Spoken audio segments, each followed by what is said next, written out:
Mazda of Arlington and her studios, this is Sean and RJ on 105.3 The Fan. 2-2 the count. Here comes Yates. And that's in there for a called third strike. Fastball on the outside corner. Adele goes down on strikes.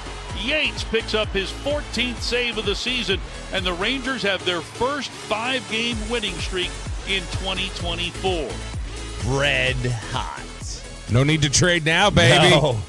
That is the dramatic turnaround that they were looking for. That Sandler pooped on yesterday at 9:20 when he said it was the dumbest report I've ever seen.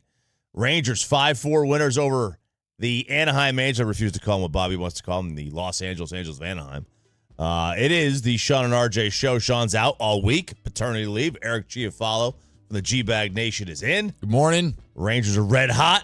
Max Scherzer continuing to pitch fairly well. Fairly well. Except for that, what was that third inning? Got away from him a little bit? One inning got a little bit away. Other than that, I mean, he's gone at least 5 at every start, not allowed more than 3 in any of them. It's been solid, man. Man, when you started talking about... And he hasn't missed a start either. Yeah, that's the thing. When you started talking about nerve issues and that sort of stuff with Max Scherzer before he even got back, I was like, man, if he throws out a ceremonial first pitch, I'll feel good. Because I don't know that he's going to even make a start given where he's at with his age and where this injury is. And so, yeah, I will absolutely take 5 innings in every start. Was he super sharp? No, like he gave up a couple home runs. Yeah. He got hit around a little bit, but 6 strikeouts, no walks, pitched into the 7th inning. That's all really positive. You think Andrew Heaney was side-eyeing the lineup a little bit? Like, man, you guys can't come through for me like this. They don't give him anything. They don't give him anything. I think they're side-eyeing Andrew Heaney a little bit like, bro, you might be getting traded soon. So he might be. All those pitchers kind of are, aren't they? Yeah. They're all kind of walking past each other, like wondering. Do I know you? Is this our last? You think Chris Young like stands out there at bullpen sessions, like with his arms crossed, just like looking like to intimidate him, like which one of you is getting traded? And you only see him taking notes after a terrible pitch. Yeah, and he just goes. That just shakes his head and breathes through clenched teeth. That's not good. That's not good, Heaney. Do y'all remember like those when you're in school, like where somebody would come in and review your teacher? No. Oh, yes. Bob, you don't remember that I because, you're...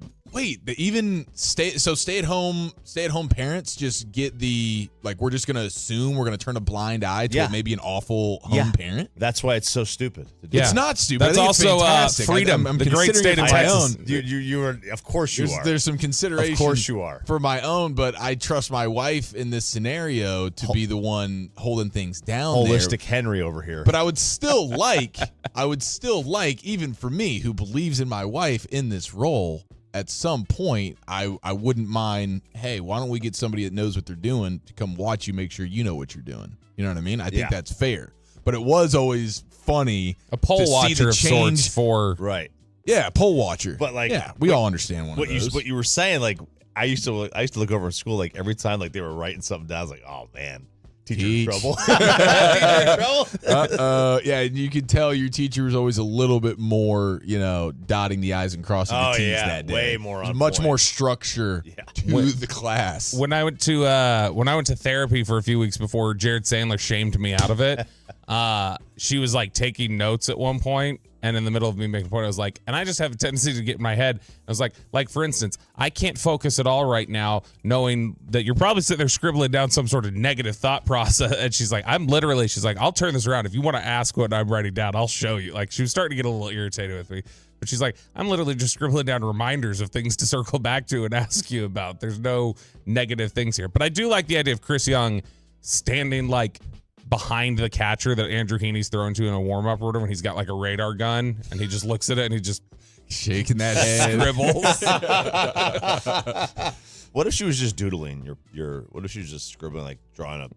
Like Sean does when he's over there just like drawing little circles, mazes or whatever he's doing. I do that sometimes. He's got a little Jerry in him. I think we all do from a scribbling standpoint. But I've never done therapy, but I would probably want to make that like a protocol at the end of this thing. Let me see that yellow notepad. Let me see. I think I was starting to break her brain with the types of like paranoid questions I was throwing at her when she was taking notes. So she's probably glad that Sandler made me quit and made me feel like you're past help, bro. 5-4 is the final. You had Josh Smith, one of the strangest at bats early on. A 2-out, nobody on, back-to-back bunt attempt, and then Dong. a home run. It's just Sounds like all-star behavior to me. it does, dude. It does. It sounds just like all-star behavior. I mean, very unique when you consider the bunt Yeah. dong. Bunt, How bunt, often dong. do you go bunt dong? You don't go bunt. Have we ever seen that? Could we I'm sure. potentially have witnessed history last I'm sure night? it's been. I'm sure it's happened. I'm sure it's happened. Don't know when, but I'm sure it has happened. Let's check in with Elias in the sports. You don't see Bureau. many 3-hole guys bunting with nobody on. That's true. Or anybody on. Even for in that matter. even in the bunting era, Even in the you wouldn't bunting see era, that. you don't see that. We can ask. We got Mark McLemore tomorrow, 8 a.m. o'clock. I believe, and we can ask McLemore. Be like, did you ever see a teammate try bunting the first 2 attempts and then just knock one out? Wow, dude, we got an 8 a.m. Mac attack tomorrow. We do. Wow, I'm excited. Josh Smith's up to 296. He is 384, 457 slugging, 3 for 4 on the night. 296 in Today's 2024. baseball. That's Ted Williams hitting 400. I mean, he was the highest. He had the highest batting average on the field yesterday by almost 30 points. That's not right, is it? Almost for the 30. for the Rangers specifically. No, period. Really? Ohapi was 14 points less than him. Yeah, come But on. for the Rangers, it was almost 30 points. It's 20. He's got a 26-point batting average difference between him and Seager and Langford, who are hitting 270. Wow, dude. I mean, can you imagine having that on the bingo card before the season? No, I can't. and I don't know how many people play bingo anymore. Anyway, I just the old folks. Yeah. Maybe elementary schools are still we say playing it. elderly. Old folks is a little old folks demeaning. look demeaning. Is it I really? tell you, I was jealous of them though, because when I used to go with my grandma to go play bingo at that smoke-infested VFW we used to go to. I mean, why are you complaining about that? It's like a I know, it's like a right? casino. It really. That's how his smoking began. I know, Was right? the elders just being like, and like letting How him old rip were you? on. Your first heater? Are you willing? Oh, Yeah. I was 15 or 16. My dad was Marlboro 100s every single day from the age of 13. Hundreds. Oh, God. 100 Reds is what he Reds. smoked. Granny. But they used to have these little the Dodders. They were like the markers that had like the flat sponge on the bottom. Yes. And they would just bam, because they would have like 20 cards. They would never let me use one because I would just go haywire on this thing. So I had to Yeah. use the little stupid chips, which you Yeah, could the never, chips. because you would move, you'd breathe, Right. and they fly everywhere. But I was always jealous of the Dodders. But that's my extent of bingo. Well, that's like the old school traditional way. I wish we'd actually bring that back if they're not doing that anymore. Because like whenever I played in elementary school, it was always the little dots thing as well, and then you move them away. And it's the same type of idea when I went to the casinos for the first time in Vegas here. Well, And I was very disappointed. I was with you guys. Mhm. I was very disappointed at the slot machines where we got like some level of an easy button now instead of a good old fashioned pull down. Yeah. lever, You don't do the know? you don't do the arm anymore. When did we go away? When did we punt on the arm? That feels like You can still use it. They Disrespectful. still have the arm.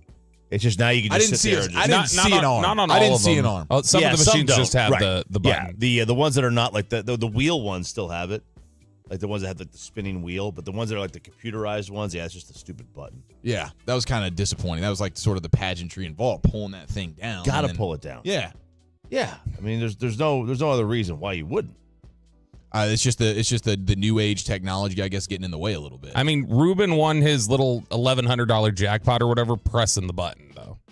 So, yeah, but it sounds like with the luck he has, it could have been anything. dude, he does. He wins every time I see a shout out to Kim Robinson. Every time I see a Kim Robinson email in our office That's pop not going to up, help you win I the know, raffle. no, but I'm saying every time I see that, I know Ruben Portillo's name is going to pop up in 3 hours when we see the winners list. Oh, yeah. He won the Justin Timberlake tickets a couple weeks ago. He's won sweet tickets whenever we're giving those away for like Rangers games. That dude has the greatest luck of all time. He's got the it factor.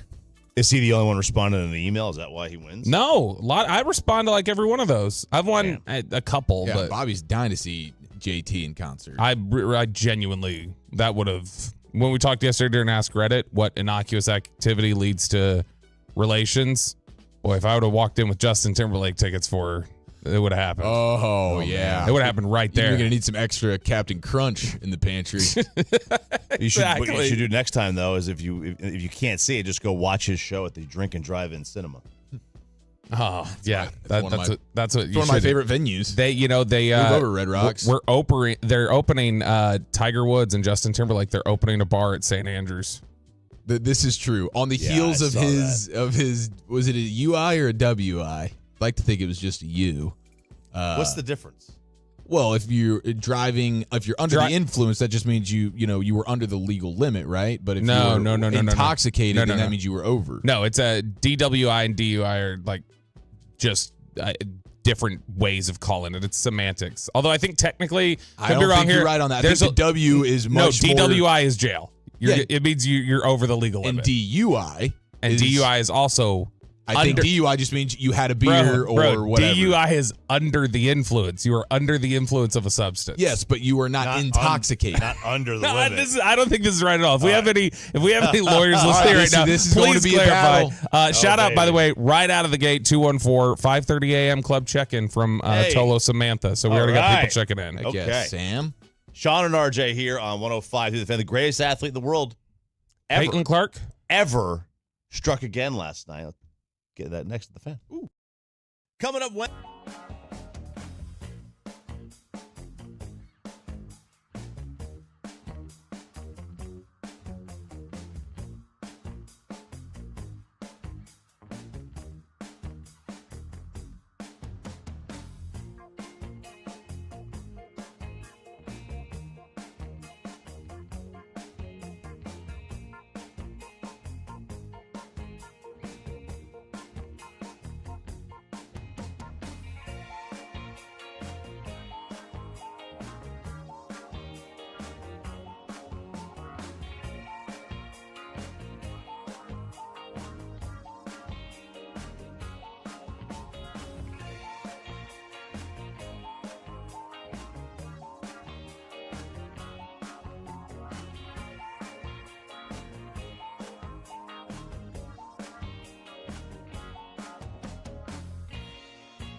Do you think it's true that you've got to forget something else to remember that Uber Eats has groceries?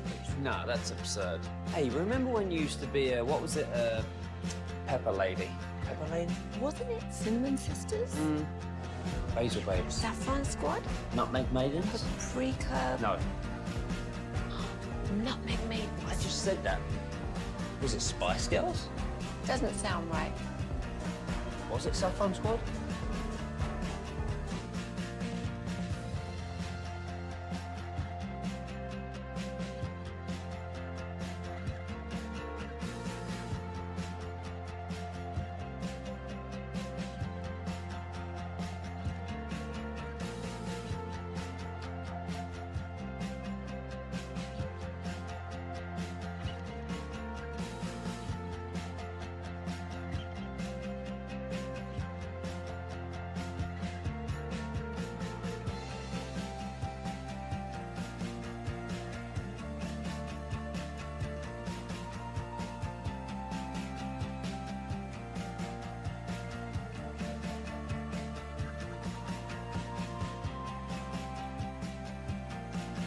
All right, what do you say, boy? Oh, jeez. Sorry about that, Chris. You got it, brother. Baseball coverage on 105.3 The Fan is presented by T-Mobile. Switch to T-Mobile and you can get tons of benefits and still save on every plan versus AT&T and Verizon. Use our savings calculator to find out how at t-mobile.com/switch. Chris, I want you to know how sorry I am for that. That was as unintentional as anything could be here. We're going to need a watchdog on that one. I was really excited to just remind everybody that 48 hours from right now, we're going to be in Glen Heights. Woohoo! Yeah, we are. And it's just going to be as lit as a Firehouse Tour stop could get. I was talking yesterday to my friend, your friend, everybody's friend, pastry chef Eric. I was talking to him yesterday. Yeah. And he was talking about how he's gonna show up and that he wants you to hold on to one of these little chillers for him, the little stainless steel koozies we're giving out. Yeah. And I told him, I was like, I don't think Chi-Chi's gonna be able to hook you up on that one because we have so few of them. Like they're gonna go fast. He's like, so you're telling me I got to be there at 5:30? Yeah. It's like, yeah, you got to be in Glen Heights at 5:30. So he's like, all right, damn it, I will. He'll be all there tatted up in macaroons, waiting for his stainless steel little chiller. It's one of my favorite Drake songs, 5:30 in Glen Heights. Is that the song? I'm gonna ask ChatGPT to write a song called 5:30 in Glen Heights to the writing style of Drake. Yes, dude. By the way, we do have a third nominee for Song of the Summer coming up later on in the program. Really? Yeah, because we've in the Expressway a couple different times now. We played the Post Malone Morgan Wallen one. Yes, sir. And then you had followed up with the Blake Shelton Post Malone song. Yeah. And we might see if technology's taken over because this is apparently an AI submission that Eric is presenting to us for Song of the Summer. Is this? I haven't seen this. Maybe I have seen it. I just didn't know it was AI. It's quite the little ditty here, and it is No ditty. Homage to something that is inherently Texas. So we're just going to be vibing on the boat to this the rest of the summer. Okay. We're going to take the song with us to Oxnard.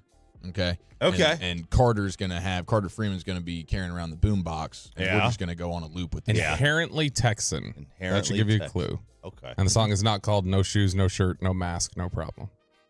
And it's not a remix to the great Bluebell song because that song's already perfect. Oh, it's a little slow. Yeah, it's a little slow. Sometimes you got to slow things down a little bit. That's true. You got to get That's a little true. Despacito on these fools. We'll we'll find. We'll take a listen to it. Real quick, I want to do this. The greatest athlete probably ever struck again last night. Messi. He's just on a heater. Is that why you're wearing your Miami Vice pink stuff? Because did his Florida team do something? Or Is he pink? yeah, his That's the the Miami Nobody. Miami FC or whatever. He's barely. I mean, is he even still playing for them? Nobody pays attention. Honestly, it's a good question because it felt like he played 5 games for them, and it was like the hottest ticket in the world. Yeah. And then I don't know if he ever I have suited no up idea. I again. haven't heard a thing They paid about him a it. ridiculous amount of money for like 5 games. As soon as we all realized and Sean realized, like, no, that wasn't the title he just won. That was basically the IST of MLS, and that there were potentially like 8 more of those that we were going to get. And it's just like, all right, you've made this too complicated to follow. It's like the same rule I have with a restaurant where if I sit down and you go, have you eaten here before? And I say, no. You say, well, let me tell you how to order. Yeah. Okay, if you have a system that is so complicated, you have to have the server explain to me how to just order your food, you've already screwed it up. So you screwed it up, MLS. You missed your moment, and now you're stuck. So Argentina 2-0 over Canada, and Messi scores it's like 28 goals in his last 25 games for Argentina, which means like that's like at the Copa and the World Cup and qualifiers. This dude is on such a heater. It's insane. You know, he left Ronaldo in the dust years ago. And you could easily make the case that he's the best athlete you've ever seen. Easily. The best at his sport or like the best pure athlete? Like the best, The best at his craft? Yeah. 1A, 1B with Joey Jaws. It could be. He's probably better than Joey Chestnut at what he does. By the way, you mentioned him leaving Ronaldo in the dust. That was my answer last year when I was talking with somebody. They were saying, who's the most famous person or the most famous name you're aware of that if they were standing in front of you, you wouldn't recognize them? And Ronaldo was my answer. I've heard that name so many times. I at least know what Messi looks like. I had no idea what Cristiano? Ronaldo. Yeah, no idea what he looks like. I mean, I do now because I looked him up after we talked about it. But at the time, I was like, yeah, you could have shown me this guy and I would have no idea who he was. He's kind of a daddy. Kind of. Yeah, I discovered through Googling around he became one. It's amazing what money and cosmetic surgery can do to make you look like a dad. Yeah, I saw what he looked like at 17. That was unfortunate. Money snaggletooth. makes all these men and women beautiful. Yeah, go look up Matt Rife when he was on Wild and Out. It was not pretty. Yeah, that dude had to have had something done to his jaw. Dude, he was His face. he had a busted grill. I mean, even Tom Brady is a perfect example. Like, Oh yeah, he had beer face at like 24. yeah. Yeah, He was skinny body, puffy face. It was it's a very unique strange. unique combo. And then now it's like Now he bought himself the perfect face. he went to the surgeon and said, "Let me look like my wife. I want to look like Giselle." Ex-wife. Well, at the time in the surgery, Or it was- Giselle asked them, I want to look like Tom, because be. that's exactly what she ended up looking like, was a man.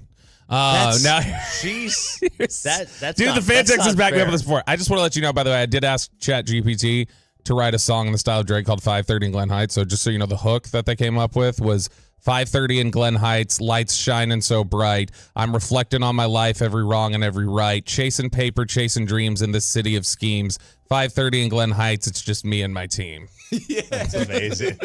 What a great quick All the turnaround on that. schemes. Oh, dude, Is if the you schemes, use this the thing, schemes. That's the cops pulling you over for speeding. the That's their speedy, like scheme. we've heard. Yeah. Yeah. No, I legitimately put this in. It wrote 2 verses, a chorus, and a outro in about 20 seconds. Does it say anything spit it all out. about ops in there? Ops? No, it does not. It says some stuff about daily meditation and tribulations, though. It uses that rhyme scheme. And so it's not bad. It is not bad. It's Bobby, not a bad track. very impressive here. Bobby's coming in with a little extra energy this morning. He's got a little pep in Yeah. his step, a little spunk, and I think it's because he's still riding that Chili's birthday high from last night. Oh, that's That right. skillet queso will do it to you, man. Did you pay for the chips and salsa?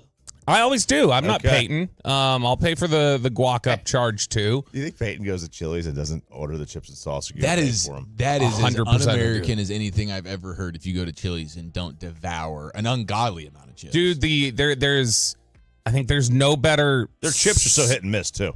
They're either great or they're all set together. So I thought they were really They do good the stuck yesterday. thing. Kristen didn't think they were good. The problem to me with the Chili's chips a lot of times is they get stuck together. That's one thing. But depending on what batch of chips this is, you might be tasting some really old oil in those Yeah. things. And so if they're over oiled or they're old, like they'll start like getting into cardboard consistency. But man, if they're salted right, they're Yeah, warm. they can be really good. You combo up that salsa, which I know a lot of people would say is weak salsa because it's a little sweet. It's not, and it's there's no kick to it. no, and it's very. It looks like it's not, but it looks like marinara sauce. It's just red. There's not Yeah. like chunks of anything in it. So, but man, that flavor combo of alternating the skillet queso and the salsa that they have there with like warm fresh chips, that's a pretty good combo. That's tough to beat. Do you dip? Do you go from one to the other and ruin the other No. bowl for everybody else? no, Okay. that's yeah. I go chip, eat it, and then chip to the next one. But I alternate dips in terms of Okay. What I'm Yeah, you dipping got to get into. your own bowl if you're going to do that. agreed. yeah. And Everybody bring your own bowl. Yeah. I think it's a smart way to go about it. as long as they're all just super loaded. Yeah, fresh. Do you ever do the ranch at On chips? at Chili's specifically? At Chili's, they have like a chip dippable ranch that is No. definitely worth your time. Never heard of it. Well, I know he doesn't. He despises ranch. He Yeah. won't touch it. Your blue cheese? I mean, if I had to choose between the two, absolutely. He yeah. hates sour cream and ranch. So Won't you have touch a either. buffalo wing in your hand right now. No, I don't. I would not dip a buffalo wing. I don't. Me either. I'm masculine enough to be able to deal with the heat on my own without having to cut it. That's Now, true. I will celery. confirm that. I will celery and carrot into the blue cheese. But And then I'm going to start throwing words at you. why? 918's coming to Chi-Chi's defense, by the way. Says Chili's chip and ranch. Okay. With a big exclamation point. So Seriously, man, that's the real deal. That's not a joke there. That's a pro tip for you. I'm looking forward to my next Chili's excursion. Happy birthday, belated once again, to the lovely Addison, 11 years old. A birthday party last night. The molten lava. You got the molten lava? So I had to go back and finish my email before dessert. I don't think they got dessert. I'm not sure what they did, but they were back in about 20 minutes behind me. So all right, it's a hump day here. Sean and RJ, no Sean Sharif today. I'm Eric Giafalo of the G-Bag Nation. We got Choppy, we got Bobby Belt, Chris Strong in the Pimp Cup for Pay. Coming up next, we crank open that 6 a.m. club. Klay Thompson using the S word on his Laker dad, and more sounds from the AAC next right here on The Fan.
Uber Eats has Lola V products? I gotta remember that. Well, you know, they say in order to remember something, you have to forget something else. Can supply Major League Baseball trademarks used with permission.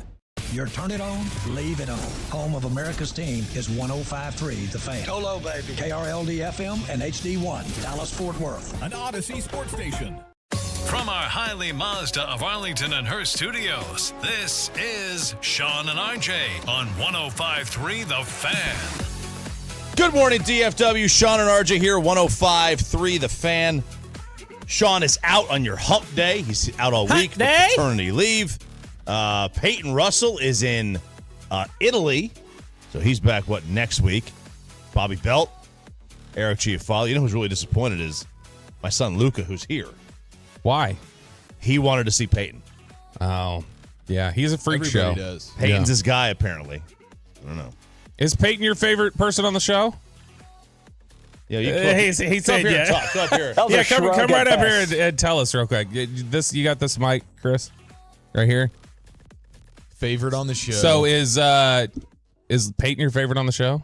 Oh, he's one of them. No, you can't say one of them. Four of us. His top four. I mean, there's you. No, you look. You don't have to say that just because he's sitting right there and it's Pops. Like you can say he's not the one. I mean, it's, you're up there too. Hell yes. Okay, so there we go. All right, right there. I'm up there in a group of 4. Y'all are all on the Mount Rushmore of the program. Exactly. Yeah. We're Mount Rushmore here, but no, Peyton is Peyton's a freak show. And oftentimes just doesn't know what he's doing. Right. Do you find yourself whenever we've pressed Peyton on like pop culture things that he doesn't know, have you found that you know more than he does? Yeah. Yeah, it's wild how little he knows. Eric was saying that he thinks we should do How Young is Eric Chiafalo and Chris Strong this week to see if they can compete with Peyton's lack of knowledge. Because they're both young. Chris, how old are you? 24. So he's younger than Peyton. Yeah. Wow. But you look 35. I was gonna say the nose ring, the Dahmer glasses, like it says, like that's a man of culture who would probably know some obscure stuff. I think anytime you dress like Dahmer, I think you're cultured in general. I know some indie stuff. There we go. All right. Oh. That guy bleeps. Yeah. He does. Exactly. That's exactly what it is. But You know who else bleeps is Klay Thompson. Does he? Yeah. I mean, it certainly feels that way. The confidence and everything hearing from him yesterday, I really enjoyed it. Like, we know that he's one of those guys that, like, is pretty open and genuine sharing some things.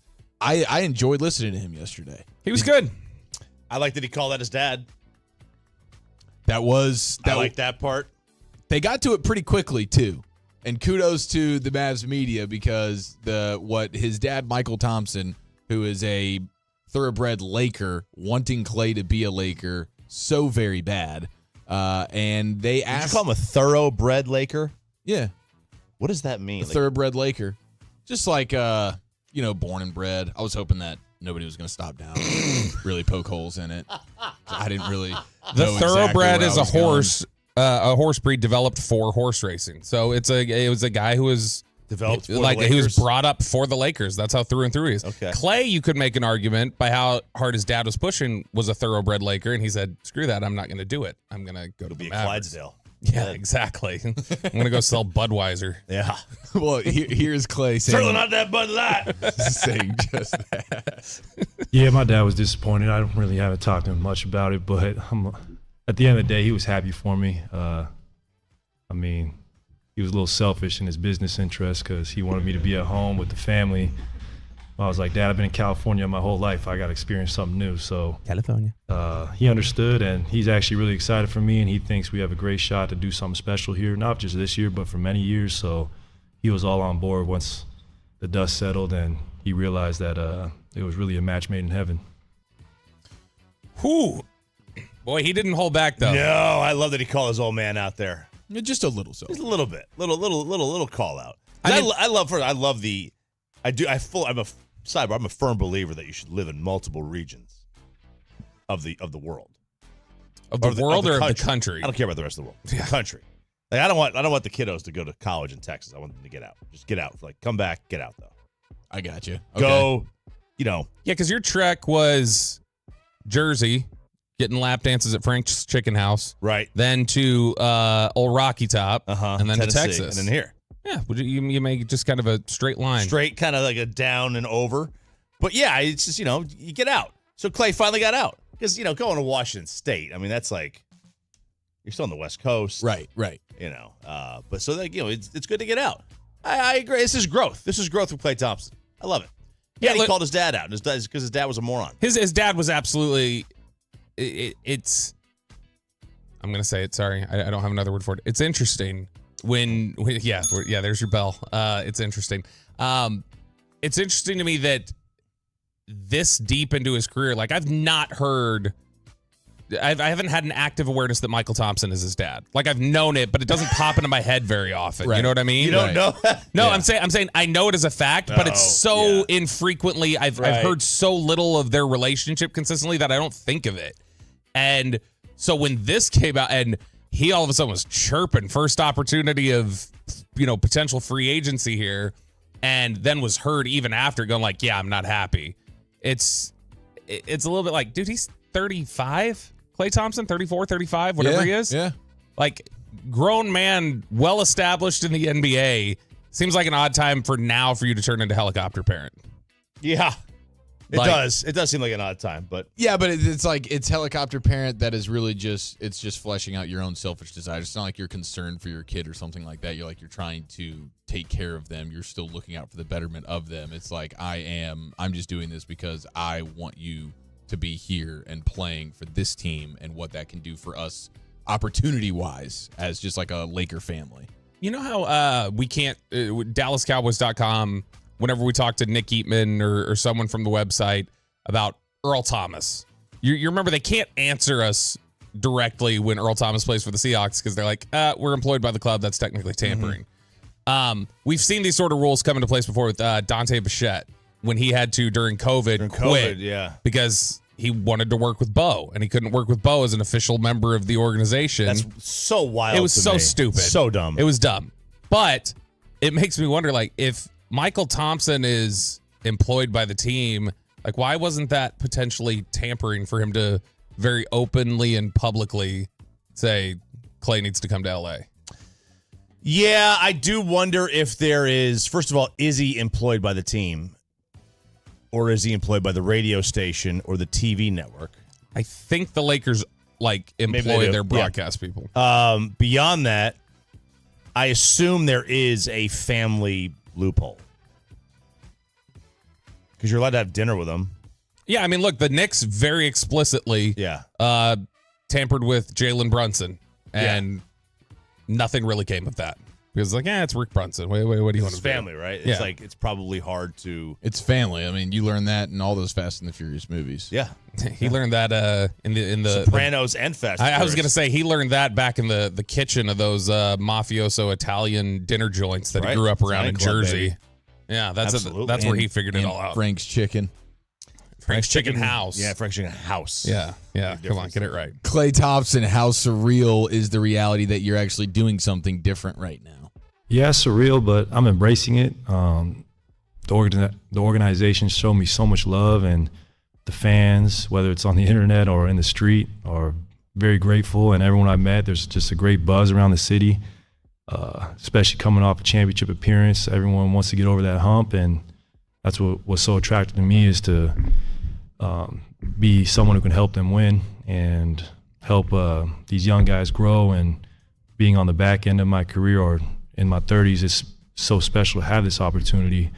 Not many guys who play 13 years get a chance to win a championship or championships to end their career. And I think we're set up for a great run, and expectations are high, but you got to welcome that. I mean, that's what you want as an athlete. You want to have that pressure, and you want to have expectations from the fan base, the city, that, we want a winner. And that's what attracted me too. I'm not really into breaking more shooting records. I just want to win at this point. That's what I learned in Golden State. Like, everyone's got to make sacrifices to win at the highest level, and I'll make sacrifices for the team. But as long as we play winning basketball, that's all that matters. That's exactly the mindset you want there. I think that it's very clear hearing him talk yesterday and just in listening to some of these clips. He is how just much time he's spent in front of a microphone and he's dealing polished. with NBA Finals media. So he's dealt with national media. He's dealt with, the media that comes with that Warrior circus that existed for about a decade. And he's somebody who clearly feels comfortable standing up there, taking any sort of question. Like we were just talking about a second ago. He was fine standing up there and being like, yeah, I haven't really talked to my dad since this happened. I mean, he's cool with it now, but he upset me. He pissed me off over this. So he's comfortable talking about anything and everything. And I think that that's a strong thing to have when you're talking about what we heard about after the Mavericks season ended, which was they wanted more leadership in addition to Kyrie. They wanted somebody else to kind of take hold of that. It seems like he's pretty well equipped and well prepared to step in and be like, okay, I can take on some of that too. Which I didn't think their problem against the Celtics was leadership and a veteran. No, I thought it was shooting. But this helps. He absolutely will. Is it wildly different with Klay Thompson in that series? Probably not. But maybe you win. Maybe it goes to 6 games. And maybe you're able to pick up one of the. Maybe game 2 ends differently if Klay Thompson's in there. In general, the whole series is probably different because Boston has to respect a third shooter, which they absolutely did not during the series. And so Klay Thompson can bring that. Najee Marshall, Quentin Grimes, the other 2 guys who were there at that press conference yesterday, they're 2 big acquisitions this offseason. If those guys are in place, does the collective of Klay shooting, Najee Marshall, that edge that he brings, Quentin Grimes as a solid defender, like, does that change things up at all? I think it's fair to say, for me anyway, I look at it and say these acquisitions that they've made, as much as Derrick Jones Jr. leaving was especially a sentimental pain, I think you look at it and you have to say absolutely Dallas is better. They've positioned themselves better in the Western Conference for next year with what they've done. I'm 100% in agreement with you on that, and I think the biggest issue that they were having in the finals, especially versus the Celtics, were just their inability to get, any offense generated, not named Luka, and even obviously with Kyrie struggles, the open threes that were there that couldn't be knocked down. Klay is going to knock those down. Yep. And when he's not open, he's creating more space for Luka to get to dancing on people. So I think either way, offensively, the Klay Thompson stuff is absolutely perfect. Yeah, I mean, there's. I know, right? Yeah, it cracked on me. There's no doubt. As long as his shot doesn't leave him, and as long as he can get open, which having a guy like Luka and Kyrie to be able to, create space to get him open, will be big. Like it's not as if Golden State was a bad team. It just didn't work. All right, Steph's still a good player. He's not as good as he used to be.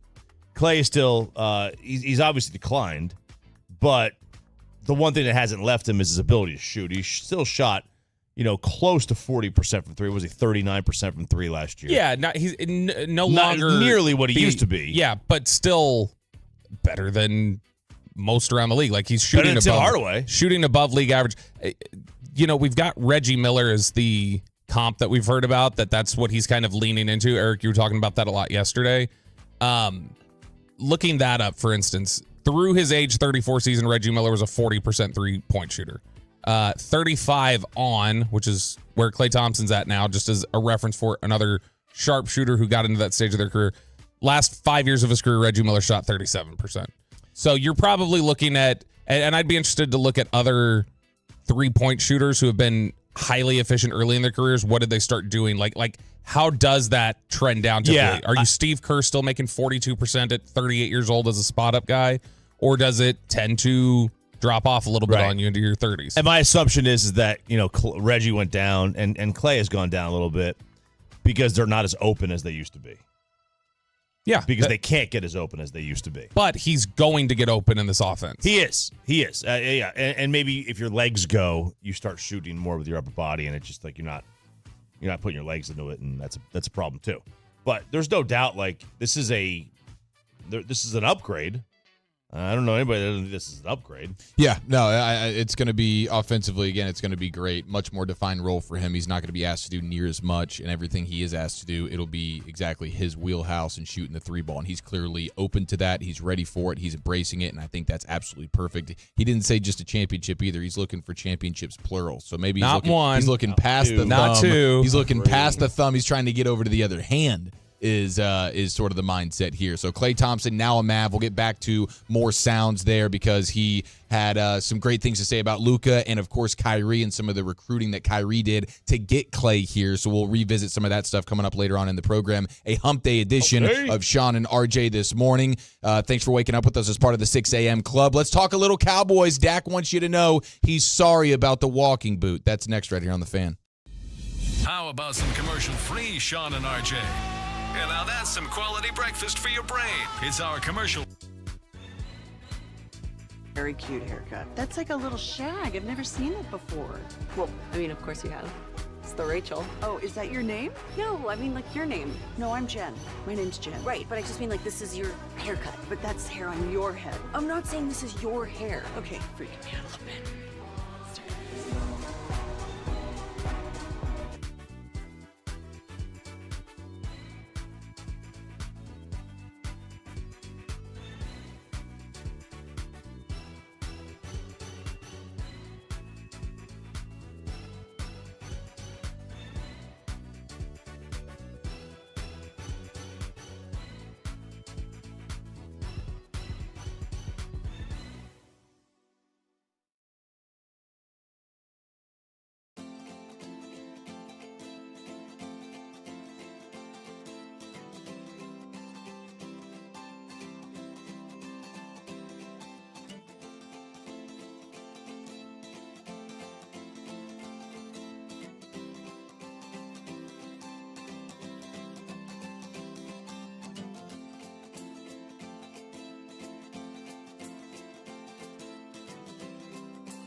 true that you've got to forget something else to remember that Uber Eats has groceries? No, that's absurd. Hey, remember when you used to be a pepper lady? Pepper lady? Wasn't it Cinnamon Sisters? Basil babes. Saffron Squad? Nutmeg maidens? Paprika? No, Nutmeg Maidens? I just said that. Was it Spice Girls? Doesn't sound right. Was it Saffron Squad?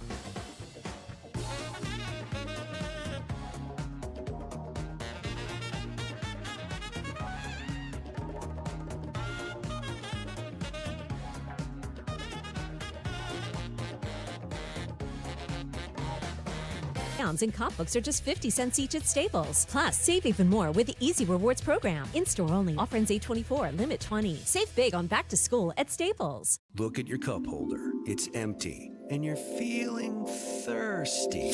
Head to a nearby convenience store and fill it with a Pepsi Zero Sugar, Mountain Dew, or Starry.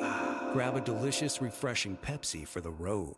It's 105.3 The Fan, brought to you by Bacon Plumbing. Is there a ticking time bomb in your yard? Don't wait for sewer surprises. Bacon will stop sewer leaks before they erupt. Contact us to schedule a hydrostatic test and get a free camera inspection for peace of mind. Just another reason why. Everyone loves bacon. This segment of Sean and RJ is brought to you by Cars for Kids. Donate today at carsforkids.org. And Frankel & Frankel. If you've been injured in a car or truck wreck, call Frankel first. 214-817-333-3333. With Frankel & Frankel, there's never an out-of-pocket cost. They only get paid when you win. Frankel & Frankel, the go-to car and truck wreck attorneys in Dallas. Dak was in Southlake yesterday at his football camp, youth football camp, and he was doing some talking. Now, we mentioned CeeDee Lamb. He's got his camps coming up. He doesn't want to do any type of contract conversations, anything like that. Dak was a little bit of a different story yesterday, boys. He was, but CeeDee actually did the first one of those three yesterday down in Round Rock. I did not see that he said anything of note, but I do know that Nick Harris traveled down there, went to Round Rock from DallasCowboys.com, and did not hear any sort of developments about CeeDee's contract. So they all obliged him to not ask him any contract questions. Kudos, man. If I'm Nick Harris and I'm driving from here to Round Rock, I'm probably going to try and tee up a question some way, somehow. Try and draw you off sides. Well, do you need that, or is it more profitable to just kind of chat with him off to the side and maybe glean insight and not get the quote on the record? There you go. Okay, maybe that's fair. I forget about some of the old off the record whisper conversations. Oh, that's so much more valuable. Yeah, infinitely more. So that's why Nick Harris drives there for the scoop, for the secrets. Right? You drive there to show support. No, I think honestly what he drives there for, especially within his capacity of DallasCowboys.com, covering community outreach from one of the biggest stars on the team. But like that's it. That is definitely, no matter if he talks or not, that's going to be an angle for him to write for the team website. So, and it shows you're kind of supporting the CD. Maybe Nick needs a little content during the season. CD, I was at your camp. Maybe you can hook me up with a little something. I get that. Yeah. I absolutely get that. Hump Day here, Sean and RJ. Hey. A little 6 a.m. club action for you. And Dak Prescott is speaking. He's talking about the walking boot, talking a little contract action. Choppy, what do you want to hear from him first? Oh, man. Why don't you guys tell me? Do you want to hear from the walking boot or the contract first? What's the more important one? I mean, apparently, he's apologizing to some extent about the walking boot. All right, let's do that. He feels bad about it. All right, so this is Dak right off the bat. An update on why he was photographed on a pier in the walking boot. Yeah, I'm great. Honestly, I'm getting older. It's the same ankle, right, that I snapped and had a nasty surgery on 4 years ago. So, a couple of hard days of training, and you get a little sore, and then you're going on a fishing trip, and you want to protect it, and and make sure that things don't get worse. So literally, it's absolutely nothing. That's why I said people are reaching, trying to make things that they aren't. I'm getting older, have to take care of my body, have to be smart. And if I can take precautions and lessening something by putting on a boot, I'm going to do it. And so sorry that it caused such a whirlwind. Yeah, I don't know that was a genuine apology. Just hearing it sounds. It wasn't an apology. It was a sorry you're an idiot. Yeah. Sorry you guys are morons. Sorry you took it the wrong way. Making too much of this. I love doing that. Oh yeah, that's your favorite type of apology. I love to do. So I'm sorry that it bothered you, or that you misunderstood what I was saying. Not really my problem. I'm a don't shoot the messenger guy because it's not my fault how you interpret things that I don't mean. But he's 100% right here and wrong too. Oh yeah, look, he is, as we've seen. Eric, you asked him about it at training camp a couple years ago. Well, that dude has standard, walk you in a circle for 5-minute answers stashed in his pocket. Like he's not, if he doesn't want you to know something, like he had said to you, he's learned to say learned to say a little while still saying a lot. Like he can spit out a bunch of words and ultimately it doesn't mean anything. He knows, I think, reasonably when he's like, come on, that's a little ridiculous. Y'all were covering that. He has to know him walking around in a boot is going to get. It is, but it doesn't mean that he re-injured it. No, but also, like anybody who's had like an ankle break or whatever, they'll tell you like their doctor probably tells them, hey, if this thing starts to bother you, throw something on it. Like, but the question's fair. It's not an absurd thing to wonder what he's doing. And again, it did not help that we heard it's a foot sprain. No, it's not. It's an ankle issue. No, it's not. It's just soreness from general. No, it's precaution. It didn't help that all the details we heard along the way were sending mixed messages. Nobody in the history of the world has ever put a walking boot on for a perfectly fine ankle. Unless they have Munchausen's. Unless you're in a Munchausen by proxy situation. You don't even know what that is. I don't know what that is, but I also... You sound like a candidate for that. It's... No, so that's like when you it's like when you convince your child that they're hurt or sick to gain sympathy. Oh, like Gypsy Rose. You ever heard the Gypsy Rose story? Rose. I don't know. Didn't she allegedly kill her mom or something? Or her boyfriend killed her mom or something like that. Because of Munchausen, though. It was like she had faked that her daughter had all these different disabilities that she never had in order to get sympathy from people. She put her daughter in a wheelchair, said she couldn't walk. Her daughter's like, I can walk fine. I would just, I would prefer we change the name though. I just don't like the name Munchausen. I know. It's I'm totally with you on that. Sounds like Hawk Tua. We will talk about her at some point. But also, like, you just got to realize, like, his ankle is never going to be the same. He's going to wake up and feel the ankle being bad that day, and he's going to put a brace on, and that's totally fine. There's nothing, doesn't mean anything's wrong with it. It's just the reality. Look at this finger. I can't straighten the finger out. I broke it like 10 years ago. All right. It will never straighten out. It does not hurt. It's totally functional, but there are days where I wake up and it's just a little bit more swollen than others.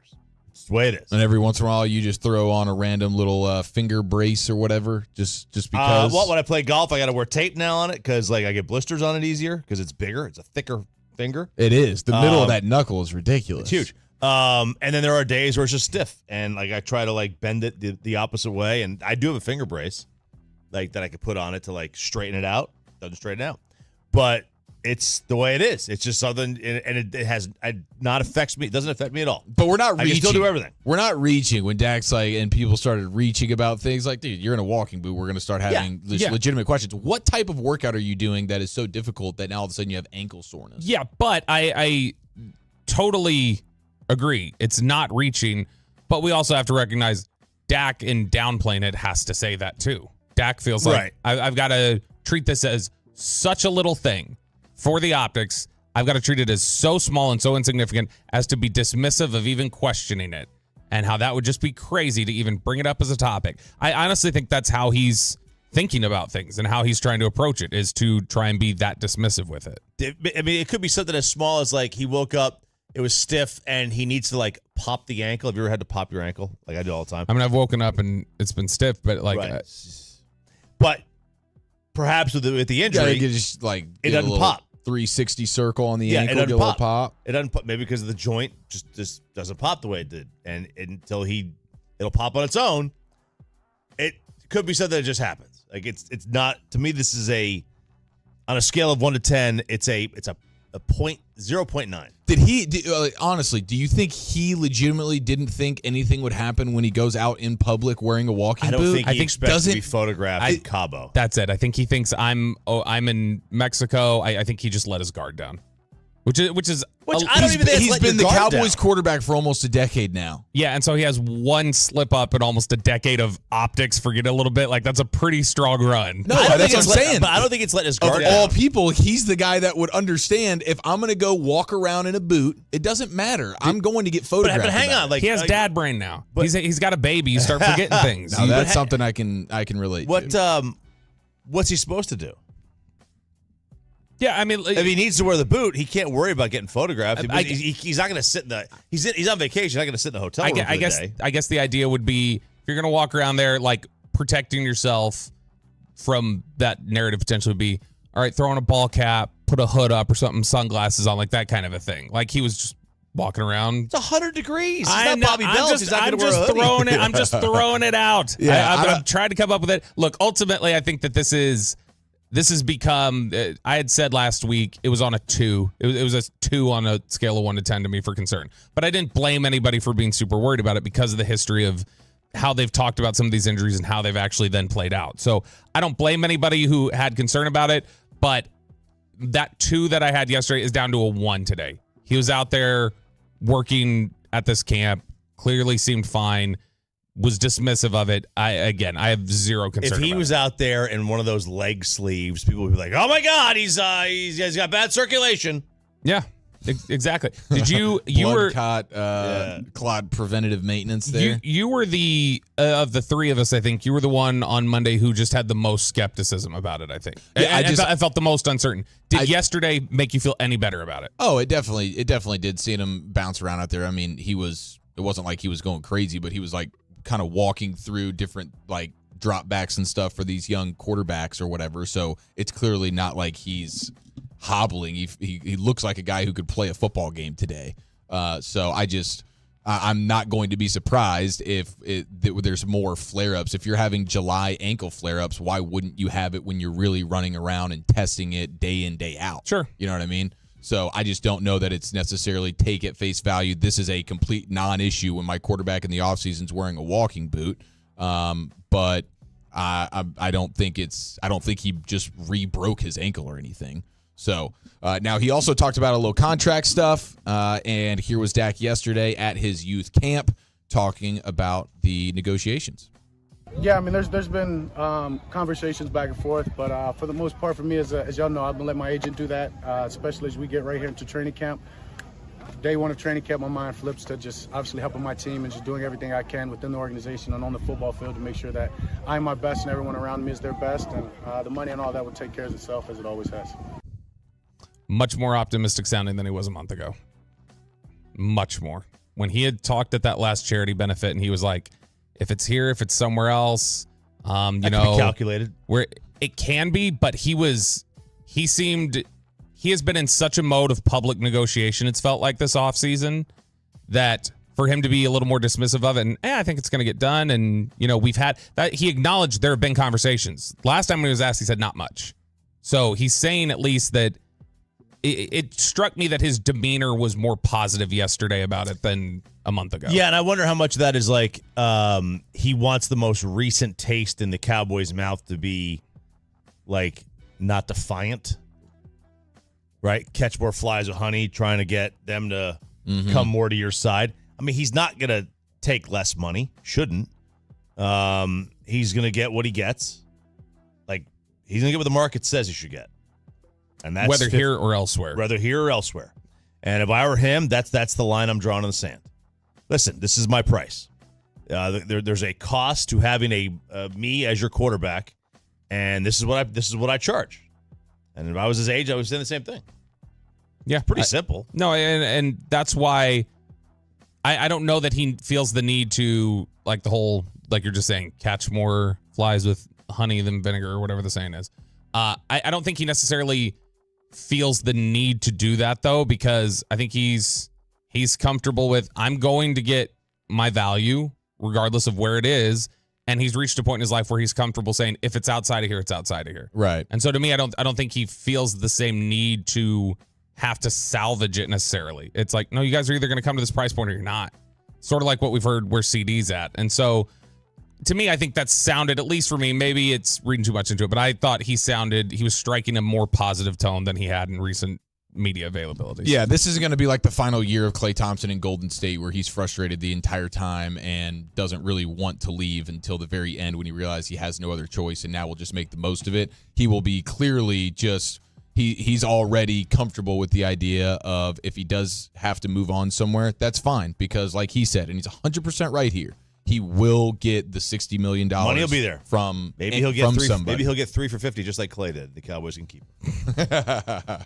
All right, it is Sean and RJ on a hump day. RJ Choppy, Bobby Belt, myself, Eric Chiafalo, in for Sean Sharif. We stan Josh Smith. Get him in the All-Star game, especially after what he did last night. And for the first time all season, the Rangers did something pretty special in Anaheim. That's next year on The Fan. Well, let's get this summer rolling with one to remember from the greatness of Diamonds Direct, the annual summer sale. 20% off. 20% off virtually everything in the showroom. So whether you're in the midst of wedding planning or shopping for bands, picking out your next fashion jewelry must-have, from Diamonds Direct, you could save an extra 20% next weekend. July 19th to the 21st, all bridal and fashion favorites at Diamonds Direct are on sale. All of your favorite bridal styles, plus earrings, plus bracelets and necklaces and stackable bands and colored gemstone jewelry and more. This includes some beautiful pieces from the world-class designers. They're going to be in town. All these designers are going to be in town, so when you make an appointment to shop, you're also going to get $100 off your purchase. So you go see your favorite diamond expert, and you save even more money on top of that 20% you're going to save at the Diamonds Direct annual spring sale. Do not miss these incredible offers. The Diamonds Direct annual spring sale, an incredible 20% off July 19th through the 21st. Shop or make an appointment online or in store at diamondsdirect.com. If you were hurt in a crash, it's important to act fast. Instead of haggling with insurance, just call Thomas J. Henry. Remember, the call is free and you don't pay us any fees unless we win your case. Contact Thomas J. Henry today, San Antonio, Texas. John Shreve here for BetterHelp. Do you ever find yourself comparing your life to others? Does social media play a part in that? What do you do when you get caught up wishing that your life looked like somebody else's? Comparison is the thief of joy. And it's easy to envy other people's lives and what they have going on. It might look like they have it all together on their Instagram, but in reality, they probably don't. Therapy can help you focus on what you want instead of what others have. So you can...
Grainger, for the ones who get it done. Retirement can be scary, but only if you're not prepared. That's why AARP created thisispretirement.org. Because unless you've already retired, you're in pretirement, and you still have time to plan. Learn about retirement savings options, potential tax breaks, and how you can build savings over time. Visit thisispretirement.org for free resources to help you customize your action plan and feel the retirement fear disappear. Brought to you by AARP and the Ad Council. The stars descend upon North Texas, and we at The Fan are all over it. Plenty of balls being launched Monday night, July 15th on The Fan with the Home Run Derby. Then, Tuesday night, we bring you the 94th All-Star Game from Globe Life Field. Our Fan All-Star coverage is proudly presented by Whataburger and Bogey Pros Golf. You know where to go for your World Champion and All-Star Week coverage. It's right here on The Fan. This segment of Sean and RJ is brought to you by Classic Chevrolet in Grapevine. They're the #1 Chevy dealer in the world. More new Silverados than anyone else. This is Texas. This is Classic Chevrolet. Together, let's drive. Based on new Chevy registrations, 2023. The 0-2, and this one is slugged up the alley in right center field. This one will hit high off the wall. That's a home run. It hit the top portion of the wall. So Josh Smith slugs his 8th home run of the year and gives Texas the early 1-0 lead.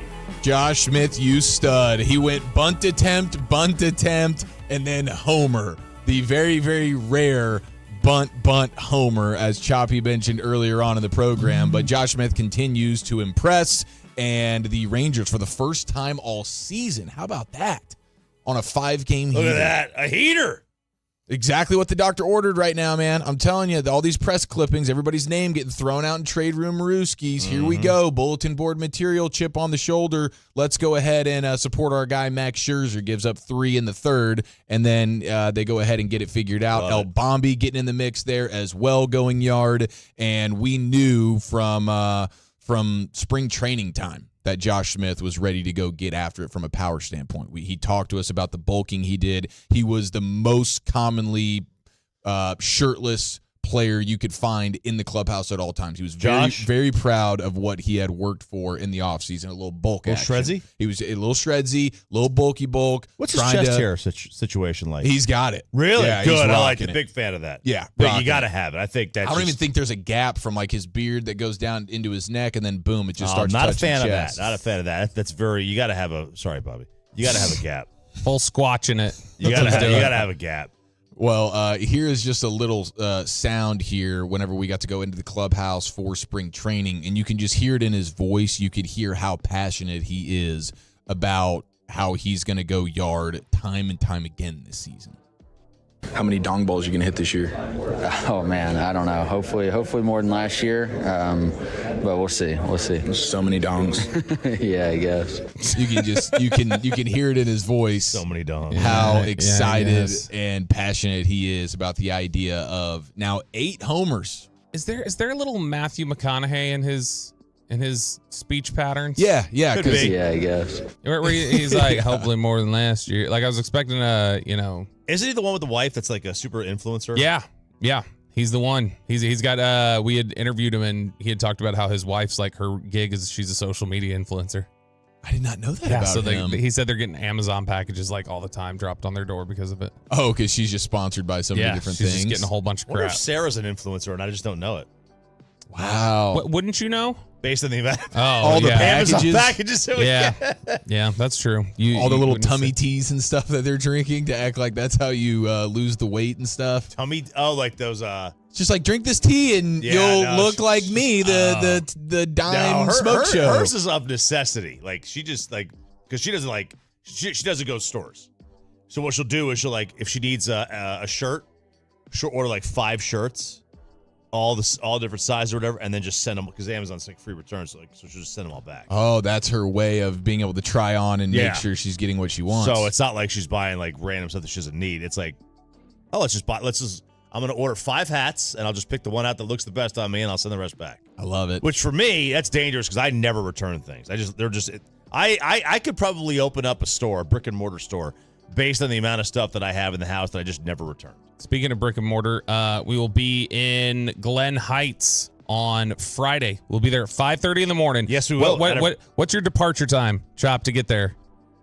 It's a great question. I have no idea how long it's going to take. I checked this morning for myself whenever I was pulling out. We had a car. I don't know why we don't car. Why have we not driven together this whole week? Yeah, honestly, you're right. I should go back to your Broadus days. I should be stopping off at Casa de Choppy and you bring me in. I can kind of snooze on the way in. That'd actually be kind of nice. So we will be in Glen Heights. That's 1938 Southampton Road. Come on out.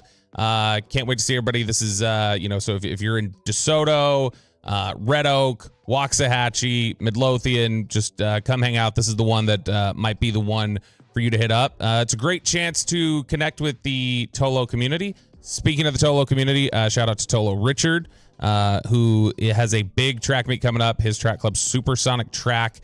They have a regional in Weatherford tomorrow and Friday. So best of luck to the Tolo track team there tomorrow and Friday. Man, it's got to be hot right now running a track meet.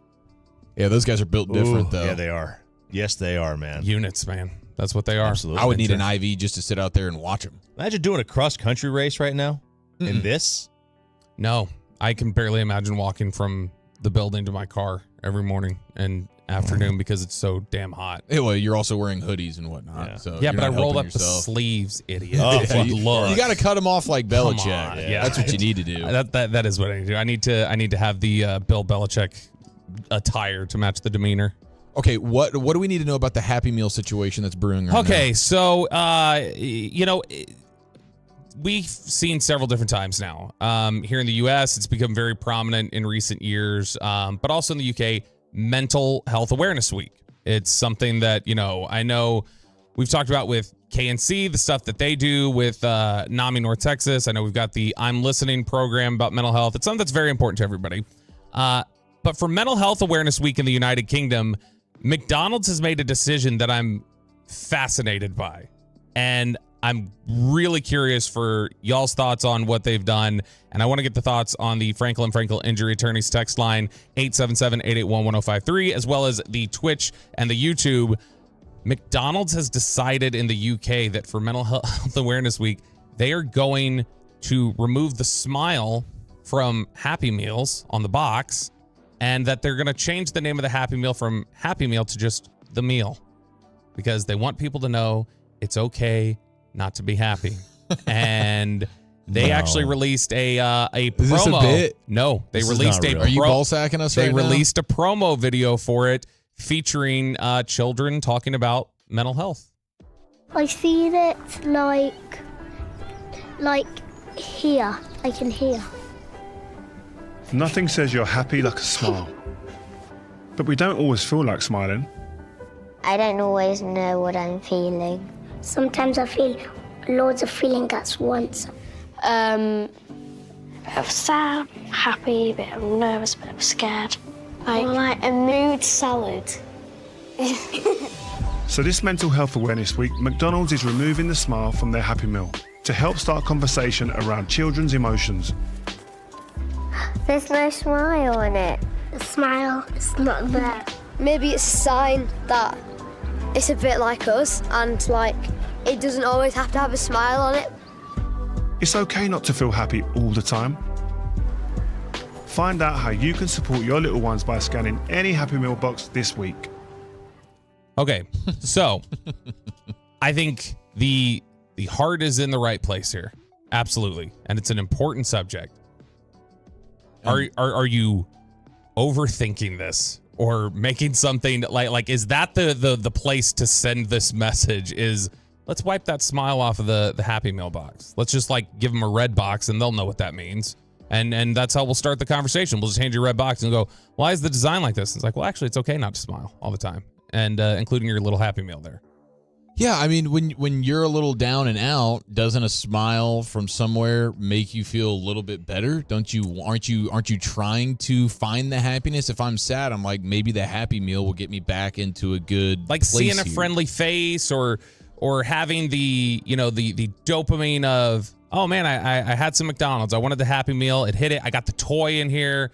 or this. It just seems like an odd area to make this Don't statement. cut out my happy just to please your whatever it is that you're trying to get going here. Just add a sad meal. Or I'm a little down and out meal. I don't know. Are they saying that the happy part of the Happy Meal would trigger somebody who can't find happiness? As they explain in there, they're saying that this is in order to spur the conversation, remove the smile, and just call it the meal as a way to tell people it's okay not to feel happy all the time.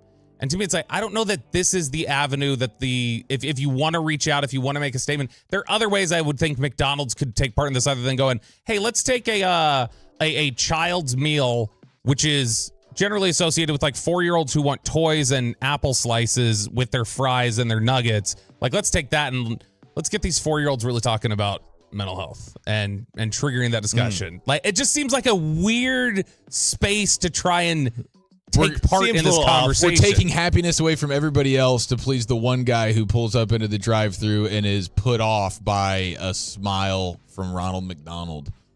Yeah. This is a marketing team that probably doesn't know what's going on, and like I don't think somebody who like would. I don't think somebody who really like is impacted by this would come up with this idea. I think this is somebody who's, totally mainstream and be like, oh yeah, let's just do this. I mean, and that makes no sense. The Happy Meal's supposed to be like the spark plug to happiness for the down and out hungry guy or girl. 817 did say, man, I need to get my levels checked. I guess that brought a damn tear to my eye. Side note though, the Happy Meal is meant to bring happiness. 817 says McDonald's going woke.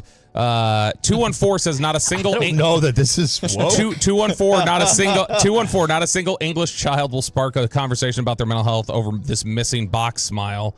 And this is the one that I think is interesting. 817. If little kids are depressed, it's because of a bleep hole adult. Yeah, which it's like, yeah. I mean, if somebody that young is dealing with that aggressively, somebody who's 4 years old and getting a Happy Meal, if they have a massive awareness of depression, there's probably deeper issues than just mental health discussions. Ticked my kid's gonna be when I tell him we can't go get a Happy Meal today. Yeah, you just got to get the meal. Well, luckily, I mean, that's the UK though. It's just in the UK. Yep. America would never do something this stupid. Right? If they lose to the Netherlands today, you're gonna have adults ordering the meal. Not just they don't want the Happy Meal. All right, there it is. 6 a.m. Club is in the books. We barrel into the 7 o'clock hour here on a hump day, featuring the All-Star Baseball news you need to know and the brand new All-Star concession items at Globe Life Field. We'll break that down for you next year on The Fan. But we chapter your favorite segments and even bring you the entire Sean and RJ show. Thank you. It's all there for you on our Odyssey app, presented by Comerica. This Odyssey Sports Minute is sponsored by Bosch Power Tools. What hard workers deserve. This is Boomer Esiason with an Odyssey Sports Minute, sponsored by Fisher Investments. For a 257th draft pick, Jet safety Jalen Key was treated like a king in Newport Beach during Mr. Irrelevant Week. Key learned how to surf and sail. He went behind the scenes in Hollywood, and he was roasted at a fundraising banquet. As he quickly learned, it sure beats being drafted second to last, and I concur. I'm Boomer Esiason. What's up, DFW? It's Bobby Belt here to tell you about my friends at Kissable Dental. Do you love the way your teeth feel after they have been cleaned at the dentist, but hate that you only get that twice a year?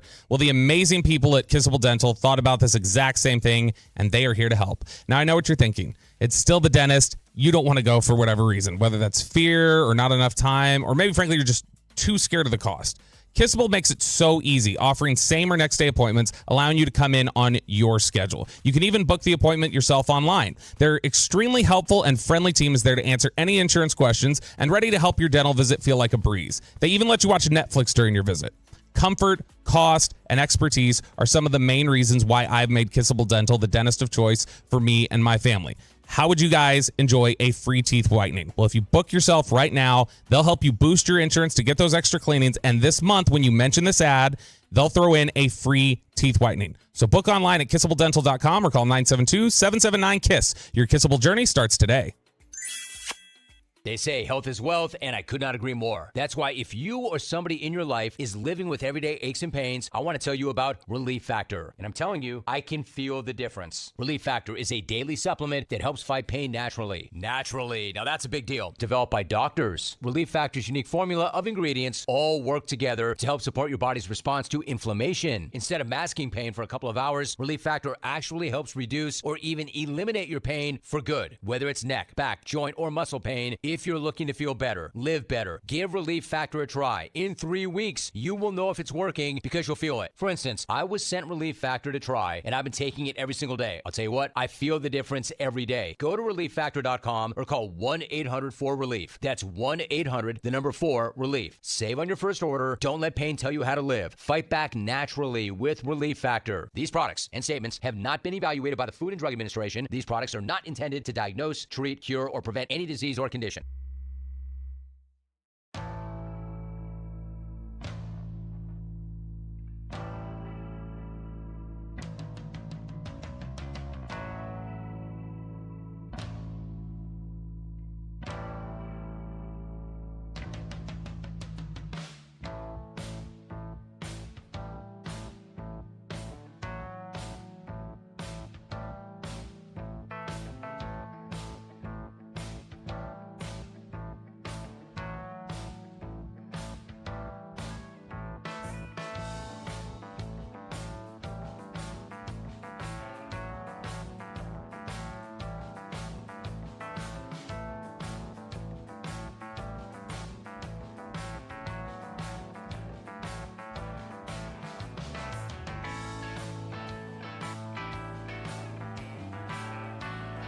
Uber Eats has Lola V products? I gotta remember that. Well, you know, they say in order to remember something, you have to forget something else.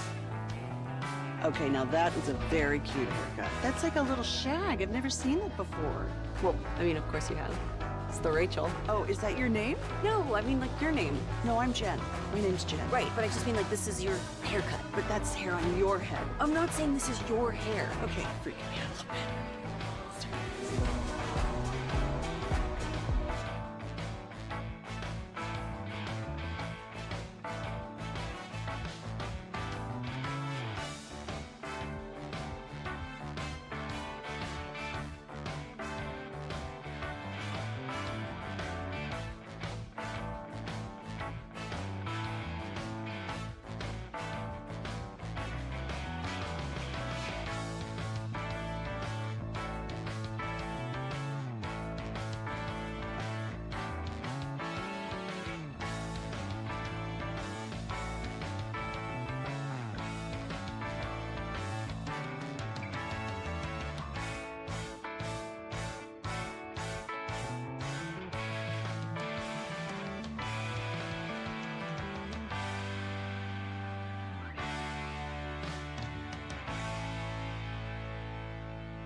This is the exclusive home of Dallas Cowboys football. KRLD-FM and HD1, Dallas, Fort Worth. Let's go, Cowboys. An Odyssey sports station.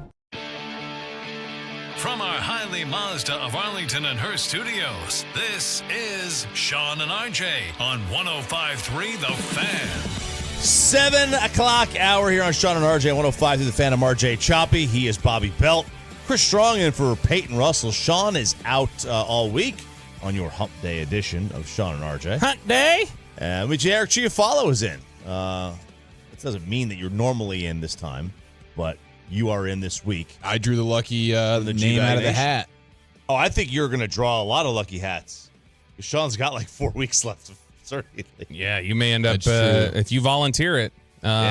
Which, you wanted to join us for the Firehouse Tour on Friday, 1938 Southampton Road, by the way, in Glen Heights. It's a bucket list thing for me. I had to get on board with that. So, thanks to Palmer's Hot Chicken, Catfish, and Shrimp, Chill Boys, and Firehouse Eating in the Hair. Absolutely. And so you wanted to join us for that. So you signed up. You said, I'm in. I'm in for the whole week. I want to be part of this whole thing. But I don't know. Is the same sort of drive going to be there for potential future paternity breaks? That's going to be a good question, because I will say, as this week has gone on, each day it's become more and more difficult to register that that's an alarm going off at 4 o'clock in the morning and I need to get my body up. It's like Monday, I was almost like in and out of sleep the whole time because you're just nervous that you're not going to wake up. You know, it's like the night before Christmas. You're a little bit excited. I couldn't wait to see Choppy's new soda body. You know what I mean? So I was fired up, no problem. Yesterday, a little bit more sluggish. Today, I think I hit the snooze button 4 times before I actually rolled out of bed. So tomorrow, Friday, it's going to be a bit of a dangerous game. Could be. And I'm looking forward to playing it. I mean, also, you were a little slowed this morning because you were doing some community service, right? You were helping out a gas station attendant. This was one of the more sad things I've witnessed with my own eyes in a while. I pulled up to the gas pump at 4:30 in the morning, and there is an older lady. I would guess she's at least in her like late 50s. Working the graveyard 7-Eleven shift, okay? That's a tough deal. But when I pull up to the pump, she is outside of the doors of the 7-Eleven, just outside of the doors. And she is like on her knees and her elbows smoking a cigarette. Like she's down on basically like the floor mat that like is right there as you walk in. She is on this sidewalk on all fours smoking a cigarette. And it was just like a weird deal. I guess if you want to like chill and smoke, I just figured you'd be sitting maybe crisscross applesauce or something. Yeah. But she was doing like this on the elbows cigarette thing. And then I start pumping my gas. I look back and she's back inside. So I didn't see how she was able to maneuver herself in there. And then I get in, and when I'm buying the water and the coffee, she's leaning over and clearly can't really hold herself up on the deal. And so I'm asking, I'm like, hey, like what's going on? And it's an arthritic back that she's dealing with. Oh, that's the worst. So and she's like, I don't have insurance and all this stuff. And then she started blaming some political figures. And then I was like, my goodness, I am just so genuinely sorry for you. I feel terrible. I have back pain, and now I can't ever acknowledge it anymore. Real quick, a traffic alert, I-30 eastbound in Fort Worth near downtown. They say it as a parking lot. So that's also traffic in DFW. Did you see the fire in Fort Worth on 35 yesterday? I did not. Like it was shut down. Like the express, it was on the express lane. That's why I didn't see it. Remember where they had the pile up. I'm a no toll road kind of guy. Well, it's right in the middle there. You can't miss it. But they had the pile up a couple years ago during that storm. Oh, that was awful. Right? It's crazy. It was kind of the same spot, right at like 287 Heritage Trace area. Okay, yeah. Where they had this one, where this one was yesterday. A car exploded or something? A truck, the back of a truck. It was probably, people said it's on Facebook, it was a brake fire. Whatever. I don't know. But like the whole truck trailer part completely engulfed in flames. Jeez. All the stuff that was all over the road. I mean, they had shut down the express lane, but it was not showing up really on your maps. Like it was telling me it was only like 40 minutes to get to Fort Worth. And there were people saying it took me 3 hours to get through that. Oh, 3 to 4 hours. There's nothing it was going worse. on. I mean, it was basically dark red for a good 8 to 10 hours yesterday on the map. Oh man, that's the thing about the expressway. That is one of those deals where 9 times out of 10 you're humming, you're getting quicker to where you're going. But let a accident of sorts happen there. Now you're barricaded, and now you're in for the long haul. You know the expressway where you're never going to see any slowdowns? The one we have coming up at 7:20. Thanks to the on-time experts, baby. Wow. We got a Chopping It Up Wednesday as well. Baby. Yes, Looking forward to that. Yes, sir. I have a headline that you guys aren't going to believe, and we'll get to that as well, hopefully. I got a headline for you. 9 new creations brought to to Globe Life Field for the All-Star game. So we know that whenever opening day is rolling around, or you get the All-Star game into town, something like that, some postseason, World Series, some sort of Heim big Hammer. They love to have. It's like, shout out to Brandon Hurtado. It's like when we have the State Fair roll around, and then they bring in all the food for us here for us to try every October. It's my favorite time of year. The Rangers do something similar. They want to do it big. They want to present all their new wild creations that they have available to you. So here are a couple of the new items that they debuted yesterday. So you've got a 3-strike boombox, a 2-foot-long Texas feast. The Dallas Morning News writes that for now a decade, they've been taking part in 24-inch food creations. It says they keep that up. Yeah, they are. They keep up that large and in charge persona at the All-Star game with the 3-strike boombox for $35.99. Baseball fans get a 2-foot-long bed of waffle fries ladled with chili, brisket, pulled pork, pico, lettuce, and jalapenos. It'll be sold at concession stands that you could say are too big to fail. Also sold there is a 2-foot-long chili dog called the Boomstick. Of course, we've all been familiar with that, as well as the 2-foot-long tray of nachos called Boomstick Nachos. All right, the boombox looks good. I mean, I can get down with some waffle fries and some toppings on it. I mean, I could crush that. Waffle fries. Might do it by myself. Waffle fries are to me, there's very little room for error. What? Like they're either great. Oh, they're always amazing. They're either great, or you can really give me some mushy ones, or it can be difficult sometimes to salt them properly because they just fall straight through the wickets there. I love the butt fries. I know you've talked about that. Big fan of the butt fries. Oh, you eat the butt fry with the with like the skin on the back? Yeah, the ones that look like when you get them at Chick-fil-A, they look like a webbed feet or something. I love those. I love those mainly because I know I never order fries when I go there. I just order like the entree. But my kids always order the fries, and they refuse to eat the butt fry. They don't like the butt fry. Wow. Luke is in here. He'll tell you. My fries are anti-butt fry guy anti-butt over there. Fry. Wow. I think I'm more anti-butt bread. We become butt guys the more we age. It's a sign of maturity. Yeah, that is a maturation process that we all can appreciate. But I think the bread, the booty bread or whatever, I'm not eating that. But I will eat the butt fry. It's all crust. It's basically all crust.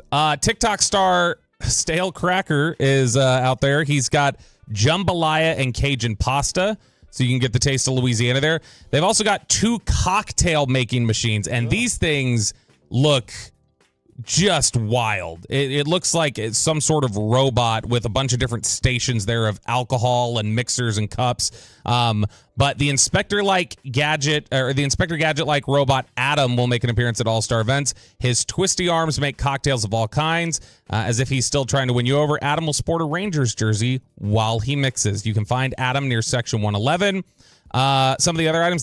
So we have a robot bartender. Yep. Named Adam. And why'd they call him with Adam? Why not Ranger the robot? Well, so it spells Adam in all caps, so I assume it stands for something. And my guess is they're saying this is a first of its kind, much like Adam was the first man. This is the first cocktail maker, is what I would guess. You really think that they went biblical here? 100%. They went Old Testament? Adam and Eve is a societal reference outside of religion at this point. So I absolutely could see that. The second robot's going to be called Eve? Yeah. And the second robot's going to, eat an apple or something, and then we're all going to have to start working and wearing clothes. This is where you learn from your mistakes. That's what the robot looks like. Yeah, I think sitting there mixing up cocktails. So it's a 2-arm. So he's able to this is just the most efficient way, I guess, to make cocktails for your customers. Yeah. Now, what I'm not sure of is how you implement your order. Like, do you place the order just tell and Adam. then do you place the order with somebody there, and then they key in the thing, or do you use a touch screen and enter what your drink is? Then it makes them free. I don't know. I don't know how it works. If it's a touch screen, that line is going to take forever. It is. Have you gone? I mean, have you seen try doing the touch screen at a McDonald's? Where you just where you're can't sitting buy there. Happy Meals? It's 15 minutes. I mean, you just walk up to the counter at that point. Do you think when Adam's done making your drink, do you think he turns the screen around and he goes, "You're going to be asked a couple questions here"? It's one question, and I know what the question is already. South Street Tacos from a San Antonio chef. So, boy, I don't even want to butcher this name, so I'm going to say Mr. Gonzalez, who is the owner of Tacos Vitali, again, not going to mess that up, in San Antonio, will cook in Arlington on July 15th and 16th. He'll make shaved pork, carne asada, and chicken tacos, served 3-2 an order. Available in Section P106 for $19.99. I don't feel like 3 tacos at a ballpark for $20 is that bad a deal. Like, I feel I don't think so either. Yeah, I mean, I've unless seen they're worse. just tiny, but they don't look tiny. I would have expected that to be much worse. Our buddies Hurtado Barbecue, who we will have Fan Bowl coming up at the Arlington location of Hurtado. That's on August 10th. We'll have more details for you on that shortly. But Hurtado Barbecue will be adding a loaded cornbread muffin to its all-star menu. And it comes with honey butter on top. There's little barbecue bombs of smoked brisket, burnt ends stuffed inside of Mexican cornbread. You can get those in Section P141 for $10.59. Then we've got 3 Texas-themed editions here.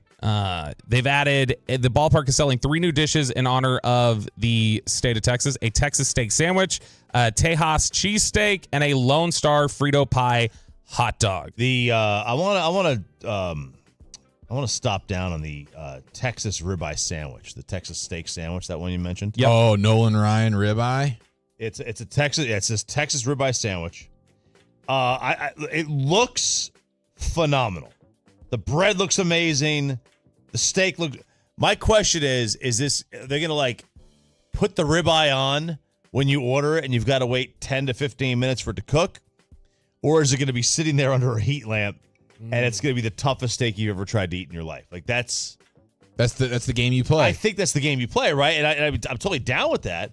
I think if you get it, like, if they do it at the warming lab, if you get it, like, right away, as soon as you walk in the stadium, before they've cooked them all and they've been sitting there, this could be phenomenal. Ribeye sandwich is absolutely brilliant. And this isn't like a sliced where it's like a bunch of thin slices. This is just taking piece of steak. a full slab of ribeye, like what looks to be at least a 12-ouncer, if not a 16-ouncer. Oh, yeah. And then just putting it on a bun and saying, go enjoy your day, could sir. Slap one across the face with this meat. 100%. I think all of these mild concussion will put you in the protocol. You're going to need one of those Bobby Belt Guardian caps. And Bobby will be able to talk to you. Guardiansports.com, and I won't be able to talk to you in the Cowboys locker room. I think that all 9 of these things, if you want these over the weekend, I don't know about sitting on the heating lamb chop. I think all of these are going to be the most warm and ready-made things all week, because it's like, this is a special weekend. Yeah. All-star eyes are on you. We know, like, whether it's All-Star Game, Super Bowl, cities and venues make sure, like, we got to be on top of our game. And if they're giving special offerings, I would bet that if you get any of these 9, that's going to get you the most attention to detail of anything you're going to order in the ballpark. Right. But I will give the Rangers credit for this. Globe Life Field, the concessions are pretty strong. Everywhere that I've gone there, I've never really had a sideways order. Everything's usually been cooked, ready to go, warm. I've never felt like I got something cold or stale or anything else. That's been an upgrade. No, they're incredibly detail-oriented. They're not cutting any corners. Casey Rapp's the Super Beast. Delaware and North is always bringing it strong. And I will say as well, and this isn't in the article, but I did hear back channeling, I've raved about the mozzarella sticks at Globe Life Field. I believe for the All-Star Week and festivities, you will be able to get the greatest mozzarella stick known to man as well. They kind of discontinued it for the regular season, bringing it back for All-Star Week. I plan on just housing at least double digits of mozzarella sticks at Globe Life Field. So that's another pro tip. Plus the pizza dog. The pizza dog is an absolute home run of a concession item, and that's there all the time. And also need to remind everybody with your mozzarella stick news there. Breaking news on 105.3 The Fan is presented by BetQL. Smarter bets start with the BetQL app. Download the BetQL app or visit BetQL.com today. Boom! And that home run derby and the All-Star game, you can hear them both right here. No way. On 105.3 The Fan. Home of the champs, baby. Really? Also, home of the Expressway, commercial free to the top of the hour on a hump day. Let's hear from Klay Thompson on how Kyrie recruited him to the Mavs. Plus, we chop it up next year on The Fan. Let's get you over to Zerez. Get that carpet clean. Cleanway, Greenway, Zerez Way. The RJ Choppy Fan Special. Did you know July is National Carpet Cleaning Month? You do now. It is. You got to get over to Zerez. Get the RJ Choppy Fan Special. The 3 rooms pre-treated, clean, and sanitized for $99. $75 off your air duct cleaning. I had them over to the house a couple of weeks ago. They did the carpet, the tile, the hardwood, the upholstery. They did it all. The carpet looks fantastic. All the bedrooms look great. They look like this brand new carpet. The couch, we got a dog. That dog does a number on that couch, man. That couch looks so much better. It smells as good as it has since the day we got it. It's Zerez. It's the best carpet cleaner in the industry. When they do the hardwoods, that layer of filth on top of that, you can never get it cleaned up the way they do. I mean, I don't care how many Swiffers you're going to use. It's not going to get cleaned the way they do it. It feels like it's just brand new again. It's awesome. RJ Choppy Fan Special. That's what you got to get. You got to call them up, ask for the RJ Choppy Fan Special at 214-37-CLEAN. 214-372-5326 or ZeroResDallas.com. Spell it backwards or forwards. It spells the same. It's Zerez. Wake up, wake up, wake up, wake up. You're waking up with Sean and RJ. In just a few minutes, we go commercial-free all the way up to 8. Right here on The Fan and on our Odyssey app. This is the story of the one. As a maintenance engineer, he hears things differently. To the untrained ear, everything on his shop floor might sound fine, but he can hear gears grinding or a belt slipping. So he steps in to fix the problem at hand before it gets out of hand. And he knows Grainger's got the right product he needs to get the job done, which is music to his ears. Call, click Grainger.com, or just stop by. Grainger, for the ones who get it done. Get in zone, AutoZone. Welcome to AutoZone. What are you working on today? My car really needs a wash. The $20 McGuire's bundle includes Gold Class Car Wash for a showroom shine. Get in zone. And what about my tires? Just spray the included Hot Shine tire coating and you're all set. Get in zone. The inside is not great. No problem. The quick interior detailer in the bundle can help with that too. Get in zone, AutoZone. Restrictions apply. What's that sound? That's the sound of Downy Unstoppable scent beads going into your washing machine and giving your clothes freshness that lasts all day long. There it is again. It's like music to your ears, or more like music to your nose. That freshness is irresistible. Let's get a Downy Unstoppables bottle shake. And now a sniff solo. Nice. Get 6 times longer lasting freshness plus odor protection with Downy Unstoppables in wash scent beads. It's time to warm up that scoreboard and get ready to bring home the win with Specs. Specs has you covered with lower prices on all your favorite fan fuel. From craft beer, rare spirits, and world-class wine to chips, dips, and gourmet finer foods.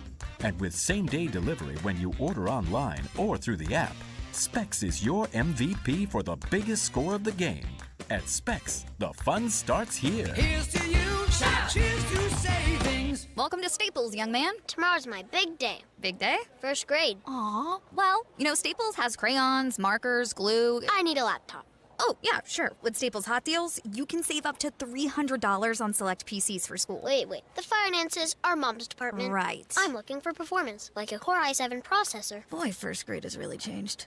Tell me about it. Save big on tech for school with super low Staples Hot Deals. Right now, get up to $300 off select PCs at Staples. Ends 8/24. The best things in life, they come in twos. 2 scoops of ice cream, 2 tacos. And now for a limited time, get our best deal of the year. Buy any phone when you switch to Consumer Cellular and get 2 months of service free. That's right, the same fast, reliable nationwide coverage as Big Wireless, now with 2 months free. Proof the best things in life really do come in twos. Visit consumercellular.com or call 1-888-FREEDOM. Second and third month of monthly base service fee waived for new customers with the purchase of a phone and activation by July 31st, 2024. Taxes, fees, and third-party charges will apply. See website for additional details. I'm Bob Burke, founder and chairman of Burke America Parts Group, a family of brands that includes repair.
Do you think it's true that you've got to forget something else to remember that Uber Eats has groceries? No, that's absurd. Hey, remember when you used to be what was it, Pepper Lady? Pepper Lady? Wasn't it Cinnamon Sisters? Basil Babes. Saffron Squad? Nutmeg Maidens? Pre-curb? No. Nutmeg Maidens. I just said that. Was it Spice Girls? Doesn't sound right. Was it Saffron Squad?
Longer than 7 years in any one place. I still have not gotten used to seeing LeBron in a Lakers jersey.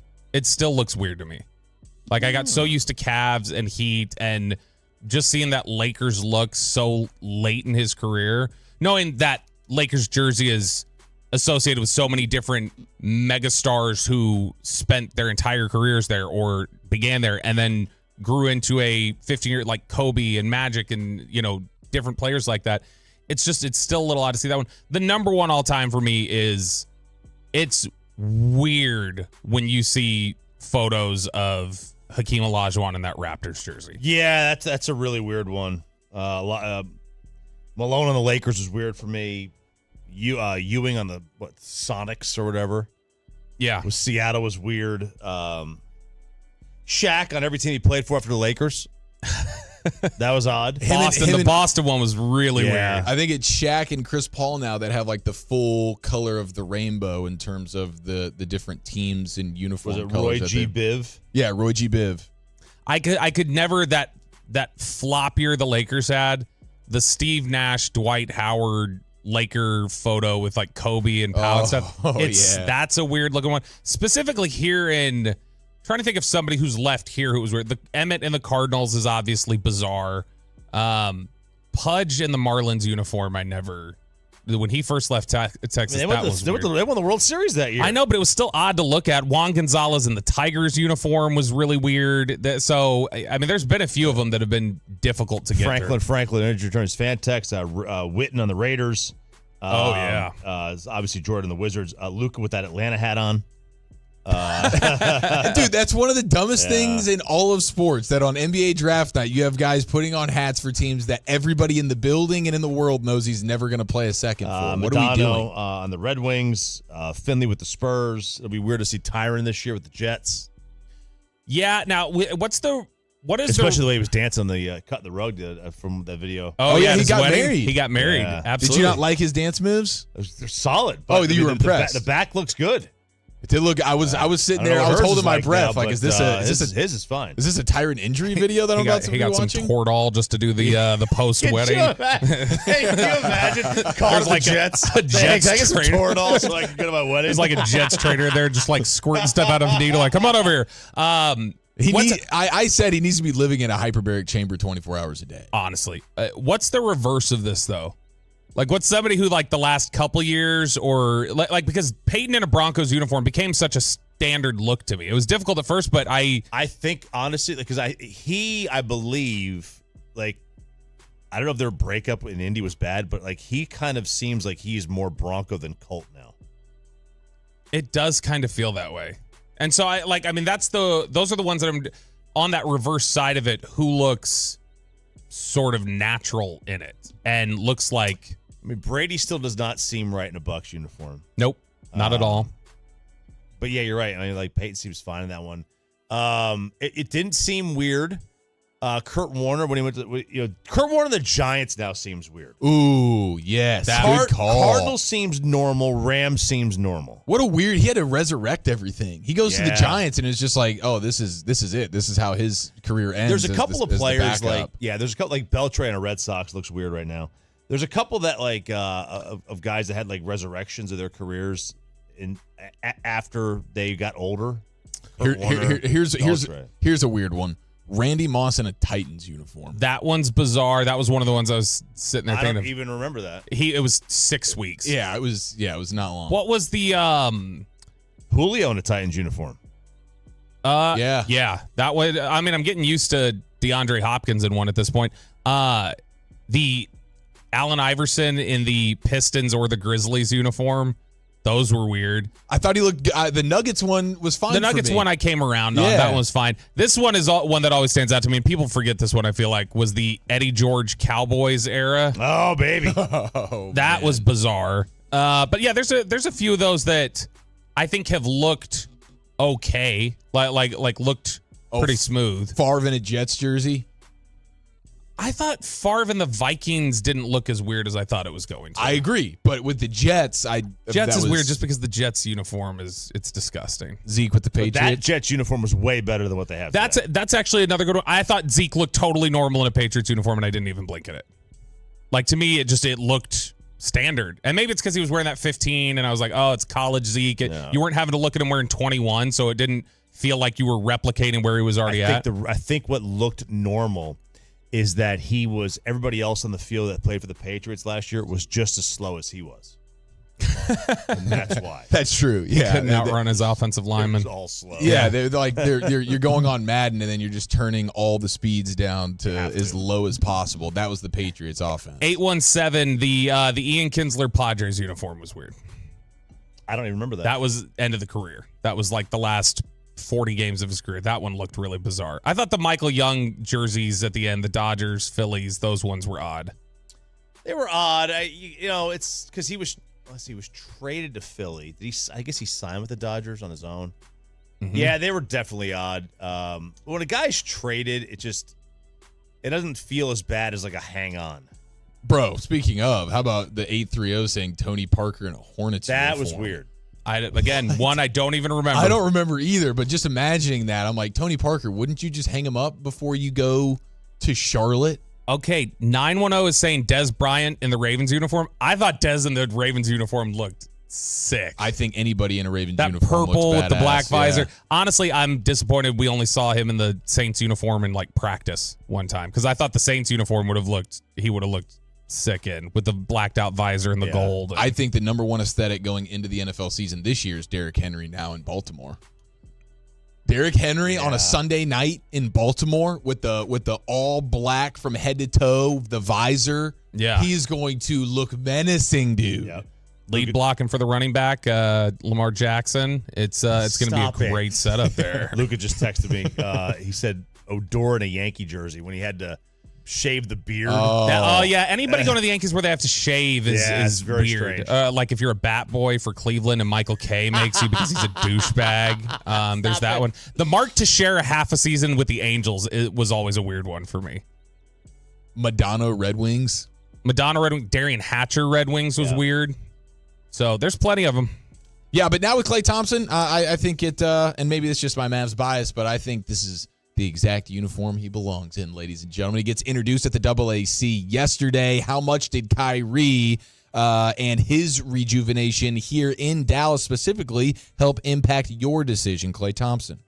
He actually was one of the first people to text me just how grateful he is to be here and how the city's embraced him, the organization's embraced him, especially after what he had to go through. And I've known Kai for a long time, and he's been super down to earth ever since I met him, and just a very gracious person. And for him to come here and embrace the city and embrace the role he has just inspired me because, I mean, they were so close to winning the whole thing. And, I think we can help get them over that hump. And sorry, what was part two? Yeah, just whether that was pretty much it. Okay. Just whether you had conversations directly about that or just watching him. Yeah, we did. We had some good We text a lot nowadays. Us millennials, so we had some good text threads. Yeah. It's disappointing. I imagine them FaceTiming with each other. And That's very Peyton. You got you FaceTime all your That's Gen boys. Z. He That's just Gen said Z. he's millennial. You got to remember he's not a young buck anymore. Millennials are not young. They FaceTime. I mean, that's all they do. I'm a FaceTime guy. Like they don't even call like just to get on speak. It's just FaceTime. That's all it is. And that's what you are. I would say I'm probably like maybe 7 out of 10 FaceTime. Like But a lot of times you're FaceTiming to see the girls. Yeah, that's true with my family and whatnot. But like if it's you FaceTime your boys, like your buddies. Yeah, I'll FaceTime my buddies or like my brother who was living in Colorado. Do a little. I think FaceTime family. I don't think situation. family counts. That's because I think for family, that's you're trying to have the personal connection. But for Peyton, every time he talks to his friends, it's on FaceTime, which seems a little odd to me. Very strange. That's just a generational gap, I guess. Hey, you know what's odd? The 214 saying Jerry Rice in a Seahawks uniform. That is odd. That was odd. Dude. It was the Oakland uniform. I think was wearable. The Randy Moss 49ers uniform was weirder to me than the Seahawks with Jerry, because Jerry Randy Moss was on the Niners. Randy Moss was in the Super Bowl against the Ravens.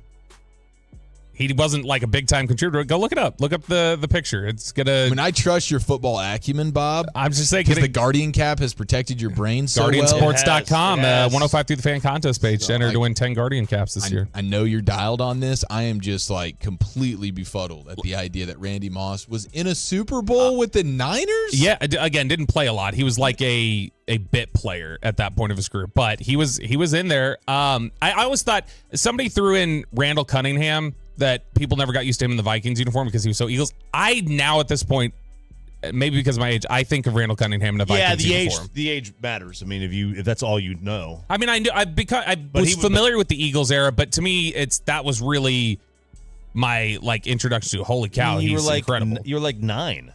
I know, and so that was that's like perfect for you. But I think it's a better look too. I think the purple Vikings uniform looks better than that awful Kelly green. Oh, you didn't like the old school Eagle? No. You like the new one better? Yes, the like 96 one. That I want to crap on Philly all the time, but the Kelly green I actually think is pretty cool. Yeah, I thought the Kelly, because that's like kind of ticks me off. I wish it wasn't. I thought the Kelly green looked like it's way better than they have now. They went to a local, like they were trying to support local businesses and had somebody who like prints high school jerseys do it for them. Yeah, I didn't think their helmets were great. I thought the helmets were too silvery. Felt like every single last one of the decals on that jersey helmet and everything else was peeling off. Like it looked like a 9th grader's binder with stickers on it or something, and they're just peeling at the corners. Man, I'm so glad I don't have to deal with that anymore. I used to just shove papers in my backpack like a savage. I can't believe I would do that, but I was like kind of anti-fold or whatever. And then it's just like, where's my homework? And it's like just wedged down at the bottom of your backpack, all crinkled up. Like that's stuff that I have regret.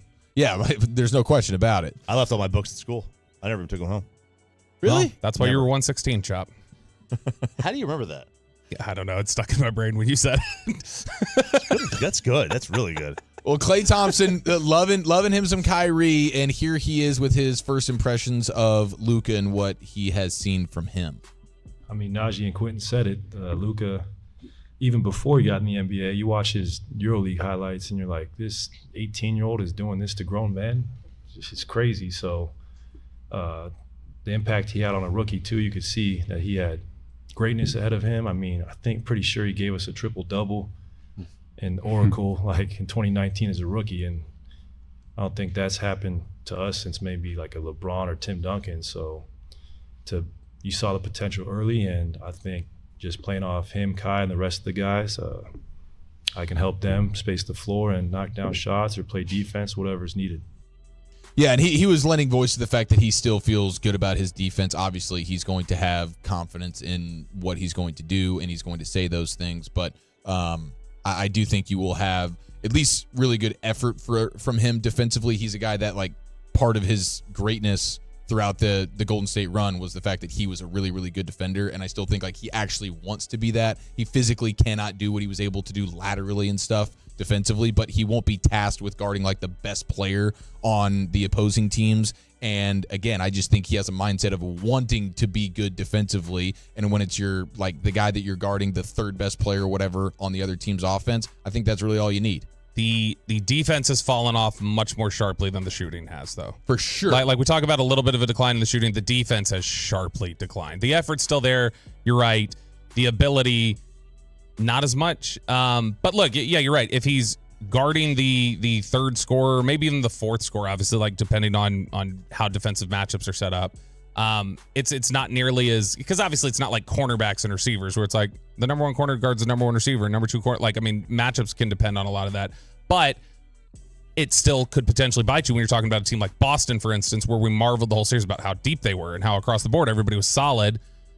Those are the types of games where maybe it's more detrimental and you're having to kind of stagger minutes a little bit. All right, we'll get to chopping it up here in just a second. We are in the expressway here, commercial free to the top of the hour. Thank you to On Time Experts. I did want to play for you guys the third nominee that you guys have had over the course of the last few weeks here, a potential song of the summer brought to you by Artificial Intelligence, the Buc-ee's Banger Bonanza.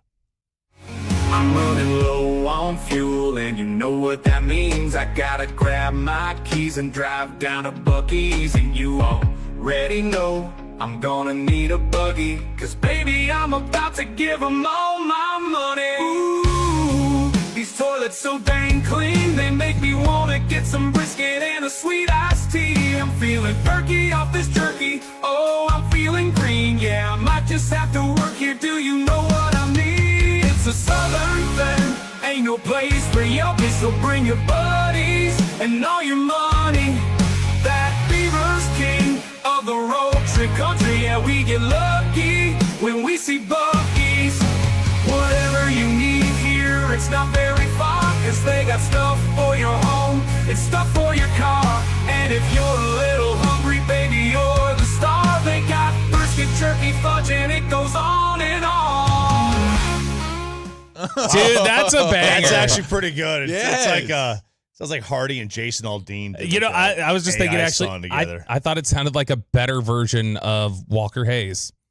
Yeah, it's some Walker Hayes. It's got some Walker Hayes vibes. You know, Walker Hayes is that like We Fancy Like Applebee's song. You know that song? Ooh, I think so. Yeah, that's it. You know the so Applebee's is that somebody had AI write it and then they recorded it, or is that AI recording that? See, that's what I don't fully know. It says Beats by AI. Like the account is Beats by AI Official. I like it. So I don't know exactly how that all comes together, if AI writes the lyrics and then somebody goes and records it, or if they are now able to just artificially make a beat and a melody and put it all together. It was amazing. Hundo P AI is writing my next song. So we've actually talked about this off air recently.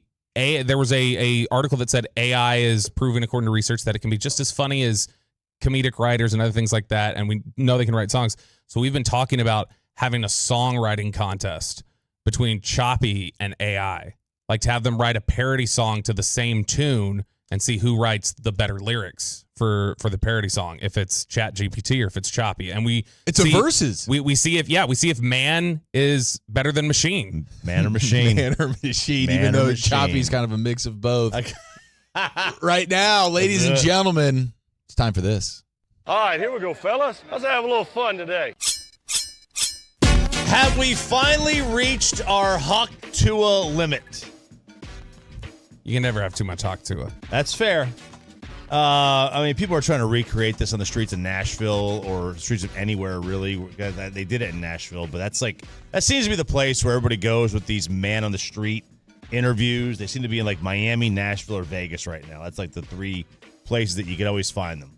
And she was just paid $30,000 to appear at a club in Miami wearing a Tua jersey, which, by the way, if Tua's nickname is not Hawk Tua all year, somebody has to get a Tua jersey with Hawk on the back. You have to. Well, we've already seen a baseball play-by-play crew mix in the Hawk Tua. I'm trying to remember which broadcast crew it was. Probably not the A's. But you got to think that the Miami Dolphin or maybe an opposing team who is playing the Dolphins find a way to weave that into the broadcast. Look, McAfee needs to make an on-site appearance at Dolphins training camp, and then he needs to have Hawk Tua girl there so that they can take the photo of AJ Hawk, Hawk Tua girl, and Tua Tagovailoa. and so that then we can get the full image. AJ there. Hawk Tua. There you go. Yeah, AJ Hawk Tua Tagovailoa. It'd be like one of those Jeopardies before and after Exactly. questions. Yeah, it's like answer.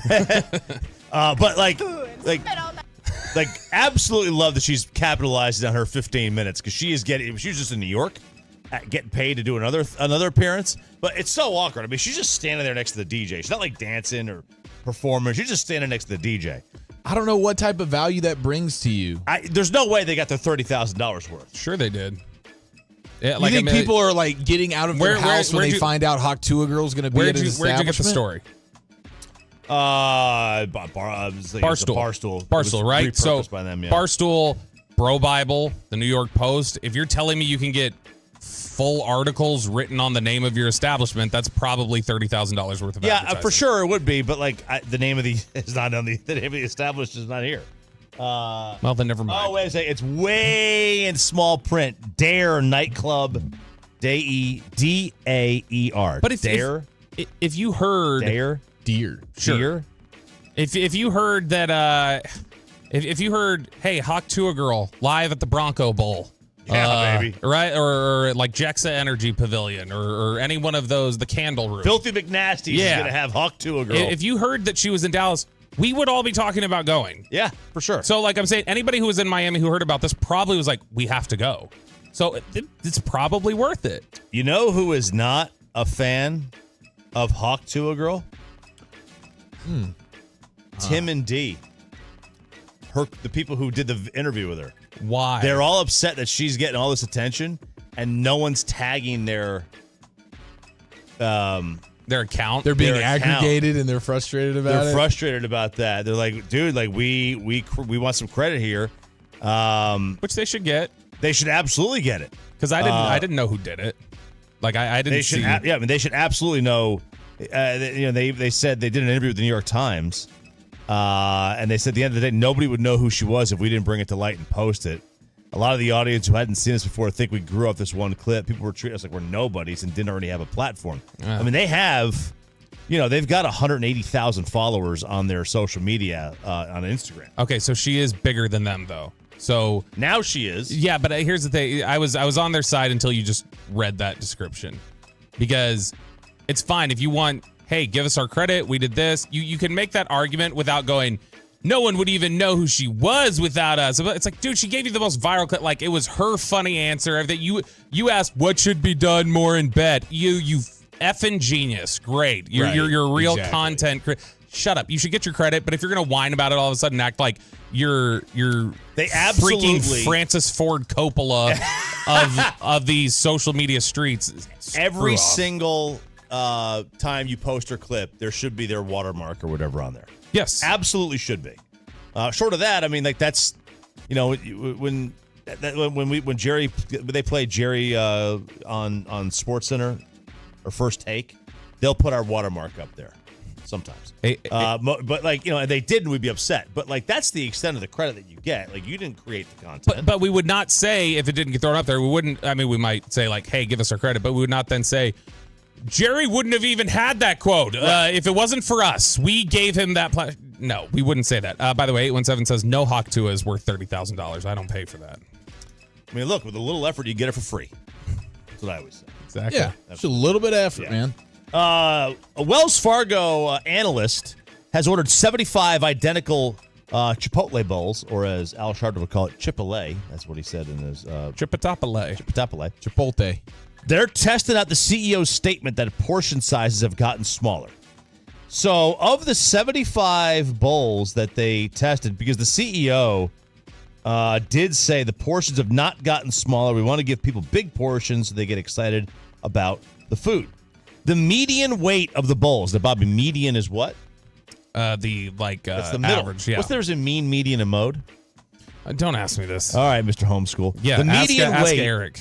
Or ask Chris. Chris knows that. Chris looks like he knows math. He was just in it last week. The median weight of the Chipotle bowl, and they ordered the same exact bowl. Right? Okay, the same. Yeah, you got to keep, you can't, no variables here. So the average weight was 21.5 ounces. Some locations, because they brought them all back, they weighed them all. The average was 21.5. The heaviest bowl came in at 27. That's my guy right there. That guy needs to we need to go show him some love. They better circle back to that guy and say thank you for being awesome and not trying to bogart all the stuff that you don't get paid for. You don't do any of this. This isn't yours. Why do you care if I want an extra little bit, just normal adult size level of chicken in my bowl? The lightest bowl came in at 14. That person deserves to be shamed on that. The Is a half. That's half the size. That is embarrassing, and they should lose their job. You're not doing your job correctly here. How is a single bowl half the size of the other?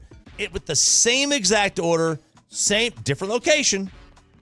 But I mean, I get it if you're 4 or 5 ounces off. I get it.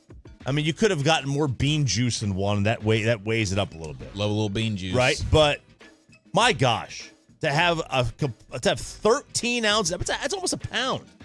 To have one bowl weigh almost a full pound different than the other, y'all deserve to get shamed away. What were these weights 5 years ago, 10 years ago, in 2014? When they were at the height of their dominance? Was it a 40-ounce bowl? Was it when you were on a good day, you're getting a 40-ounce bowl here? Man, that would be a good day. That would be a good day. Yeah, this is why you got to pack your own bowl. When somebody else does it, they'll skimp on it a little bit. Chopping it up here on 105 through the fan. About a month ago, I read the story to Sean. Bobby, I'm not sure if you were in it. I'm sure you were. But this woman in Indonesia was swallowed by a python. Yep. All right. Oh, my gosh, dude. Remember that one? Yes. Happened again. Again to the same lady? Not the same lady. Like, how dumb do you have to be, lady? I mean, we gave you a mulligan, honey, and you showed back up and you got swallowed up again. So earlier this month, a missing woman became the 5th person to be discovered inside a python in Indonesia since 2017. That was back in June. So now we're on number 6. Now we're on number 6. Another one. Got eaten alive. Just a month later, after another one. Well, I mean, what do you? Same fate. And the most terrifying aspect about this is I watched this document. When the first story came out, I decided to go, watch some videos on this and rabbit hole style. Yeah, and the guy, one of the like a zoologist or whatever, he was like, the misnomer is that they strangle you. No, what happens is they squeeze you so tight that your blood will rush to the outer parts of your body and your heart will you have basically a heart attack. The blood will rush to the outer parts of your body, like it starts. Blood will rush. Kill Bill squirting out of your skin. It'll rush to like your feet and your head, and then your heart just basically like. Oh, because your heart now no longer has enough blood to get going. Okay, yeah, so it just stops. You have basically a heart attack. Sounds like an awful way to die. Oh, 100%. Yeah, that's. I just don't understand why anybody. I mean, this snake that we're talking about is ridiculously big. Yeah, I mean, so there's a guy named. Why would you go anywhere near that? There's a guy named. Or where it could possibly be. They're just walking. They're just walking. They're walking the streets. They're not in the jungle or something. They're walking through the jungle to get from town to town. They're walking through like brush and snake. These are ambush predators. I follow this guy named Paul Rosalie on Instagram. He's a conservationist in the Amazon, and he has amazing videos and photos of him.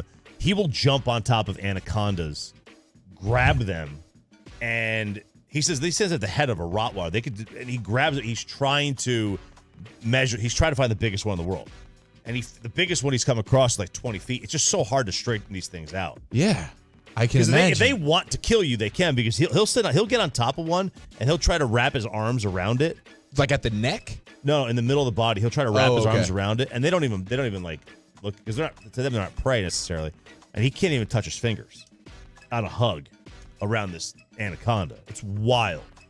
Oh my gosh! That is. I would be as scared as anything in the world. I would want to stay as far away from that as possible. How anybody would want to? Are these locals or are these like tourists? Oh no, these are locals. These are locals. Yeah. Okay, they're just sitting there walking down the But how trail. slow do you have to be walking? Like, I don't think. Whenever I've seen a python video, it looks like they're very, like they just kind of methodical, slowly constrict. Like, I would think you could get away from it.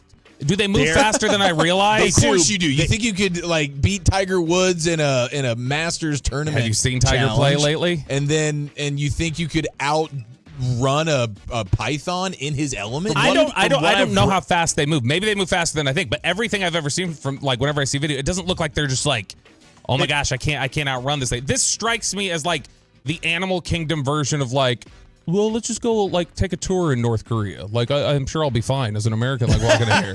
Like it's like, well, you were dumb. They probably grab your ankle. My assumption is because everything I've read about pythons is that their teeth are like pointed back.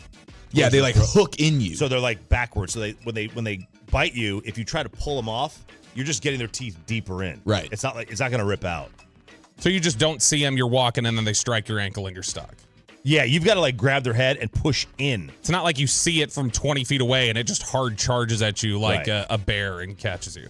Real quick, let's do this one real quick. Chief, I don't know if you are using your children in your influencer videos. No, as a matter of fact, I was talking to my wife about this. But according to new child labor laws, if you have your children in 30% of monetized content online, under the age of 16, they should receive 15% of your gross earnings. Where is this? Well, this was in Illinois. But, once this thing happens in one state, I mean, like, a bunch follow suit. Yeah, a bunch. I don't know that the whole country Not follows the whole country. Illinois' cues. Not the whole country. But child labor laws, I mean, I think a lot of people do generally fall into, especially like this, because the internet's they'll eventually have the internet be regulated nationally, I assume. Maybe it isn't already. But the difference in cultures, man, like we're sitting here going like, you really should get commission on your kids being in your social media influencers. Meanwhile, there's like some kid overseas working their 14th hour in Nike's shop. Yeah. It is it's a big matter Here's of perspective. your bread and water. It's a big matter of perspective. According to the way the stats show, influencers with more than 1 million followers can earn a whopping $20,000 from sponsored content.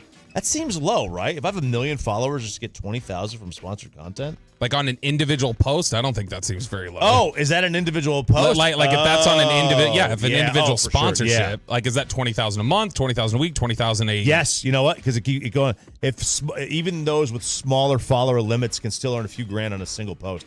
So imagine $20,000 a post. That's the dream life right there, dude.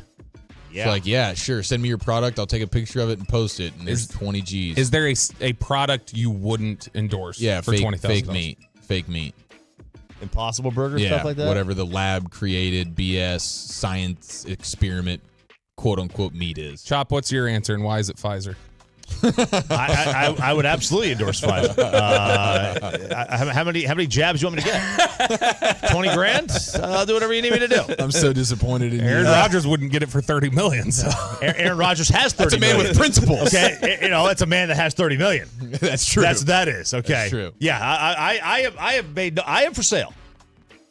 Oh yeah, I am for sale. Yeah. Well, you got a job to makes do. me holla, honey boo boo child. We got a college. It's an inch. A college football kegger and the mullet man strikes again next on the Fan. Let's get you over to Soto.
Roger that, Sally.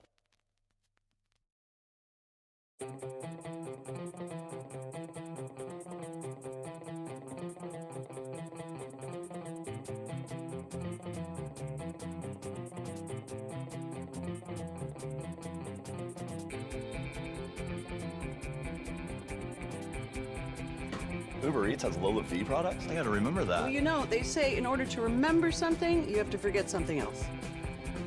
Okay, now that is a very cute haircut. That's like a little shag. I've never seen it before.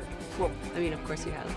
It's the Rachel. Oh, is that your name? No, I mean like your name. No, I'm Jen. My name's Jen. Right, but I just mean like this is your haircut. But that's hair on your head. I'm not saying this is your hair. Okay, freaking me out a little bit.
From our Hiley Mazda of Arlington and Hearst studios, this is Sean and RJ on 105.3 The Fan.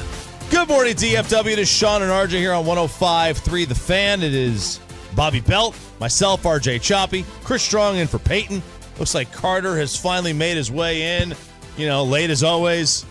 And then Eric Chiafalo, disappointing me. Whoa. What? Last I looked up, he had the hat on. I looked down at my screen, I look up, and now it's off. Well, I was looking, I realized that we were wearing the exact same hat today, me and Bob are. But you had and it backwards, though. Me and Choppy are wearing the same undies. So it just kind of works out. I like just the chemistry that we have. Yeah. We didn't even talk about it. It was just No, like, we didn't. You got yours, I got mine. You know what that haircut hump says? day. Hump day. You know what that haircut says? That haircut says he's about to tell me about the additional gospel found by Joseph Smith, and then he's going to ride off on his bike. No, that hair, you know what that is? He's that looks like he grew up in Salt Lake City with 12 siblings. That's the He's hanging out with Kyle Filipowski and stuff. That's the kid in Ladybugs, the movie haircut. Ladybugs, the movie? Ladybugs. It was a movie where a guy. It was Roddy. It was a Dangerfield. This teenage boy decided to go he went and played. He put a wig on and went and played soccer on a girls' team and dominated. Oh, like she's the man. And he looks. Yeah. He looked at that haircut. It's got kind of the butt cut thing where kind of the curls down there in the front. I know it does kind of suck. Do your kids watch Big City Greens at all? It's a little cricket green. If you look up cricket green, it's a little cricket green. Roast my haircut on YouTube and Twitch right now, please. We'll read them. You can do it in person too. Wow, bro, dude, it is. You're cricket green. Look at that, bro. Oh my gosh, Big City Greens is great. That's great. But you can roast Eric's haircut in person on Friday. Just come out to Glen Heights, 1938 Southampton Road. Yeah, baby. Thank you to Chill Boys, Firehouse Eating and Air, Palmer's Hot Chicken, Catfish, and Shrimp. We'll be out there. We've got Tolo giveaways. We're going to be partying, shopping. He'll probably do some shenanigans with the firefighters, but that's in Glen Heights. So, anybody in the Red Oak area, DeSoto, Duncanville. I know we got a ton of people who listen to us south of downtown, who every time we go out there are just pumped to have us out there. So if you're in the area, please stop by. Rangers get the 5-4 victory over the Angels as Max Scherzer goes 6 2/3, allows the 3 earned runs, 4 runs total, but 3 earned runs, struck out 6 across 6 2/3. They go for the sweep today. Game you can hear right here, 8 o'clock pregame, 8:38 first pitch. They could make it their first 6-game winning streak of the season. 6-pack. The old 6-pack. That's exactly what you want right now. This is what you need, Rangers. Let's get it done. And shout out to Bombi, by the way. That's a clutch bat dude. I know this has been not the year of the Bombi or season of the Bombi, but that is a guy who perpetually, oh my gosh, there he is coming up big with a dome. Man, I'll tell you, because the amount of people that we talked about yesterday with the reports that he might be on the trade block. And my buddy Wes, he's so put out by Adolis trade talk. I understand the emotional connection with Adolis now is huge. Dude. Yeah, I get that. Dude, somebody made a comparison on the fan text for Adolis yesterday, and I wish I could remember where it came from. But strike outy is what he would. No, they were like his trajectory El bleep holy is what you are. Wow. His trajectory down over there. His trajectory feels like it's starting to dangerously mirror Jonas Cespedes. God. Think about it, though. They feel very similar as players. Yeah, I know exactly what you're saying. But so he'll have the Adolis Family Barbecue. Yeah. Twitter account. Is it happening? Dude, I'd love it. Yeah, but is Cespedes the mayor of one of his rival cities? Do people in rival cities of Cespedes call him daddy the way Houston does Bombi? That's true. I don't think they do. Don't think so. So they're going for the 6-pack tonight, but you know what's even better than a 6-pack? A kegger! I'd like to know where Lou Holtz is right now. Oh, I win. Google me. We're not hosting an intergalactic kegger down here. Yes, we are. And guess who's hosting it? Who's hosting the kegger? We both are, baby. I think it's might be Mike Gundy. I think it's Mike Gundy. So Mike Gundy spoke at Big 12 Media Days. Boy, I get a little hopped up when these conference media days happen. I get a little bit ready to go because it means that college football is right around the corner. So Mike Gundy speaking at Big 12 Media Days because there is a story out there about Ollie Gordon. Now, Ollie Gordon was arrested for DUI 2 weeks ago. DUI, not a DWI. Can someone please text in the definitive difference? Constable Scott, I know you're listening. DUI versus DWI. We got a lot of explanations on it earlier today when we were talking about this. And at least the common response we got needs to be vetted maybe. But the common response we got was DWI refers to alcohol. DUI refers to any sorts of substance that you're being influenced by. So Ollie Gordon was arrested 2 weeks ago. And he's their running back, right? Stud back. He was the conference player of the year. He's Sean's son, right? That's Ollie. Ollie, yes. So he was fantastic, and he's 1,700 yards rushing. Good player. So Gundy was speaking at Big 12 Media Days about the punishment that he was going to undertake, or lack thereof. We're in a time where you guys are essentially employees. You guys make lots of money to play this game. It's different than it was 5 years ago. And your punishment's going to be facing the facts. That's why we brought him here today. I said, you're not going into hiding. You're going to face the music. You're going to have to stand up and talk to people and answer questions. And hopefully, more than football, you can learn from the situation you've been in. Because if not, then we have a real issue. But he's going to play. And I'm going to do what we think is best for Oklahoma State football. And I think it's best for Ollie to play. If there's any punishment, it's make him carry the ball 50 times in the first game. We're in a There you go. 50 times the first game. That's your punishment. You're gonna carry this thing 50 times. We're doing what's best for him. Yeah, having him on the football field absolutely is what's best for you guys. I understand that. Like, this isn't some like handing the ball off 50 times is the exact way to take an L. This is if you're gonna really do this, Mike Gundy, you're gonna probably, unless you're doing this like first game of the season, do they have like some slap team, little tune-up game to start the year? Then maybe you can hand it off to Oklahoma State 50 is a times. slap team.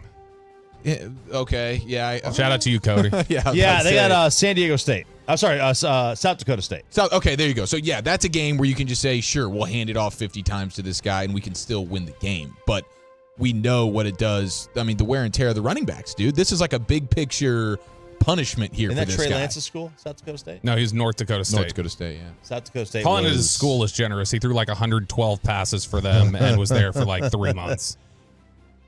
Yeah, I it's a weak punishment. It's not a punishment. One of the things he said, though, was not a punishment. 50. They talk about car accidents. Yeah, that's a punishment from that regard. Yeah, but I mean, it's more of a team punishment because you're going to hurt the team because you're not going to win a game.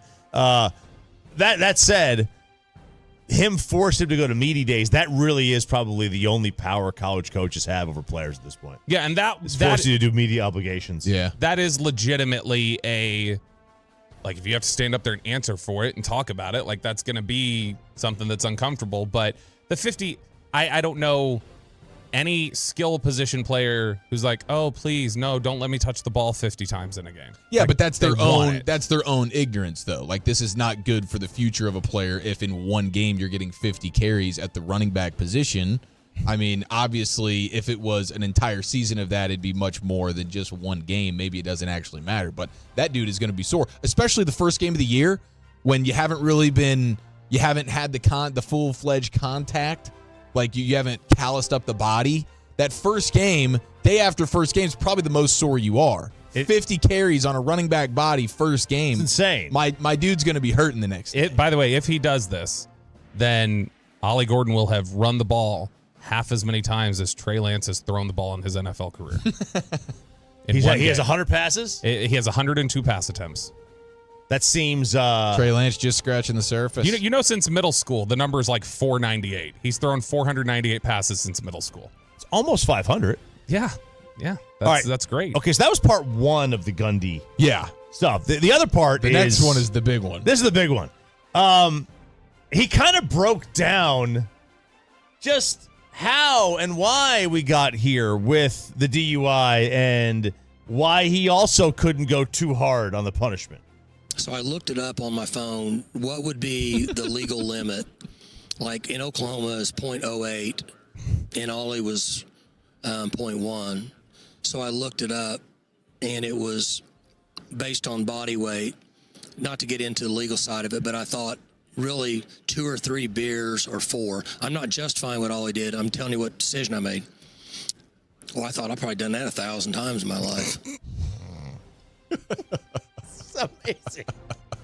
What? I mean, one of the most incriminating sentences you could ever utter into a microphone. He's doing what, beer science here, beer analytics. He's pulled out his phone. Analytics, yeah. He's trying to calculate how many beers it took to get his guy a little bit tipsy there. just sort of writing it off. I mean, I had 2-3 beers all the time. We call that lunch break here. This is like it wasn't a full line; it was a bump. You know, 1,000 times. I mean, that means on average, my dude Mike Gundy is probably going about 40 times a year with a little boozing and driving, which is actually less than what I thought it would have been. I mean, it's what, 3 times a month?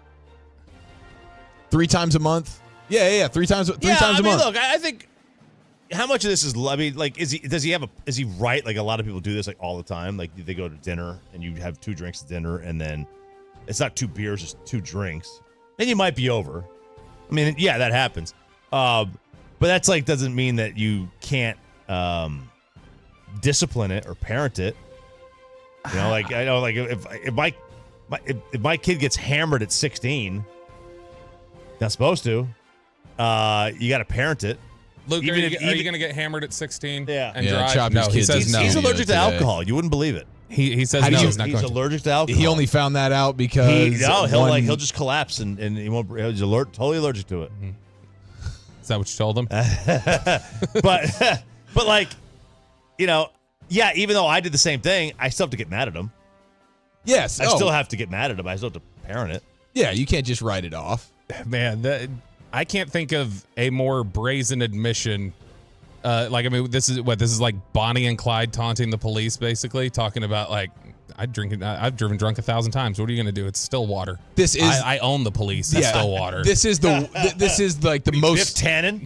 I own the police. Biff used to drink with like a light beer in his car. He did. So, I mean, if we talked about this yesterday and we had to guess the coach most likely to say this into a microphone, it would be Gundy. Hundo. Yeah. Now the coach most likely to, if you told me they've driven drunk 1,000 times, I might say Bobby Petrino. Oh, I was going to say Steve Sarkisian. Your guy. Sorry, Bob. Was that offensive to you? Horns up. That man is He's recovering. back. He's Yes, recovering for sure. from it. But He's done great. I'm not saying recently. He has done great. He really has. Yeah, he's dominating right now, and his quarterback Arch Manning's going to be in the NCAA football video game, which is good news. This is what we want. This is what we need. He's probably getting paid a ton of money for it. He's in the game. Yeah, Opts in. Arch Manning. He played us all for fools. He played us all for fools. This is all. I 1,000% believe this was a ruse the entire time. He said he wasn't going to be in it. Okay, and because like the game just comes to build out. up. The game comes out next week. So now we're to believe that there's just all of a sudden putting him in the game. Having these, I mean, we're just putting him in the game now. Yeah, he's been in the entire time. Mm-hmm. Look, it's the same thing as just like, oh, he carries his own books to class as a freshman, and you know he refuses to take NIL money until he's the starting quarterback, and it's just all part of the legend.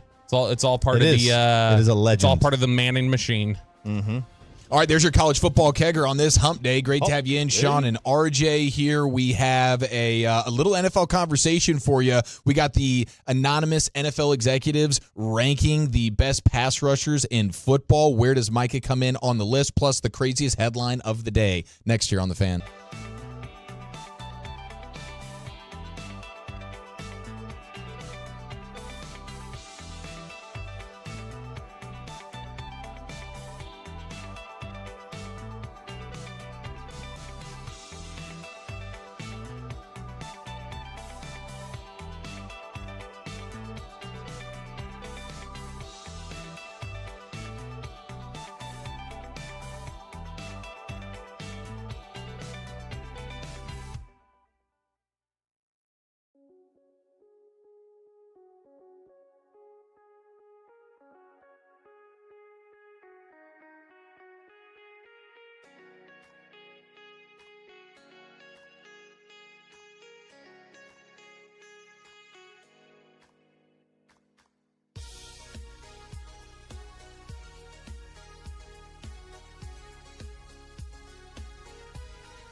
think it's true that you've got to forget something else to remember that Uber Eats has groceries? No, that's absurd. Hey, remember when you used to be a, what was it, Pepper Lady? Pepper Lady? Wasn't it Cinnamon Sisters?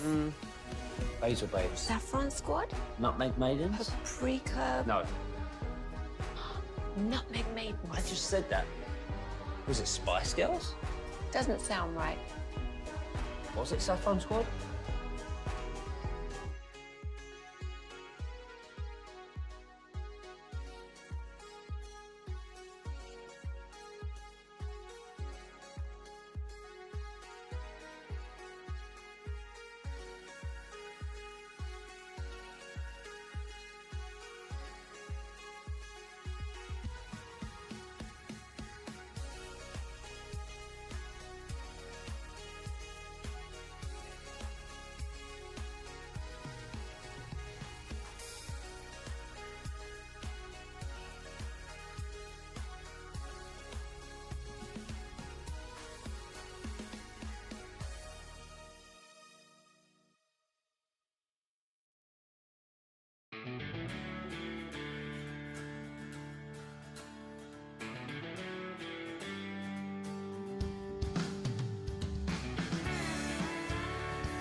This segment of Sean and RJ is brought to you by Cars for Kids. Donate today at carsforkids.org and Frankel and Frankel. If you've been injured in a car or truck wreck, call Frankel first. 214-817-333-3333. With Frankel and Frankel, there's never an out-of-pocket cost. They only get paid when you win. Frankel and Frankel, the go-to car and truck wreck attorneys in Dallas. Thank you, Chris Strong. This segment here of Sean and RJ is powered by Mr. Electric. We will get you to Below the Belt with Bobby Belt here in just a few minutes. And looks like Micah Parsons and the edge rushers, the best edge rushers, have been power ranked by NFL executives. Where does Micah fall in on the list? 877-881-1053. I'm nervous about potentially bringing you guys the craziest headline of the day, but I also want to shout out a great American athlete. Mission accomplished. Joey Jaws, 200 boneless wings at B-Dubs, under 38 minutes, and now the B-Dubs all-you-can-eat boneless wing deal extends every Monday and Wednesday through the second week of August. He put the country on his back, and he went and did it, and then he did the Wilt Chamberlain picture, but it was with 200 boneless wings in under 38 minutes, and this just days after he pounded 50-plus dogs or whatever for their July 4th thing that he did. Like, his ability to, like, this is like playing a back-to-back or whatever, but, like, on steroids. Yeah, no load management. No load management with him. Like, no lag time. He's like, I just pounded a bunch of dogs a couple of days ago, and then he can, like, the athletic, the versatility there to go from dogs to chicken, and it's just seamless, you know? Like, this guy continues to impress, and he continues to do right by his fellow Americans. I do have to say, like, I've never gotten it. Gotten what? The competitive eating? Yeah, I've never gotten like the itch to do it or to watch it. Either one. Wow. Never. I guess that's the big difference between you and me. I just don't like watching people eat. Yeah. You know what I mean? Wait, you guys don't get any semblance of attractiveness when you watch your wife eat something? Like a cheeseburger. Okay, I like watching my wife not eat a cheeseburger. Oh my gosh, she's got a little mustard on her lip right there. Let me get that for you, sugar. Not a cheeseburger. I like watching her eat a cheeseburger. Mustard or mayo? I would go mustard and mayo. I think it's burger. completely apples and oranges. Watching your woman eat is way different than watching Okay, some but guy named Joey. I agree. Watching him take 2 hot dogs and go, yeah, and then watching one's hot and one's a impressive. piece of wet bread be up here by his eye. I just can't. I get that. I can't do that. I don't. If I'm going to eat barbecue, I'm bringing it home. I don't even want to eat there. I don't want to see people with wing sauce on their fingers. You're disgusted by it? Geeked out, weirded out by it. Well, are you at least impressed though at his ability to do what he does? Of course, absolutely. Yeah, okay. Yeah, it's Okay. impressive. For Yeah. sure. I just can't watch it. Yeah, 200. It's basically 200 chicken nuggets in 30 minutes or whatever. It's pretty Did they amazing. say what heat? Ooh, no, that's a good question. I would like to think he varied up the flavors. I mean, he's got just a ridiculous stack of like plates. Hope he went hot. That'd be cool. If he just went like as hot as Just straight possible. hot the whole time. I'm trying to remember were you listening the other day when G-Bag Eric was talking about this and Dawson was saying that he could eat a bunch of the little chocolate donuts? I think Dawson said he thinks he could eat 40 little chocolate donuts, and I think he said it was like 10 minutes. Yeah. The Munchkins? Yeah. Like he thinks he yeah, could scarf 40 of those in 10 minutes. Like all chocolate Mrs. Baird's donuts, dude. Those are amazing. For a minute, you're eating one every 15 seconds for 10 straight minutes. That's his wheelhouse, though, dude. Dawson just like, I mean, he's always got. I've watched him pull a donut out of his back pocket before. I would be interested to see how many of those I can crush. What could you competitively eat comfortably? Like speed eat? Like you just feel like I've got plenty of room. This never fills me up. I like it. I can chips, shrimp, chicken wings to some extent. Shrimp, chips, yeah. I think the Munchkins might be it too. Man, they start to expand. I in can your guts, slay though. those things. Oh man, I don't know. Let us know on the Franklin Injury Attorneys fan text 877-881-1053. What you could 940 says they could eat 100 jelly Munchkins in 10 minutes. 100? That's what they say. Now the jelly might be easier than their other ones. Man, your blood glucose is gonna you might pass out. Yeah, you might. That's a lot. That's a lot, man. I'm trying to think. Crab legs from the 435s. There's got to be a food that just doesn't fill you up at all. Celery. Of course, celery. I mean, you see all the watermelon. I mean, how much you stop eating watermelon and pineapple when you get a canker sore? I feel like Eric, the way I see him popping blueberries. Although, see, you couldn't even eat one the other day without choking on it. So maybe you couldn't competitively. You know what? eat Raspberries. I could sit there and eat raspberries probably for 4 hours straight. 469 says 100 peeps. 817 says Oreos. Man, Oreos seems like Oreos might be one that I could just throw back. Thin Mints, something like that. Thin Mints. They got to be frozen, though. But that's going to be harder if you're talking about trying to competitively eat it. If they're frozen, you're gonna add to your chew time. Yeah. Oh, yeah. We're talking about speed eating for sure, yeah. Oh, 214. I can do maybe 300 okras. How about the 817? Cocktail weenies and barbecue sauce. He says he's a cocktail weenie black hole. Just an endless pit. I can stand on its own, I think. Consumption. So those little Vienna sausages. I think they're the upgrade. The cocktail weenies, or like the like ones that look like small like breakfast sausages. Or yes, whatever. like you would find in a pig in a blanket. But it's like half the size. Popcorn, but popcorn could be easy until you get that one kernel stuck in your throat. You start hacking up. Somebody said they completed the 72-ounce steak challenge in Amarillo. Was that Andy Reid texting again? No, I don't think it's Andy Reid, but if it is, we're gonna, we got his number now. Andy Reid leads the league in having the most establishments across the country with his face on the wall because he completed an eating challenge. Where's that? That's a fact. There's a burger Look place. There's a place in Vegas where you have this burger and they've got a scale out front. Oh, the Heart Attack Grill. Yeah. The Heart Attack Grill has legitimately had their last 4 spokesmen die of heart attacks. Of course. Because, I mean, it's like the heaviest consumer. So they have these guys who are, it's like if you weigh a certain amount, you get your food free. And it's the unhealthiest, worst thing. And what's funny about that place is it was started by a former cardiologist who just gave up trying to fight the fight. I was like, well, people are going to eat what they want, so might as well make money off it. I mean, yeah, it's like the more unhealthy you are, the better deals you get. No, dead serious. Yeah, like you stand on a crazy. scale, and if you weigh a certain amount, your food's free. Wow. And so their last 4 customer spokesmen or something have all had heart attacks. I prefer that promo over the Happy Meal situation that's going on in the UK and McDonald's. Deli meat turkey just by itself.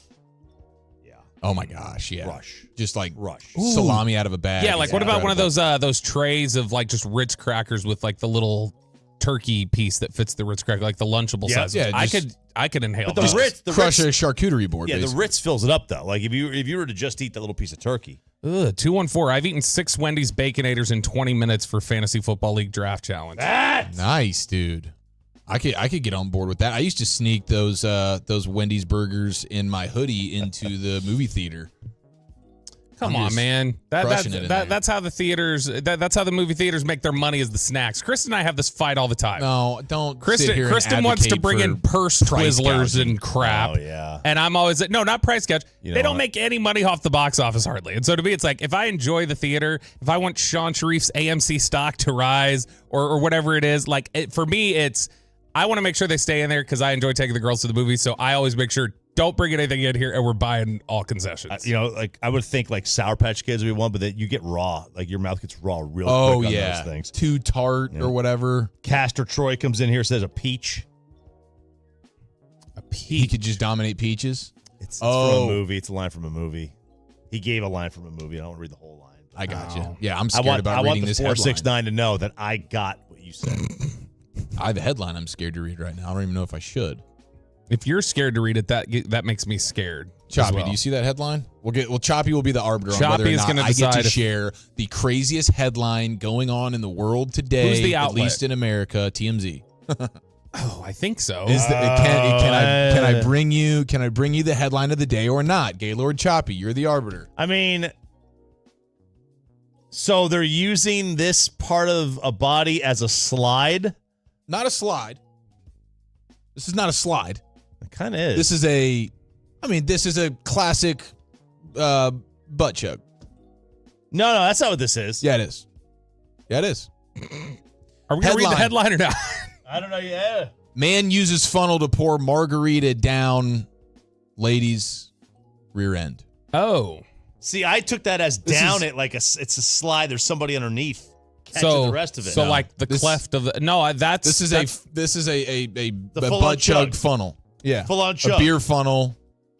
Wow. Assisting into I'll tell you this. Gets in the bloodstream quicker. This is like for immediate hammering. I missed out on this because as soon as I left Tennessee, a couple years later, they got in fraternities got in trouble for doing this.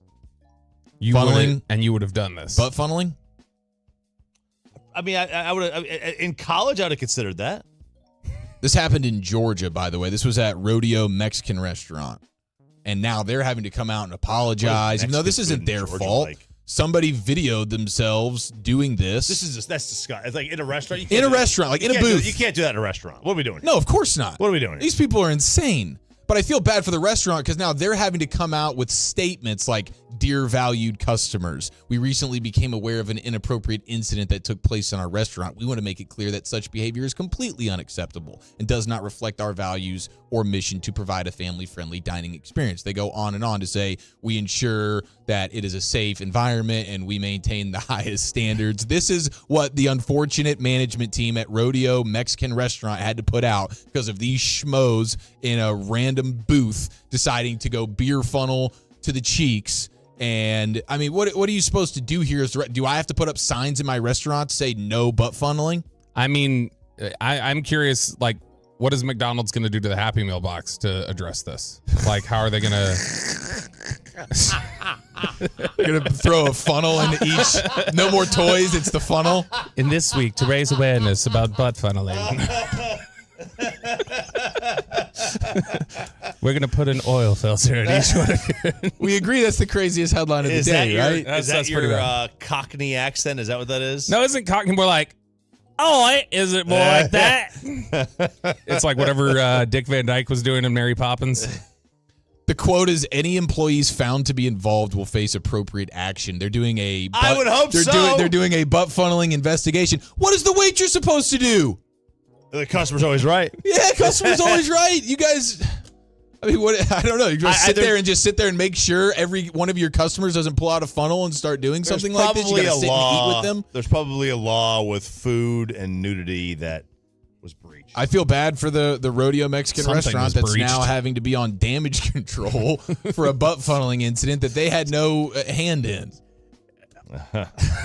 Well, No, it was a funnel, not a hand. But no, I think the... Are they worried that this is going to become like a craze? Like, how do we stop this? Yes, dude, this is going to be a TikTok trend. Boof with your boys. I mean, look, this is the country that had to say don't eat Tide Pods, so I guess. If a waiter or waitress loses their job, if they're going to end up being the scapegoat for this, I'm gonna feel really, really bad for that person. I mean, they're going to lose their job. I'm sorry, they are. You know they're going to lose their job. Because I was waiting on the table that decided to do a boof bit. Like, that's just crazy. All right, let's go a little below the belt action. What you got? We've got Patrick Peterson saying the defensive back market has become the running back market, and RJ Choppy is going to tell you a little bit of coin toss analytics. That's next on The Fan. All right.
Uber Eats has Lola V products? I gotta remember that. Well, you know, they say in order to remember something, you have to forget something else. Okay, now that is a very cute haircut. That's like a little shag. I've never seen it before. Well, I mean, of course you have. It's the Rachel. Oh, is that your name? No, I mean like your name. No, I'm Jen. My name's Jen. Right, but I just mean like this is your haircut. But that's hair on your head. I'm not saying this is your hair. Okay, freak me out a little bit.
Do you think it's true that you've got to forget something? This segment of Sean and RJ is brought to you by Classic Chevrolet in Grapevine. They're the #1 Chevy dealer in the world. More new Silverados than anyone else. This is Texas. This is Classic Chevrolet. Together, let's drive. Based on new Chevy registrations 2023. The great Bobby Belt. You ruined the morning show. Don't make me take off my belt. Don't make me No, take off no, my belt. we're not. Over to you, Bobby. Mike McCarthy is better than Kyle Shanahan. Yeah! And RJ Choppy has analytics to prove it. More on that in just a second. First, Patrick Peterson, the all-world future Hall of Fame DB, a guy that you were just referencing the other day, Chop, a guy who is one of these ones who came right into the NFL and had like no learning curve at the cornerback position, or was very short. It was like 4 Very weeks, short. and then the dude was he was incredible. So he went on the All Things Covered podcast and was just talking about, he's going to be ready to go by season time if a team wants to call him. If a team gets into training camp, goes, we're thin at cornerback, we need somebody after he'd been released by the Steelers in March. So he said he's ready to go. But he was talking to Bryant McFadden, and they were discussing this idea that what's going on with the corner market. So, Chop, you remember we were talking about the running back market kind of had a bounce back this offseason? It did. Some guys got some bigger deals. Christian McCaffrey got to reset the market again. Some bigger deals were given out to running backs. Saquon Barkley got his. But then the discussion started to become, are we seeing the NFL starting to cap wide receiver play? Like, are they capping the wide receiver market, and are wide receivers about to go the way of the running back, where you can get them a dime a dozen, and we're not paying these ridiculous rates anymore? And you see some of these receivers struggling to get paid now, like Jamar Chase, T. Higgins, Brandon Ayuk, CeeDee Lamb right here in Dallas. So what about the guys opposite them, though? Because Bryant McFadden and Patrick Peterson were marveling at the fact that Patrick Peterson is without a job. Xavier Howard is without a job. Stephon Gilmore, no job. Safeties like Justin Simmons and Quandre Diggs are still free agents. Patrick Peterson said, what do you think it is about the corners and the safety market at this day and age? We know it's a passing league, right? Why do you see so many high-caliber guys who've played at a high level, defensive backs, still free agents right now? McFadden noted the NFL rule that veteran salaries are guaranteed for the entire season if players are on a roster for week 1 is a possible reason why Peterson and others have not found homes this offseason. Injuries or other developments in camp could also change that outlook and open doors for some recognizable faces to land in new places by September. But it is something where the safety market had been dead. You remember about 5-6 years ago, people were saying safeties are never getting paid again. They went an entire offseason where guys weren't getting deals and were getting just single-year deals. That rebounded, came back a little bit. Other markets that have been suggested, this one's dead, have rebounded and come back a little bit. So I ask you guys, is this an example of the defensive back market is potentially mirroring some of the difficulties that receivers are having getting paid? Or is this more an example of Patrick Peterson not having the awareness that you're in your mid-30s and Xavier Howard is old and Stephon Gilmore is old, and it doesn't matter that you're decent, you are going to have a hard time as an old football player covering wide receivers in the NFL. Boom.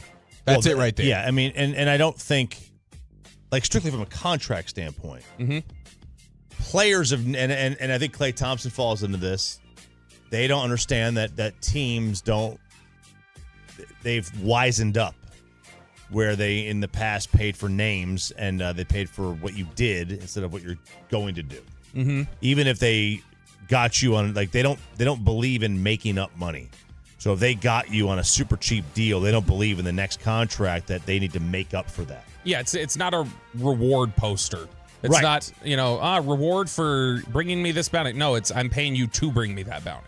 Correct. And they whether they paid you above or below market value the last time, it doesn't matter, because they looking from their perspective is, we're paying somebody above market value right now. It's all going to even out for us. And that's a big tug of war. But no player is self-aware enough to know that their skills have declined. They don't pay attention to that. They always say the man in the mirror is the last to know. I mean, especially with a professional athlete sensibility, look at how, that type of confidence, how just philosophical that was. I like it. Hey, I've been around you guys for a couple of days now. You're starting to rub off on me a little bit. Yeah, this isn't y'all's brilliance. This isn't that G-bag energy. All right, you're here to learn. Shout out to my G-bag guys. Yeah, absolutely. Here was something that I did find kind of interesting, and yeah, I know Sean's listening and just dinged a bell in his head. But here's what I did find sort of interesting was the fact that, what do you think the average salary is right now for the 5 highest paid contract values, annual values at receiver in the NFL right now in 2024? So the average of the top 5 highest paid on an average annual basis, what do you think that averages out to be per year? 25 million? 31. Woo! 31 million per year is the average right now for the 5 highest paid receivers. What do you think the average is for the 5 highest paid corners in football? Ooh, it's under 20 million. 19 and a half. Yeah. Why doesn't it mirror the same? Like, tackle and edge sort of mirror. So here's the problem. Like, corner's so important, because like there is, if Now, granted, there's a safety there, but this is if an edge rusher misses an assignment, it's 10 yards. If a corner misses, it's 6 points. Like, the corner is so important, and that's why, like, to me, if you have 3 really good corners, you can match up with anything. It's the same thing with 3 wide receivers. 3 wide receivers give you such an advantage because no team has 3 good corners. But if you're a team with 3 good corners, you've got the cheat code for defense. Yeah, absolutely. And I mean, that's a necessity. Now, that's why the Cowboys are in a good position right now, I think, with their cornerback group at the very least. There's other questions about what they're doing on defense, but corner group feels like that's one of the most stable areas you could potentially have on their roster. Yeah, I'm trying to figure out what it is. Is there just not enough of them to where, like right now, there's so many great wide receivers that there's always one up for new money, and it's always going to one up the next one. And is there just not enough great corners to where, hey, if there was 5 corners that had to get paid this year, one guy breaks it, and then the next guy goes more, and the next guy goes more. And right now, there's so many receivers. Or is the position too inconsistent? Like, CeeDee Lamb's going to be volatility great every year for 4 years. Jalen Ramsey might have a dud in there. Jair Alexander wasn't great last year. Like, you might have those instances. But you know who is great? Michael McCarthy. Yes, he is. He's even better than Kyle Shanahan. We've got an advantage over the 49ers. What? Tell us about it, Chop. Wait, is this a play on the Joey Jaws eating contest? No, this is legitimate analytics data. This is from Football Outsiders, I think. So if you were to, let's say you could find this when the football season rolls around, you can do coin toss bets. Okay, you can bet on the coin tosses for these games. You do it in the Super Bowl. Everyone has it for the Super Bowl. Yeah. Some fringe sites you can find it for individual regular season games. And you bet on the coin toss. Mike McCarthy hits around 55% for his career of coin tosses. He hits them correctly. Now, there's a little sidebar here. But this is the most just pure luck thing in. I'm sorry. Is it?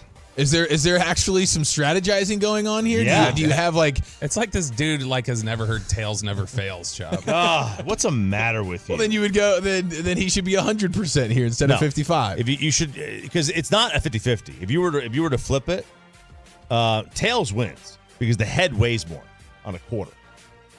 It doesn't matter if what side is facing up when you flip it. No, you got to see the way you got to do it. You got to let it hit the ground. It'll spin. Once it starts spinning, if you were to just start flicking a quarter and it would spin, it would turn up on tails a lot more.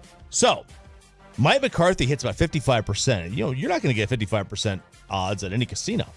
Kyle Shanahan, the overrated Kyle Shanahan, is no different than Rex Ryan, 49.6%.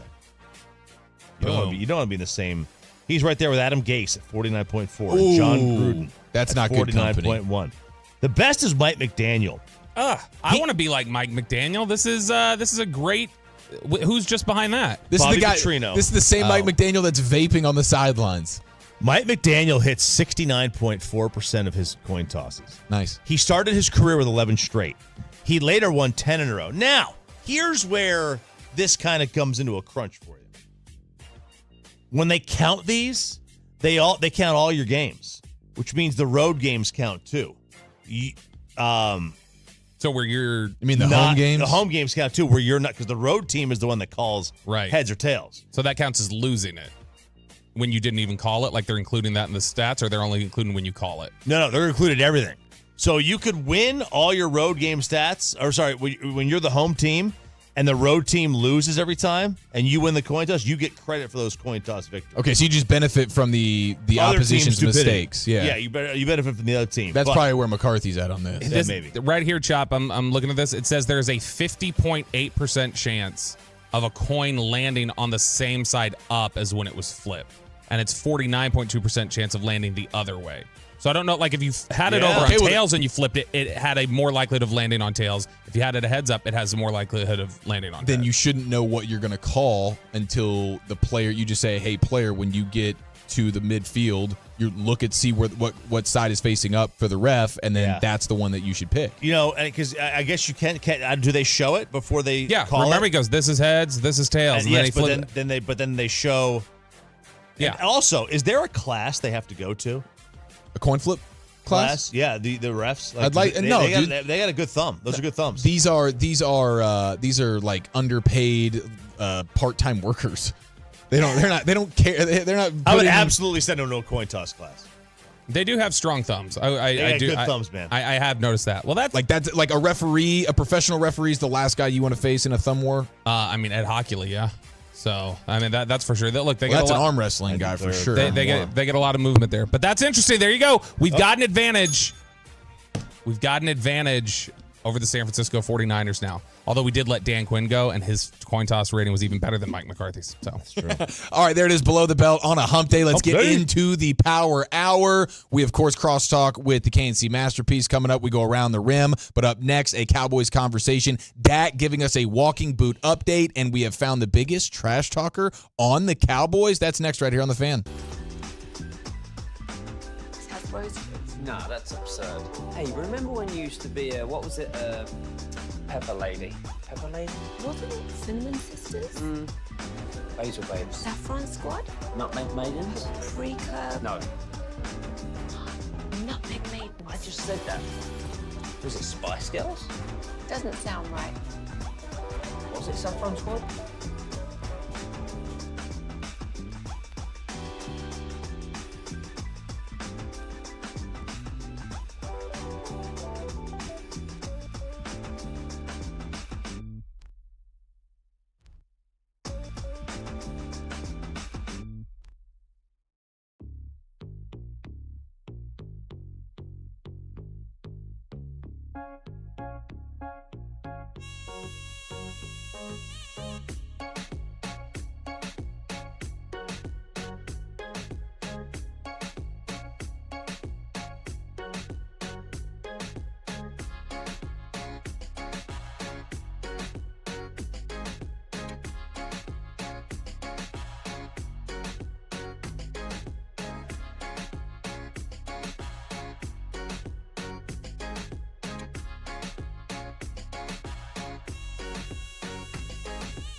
from our Hiley Mazda of Arlington and Hearst studios, this is Sean and RJ on 105.3 The Fan. Good morning, DFW's fist pump time. That's right. We got everybody doing it now. Look at Chia Follows fist pumping here. Carter, me, Chris Strong, Bobby Bell. Power Hour, boys. Sean and RJ here on 105.3 The Fan. Sean is out all week. He's on paternity leave, week 3 of paternity leave. Bobby is here as well. And then Giafalo from the G-Bag Nation joining us. And it's been a fun week so far. You'll be at the Firehouse Tour with us on Friday, Bobby. Yes. Babies. Bucket list, career bucket list, checking it off. Stop number 3. We're going to be out in Glen Heights. That is 1938 Southampton Road in Glen Heights. Come on out. This is a good chance. Every time we go south of downtown Dallas, it is flooded with listeners who are stopping by and want to come out. And they're always like, you guys are like the only station in Dallas that actually comes to south of downtown Dallas and hangs out with us. And so we always love going out there. So if you're in DeSoto, Duncanville, Waxahachie, Midlothian, like if you're in Corsicana, this is the one for you to try and get out and come see us. If you've circled one, this would be the one here in Glen Heights. So that's 1938 Southampton Road, Glen Heights, Texas, 75154. Thank you again to Palmer's Hot Chicken, Catfish, and Shrimp, Chill Boys, and Firehouse Heating and Air. So Dak Prescott spoke and met with the media yesterday morning, and there were a couple of pertinent topics that people wanted to get to. I'd say so. I'd say that those were two of the bigger questions people around the Cowboys have right now would be, hey, what was up with that boot that you were wearing? And what's the deal with your contract situation? And this was one where he didn't, I think it's a great indication that there will be no hold-in or hold-out or anything else for those who wondered about that with Dak, which I don't think anybody ever felt like it really was. It's a great example of why he's not going to have that same issue, is because he's not saying like CeeDee Lamb, I'm not going to talk about that. We're not doing that. Right. So he did speak on the contract. Here's what he had to say about the current state of the contract negotiations. Yeah, I mean, there's been conversations back and forth, but for the most part, for me, as y'all know, I've been letting my agent do that, especially as we get right here into training camp. Day one of training camp, my mind flips to just obviously helping my team and just doing everything I can within the organization and on the football field to make sure that I'm my best and everyone around me is their best, and the money and all that will take care of itself as it always has. All right, so two things. One, that there has been conversations. Mm-hmm. All right. And two, the statement, the money will take care of itself. Was it an indication that, A, he's not worried. He's going to get his money either way. Mm-hmm. His money is his money. Like, what he gets is what he's going to get. Like, that's, whether it's here or somewhere else, the money is the money. Like, there's a dollar amount on his services, and that's what it's going to take. Right. And then the other one is that they've talked. This didn't seem like a contentious clip to me. No, there was much more. It was a much chillier clip. It was a much chillier clip about a month ago when he was talking. He said, look, whether it's here or somewhere else, and whenever he's been asked about contract negotiations, he'll say, yeah, not much, but I let, my agents handle that, and that's what we let happen. This one felt much more optimistic. It was still ultimately the political non-answer from Dak, but I think you can infer certain things from it. He said there have been discussions. That's progress right there. It's the Jerry drop. That's improvement. And then the other aspect of that is, I think when he says the money's going to take care of itself, I don't think it's meant to intimidate, or threaten, but it's a reality where he's saying that money is going to be there. It's just, it will take care of itself in terms of who's going to give it to me, but the money's going to be there. I will get the money for my services. It'll put me where I'm going to be among the quarterback rankings, but whether it's from Dallas or not, that remains to be seen. But the money itself will be taken care of. It's just a matter of where's it coming from.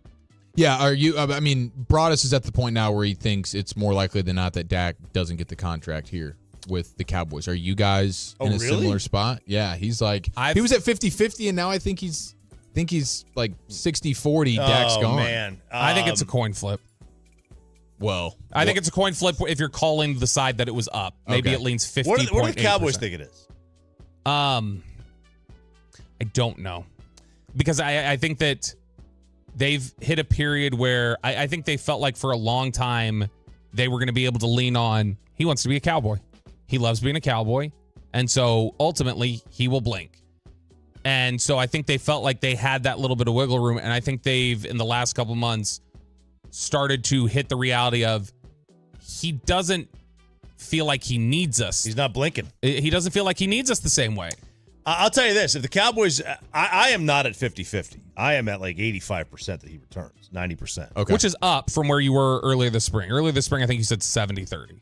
No, I have no idea. No, but I mean, I don't listen to a word I say. Archer, I think Archer and Machota both, when we've asked them during this offseason, have both said he's back, but it was a slight one. It was like 55-45, 60-40. So all right, if I was in the Cowboys front office and I had him coming back at less than 60%, I am 1,000% trading him right now. You can't. No trade clause. I mean, he'll agree to get a trade, would he not? Why? Yeah, well, you would have done that. You would have done that much earlier. I would have done that earlier, but like but they may not have been the realization earlier. But if things go sideways, if things have gotten so bad that he's not going to return in Dallas, why would he be in the mood for doing them any favors? He's like, no, I'll wait it out. I'll go get my money somewhere else, and you can get a third-round comp pick. I mean, I suppose he could, play that, but I would assume he would want to get to that next location faster and choose. They could work out a deal. Where does he want to go? Yeah. Does he want to sign? Does he want to sign with the Giants, for instance? That's one theory that Broadus has put out there. And I think Nick Wright has said the same. Belichick and Dak to the Giants next year. Let's say he wants to go to the Giants. Does he want to facilitate a trade and go, oh, yeah, let me give the Cowboys more capital and take resources from the team I'm going to? Like, does he want to go to a team and take resources from them? Look, that's just the way sports are now. I mean, we know this. I mean, guys work their way to get out of places all the time. Sure, but he just has to play a waiting game. He just sits around for 6 months and then he's done. I mean, he could do that. I would think you would want to get to your next location. He very well could. And get your bag quicker. He very well could do that. I'm just saying, I look at it and I go, I think if it got to that point, he wouldn't be in the mood for doing favors. Because he's currently coming off of a second-place MVP finish. Whereas at the end of this year, it might be 7th place, 10th place. He might have a down. You never know. Yeah, but I think Kirk Cousins just showed that it doesn't matter. He's older, off an injury. He was playing well before the injury for sure, right, but he still went and got plenty of money. But he didn't get $60 million. Right, but I think Dak, who's much younger and likely not going to be coming off an Achilles injury, is still going to be set to make much as he could. We really have not seen this scenario play out where a quarterback like Dak can just go to the open market and negotiate. It's not so, and I mean, even so, like Lawrence got paid just now. There's no reasonable way right now, if you look at the totality of Lawrence's career, that you can say if Lawrence gets a certain amount, like Dak's going to go above that. Like you have to look at it that way with the way that Lawrence has performed so far. So to me, I think that he wouldn't be wanting to necessarily do any favors. And ultimately the Cowboys would have to just say, we're going to get a comp pick for this. And what if he does want to go to the Giants? Do the Cowboys want to facilitate that? Do they want to be the one does Jerry want to say, I traded our quarterback to the Giants and potentially let him go win a Super Bowl within the division? No. Potentially. Not that he would. I'm just saying, does he want to open up that possibility and that sort of criticism? I don't know that he does. No, that's off the table. I don't think so. It's the trade stuff that ship has sailed at this point, and now we see, will they get a deal done in camp? If not, then it probably goes into next offseason, and that's where it becomes a really fun discussion on what does Dak want to do, how much more money are teams willing to give. There might be teams sitting around going, we'll give him 65 right now. We don't even care. We're so desperate for a guy that could just maybe get us to the playoffs. Yeah, and look, I know there are going to be people on the fan text, the Frankel and Frankel injury attorneys fan text, 877-881-1053, who are going to say, let him walk. That's fine. Have that position. He shouldn't get that money. Fine for you to have that belief. If you are trying to say he's not going to get it, you are not dealing in reality. Yeah, he's going to get it, and that's why, like, if the Cowboys think that he is at a 50-50, I mean, they need to approach the they can trade. If they feel that way, then they can at least bring it up. I just don't know that he would be willing to. Maybe not. But I mean, we'll see. Did you guys see what Amon-Ra St. Brown had to say on the Pivot podcast? Did not see this. Okay, this is your guy. You love Amon-Ra St. Brown. I do. I think he's great. You love the whole Detroit culture. So I do. I love Man Campbell. So yes. Amon-Ra St. Brown went on the Pivot podcast and was talking about the game against the Cowboys at the end of last year. the one with the very famous 2-point conversion is good. No, it's not. Oh, now there's a penalty and all that wildness. That was not what he took away from that game. That was not the thing that really stood out in Amon-Ra St. Brown's mind from the game against the Cowboys. Instead, it was the vicious trash talk he was hearing from one particular player in the Cowboys secondary. Jordan Lewis, I think, is his name, from the Cowboys. Yeah. I don't talk much unless someone's going to talk to me. You know, I block hard. I do all that. But he was talking crazy. Like, some shit I've never heard before. I'm like, yo, hold on. Like, I'm going to have to go hard on this. Like, he was talking crazy out of pocket. Even J-Mo heard it, too. He was coming in. At that point, it's like, I don't know what he's saying. I'm trying to make plays, win the game. I'm not worried about him. But once he starts talking like that, it's if I do get a chance to kill him, I'm going to kill him. Goodness. Wow. So Amon-Ra St. Brown getting a little worked up there talking about Jordan Lewis. Couple things here. First off, Jordan Lewis posted this clip on his Instagram story and then he said, it's only for y'all for real, with a smiley face. And then he followed up with another post. He said, I'm passionate about my craft and I don't want to be friends with everyone, especially a Detroit Lion not from Detroit.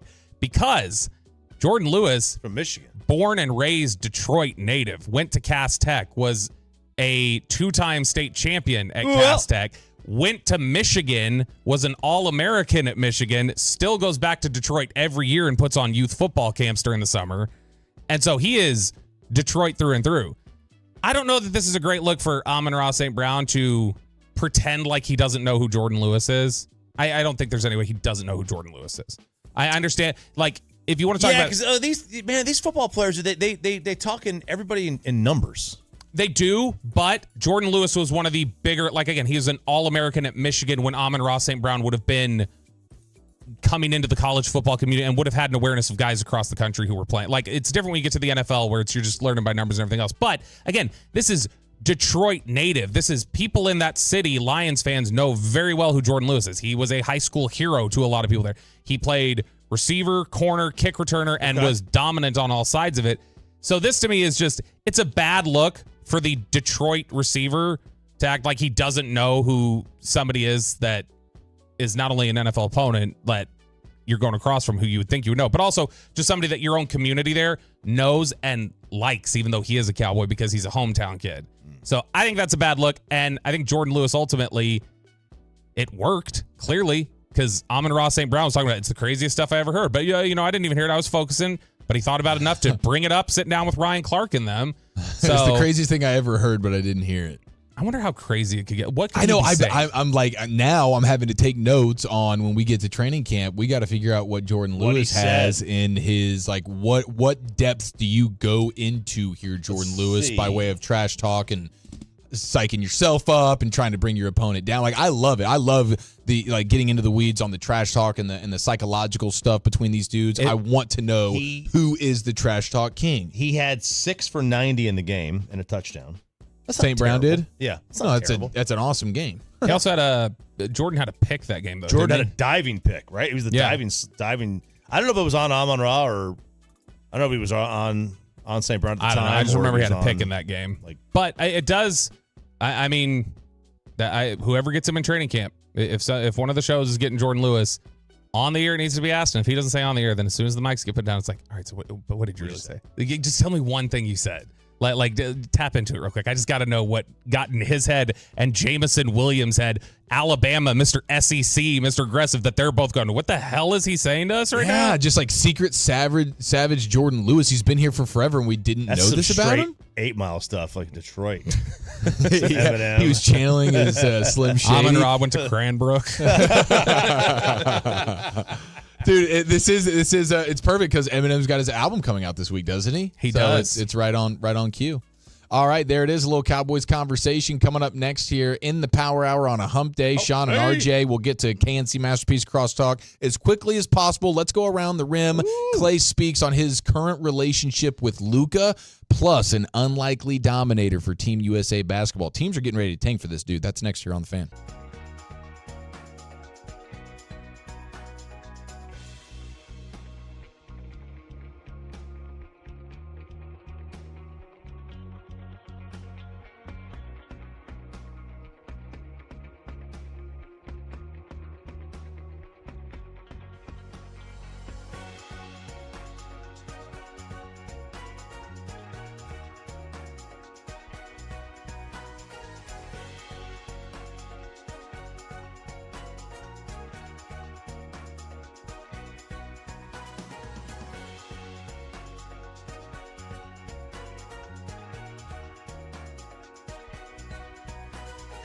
Uber Eats has low fee products? I gotta remember that. Well, you know, they say in order to remember something, you have to forget something else.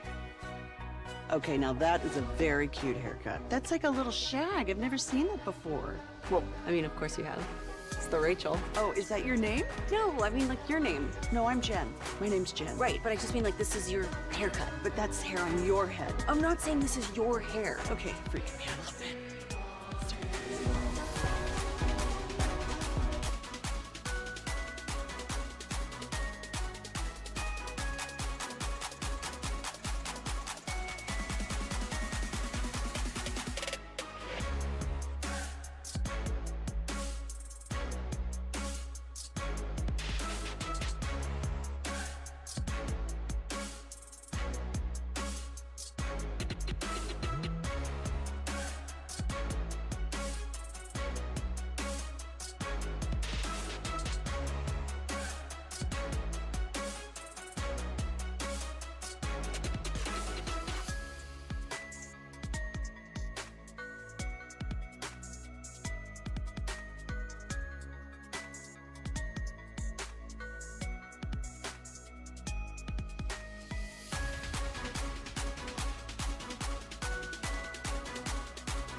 Do you think it's true that you've got to forget something else to remember that Uber Eats has groceries? Nah, that's absurd. Hey, remember when you used to be a, what was it, Pepper Lady? Pepper Lady? Wasn't it Cinnamon Sisters? Basil Babes. Saffron Squad? Nutmeg Maidens? Paprika? No. Nutmeg Maidens. I just said that. Was it Spice Girls? Doesn't sound right. Was it Saffron Squad?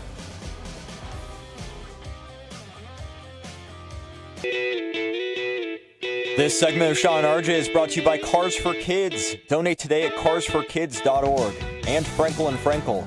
If you have been injured in a car or truck wreck, call Frenkel first, 214 or 817-333-3333. With Frenkel & Frenkel, there's never an out-of-pocket cost. They only get paid when you win.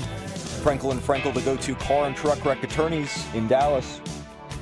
About to go around the rim here on the Fan. We'll hear from Klay Thompson and some news coming out of Vegas with Team USA basketball. Bobby's got a nice little smirk on his face. You're lucky that Chris Strong does those reads as deliberately as he does. Because if that was Peyton trying to flies through those things, we would have been sitting here with dead air for 15 seconds waiting for you to jump back in here and tee up around the rim. One of us would have talked. I was trying to I just saw a clip of Tim Bontemps talking about Cooper Flagg. This dude is apparently a monster. Kevin Hagelin and all the Dukies out there are going to love this. We'll cross-talk with the KNC Masterpiece coming up here in a few minutes. But I didn't know they had Nasty in Maine, but he's nasty. Oh, dude. He is, certified nasty. Bad habit. We cut the lights out. We put the kids to bed. Gosh, dang it. I keep doing this. I'm just so used to it. It's just muscle memory, dude. Sean, RJ, and Bobby are going all 56 inches around that rim. Let it rain! Rain dance! Rain dance! I got a joint here, man. I've been saving for a special occasion. It's always a special occasion when we get to hear Klay Thompson talking about his relationship and what type of communication he's had with Luka Doncic.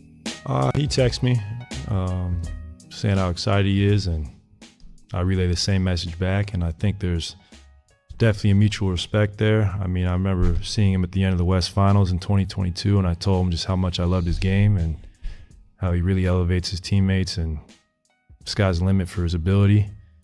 And I think that resonated well with him, and he was real gracious in defeat. And I just appreciate someone who is not afraid of the moment and competes till the end. And Luka fits that bill. So I think we'll be able to bring the best out of each other. I really do.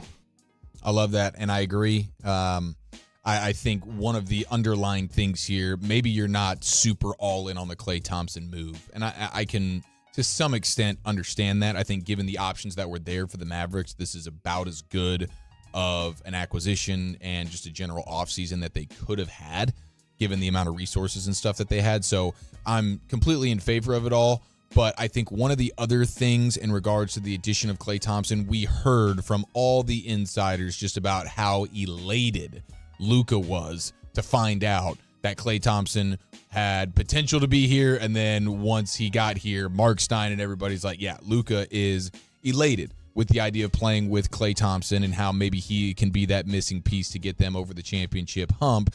And I know we've all kind of backed away from the idea of having that Luka fear that he could just wake up as one of these superstars and say, I want to get out of here and I want to go somewhere else that I feel like I can win. Obviously, the Mavericks this year, like this time last year, we had that fear. Like going into last year, you get Grant Williams and it's like, man, this better work out because at any moment here, Luka could be on the timeline of, yeah, thanks, but no thanks. I want to get somewhere else. And now you've reset that clock, and that's beautiful with the run you just went on. But I think you helped it as well, bringing Klay Thompson, a guy that he's clearly a fan of, wants to play with, and Nico constantly letting Luka know, hey, we are not satisfied here. We got inches from a title. We're not just going to run it back and hope that the ball bounces our way. We are going to stay active, and we will always try and add more talent around you. So, Luka, this is your forever home. I think it's tough to be – I think it's tough with Klay to be like kind of very objective on what we're getting. Because you're either somebody in the NBA, a fan of another team that like this guy's washed and you don't think it's going to be any good, or you're like, all right, this is Klay Thompson, and our brain can't wrap our heads around Klay Thompson is not 2016 Klay Thompson. He's whatever he is now. So I think it's very difficult to really understand what the Mavs are getting. They could get any. I think it's a wide range of outcomes on what they could be getting here. I agree, but just the fact that Luka loves this, it's just another notch on the Nico belt to say, Luka, like maybe hindsight tells you the Klay Thompson thing wasn't that great for them when we look back in a couple of years, but you can at least, it's still another thing of, Luka, this was a guy you really wanted, and in the moment, like this is a notch on the Nico belt to say, we are never satisfied, we're going to keep building around you as much as possible. What's the reasonable comp we all have here in terms of what you can get out of him? Like, can he be as impactful for them as Porzingis was in Boston, or is that too optimistic? Can he be as impactful as, I don't know, throw out whichever another analogy you want I there? think Porzingis in Boston is a high bar. I think it's too high because of just the two-way Not as good dominance of a player. Yeah, but just obviously, like the impact that Porzingis has on both sides of the floor, and we saw it in the finals. Holy smokes, he's blocking shots, and then he's getting buckets. I don't think you're getting that version of Klay, but I think offensively, Klay can be as much of an impact as what Porzingis was for the Celtics offense. Like, all right, let's just use the 2011 team. Like, can he be, because by the time the Mavs got Sean Marion was not as good of a player as he was necessarily in Phoenix, right? He didn't have the same athleticism. He wasn't a good player. Yeah. Still good. Still the same ugly jumper, but hey, it went in. But, like, can he be as good as Marion? Now, a different player, obviously, because Marion could do both, he could do multiple things. Klay, defensively, is not Sure, I great player anymore. I think honestly, I don't think that's a bad comp at all. I think what Marion gave you on offense, which was limited, especially by the time that title run hit, because he was here for a couple years. What he gave you on offense might be comparable to what Klay can give you on defense, and what Klay can still give you on offense might be comparable to what Marion could give you on defense. So it's flipped a little bit, but it might be the same sort of level of contribution, just with what their specialty is just flipped. That Marion was going to be primarily a defensive guy, and you were going to get primarily offense out of Klay at this point. Like, are you going to get a second career like Kurt Warner had in Arizona? Like, no, like probably not, right? Mm-hmm. You're not going to, we thought he was washed with the Giants, and he goes to Arizona and he turns himself into a Hall of Famer if he wasn't already. Like, are you going to get that? Like, no, probably not. Are you going to get him be Adrian Beltre and have this late 30s, mid 30s kick? Right. No, probably not. But you're hoping. I think the hope is that he can be as productive. He still had 3.6 win shares last year. That's not terrible. What do you guys think about the text coming in with the Ray Allen comp when he gets to Miami? 682 saying Ray Allen to the Heat, 2 years there, and that was like 10 points per game. But the 3-point shooting percentages were off the charts. And then, of course, he has the historical moment versus the Spurs to keep that series alive.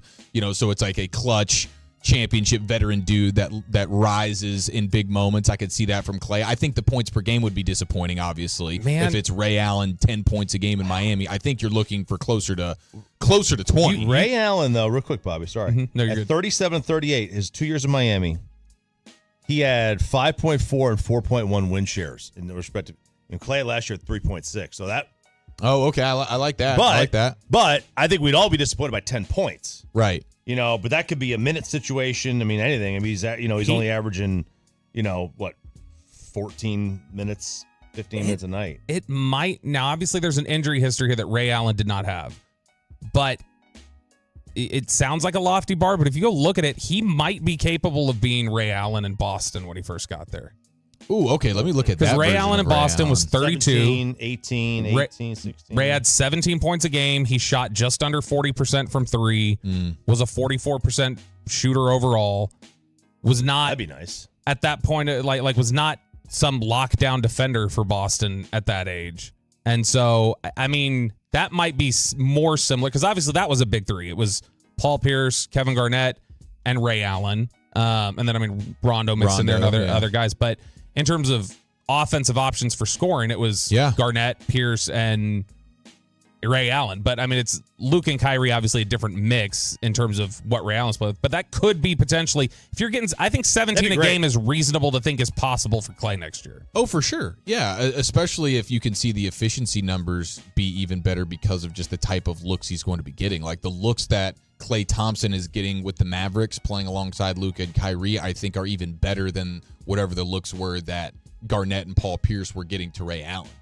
So I think that's an even better comp than the Ray Allen to the Heat. But thank you, 682, for texting that in and giving us that, because, Celtics Ray Allen, I think that's probably the perfect comp. You're not going to ask you to do too much. We just need you to be a 3-point specialist, dude. Be efficient at it, and you get us that 17 or so points per game. That is a very defined role. I think that's perfect. We talked about we played that audio of JJ Redick talking about during the series. I think it was after game 2, or game 3, where he said Dallas has got to find somebody who can make an above the break 3. Like they've got to be able to make some of those threes from the wing. Like you can't just have spotting up in the corner. In the corner 3, they just weren't giving it to you. So somebody's got to make it outside the corner. Last year, Klay Thompson, even for some of his, deficiencies or for some of his backsliding here, the league average from the right arc was 35%. Klay Thompson shot 42% from 3 there last year. And then from the other arc, it was 35.1%. He shot 40.2. So he was still a plus 40% he's shooter. Definitely a plus shooter. So if he's there if he's there in that series against Boston, I'm not saying you win the series. You don't. But if he's there in Boston, you're pushing that much more competitively, and that's a different series coming back to Dallas because it's 1-1. Probably. You probably win game 2 with him, I think. I would think so. And that who knows how that changes the entire series. Right. The close of that can't come back in game 3 too, where Luka fouled out. That was the biggest problem. Was 4 minutes left. They took away Kyrie. It's like none of you can score if we take away Kyrie. Right. Klay Thompson's out there. They're not going to be able to have the same sort of ability. I mean, he can still hit an open jumper. Yeah. His issue is going to be getting an open jumper. But the ability for Luka and Kyrie to facilitate should be able to get him enough open looks. Well, the big story coming out of Vegas with Team USA Olympic basketball doing their practices and scrimmaging, getting ready for the Olympics. They have the select team, which is just a bunch of younger NBA dudes that get to be there in Vegas and practice against the actual Team USA Olympic squad. So it's a really cool honor for 10 to 12 young NBA players to get to go be in the mix there with Team USA. But one of the guys that is a part of this is the 17-year-old Super Beast phenom who's going to Duke, Cooper Flagg. This dude is not even turning 18 until December. 17 years old, and they haven't Team USA hasn't had a guy this young on the select team or even a college player on the select team since it was like Marcus Smart and Doug McDermott back in like 2013 or something. Flower Mound Marcus legend. That's Marcus right. Smart. Watched him play in high school, and he just completely dominated our team. It was incredible. So this is the first time Team USA has even had, as a part of their little select team that gets to practice versus them, have a non-NBA player. And when they did, Marcus Smart was like 2 or 3 years into his college career. Mm-hmm. This dude hasn't even set foot on the Duke campus. He's a high school player still. And he's obviously the number 1 recruit. Duke lands him. He's projected to be the number 1 overall pick in next year's NBA draft. And he is showing out in these scrimmages. All sorts of little clips that you can see. I wish they had a stream or something that you could watch that, because that would be highly entertaining. But you're seeing a ton of clips of him on both ends of the floor really getting it done, and people are raving about him. The coaches that are there, the players that are there, they're like, oh my gosh, this dude, I mean, eye-opening experience watching a 17-year-old kid, and now I'm fired up to watch him at Duke. I mean, if you're playing against these guys at Team USA making plays both ends of the floor, and I mean, when you get to Duke here, I mean, he's probably just gonna be a monster. He is absolutely going to be a monster. He already is. Imagine 17. Imagine if he doesn't come out in the draft this year and he decides he wants to be a college kid for a while. NIL, which NIL money is allowing players to do that. He's the player Bobby Hurley.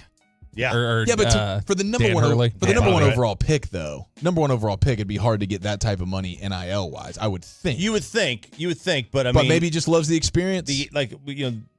College basketball players, the top paid college basketball guys, they're making the most. They're making a lot of money. When I hear the name Cooper Flagg, though, I don't think of a basketball star. I think of a 5'9" slot receiver for Bill Belichick that catches 90 passes for 670 yards. That's perfect. I think you're 100% right on that.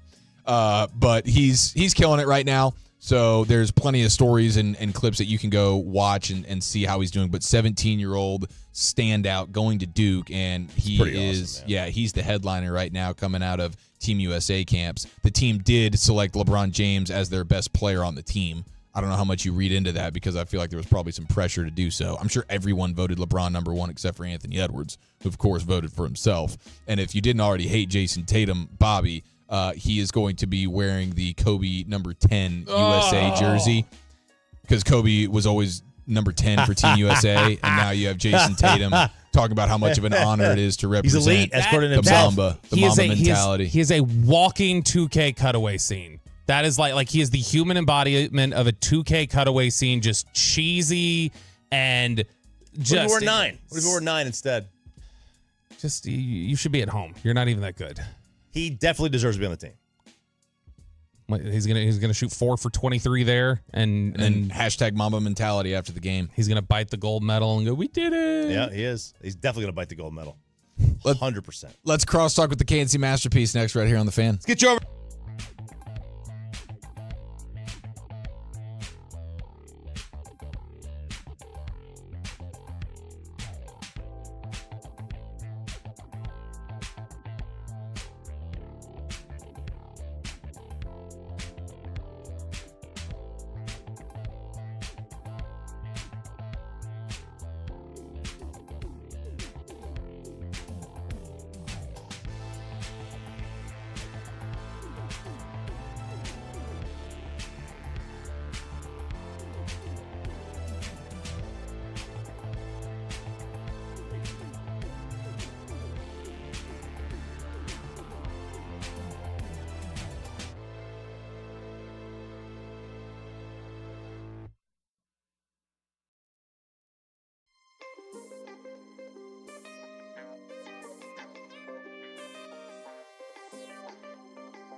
Uber Eats has low fee products? I gotta remember that. Well, you know, they say in order to remember something, you have to forget something else.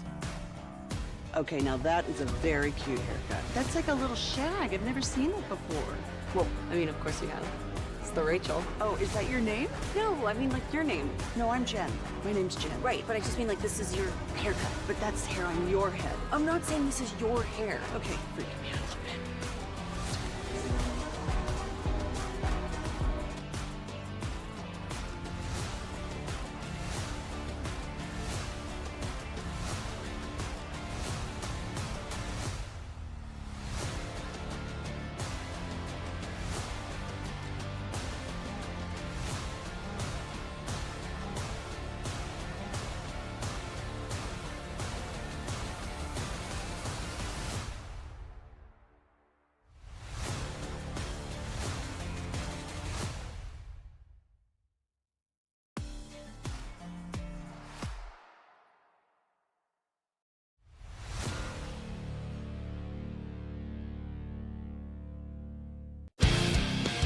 This segment on 105.3 The Fan is brought to you by Classic Chevrolet in Grapevine. They're the #1 Chevy dealer in the world. More new Silverados than anyone else. This is Texas. This is Classic Chevrolet. Together, let's drive. Based on new Chevy registrations 2023. Thank you, Chris Strong, in for Peyton Russell all week. It's a hump day. Hump day! Crosstalk hangout with the KNC Masterpiece. Gentlemen, how we doing? Sigma. We're very Sigma. today. Yeah. No skibbity in this future. Sigma. You know that?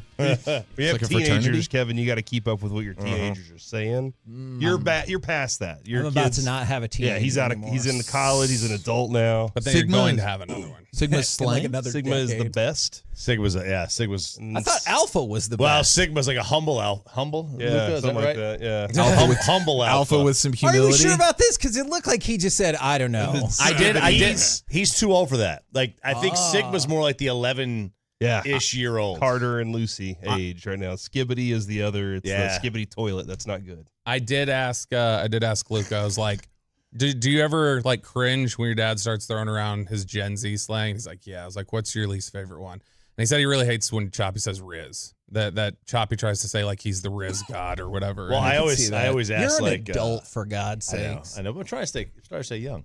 I always. No, I know. every- I see how your life Doesn't matter what he's eating. I'm like, is that bussin'? Or is it just bussin'? Is it bussin' or bussin'? Because like, Oh, my just Lord. bussin's fine, right? But bussin' is. Am I right on that? Bussin' is like. See, I can that's again, Sigma. he's like, I don't know what the hell you're talking about. I know. I could see Eric maybe trying to get away with that, but no. You have no Stop aura. It. Stop Chop. it. I have no aura. No aura. Yeah. That's not the hat of a I think, youngster. I think Choppy has all some right? of the You're wearing an Sigma aura adult I've ever people seen. hat. It's a dope hat. I'm not saying it's a bad hat. That's It just matches my shorts. That's an adult people hat. I got this is Pitchers Only brand. Mm-hmm. Good stuff. That's what the kids love. I don't know. Looks good, man. Real men Oh, do it does wear look pink. good. Thank you. Corey Majors, what's coming up on the program Guys, today? we have Bruce Bochy talking about the hottest team in baseball right now. 5-game here. 12-20 today. I'm looking forward to that conversation. Me too. First 5-game win streak of the season. That was a little bit jarring. In all of baseball? Yeah, not in all of baseball. Well, just there was keep that in one mind- other team. One other team had a good run. They like were the that. last team to sweep a 3-game series, and that was not that long ago. So True. That's true. that makes sense. How much do you, if you're in the process of this, we're trying to figure out if we're sellers or we're buyers or whatever, how much of this do you have to measure with, we've won 6 in a row, but then it's also like, yeah, but it's a Tampa team that's been underperforming, and then it's the Angels who have been bad this year. Don't ask questions. What if they don't But do no, but I'm anything? like, ultimately, we were trying to make this decision of what do we do with our future right here? Are you concerned Okay. about wrongly gauging where you're at and then choosing not to sell, and then you get hit with reality later in the month? I hear what you're saying, but another point to factor in then is you're in the worst division in baseball. Sure. Yeah. And so, like, those points are fair, but my counterpoint to that would be, but I also get to play in the worst division in baseball, so maybe I can figure it out. It's true. Yeah, and Josh Smith continues to impress. I mean, my goodness, that's Not an all-star, though, huh? no. He can't even be the alternate. I They know. can't even get like. I feel like if there's an alternate, tie goes to the hometown dude who's this is. I mean, his, it could be. This So is his building. last week we asked Boch about that. He was like, "Well, if I had to vote, he'd be an all-star." And he goes, Like, you do have but a the vote. well, he goes, The process has gotten a lot more complicated. You used to just kind of be able to, I'm like paraphrasing, but he's like, you used to like really be able to just put who he wanted on the team. And it's like, it's a lot more complicated now. I mean, maybe Ty goes to the home guy in a home run derby contest and just throw him in there. Maybe he can like fake bunt the first 2 times and then hit one out. Yeah, dude. Okay, we were talking about this. How often have you seen a guy go bunt, attempt, dong ball? Not in probably the last 20 years. I'll tell you this. I definitely have not seen, was he 3-hole? A 3-hole hitter with nobody on and 2 outs go bunt, home run. You never see that. Josh Smith's changing, he's revolutionizing the sport. It was, I was Googling this after Eric mentioned it. I was trying to find any story where somebody referenced that happening. Juan Uribe apparently did it in 2013. Was the only other instance of it I can find. Of course it was Juan Uribe. Yeah, so he was, that was the one that he was, that may have been a playoff game where he did that too, because it was like October 8th or something. Playoffs? Yeah. Playoffs. Yep. Hey, bravo to you guys, audio amigos. Really. Let me ask you a quick question about that. You're welcome. Thank you very much. But also, do you think it had multiple clips in it? Do you think it should be Adios Amigo? Then it would be amigo. Adios Muchacho. That actually might roll off the thing. I don't know if it's. So I guess we Cierra might la just puerta, por favor. Huh? Exactly. Shut the door, please. Oh, but thank you very much. I don't know. I kind of liked Reggie's suggestion of Hear me out. Hear me out.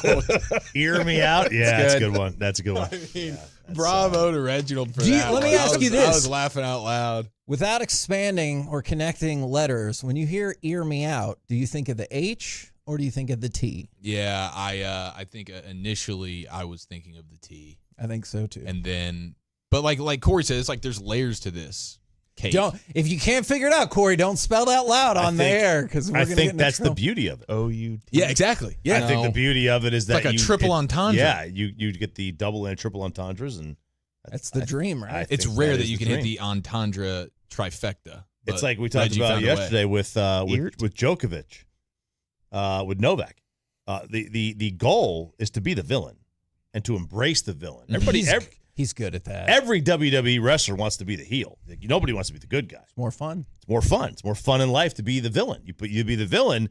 It opens up ultimate freedom. We you have can harness it. We have some villains in Georgia.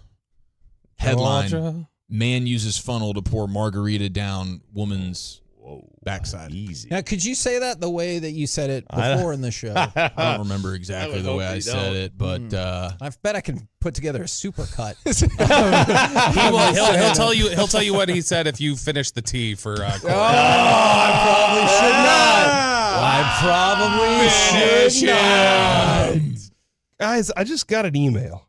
Is it about this? From a company called Ownwell. You ever heard of it, Chop? Yeah. Okay. Absolutely. There's no chance. I signed up with them I to used to do commercials. for them. my taxes on my tax. house went just insane, and so I signed up with them because I heard Choppy talking about it, and they emailed me last week and were like, "Sorry, it didn't work out," and then they emailed me today and they're like, "Yeah, we've reduced your taxes by like $200 a month," Heck yeah. and I'm like, "What is happening? This is It's awesome!" the same email, right? It's not OZX4. No, it's from Ownwell. Be This is- careful. Heck yeah, man. Dude, this is great news because I'm going to get credited back for like January. Ooh, Yeah. How are See- you?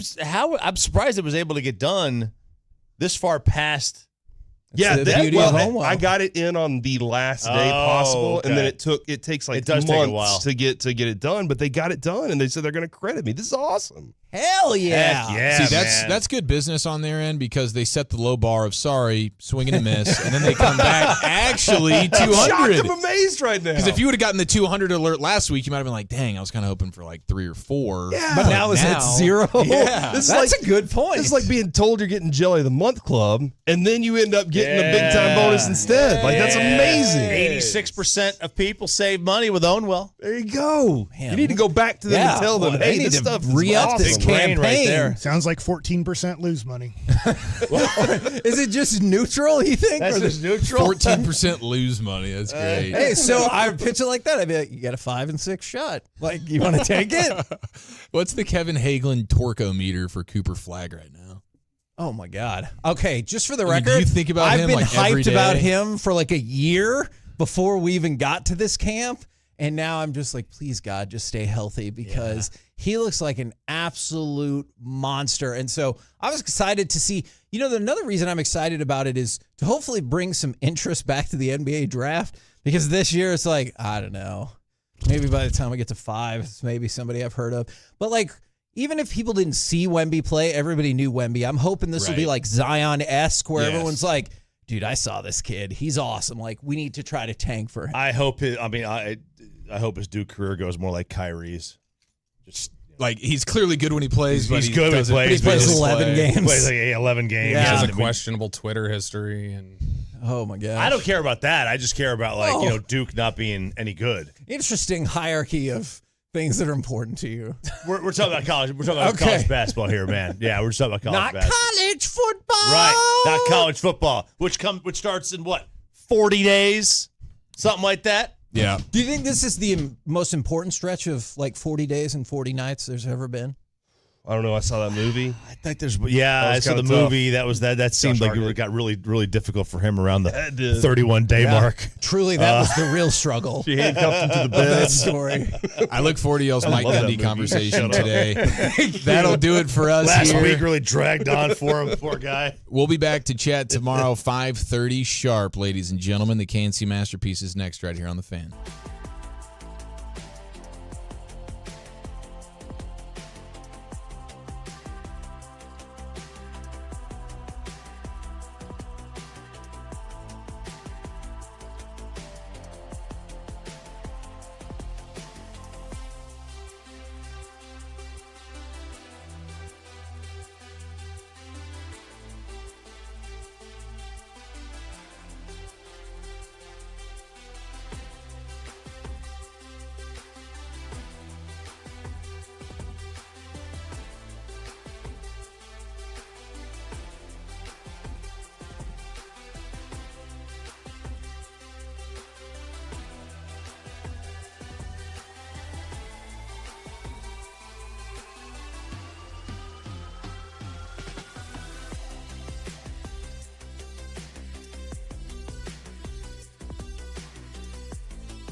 Hiley Mazda of Arlington and her studios. It's the KNC Masterpiece on 105.3 The Fan. KNC Masterpiece right here on 105.3 The Fan. You got me, Kevin Hagelin. You got Corey Majors. You have the famous Mike Bassick and Reginald Atatula asking the questions that matter. Do people messing with your eyeballs freak you out? No. Okay. I wish I could do what Eric Chiafalo has done. Yeah, because their vision's amazing now. But I You just don't like your can't- glasses? I can't. I'd rather have the vision I used to have, but I cannot have lasers on my eyeballs. I have to be totally asleep. Like they'd have to, and I don't think they can do the surgery. Yeah, because you have to prop your eyes up. No, I'm already done talking. Okay. Is it really lasers or is it a knife? Do they use a knife? It's not a knife. All right. With a nice serrated No, edge on stop it. You're freaking Mike out. Stop doing that. The whole point of that commercial is how easy it is to do It's that. more of a laser knife, like a lightsaber? What are you two doing? Oh, a laser knife is like a lightsaber. Let's So play cut number 1. You trust Jedis? I do. Well, the Rangers are better than They you trusted Anakin. and everybody you know. Cut number 1, please. The 0-2, and this one is slugged up the alley in right center field. This one will hit high off the wall. That's a home run. It hit the top portion of the wall, bounces back into center field, but as has been the case for the last few years, you just need to get it above that front wall. So Josh Smith slugs his 8th home run of the year and gives Texas the early 1-0 lead. Not, but perhaps he should be. All-star Josh Smith getting work done. The Texas Rangers win their 5th straight ball game, ladies and gentlemen. Congratulations to them, man. That's a great. This is a great accomplishment. I'm not joking about this. Okay. It sounds like I'm joking about this. I'm not. They needed this. They look confident, and I'll be very honest. It feels like the Adolis home run is the thing that makes me go, that's my team again. That's back to what my expectation of this team is, that if they're in a tight game like this, that guy gets up to the plate. I know he was hitting some hard line drives yesterday. He was hitting the ball hard, and he finally got that moment for him after, Kevin, what you said was a mental day. I mean, that's what Boach said, and I was curious. Mike, I pitched this out to Corey before the show started. I don't know if I'll ask Bochy this or not, but I know home runs count the same regardless of who hits them, and a win is a win. But does it feel any more uplifting that Adolis was the guy who hit the game-winning home run, especially since just the day before he needed a mental day off? Yes and no. Okay. Yes, because they know they need Adolis to be good to great to make this run late, the second half of the season, to make the playoffs.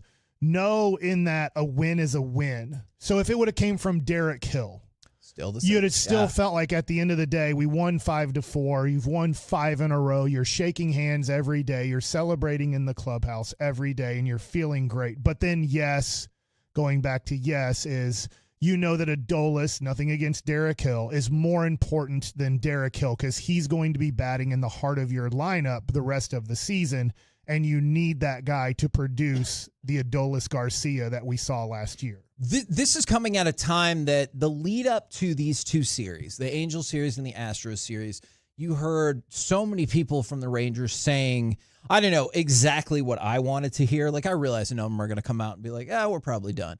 But Bruce Bochy, for example, is like, we know we got to get out there, make up some ground. But our guys have bounced back before. They lost the first series, came back and swept a very good team. And then you go to Evaldi. We've got to go. This is a big week for us, and I don't think it's too late for a turnaround. And then I love Andrew Heaney, who remembers responsible for the quote of, well, we probably just need to win more games, which is spot on. But also he goes, winning 1 out of 3 in a series, that's not going to cut it. Even 2 out of 3 right now feels like we're barely climbing out. So we need to win a lot of games. And I think we're starting to turn the corner a bit. And so you hear people saying the right things in terms of, like, even Andrew Heaney's like, it's not just winning the series. Like, if we could sweep some series, that would be great. And obviously you saw what happened in the last series. You've seen what's happened to the start of this series. Heck of a way to put together your win streak. Yeah, I also Mike, with Max Scherzer on the mound last night, didn't hear anything about soreness after he came off. He goes out there, maybe the numbers like you would have liked a 0, on the board. Can I tell you something about that, strikeouts. though? Okay. Yes. Everything looked good, though. But one of the things that I did think was pretty positive, and Mike, you've told us about, like, I might be simplifying this too much, but there are days when you go out there and you're like, oh my God, I got my stuff. There's days where you're like, meh. And then there's the days you're like, I don't got it. Scherzer, after they had scored 4 runs, I realized only 3 were earned. In the first 4 innings, I was like, ooh. And I think it was 3 after the first 3 innings. Same kind of logic. And to see him get almost through 7 innings, I realized it didn't quite finish that out and you need a Leclerc to come in. But to get that far in the game, I felt like a positive thing. Yeah, and he might be dealing with maybe dead arm at this point because most guys have gotten through that. Usually sometimes in the month of May, you go through a little bit of a period where your arm is fatigued. It's not hurt. And now you have no atmosphere in LA. There's, I don't know, maybe 20,000 people. I don't have the And that might attendance. that might be the attendance, but man, doesn't it look like there's like 10 to 12,000 people out there? So you have that. And so, you don't know what his energy levels were at, but he didn't walk anybody, 95 pitches, 70 strikes in 6 2/3. He threw 20 out of 27 first pitch strikes. So I do like what I saw, and it does go back to what Bochy and I believe Chris Young said when he was coming back. We don't need him to be the Max Scherzer of Cy Young. We'd love for that, but sure, they don't need that. They just need him to consistently take the ball every 5th game and give them an opportunity to win. And I felt like last night he battled, didn't have the best stuff. I don't know how far away that is, though, from the stuff that he has at this point in his career. I get you. But he battled, and like you said, he didn't allow, because just think if he would have allowed a few free base runners before those hits. Oh, yeah. Now you're in big trouble. So I thought he did a good job of limiting the damage early in the game and then worked his way into the 7th inning. 23, by the way, is what they had. They said they had last night. 23,000. My ass. You saw that ballpark just like I did. There is no way in hell there was anywhere near 23,000 people there. That's like 2017 Mavericks sellout streak. Yes. I'm in the building. There's literally 5,000 to 7,000 seats available. Exactly. Right, and you said Chris Young or Boch was like, hey, we don't need him to be the Cy Young Max Scherzer. But you just brought up a really interesting point. I mean, a pretty strong argument can be made that that person does not exist anymore. Like, probably not like in for a long haul. I know it's a country song. I'm not as good as I once was. Yeah. Is like every once in a while we might see that Scherzer in a game, and he's going to possibly have to do that after the All-Star break. You play Baltimore. Against those teams when you play Seattle in the second half or Houston, his next start is against Houston. Hopefully he bounces back and is able to execute a few more pitches because, yes, I will agree with the people who say it's just the Angels. I don't care. I don't care if you beat the Angels 90 times and lose 72 times to every other team. You still made the playoffs. Yeah. And so I look at it and go, all right, Houston's going to be a little bit of a tougher lineup. The Angels aren't as good of a lineup. I totally get it, but he was able to battle and get outs when he needed. And so he's going to have to do that against a Houston Astros team who, you're catching, but they obviously, after a 7-19 start, have played a lot better baseball. Yeah, they have. And we got to play better than them. I mean, I definitely agree with that. I wanted to go back. I know we've spotlighted him a couple of times, but the number was Wyatt Langford's hitting .325 since June 1st. Now I realize that was 2 days ago, and since then he's gone 2 of 8. So it's dipped a little bit. But one of the things that Boch talked about last week is the positioning of getting the barrel on the ball. He talked about that when we talked about Nate Lowe. You could talk about it with Wyatt, Tavares, any number of players. You can look at the scores. You can say, hey, we scored 5 runs and then 9 and 13 and all of that. It does feel like they're making better contact. obviously me saying that without having these specific numbers to back it up. It does feel like they're making better contact. And I don't know how to explain what that difference is, Mike, other than Bochy was kind of explaining you're getting out in front of the ball a little bit more, and that's where the barrel's meeting the ball. So hearing him say that, it just feels like it was a timing issue, especially on the fastball specifically. So hearing him say that, I'm kind of curious what mechanics they work through and what it took. Was it just maybe the team was still a little fatigued from the World Series run and they needed to reboot a little bit? For Wyatt Langford's mechanics? Well, for all the hitters that are starting to barrel up a little bit better. I do know specifically for Wyatt Langford's mechanics. I Okay. know what they were working on. One, they wanted to look at his stuff at Florida. And then two, they were noticing that he was getting a little bit bent over maybe too much at the waist. Okay.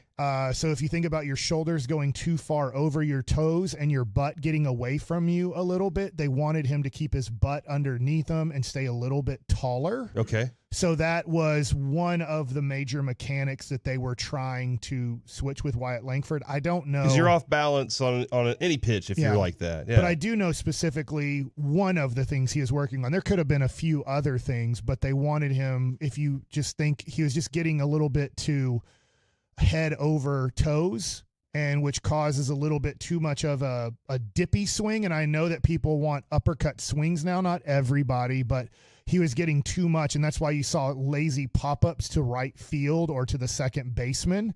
So they wanted him to get a little bit more taller when he was batting. And so he's been able to do that. He still at times makes yesterday he had to just chop the crap out of the ball into home plate. And, you know, when he does that, hell, he beats out 33% of them. So you're like, well, I guess if he swings bad but chops it into the ground so hard, he still has a chance of getting a hit because of his speed. In fact, I wonder if yesterday they didn't get a good review in time, because one of them, it was really close. And then when they did show the replay, he was out by just a couple inches. But it seemed like Boch was frustrated, and so was Will Venable, that it was almost like the back in the booth, whoever the replay guy is, was almost like, I don't have enough time to give you a good answer here. But yeah, Wyatt Langford, I was just looking on the end of May. So going into June 1st, he was hitting 222 with a 573 OPS. Right now he's batting 270. That's 48 points higher from June 1st. And he has a 742 OPS, which is 169 points higher than what he was starting off June 1st with. And it's trending up as we go. Like, for example, using kind of that idea, 309 batting average in June, 345 in July. Now, I realize you're not quite even. Only 29. Yeah. But the OPS, if you're more focused on that, 894 OPS. You'll take that, and it's up to 963 this month. So it does feel like it's trending in the right direction, which is great news. On the flip side, I guess maybe some people missed this, and I think it was last week. I see a few people asking about Evan Carter. I believe it was last week that Boch said it's safe to say Evan Carter won't be back until after the All-Star break. Oh, really? So, I mean, look. There's only 4 games left. Exactly. But I don't think he's, I mean, I even don't know. then feels like, soon. I don't know if he's going to be ready for that Friday Baltimore game after the All-Star break. And we can certainly ask Boch about that today, but it's been a slow return. Obviously, you keep waiting for Josh Young as well. It feels like at this point, with the team rolling, you should just take these next 4 games, because obviously then you're going to get another 4 days after that of rest. And then you can get Josh Young back in the lineup and finally get the fire in your team you've been begging for. I hope that is the case, and I saw some people going, oh, what about Josh Smith? The Rangers have made it very clear. Boch made it very clear last week. He's staying in the lineup as long as he's hitting anything like this. A couple things that he brought up is roving infielder yeah, position. actually, maybe? pretty much, because he was like, well, look, when Josh Young comes back, he's not going to play third base every single day. There's been discussions about Mike asked, I can't remember if you asked about Seager like strictly as a DH, but essentially that he would kind of maybe move to DH 2 days a week, and he was kind of like, to keep him healthy. And so that would facilitate for people that are worried about Josh Smith. Like Smith played 2 games at third a week. Yeah. 2 games at short a week. There's 4 games, and he DHs 1 game. So there's your 5 So now he's played games. 5 out of 6 games. Yeah, exactly. So for people that are concerned about that, that's one of the great things that Bosch has said to us many, many times. With your back going like that, you'll stay in the lineup. Yeah, you like will. they'll figure out a way. Yes, exactly. And the Texas Rangers now have the longest winning streak in Major League Baseball, just for right now, not ever. And they're only 5.5 back of Seattle. There you go. They're only 5.5 back of Seattle, which I realize is still a tall mountain to overcome, or a hill if you prefer. But seeing as how dire it felt just, a week ago, this is a wild improvement. And it feels like, for the first time, I'm not going to lie, for the first time in a while, it feels like maybe you have a shot. I know maybe the math said you had a shot before, but it feels like it's been a while since the Rangers have really had like positive momentum. Yes. Life, I mean, like a shot is cool and everything, but just seeing life makes you feel better about what you're watching, what you want to be attached to. Like any kind of life like that. If you have a team that looks like they're going out there every time and they're just like, I don't know, I'm just laying down on my way to the plate right now. Oh my gosh. Then yeah, that's what I was feeling, was they were just dragging their bat up to the plate and they were like, that's it, guys. I don't know. I'm out, I guess. Sounded like Klay Thompson at the very, very beginning of the presser Where'd my yesterday. tail I know go? it changed after that. We're the KNC Masterpiece right here on 105 through the Fan. Coming up next, the best defensive linemen in the NFL. Plus, which football bet is crazier? We'll do it next right here in the Fan.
Do you think it's true that you've got to forget something else to remember that Uber Eats has groceries? No, that's absurd. Hey, remember when you used to be a, what was it, Pepper Lady? Pepper Lady? Wasn't it Cinnamon Sisters? Hazel Babes. Saffron Squad? Nutmeg Maidens? Paprika? No, Nutmeg Maiden. I just said that. Was it Spice Girls? Doesn't sound right. Was it Saffron Squad?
This segment of the KNC Masterpiece on 105.3 The Fan is also brought to you by Cars for Kids. Donate today at carsforkids.org. And it's brought to you by Frankel & Frankel. If you've been injured in a car or truck wreck, call Frankel first. That's 214 or 817-333-3333. With Frankel & Frankel, there's never an out-of-pocket cost, and they only get paid when you win. That's Frankel & Frankel, the go-to car and truck wreck attorneys in Dallas. 2nd and 11, high snap, pulls it down, looking, Parsons coming, Parsons. That means he got the sack. KNC Masterpiece back here on 105.3 The Fan. We got Bruce Bochy coming up on the show in about 2 hours. But right now, the best defensive lineman in all of the land of football. Defensive tackles, or we can go with pass rushers, or you can give your opinion on which is the crazier football bet. Let's go through the list. Would you like defensive tackles or edge? I just watched this morning. I finished up the 1996 regular season game between the 49ers in San Francisco, where it was like really slippery versus the Dallas Cowboys. So I don't know if he's going to be number one, but Dana Stubblefield should be. This is contemporary top 10 in the league right now. Is he out of the defensive teams? Bryant Young's out that too. That game was 28 years ago. Couldn't hack it in the league, huh? Broderick Thomas had a nice game. Not what I'm saying at all. So you're thinking he can, or ready for a comeback, huh? If you're wondering what I do before I go to sleep and when I wake up, I'm watching old Dallas Cowboy games. I'm like, I remember when I used to like this organization. Even the ones we lost, but it's like one that we were in a high leverage game that really mattered. Yeah, maybe I'll talk on Mike Likes It how Dion was a horrible wide receiver. I actually would enjoy hearing that. Would you like to start? Go edge. Okay. Who do you think is the best edge rusher in all of football, and why did I play his highlight to come back? Crap. Did you play Micah Parsons highlight? Maybe. He said it like Brad Sham said his name 42 times in the highlight. I think Parsons. Did you say Parsons? Why did I? Yeah. Or was that a trick? Well, did Myles Garrett win Defensive Player of the Year? I was going with Myles Garrett. He never wins Defensive Player of the Year. Who won it? Just go with Myles Garrett. Yes. The answer is Myles Garrett. Why were you trying to trick us? I mean, but here's the thing. Are you a goose or a Well, duck? hold on. What is that supposed Next to mean? guess is Ben Grieve. He also went to Arlington Martin. Ben Grieve. And also, am I trying to trick you if I tell you I might be trying to trick you? Yes. It's just psychological warfare. We know your game, Kevin. You do it all the time. You say, one of them is on the list. But that's always true. That is always true when I say it. Until it's not. Kevin, why are you gaslighting us? Yeah. Stop that. I know what you're doing right now. Stop it with the zeitgeist. No. Close. If somebody says that to you, just walk out of that conversation. From one NFL coordinator said about Myles Garrett, if you don't double team him, he's going to effing kill you. Oh, wow. That's strong. He's from Texas. That is it. Okay. Who do you think is next on the list of edge Vander rushers? Esch, obviously, he's giving us a It's hint. not Leighton Vander Esch. It's not Evan Eschmeyer either. God, I forgot about him. Who even knows who that is? He was on the Mavs. He is white. He is blonde-headed, and he was on the Mavs. That's the positive. He was a sturdier version of Sean Bradley. I feel like his hairline in his Shorter. 20s look like mine, too. Where it's like holding on, but you're like, come on, dude. So it wasn't Micah last time. That's true. Last year, Micah was 3. I mean, Micah. J.J. Watt could be up there. TJ? T.J. Watt. I'll go with TJ Watt. One of them Watts. Because you saw that picture of J.J. Watt looking all jacked and stuff. Where was he Derek driving? Watt. Where was he driving his golf cart to work out? Like he just got back on his golf cart. from Wherever his the hell workout? he wants to. I think to drink beer in the 70s, from what I understand on his Yes. Actually, I have seen those commercials. I'll go with brother TJ. I don't know. T.J. Watt is number 2 on. He's JJ's brother. I know. I just don't know. What? Yes, T.J. Watt, number 2 on the list. Or do what? Thank you, Jerry and Mike. It is 10:26. I cannot make it through this show. Did at you this ever think pace. that Believe in Mike yourself. and Jerry Jones would team up on you like that? No, nobody did. So TJ Watt was on the list? Man, At number 2. I have a joke that would probably get me in a lot of trouble. Who Who do you think is next? Micah or Bosa? Which Bosa? Micah? Joey. It has to be Nope. Nick. Nick, not nobody likes Joey. Joey Bosa plays like 4 games a year, man. But those 4 games are good. Remember what we learned about the name Joey, Kevin? That is true. Can't succeed, I guess. Micah Parsons is, in fact, third on the list. Here's the interesting thing. He was third last year. Highest ranking he got by any of the coaches, GMs, scouts, etc. was number 1. The lowest ranking, 7. It is fascinating to me that, like, regardless of if he shows up in the playoffs or not, which so far he hasn't, that you would put him down as 7th in terms of pass rusher because he's usually at the top of the chart in pass rush win rate, and 7 definitely seems low to me, but the overall average, 3rd. Okay. Him? Hey, isn't there a dude for the Raiders who's good, but who cares because it's the Raiders? Max with 2 X's, Crosby. That is correct. What was his nickname there? You think I was watching Raiders football? What did you just say? Max with 2 X's. Oh, okay. All right. I was just specifying the spelling just in I'm case. really glad that you did You're welcome. because I was thinking that as well. So Nick Bosa is in fact 4. Max with 2 X's, Crosby is 5. Can you guys get any of the rest of the top 10? I pulled up stats. Mm-hmm. I hadn't done it till now. I didn't realize that Khalil Mack had 17 sacks for the Chargers last year. So he's probably going to be in the top 10. You would think that, wouldn't you? However, he comes in as the top honorable mention, which is also confusing to me because he became the 41st player to surpass 100 sacks in an NFL career, and he just had 17. And they're like, that's pretty good. That's a lot. I'm looking at his stats. He had 57 tackles. Micah Parsons is better. I'm not trying to say that, okay? Micah Parsons is better. But look at these just stats. Khalil Mack, 57 tackles to Micah Parsons, 36. Khalil Mack, 17 sacks to Micah Parsons, 14. Pass deflected, Khalil Mack, 10. Micah Parsons, 2. Forced fumbles, Khalil Mack, 5. Micah Parsons, 1. Does that make sense that he wouldn't be on the top 10 list if I just compared just stats, not watching the game, but just stats of what Khalil Mack accomplished last year? I'm going to give you another player. I totally hear what you're saying. The one for me, though, is the one who made the top 10 instead of Khalil Mack, Brian Burns. Man, I feel like there's a lot of reputation. From Carolina? Yeah, I guess, did he get traded? Now he's with New York, Yeah, but that's right. correct. In his career, he has had 1 season with double-digit sacks. And that was not this last year, where he had 8, and Khalil Mack had 17. And people were like, no, Khalil Mack, you don't make it. So the rest of the top 10. Aiden Hutchinson needs to be on there. Trey Hendrickson, Brian Burns. I mean, Brian Burns, like I said, is on there. Yeah. I disagree. I do not think he should be on there. Aiden Hutchinson, 6. Danielle Hunter, 7. Josh Hines Allen. Yeah. We learned about that yesterday.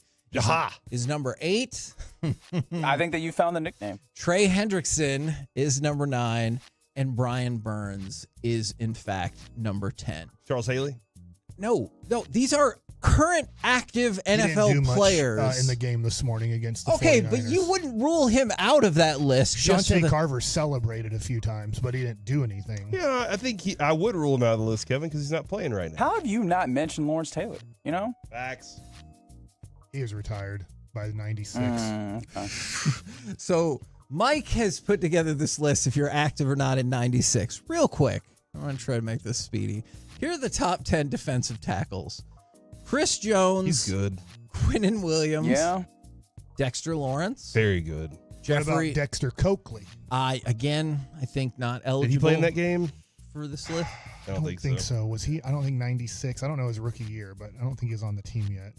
Jeffrey Simmons or Simons, if you're fancy, at 4. Justin Matabuke at number 5. Christian Wilkins, 6. Derek Brown, 7. DeForest Buckner, 8. Kenny Clark, 9. And Javon Hargrave, number 10. So they're your top 10 per ESPN. And remember, ESPN does this every summer. They get about 80 voters, and they're players, analysts, GMs, scouts. It feels like they get A lot of people. Yes, they get a good. Probably too many people. But this is one instance, Corey. What I would argue, this is a good number of too many the right experts. people. Yeah, Okay. Yeah. Because all these GMs know what they're doing. Well, okay, you got me there. So from here tomorrow, you'll get safeties, and then the next day tight ends. All right, I'll help you out here. Marquez Pope, P-O-P-E, very physical corner. Played safety, but had to play corner against the Cowboys this morning in the 1996 regular season game. Very physical player. Well, we'll find out tomorrow if he made the cut. Spoiler, he did not. What? You just said we'll find out tomorrow. I haven't even seen the list. I can just tell you with absolute certainty. He was number 23. All right, we'll have to keep. Yeah. He also wore very big shoulder pads. They all did. Yeah. They all wore very big shoulder pads. Second round pick in the 92 draft. Oh, great. Well, why is that relevant? Well, because he played this morning. Just wanted to get more information. It shows. Yeah, I mean, we know that the higher you were picked, the more likely you are to be on these lists. Very slippery grass. Hey, Cowboys won in overtime this morning. What was the final score? 20-17. That is correct. Lynn Elliott, was he the guy who kicked the? Ooh, I forget. John Jett was the punter for us. We punted a lot. That's such a cool punter name. John Jett. Yeah. Oh, it was Chris Bonio. Chris Bonio, yeah. Old Boney. Or Boner, one other. Okay. All right. You can call him either one. Which one of these football bets do you think is the worst idea? Oh, I've got two options for you. That Herschel Walker will turn around the Minnesota You know what? And I Vikings. knew you were going to say that because Herschel Walker was actually our punt returner. Yeah, he's also a fullback, too, in the game. I feel like if you want to bet on that game, it's a bad bet if you're betting against win. Mike. He knows what I happens. bet the overs on Steve Young. I think we're going to concuss him at some point. All right. Would you rather be the person who put $250 on Sam Darnold to win NFL MVP? What? I'm out. At a hold on, wait till you hear the other For one. Minnesota? I'd rather bet on Steve Young. Does it matter what team, Corey? He's just to be At this point, if you told me, or take Matt Leinart, I believe it's a 50-50 proposition. Okay, that is inaccurate, but that would pay out $75,000. I thought you were going to say $75 million. For how much money? For $250. It should pay out $750 million. All right, and then there's this. Or would you rather see? So you think this is a bad bet, Yeah. right? Well, what about the person who bet $31,000 on the Raiders to win the Super Bowl? Better bet. That would pay out $2.48 million. Now, remember, Gardner Raiders have Minshew not or even, Aiden O'Connell, huh? the Raiders have not even made the Super Bowl since 2002. And they didn't. What about conference championship? I don't remember Your face. when they. I mean, obviously it's been. You don't know all the It's Raiders stuff. Am I correct? Is Aiden O'Connell, as a kid, tried to trade me like an Aiden O'Connell card on Saturday? Is Yeah, he don't do their it. Is he their real quarterback? It's either him or Gardner Minshew. Yeah. And they're not good options. Whatever. You can bet. Whatever. Just make the odds. If I was Vegas, I'd make the odds. You get $1 billion if they win the Super Bowl. Kevin, I think this is a push. I don't know Okay, which one's no, worse. you think it's a push? Yeah, these are both bad. All right, so, but But I will say this. At least, well, I mean, Aiden O'Connell does. that one person only bet $250. This dude bets $31,000. At Or least lady. Sam Darnold has Justin Jefferson to throw to. You know, at least he has Justin that. Jefferson would win the MVP then. Why did they do this for $31,000? Because it would win Donate it 2.5. to My possibility. Yeah, my possibilities. Like you just gave Vegas $31,000. I don't know. I mean, I don't know. I'll bet on the Oakland Athletics to win the World Series this year. Derek White will be replacing Kawhi Leonard, Kevin. Okay. On the Team USA basketball. So Kawhi Leonard's left the United States. No, he left Team USA. I don't know that he's left the United States. And that brought Jared Sandler to say that Josh Smith has a better batting average, on base, slugging, and OPS than Derek White. He also has more homers and RBIs. Okay. This is ridiculous. I see what he's starting doing It's starting to get a little ridiculous. I'm excited to see who Kawhi's going to play for in the Olympics. I'm not. I just want to reiterate. You mean We're who not he's saying whose bench he's he's gonna sit on injured? defecting or anything like that. He's just not on the national team. for You're the also United States. not saying that. I don't know. Kawhi is an unpredictable human being. We're the KNC Masterpiece right here on 105.3 The Fan. Predictably get hurt. Coming up next, it's time for Baseball Nuggets with Mike Bassick. All right, let's talk about the Rangers next. It's time to warm.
Uber Eats has low fee products? I gotta remember that. Well, you know, they say in order to remember something, you have to forget something else.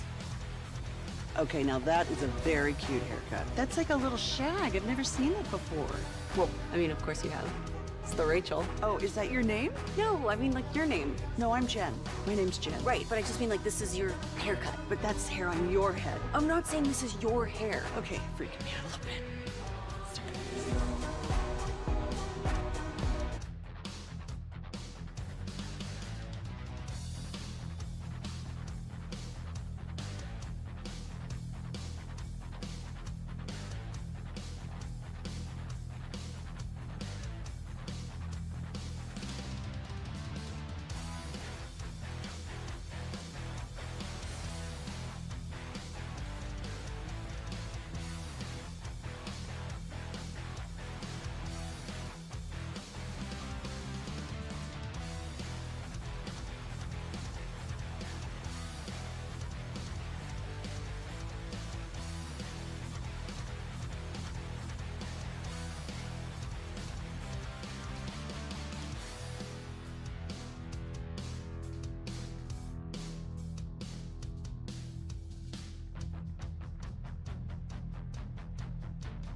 This segment of the KNC Masterpiece on 105 through the Fan is brought to you by Classic Chevrolet and Grapevine, where they're the #1 Chevy dealer in the world, and they've got more Silverados than anyone else.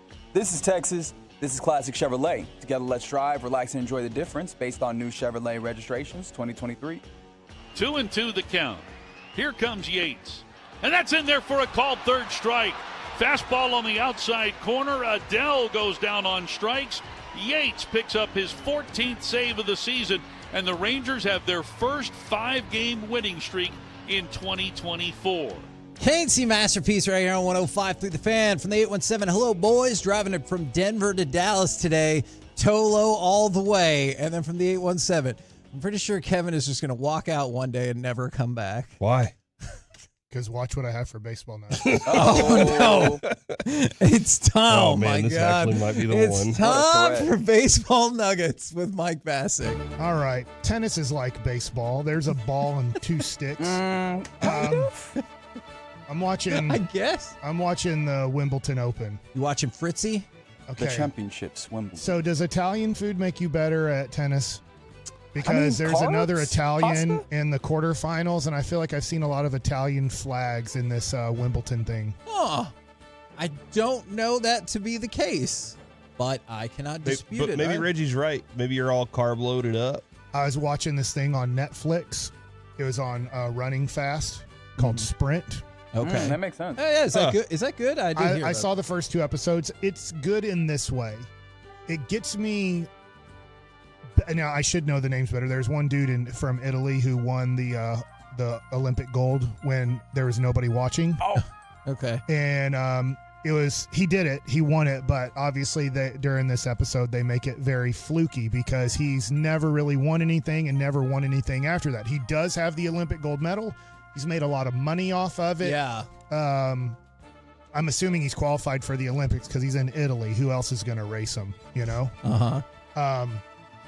But he looks like on the circuit or whatever, at least they make him out to be, he either drops out of races because he says he's always hurt to not lose again, or when he does run in this one, he finished well behind the dude who won the 100 and also is a 200 winner from the United States. I'm sorry, I'm forgetting his name. Are you talking about Marcel Jacobs, the Italian? Yes, he was the gold medal winner. Yes. Who is the guy who's our best runner for the United States in the 100? Are you talking about Noah Lyles? Noah Lyles, yes. And so you get to know these guys a little bit on that. And then you got to know the second episode is about the women, the one from Richardson. She's not from Richardson. Sorry, she's from Dallas. But Richardson? Did she go to Carter or Kimball? Ooh, crap. I feel like I should know that. I feel like she went to Carter or Kimball, but I'm forgetting which one. But then you get to know the Jamaican she's running against. And so as the Olympics are getting close, I think it's a good show to watch to get to know these runners for the Olympics. Now, my next baseball nugget question is, do you think these tennis players like when the grass is dead at the end of Wimbledon, or like it better at the start of Wimbledon where there's more grass?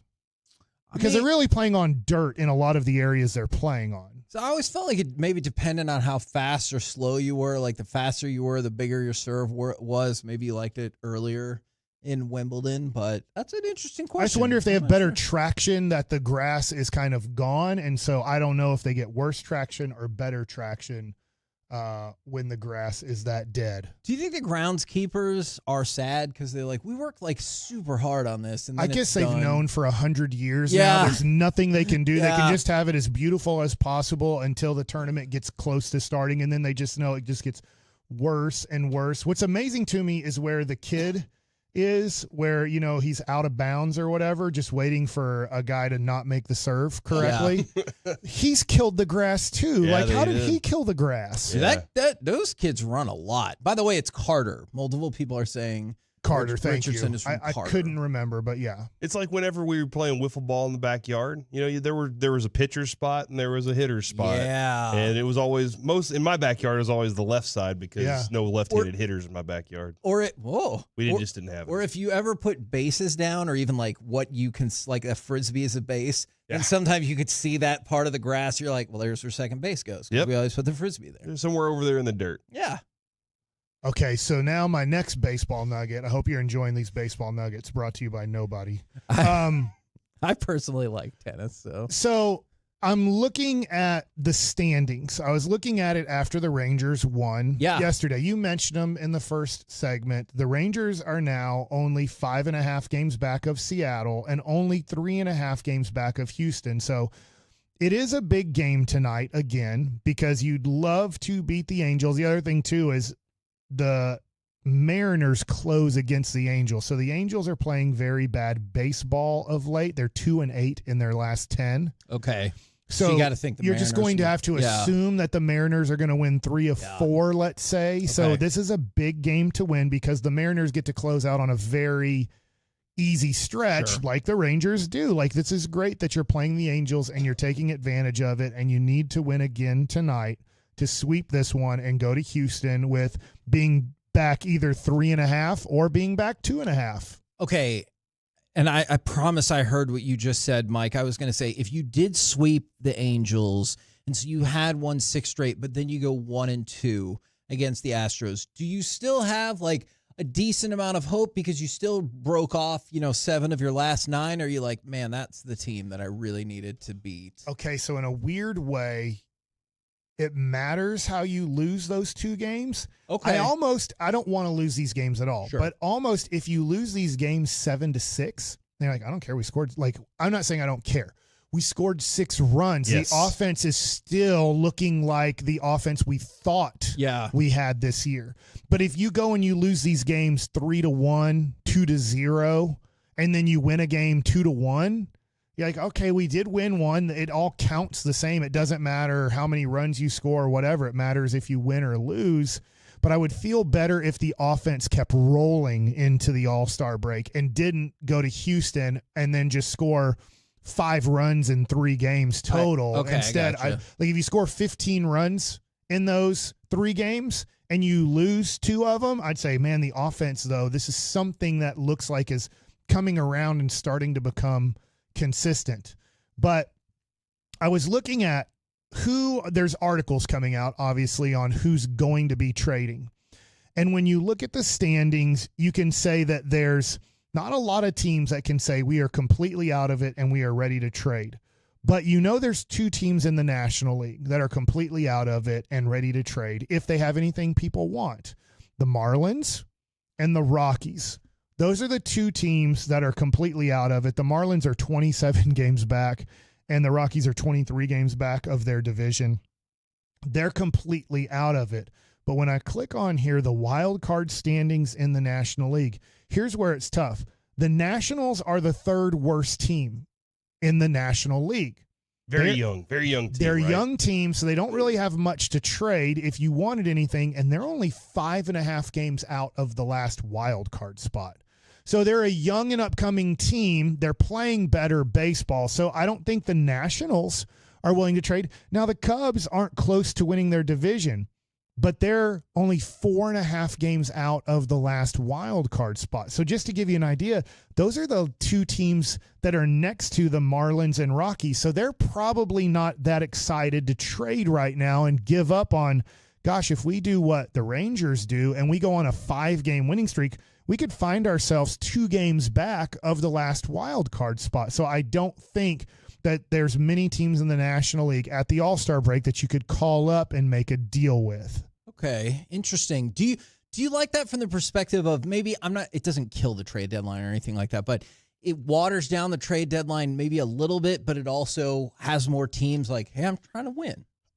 Yes, I think it's good for baseball, but maybe what would be better for baseball, and this has been discussed before, and they're still not going to do it, because remember, there's a drop-dead date. There used to be, if you clear through waivers, you have another month of trading, is maybe they move it back to like August 10th. Okay. And you give more teams a chance to drop out of the race or to have a better idea if they're going to be in the race. Now, then at your trade deadline, those guys don't have as big an impact on your team because they're probably missing 2 weeks of your season that teams are waiting to see, but maybe more teams would go, okay, we really do have a better idea. It doesn't restrict you from trading today. It doesn't restrict you from trading July 30th. But if a team like the Cubs who are 43 and 49, or the Rangers, who are 44 and 48.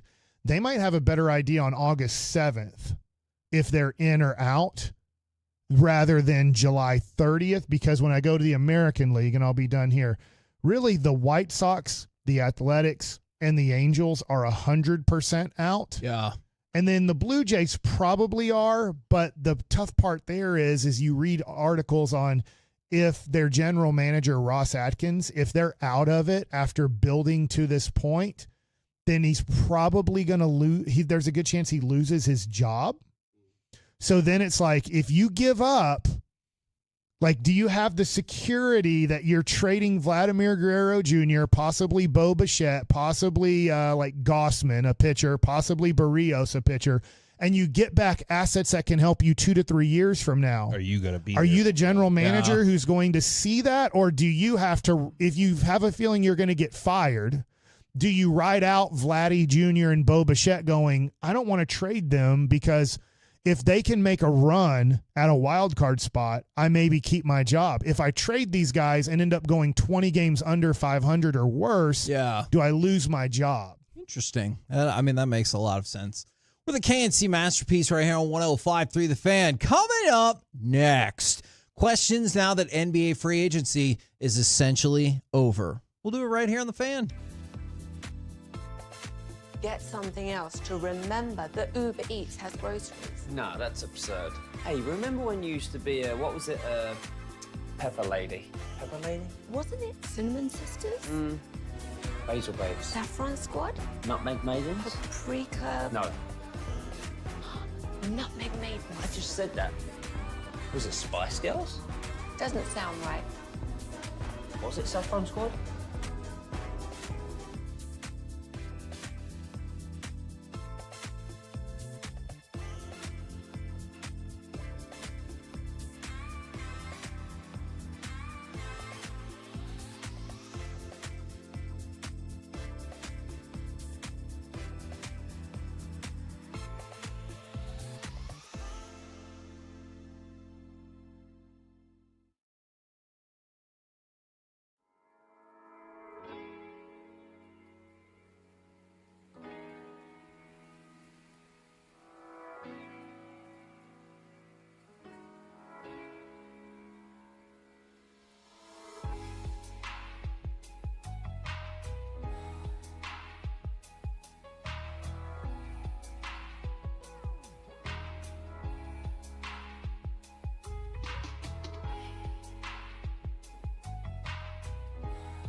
Uber Eats has Lola V products? I gotta remember that. Well, you know, they say in order to remember something, you have to forget something else. Okay, now that is a very cute haircut. That's like a little shag. I've never seen it before. Well, I mean, of course you have. It's the Rachel. Oh, is that your name? No, I mean, like, your name. No, I'm Jen. My name's Jen. Right, but I just mean, like, this is your haircut. But that's hair on your head. I'm not saying this is your hair. Okay, freaking me out a little bit.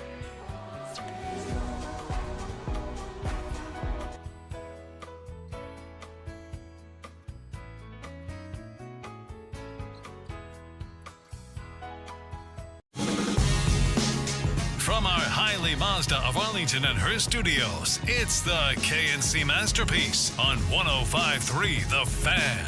KNC Masterpiece right here on 105.3 The Fan, where sometimes tennis analogies go wrong, but they actually still make perfect sense to me. Now, NBA free agency is essentially over. I realize there's still some players milling around and some movings and shakings could happen, but for the most part, we've wrapped it up. So I've got a few questions for you guys now that NBA free agency is over. Question number 1.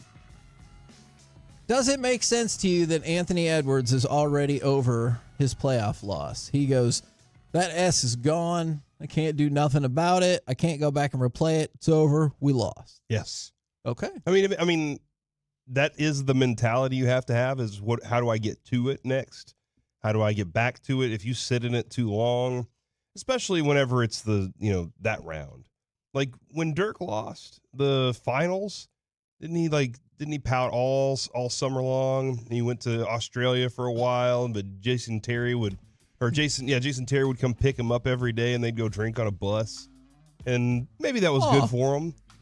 I think that Anthony Edwards is young enough to think that he's going to be back there 10 Probably more times. Too. Yeah, he did say too. he did. You might be right, but he did say this, which I thought was good. When you lose, you're motivated. If you lose and you're not motivated, that's a problem. I agree with that. Yeah, I did like that quote. I'm with them, though. You have to move on. But I do think it hurts people more if they haven't won and they're in their 8th or 10th year in the league, because now they're like, am I ever going to do this? Yeah. But when you're 22 years old, you're like, all right, I probably have, looking at LeBron. Yeah. I know this isn't realistic. I have 20 more years to play. Sure.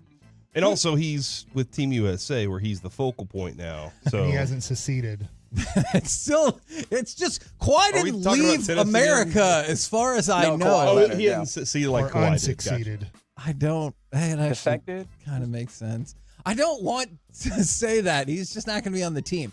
Who do you think is the biggest threat in the East to the Celtics now? Now, I understand you might still think the Celtics are the favorite, but who do you think is their biggest threat now? I mean, I guess New York. New York. Why do you say it like that, though?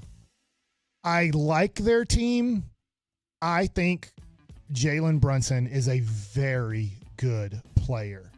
Is he a superstar that can lead you to a championship at his size? I think I like Jalen Brunson. I love him. I'm rooting for him. I have no hate against him. But can you win a championship with a 6'2" superstar and no other guy that is on that status? Yeah, I that's a good question because he is clearly the engine that is carrying that thing across the line.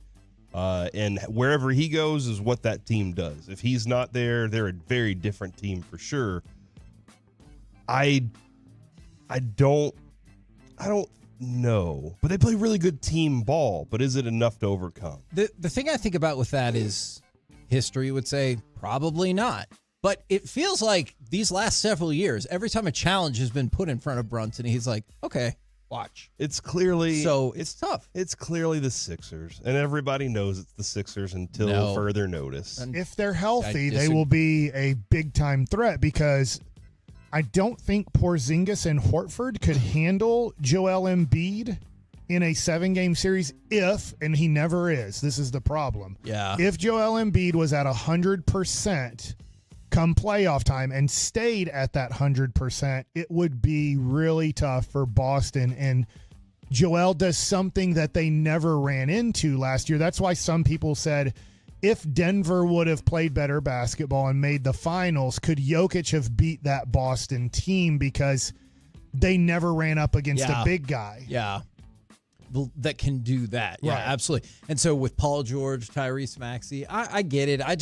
Look, I've talked about the 76ers. They feel like the Cowboys at times in terms of you're like, oh, maybe, but not really. Like, I know you're not going to make it. Right. I don't know how or why. I when you say threat, I still think it's the Knicks. Okay. But talent-wise, it does feel like the Sixers have that talent, whether or not it culminates in what ultimately you are looking for now. I know we talked about this yesterday for just a second because somebody from the Bleacher Report mentioned it, but now from the Ringer, another person says their favorite under-the-radar signing is Najee Marshall to the Mavs for a 3-year, $27 million deal. Which is still, like Mike said yesterday, most everybody that saw him get signed went, who?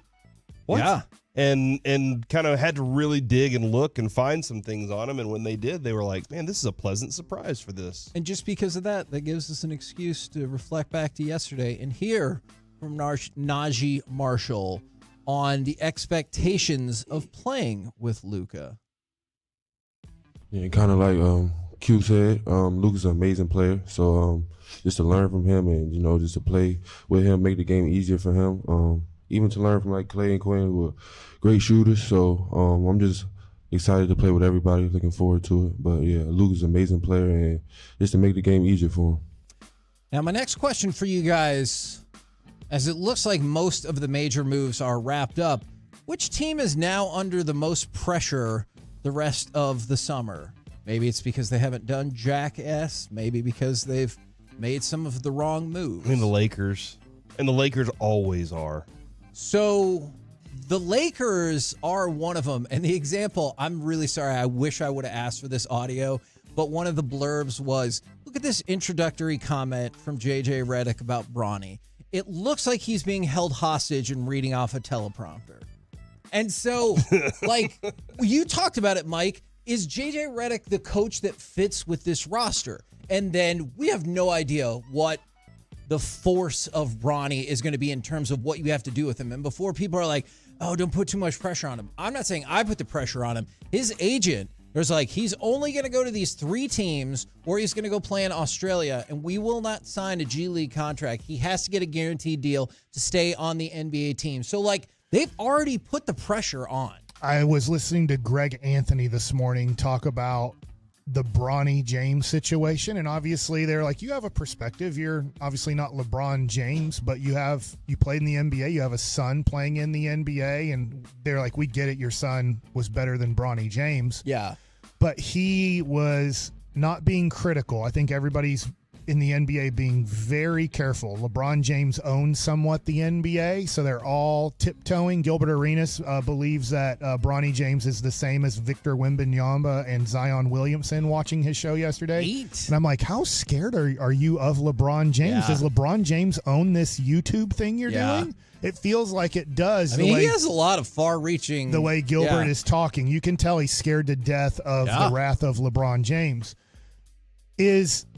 Greg Anthony at least said, hey, I'm hearing that they might not play him in another summer league game to keep the criticism, to keep somewhat the criticism away from Bronny and not allow him to look bad in summer league. And he's like, really what's best for his development, especially if you look at where he was picked and where his development is at in his career. These are the games for him to try to see where he's at against professionals and then to try to improve to eventually at some point in his career become a NBA player. He didn't go as far to say a real NBA player because everybody knows he would not be in the NBA in 2024-25 if his dad wasn't dictating these situations. But I don't know. I think that there is a lot of pressure. JJ Redick makes no sense. I guess I've been watching too much old school stuff. I did watch the NBA Game 7 where Jerry West was named the MVP, but the Celtics win. Yeah. It was really crazy. The Celtics near the end of the game, LA's making a run, and Bill Russell calls a timeout because Bill Russell's also the head coach of that team. So he's on the floor and he calls a timeout and then like makes substitutions and everything. And I'm like, I don't get it. Has been done before, and it was a long time ago. Why we don't have Just more of make this? LeBron James the head coach. It's who he is. Mm-hmm. He's really the head coach. Just Stop pretending JJ Redick is coming in to coach this team. He's not. LeBron James is coaching this team. What about the Miami Heat? Are they on this list at all for a team that you're like, hey? I thought I don't see a lot of pressure on them. I think that they exceeded expectations making the NBA Finals a year ago. But I guess they're in kind of no man's land for me. Yeah. We know that was a fluke that they made it that far. Somehow they got on a run and the Eastern Conference sucked. And Jimmy Butler's not the guy. He's not a top 15 player in this league. I'm not even sure if he's a top 20 player in this league. He's somewhere between like 15 and 25 at best for me. So they don't have a guy to lead them anywhere. They don't have what I consider great depth on their team to really be a threat. To me, the team is Milwaukee. Where is Milwaukee going at this point? And what I think there's a lot of pressure at this point there because they feel like a lost organization right now with a superstar player. Like, is their coach the guy for that group? I mean, he's consistently had these problems pop up along the way, and he was supposed to be Mr. Fix-It when he came into Milwaukee, and he didn't. Now, I think I know where y'all sit on this question, but I just want to check. Whose 2025 NBA Finals chances do you like more right now? The Dallas Mavericks or the Oklahoma City Thunder? I'm still the Mavericks. Oh, hell yeah. The Thunder have to prove they can beat the Mavericks before I switch to them.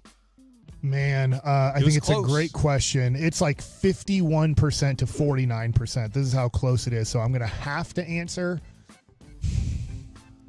I will answer the Mavs, but I think it's so close. It's tough I think they're the top two teams in the Western Conference, not by far, because I think Minnesota and Denver are very close. But I'll lean towards the Mavs getting Klay Thompson over getting Harkenstein and getting Caruso, even though those were great pickups for them. Shea's awesome. They have a very young and upcoming team. Yeah. But I do think that you can look at PJ Washington and they're not as good as their young stars. But you can look at Derek Lively and go, aren't they going to improve too? Yeah. No, that's a fair argument. Reggie, I want to pick your brain on this real quick because using the 51-49 idea, I would probably go 51% Oklahoma City then. Like I'm God, you're a hater, dude. I knew dude. you were going to say that. God. I agree. It is close. I would give a slight edge to OKC because of the defensive upgrades as well. Reggie, 2025 NBA Finals right now. Who do you like their chances better, Mavs or Thunder? I give the Mavs a better shot as of right now because I mean this is a team that they've been through it. They have the higher end when you talk about the star player in Luka Doncic, and then they addressed a big time need. I know you talked about the Thunder addressing defense and in some ways rebounding as well.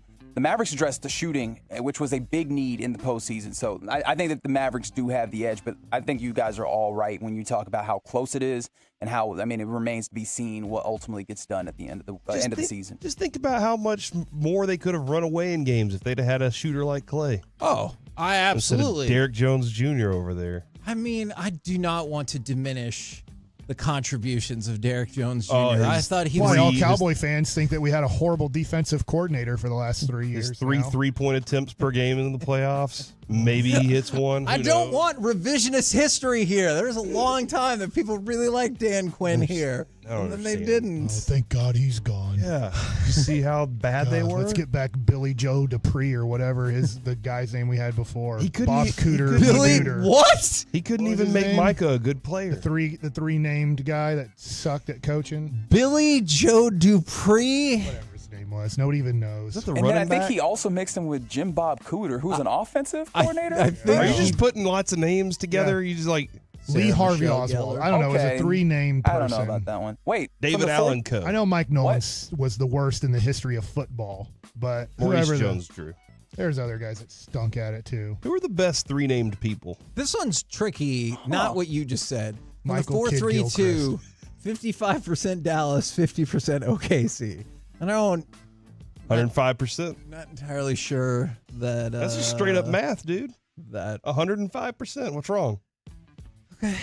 Anytime somebody's Kareem like, Abdul-Jabbar. Ooh, that's a That's good three one. names. That is a good one. Who else?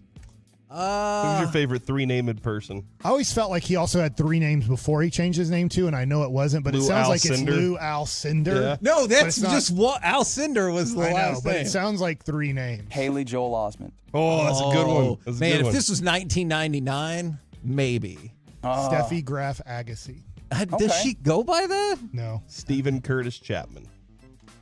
Oh, wait, y'all don't know who he is. I don't know who that is. He's a Christian singer. Oh, Sean William Scott. Look, we're not doing this right now. John Wayne Gacy. Daniel Day-Lewis. Oh, that's a great one. Booker T. Washington. Sarah Michelle Gellar.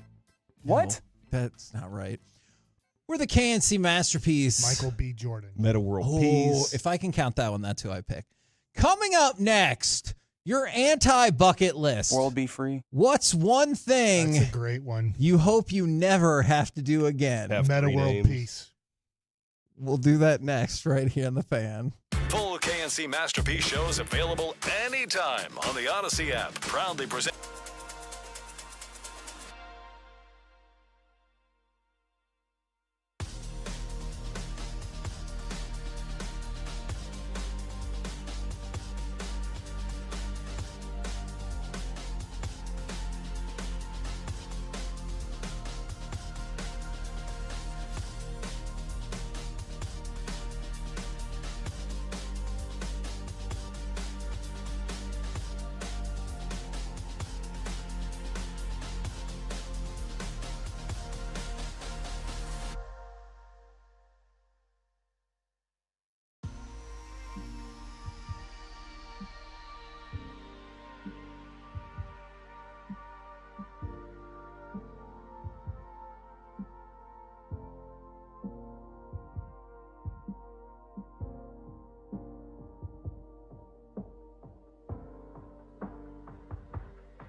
Do you think it's true that you've got to forget something else to remember that Uber Eats has groceries? No, that's absurd. Hey, remember when you used to be a, what was it, Pepper Lady? Pepper Lady? Wasn't it Cinnamon Sisters? Basil Babes. Saffron Squad? Nutmeg Maidens? Paprika? No. Nutmeg Maidens. I just said that. KNC Masterpiece right here on 105 through the fan from the 817. Y'all are on fire. Actually, I think it might say they're on fire over there. So Yeah, they were naming a lot of names like Walker, Texas Ranger. Michael effing Young. Okay, so we tried to figure that out. We had a lot of semantical debates about what counts as 3 names and what doesn't. We might pick that up never again, but we'll see. Now, in the meantime, James Earl Jones. Our good buddy Aaron, who's an amazing Tolo and graphic designer, maybe, because he always has all kinds of cool logos. I saw this from him and realized that this was the thing I guess people talk about sometimes. What would be on your anti-bucket list? The one thing that you hope you never have to do again. 877-881-1053. You can also hit us up on Twitch and on the YouTube and tell us why your answer is make new friends. What? What? I will. You don't want to make friends ever again? I'm with Kevin. I know people. I know who I know. I don't want to see them that much. I have either. friendships that have lasted over 7 years. Therefore, they will last a lifetime. Wait, what is it about the process of making a new friend that you're the so effort. off-putting? And it's the effort. And I feel like you would have been with me on this. I feel like if anything, we would have bonded over this. Nope. You don't care for effort. My best friends, Reggie. I know I could go a year and a half without seeing them or talking to them.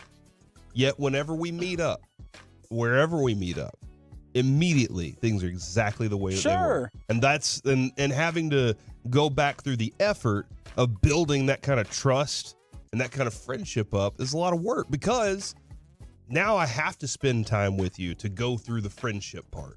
Now I have to be at some hey, I got to come over to your house and have dinner, and you got to come over to our house and have dinner, and now we got to do our wives even get along? Do they hate each other? Ooh, I hadn't thought about that. Those additional things that y'all have to consider, of like how compatible does all of this go? Yeah, it's a tough thing to read, to make new friends, but when it comes to this part of this business, we're making new friends all the time. Like we really are. We meet new Tolos when we go out, like out at Revolver, meet new Tolos, and sometimes make new friends. I got Tolos that text me frequently just to see how I am, see how they're doing, let me know what they're cooking. Like there's all sorts of stuff, and I always appreciate that. So that is a cool part of it. I do wonder how much of this is. Y'all didn't do much moving in your lives, did you? No. I did a good amount of moving. We got used to making friends. That so was out of necessity, yeah. Yeah. What's your go-to move? I don't really Put your have arm one. around them? No. In the middle of the movie? People don't like that invasion of personal space oftentimes. Interesting. Kevin, my unbucket list. What? If you don't mind. Yes. I don't ever want to have a child in the NICU again. Yeah. If I can avoid that for the rest of my life. That was not a fun experience. You get a point for that. Thank you very much. Is that what we're doing with that? We're scoring points. These are my digital effects. That was not the. There was something that I was like, no. I loved having the kid, and maybe I'm done having kids there too. Maybe? I feel like I'm done. Okay. I feel like Adrian and I have, like, something would have to happen to Adrian, right? For me to want to have kids again. That is normally how the pregnancy works. Like if something happened to Adrian and there was. Oh, you mean like something like she and goes some away? Other person Oh, came into my God. life and she was like, I want children, then I would have to consider that. Is that a point? Well, you never know. There's a very famous person that probably thought they were done having kids and then had one later in life. Yeah. Kevin. And then and somebody else even way more popular and way more richer. Oh, I don't know about popular. Oh, yeah. Richard, well, for amongst sure. like millions of fans. He's talking about Jerry Jones. Oh, okay. What? I'm sorry, Mike. Were you? That was the assumption that I made. You assumed. From the 817. I hope I never have to change another poopy diaper. Ooh, that is a good answer. It's not that bad. It's just sometimes it is, though. And you're just like, you're so small. How did you make that smell? They stink. Yeah. I also hope I never have to ride a roller coaster again. I did it. Any roller coaster? I'm done with roller coasters, All right. y'all. You're going to like this. I'm then. done. You're going to like this. From the 432, anti-bucket list, ride the Riddler at Six Flags again. I legit thought I was going to die and end up as a splatter on I-30. Then this person takes it to the next level from the 817. Ever go to Six Flags again? Thank you. Oh, just like the idea of an amusement park in general. They're done. Out on it. Yeah. I guess that's fair. Like, if you're not here for the roller coasters, what are you doing? Like, it is a walk around, queue up fest. Maybe grab an ice cream or something. Some expensive food. Yeah, exactly. Yeah, well, when we took the kids recently, they had a blast. Lucy wanted every ride. I just realized amusement parks are great when somebody else is paying. Yes. Yes, it is. I could see that. Lucy wanted to go on every ride. Avery Carter wanted to go on every ride. They were like, Dad, come on. I don't like rides. I just don't. Sorry. I hope y'all have fun on that ride. I also don't want to lose you on the pirate ship. It almost happened to Avery once. He floated off. Okay. what? I had to hook him in, yeah. And those are the stories that terrify me, or that person that like got their head chopped off on the Texas Giant or whatever that exact story was. Something bad happened to somebody. Yes. And stories like that I'm Somebody like. did fly out. The So thing, it- that didn't. So it can happen. Yes. And that is the thing that. Terrified. that- yes, absolutely. Ooh, I like this one from the 254. I never want to take the SATs again. I could do that again. That's fine. Assuming you're, I don't know, not planning on going back to college, it feels like you should hopefully be able to avoid that. This one is a very fair one. Anti-bucket list, cancer and its treatment. Thank you. It's the worst. I hope you never have to deal with that again. What about sitting at a baseball field in 100-degree heat? Like, we are lucky now that we don't have that here in Texas. I don't miss it by any means. Yeah. The other day we went to the Rangers game. It was against the Royals. It was 100 and something outside, and the walk in, I was like, oh my gosh. I told Adrian, I said, maybe no more 3:00 games. Maybe we just wait for the evening games. But it was so nice once we got inside. Years ago, at the beginning of May, my sister and her husband invited us to a Rangers game, and we were like, what day is it? Sunday. And you're like, oh no. That means it's the 2:05 game. And we're like, all right, but this is the absolute latest. We're going to this. And that's the beginning of May. And you're like, no. Not after that. But what other stadium is going to have that kind of heat now? Because now that Texas is done, is there another stadium that gets that hot? I haven't played in all the stadiums, so I don't know. That makes sense. I feel like not all of them are going to be that, because more Northeast stuff, more West Coast. Yeah, I'm not sure. I'll look into that. Mike, I don't remember if this happened to you or not.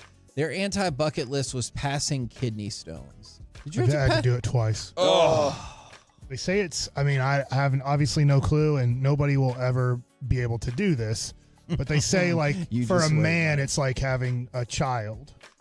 Because I obviously will never experience childbirth, thank God. A woman can experience both. Hopefully not at the same time. That would be really bad. Oh, my Adrian gosh. said that when now this is different, obviously, because a man can't push a baby out of that. We know of. Offensive. That we know of. But Adrian had kidney stones while pregnant. And they had to take her into the hospital, and like they had to go blast them and then scoop them out with a net or whatever. And like, she was in pain. And that woman doesn't ever complain about pain. She's always like, no, I'm fine. Oh, you know what I mean? man. That with pain. That sounds What are you horrifying. doing there? Well, like she's one of those. She's like, I'm gonna tough it out. kind of Okay. people, you know. From the 817, anti-bucket list item. I never want to work in customer service related positions ever again. Yeah. It's okay. I don't know. I don't have a problem with that. So here's what I used to say when I went back looking for a job after I kicked in that person's window is I had worked in retail and at a daycare. I was like, whatever situation you can pitch to me, I've heard or seen a variation of it. All right. Because kids and people in retail to deal with can be the worst. And so I felt like that gave me great job training for whatever scenario was going to come up. It's a beat down. And I try not to sound as old as I'm about to sound, where, complaining about how it is now versus how it used to be. But I feel like we've gotten so much more entitled and so much shorter with folks that are in these customer service positions. And I I feel for all them fine folks that do that work. Couldn't be me at this point. We've talked about this a bunch. It feels like the anger so often gets directed at the wrong person. Yeah. You know, I'm like, this person running the register, they probably didn't make that corporate policy that is running afoul of you right now. And it's really the person that wasn't turning right at the red light that ticked you off, and now you just took it inside to the restaurant. That's a good point. You're a bad Or you driver. couldn't find parking, and now you're mad about that, and you're just like, ugh. Why don't y'all have more registers open? If you're in the middle lane and you're the second car pulling up to a stoplight and you pull into the right-hand lane that's open with no intention of turning, you're bad at driving. And you have just blocked someone from potentially turning and moving along the flow of traffic. Now, if you're already in that lane, what can you do? Move lanes? Whew, that sounds like a lot. Mm-hmm. I mean, moving lanes is a big problem. From the 281, the dentist. They never want to go to the dentist. I also do love not. going to the dentist. I do not. Yeah, it works out pretty fine for me. It doesn't bug me. Obviously, if there's like you have a major cavity or something, it's it tough. can. But if it's just a cleaning, it's not. I don't know why. It's just the noise, or I really don't care for it. Yeah, I don't care for it at all. Why are you good at that?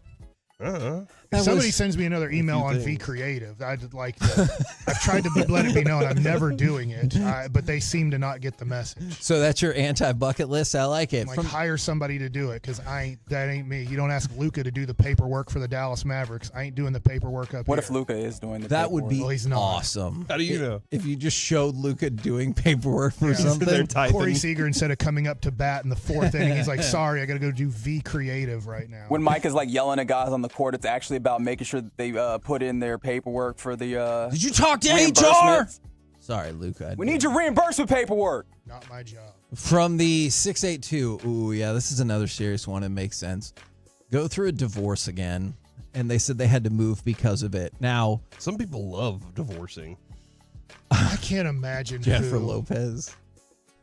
Like, You I think feel she like, does love it?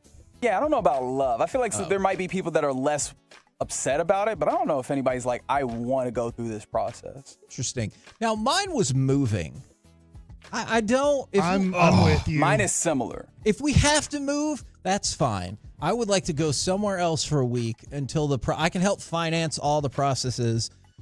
Which one's the worst, the packing part or the unpacking No, part? it's the packing up the boxes. Because at least the unpacking, I can be like, well, you know, I guess I don't have to have that thing right now. I can figure it out. But the packing of the boxes, they're like, hey, either you're moving or the people who are moving you are coming on this day. And so you need to do it. Like, I get you should unpack your stuff. But there's no like absolute. Oh, the anxiety of the deadline? Yes, exactly. And so for me, it's moving. I would like to never have to do that. Yeah, mine is a little bit more specific. It is moving someone else, particularly someone else who may be a little bit of a hoarder. No. God rest my grandmother. But yeah, there was a point in time where she was like, she asked me and my mom to help her move. And we're like, all right, cool. We get there on the day that it needs to happen and nothing is packed.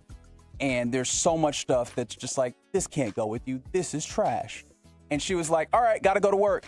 And I was like, what? And so we, 1, organized her house, 2, packed it up, and 3, thank you, I appreciate that point, Reggie. put it in the truck, got it to the place. And so it was a stressful situation that I never want to do again. Because like, think of all the anxieties that you have about moving, and now add it to like, none of this is my stuff that I now have to make decisions about how to pack it, where to put it, all those things. Frustrating as hell. Never again. I'm with you at that. From the 214, I never want to referee youth soccer again. Oh, youth sports at all. Is it because you're so close that you could also hear people complain about you? Yes. Like maybe you can hear that at the big And league it's not level. just the but complaining, it's the parents that think you're the worst and you're keeping their kid from getting a scholarship or playing in the MLS. Yeah. You're like, what? It is 4-year-old soccer out here. Like, we're not there yet. Come on. If that kid will get up off the ground for a minute, that one over there stops chasing butterflies, then yeah, we can get this game rolling. Otherwise, I'm just letting them play right now. They're out here for playtime for the next 30 minutes. It's not out here competitive at 4 years old, guys. Yeah, I definitely agree with you on that. Now, there's some really like very real life, very serious ones. I never want to go to war again. All right. Agree. When did you go to war? Not me personally. This person said they fought in Desert Storm. Not me. Do you want another war though, so that we can I would prove prefer our worth? not. I would prefer not, because then people are going to die. You don't want that. I don't. Overpopulation is what you're looking for. Oh my God. What are you doing? I think China does something about that. From the 214, this person says they never want to poop again. They're over it. Look, there are times. Oh God, I can't believe this. We got to go. No, tell me real quick. There are times when you're just like, I needed that. But if we didn't have to do that, as getting rid of the waste, if just there was was just, yeah, there's just another way, I'd be okay with it. I mean, I think you have to view it in a certain framework. You remember those times when you're just feeling awful, and then you go and you feel great. you feel great after. Yeah, I've had that I think experience. just keep that in mind. That there's upsides to this, And I think also if more of us got B days, then we'd be much happier. like birthdays. Yeah, the B day. It sprays the water. Oh, a Oh. bidet. Gotcha. Yeah, B day. I was thinking about high I school. don't like the emphasis you're putting there. Why? It's a B day. That's what it is. Yeah, it feels wrong. I don't know discernibly why, but it does feel wrong. We're the KNC Masterpiece right here on 105.3 The Fan. Coming up next, it's time for Gridiron Gravy. Are these the only teams that actually have a shot at winning the Super Bowl this season? Yep. Okay, great. Next on The Fan. Coming up Thursday. Doesn't sound right. Was it Saffron Squad?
Uber Eats has low fee products? I gotta remember that. Well, you know, they say in order to remember something, you have to forget something else. Okay, now that is a very cute haircut. That's like a little shag. I've never seen that before. Well, I mean, of course you have. It's the Rachel. Oh, is that your name? No, I mean like your name. No, I'm Jen. My name's Jen. Right, but I just mean like this is your haircut. But that's hair on your head. I'm not saying this is your hair. Okay, freaking me out a little bit.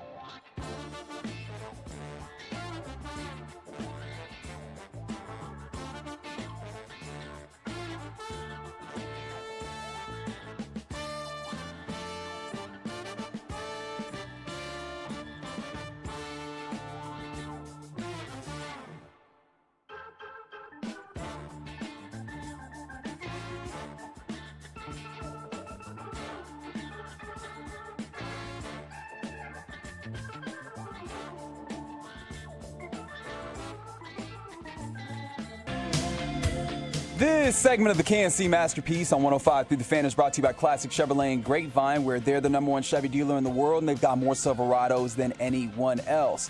This is Texas. This is Classic Chevrolet. Relax and enjoy the difference based on new Chevrolet registrations 2023. Here's the snap. Blitz coming. Allen steps up in the pocket, going to take off and run. Has the first down and more. To the 40, to the 35, 30. Breaks away. 25. Touchdown, Josh Allen.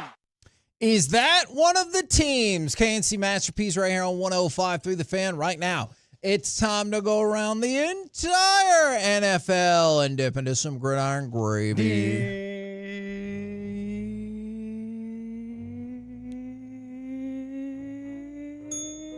Side question. If you give them reasons why, is it okay to tell somebody, I think you can do better than this? I think if it's constructive, okay, then yes. Okay. Especially one of the greatest moments I ever had, Kevin, in the newspaper industry was in college, at Richland College. I had done like my second newspaper. I'd laid it out and everything, and I was like, all right, here it is.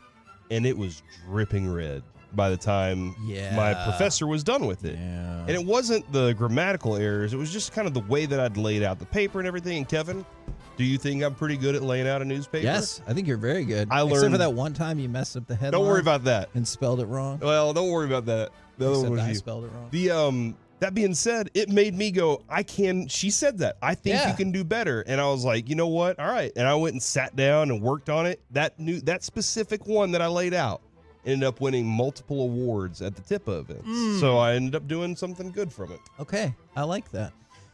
So Sports Illustrated has a list, and it says, these are the 12 teams that could actually win the Super Bowl. You could just give me a simple yay or nay as we go along. All right. The Kansas City Chiefs. Yep. Mike thinks so Mike as says well. yes. Mike's giving a thumbs up here. The Buffalo Bills. Mike says no. I like this. It's like he's Caesar. I'm very interested. I'm very interested in the connection with Keon Coleman from Josh Allen and what they turned Yay into. or nay? I don't think so. Okay. The New York Jets. No. That is a double no. Even when you're They- not chewing They have a food, you really still good give me a defense. They have a thumbs really down. good defense. The Baltimore Ravens. Yeah. I don't understand. Oh, wow. Even when he's not eating food, he's Is your just mouth full right now, Mike? No, you didn't even say no. You're just gonna open your mouth and stick your tongue out. Do I need to like process it? Mike Bassett gives a thumbs up. Oh yeah, that's not bad. The Cincinnati Bengals. They Bassett's could. giving a thumbs up. They could. Okay. I mean, again, Mahomes is in the way. I don't know if Derek Holland put this team on the list. The Cleveland Browns. Oh wow, I that don't thumbs think down so, happened man. really quickly. I know, because he heard Derek Holland. He was like, thumbs down. Oh, Cleveland Browns, thumbs down. It just seems like that team, like something's gonna go wrong. Sure, I could see that. The Houston Texans. Oh, the thumbs in the Yay middle. or nay? I think Oh, yes. he says yes. I think yes. Both of you guys say yes. I love it. I'm not saying will. I mean, like, No, I not understand. all these Could. teams can, but they could. They Could. definitely could be competing for that at the end of the year. The San Francisco 49ers. Thumbs up. Strong thumbs up. And a nod. Okay, this is from Mike. Okay, gotcha. Yeah, I just heard what Corey said. The Los Angeles Rams. Down from Mike Bassett. And down. I'm gonna from need to four. see something exceptional from Matt Stafford. I already know Corey's vote on this. The Detroit Lions. Oh, he's in the middle, but trending upwards, Up. Mike Bassett is. Corey, you better say up. Dan I'm Campbell's interested to know if flying Jordan through Love this is window. Jordan Love is going to take over, or if he's just that was a year that he was good. You need to believe in your Lions. I don't think so. Oh my gosh. But they did a good job addressing some of their weaknesses. Well, then you better say yes to this next one. The Green Bay Packers. I think they might be able to. Okay. Thumbs up from Mike Bassett. And then finally, Their coach is a good coach. the Philadelphia Eagles. Very emphatic thumbs down from Mike Bassett. What are they even good at? Wearing green, Not closing smelling out the funky. season. Yeah, They were really good before that. Yeah, being a dirty Oh place. my gosh. I don't know if we should say dirty place. that. So is that a no? I'm take out on it. the Eagles. All right. So Sports Illustrated put together their list of 12 teams. These are the only 12 that could win the Super Bowl. Mike said no to 5 of them. Corey said no to 6 of them. That's right. And you will notice that the list did not contain the Dallas Cowboys. Oh, were you waiting for that one? 100%. While I was looking through the list, yes, but they didn't. 100% they could. Mike is fonzing us. Is that a verb? Yeah. You want to redo that? A little bit. Giving us the fawns? Yeah, he's giving us the fawns. That sounds worse, to be honest. Yeah. Hey, what do you want to do tonight? Can you give me the fawns? Like, that feels like. Thanks for that one. Damn it. Does it mean 2 thumbs? And then, no, it's Also, just. thank you for that. No, it's just something that'll make you go, hey. I'm leaving that this part in, show's too. Dylan, you hit a stupid. jukebox and it turns all the lights on. I can see why people stop streaming this show. All right. The Cowboys are not on this list. Did everybody think that Snoop Dogg stole that from the Fonz? I don't know. Probably not. I don't know. I'm not entirely sure about that. All right. Let's go back to Jerry Jones' upcoming trial. Now remember, he's on the plaintiff's side this time. And this is why I have a huge issue with this. Alexandra Davis and her mom are being sued by Jerry Jones. Right. Alexandra Davis is 27 years old. Corey, how long ago was 1998? 27 years ago. Ooh, so close. 26. 26 years ago. All right. Which means Alexandra Davis would have been approximately 1 year old when her mom signed this document saying they would not discuss any money or parental heritage expectation, all that stuff, blah, blah, blah. She's one. I get it if you were going to sue the mom. It's like, hey, you're a grown-ass adult. You can't be talking about this stuff. It doesn't make sense that the court would say this works. I do not believe that the daughter who was one when this paperwork got signed should be bound by that whatsoever. But they're the ones who are being sued by the Jones family, who they said they held up their end of the bargain, and the Davis family has not. The interesting thing about this for me, though, is some of the pretrial hearings, because we talked about this could be in front of a jury in like a week and a half, that they're not allowed to use the term hush money. And Bobby asked if perhaps that's just legally you're not supposed to say that. But I mean, when you sign a document that says you're not going to discuss any of this stuff, it certainly feels like hush money. So more like quiet cash is what you're saying? Yeah, I don't know if they said. That's a good one right there. I like that. Maybe the judge is like hush money or any variation Silent of that currency. phrase will not be allowed. But yes, they Shut cannot. the F up, sense. They cannot use the term hush money in the trial, and may make some reflections or discussions about what the money was for. Can they use the term sleeping with the fishes? Don't believe that Don't discuss dollars. What's Jerry's daughter? I don't know if daughter is the right term. It's not like he was a father to her. What's her name? Alexandra. You think Alexandra will be on the Dallas Cowboys 2024 cheerleader show? I don't know. Ooh. She could be like part of the final cuts with Charlotte. That's a good question. DallasCowboys.com will, of course, ignore it. But I'm not Non-disclosure. sure Non-disclosure nickels. about. No, Okay, all right. okay. I got what you're doing. You guys are very, Quiet quarters. very, very clever. Let's talk about Jordan Addison. Indiscretion income. Or actually, it'd be discretion income. I like it. That sounds really fancy, actually. Shh, money. Jordan Addison responded on social media. I don't think this is going to get him in trouble, but somebody posted, I believe it was on Instagram, talking about the Giants, and they're like, hey, the Vikings are still going to lose to the Giants in week 1. Go down the comments. Jordan Addison, how much you want to bet? Uh-oh, you can't do that. I know. You can't do that. I don't think technically the NFL will come down on Shouldn't be this. doing but that. Maybe they will. They need to. This feels like a bad idea. They come right? down hard on that guy. I think it's okay as long as you do it through FanDuel because they're the NFL sponsor. Yeah, if you use the FanDuel. Yes. By the way, I believe the NFL just got a sponsorship for like mobile gaming from a casino corporation as well, but betting is bad. But it's not. Except when it's not, yeah. Yeah. How much you want to bet? We win. That's what he's saying. He's betting on himself to win, Kevin. Oh, man. What's wrong with that? That is somewhat confusing. Is that an extra motivator? Is that a PED? Yes. I'm not sure. And then finally, just real quick, Adrian Wilson, a former Panthers and Cardinals front office executive, he just kind of like disappeared from the Carolina organization. And over the weekend, they're like, oh, yeah, he's not here anymore. Mm-hmm. And then you found out that he got arrested for domestic violence. Oh, man. And the Panthers aren't commenting any further, but obviously this, I assume, explains why he is no longer a part of the organization. We're the KNC Masterpiece right here on 105.3 The Fan. Discreet dinero. Coming up next. I like that. Don't speak dimes. That is actually really good. Corey rewatched the Mavs press conference yesterday. On purpose. And demands the answer to this question. Who is the most beloved current DFW head coach? Maybe by the players, maybe by the fans. Jerry Jones. He's not a coach. He thinks he is. We'll do it next right here on The Fan. Commercial-free KNC.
think it's true that you've got to forget something else to remember that Uber Eats has groceries? No, that's absurd.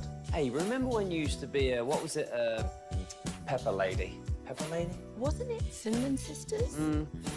Basil Babes. Saffron Squad? Nutmeg Maidens? Paprika? No, Nutmeg Maidens? I just said that. Was it Spice Girls? Doesn't sound right. Was it Saffron Squad?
From our Highly Mazda of Arlington and her studios, it's the KNC Masterpiece on 105.3 The Fan.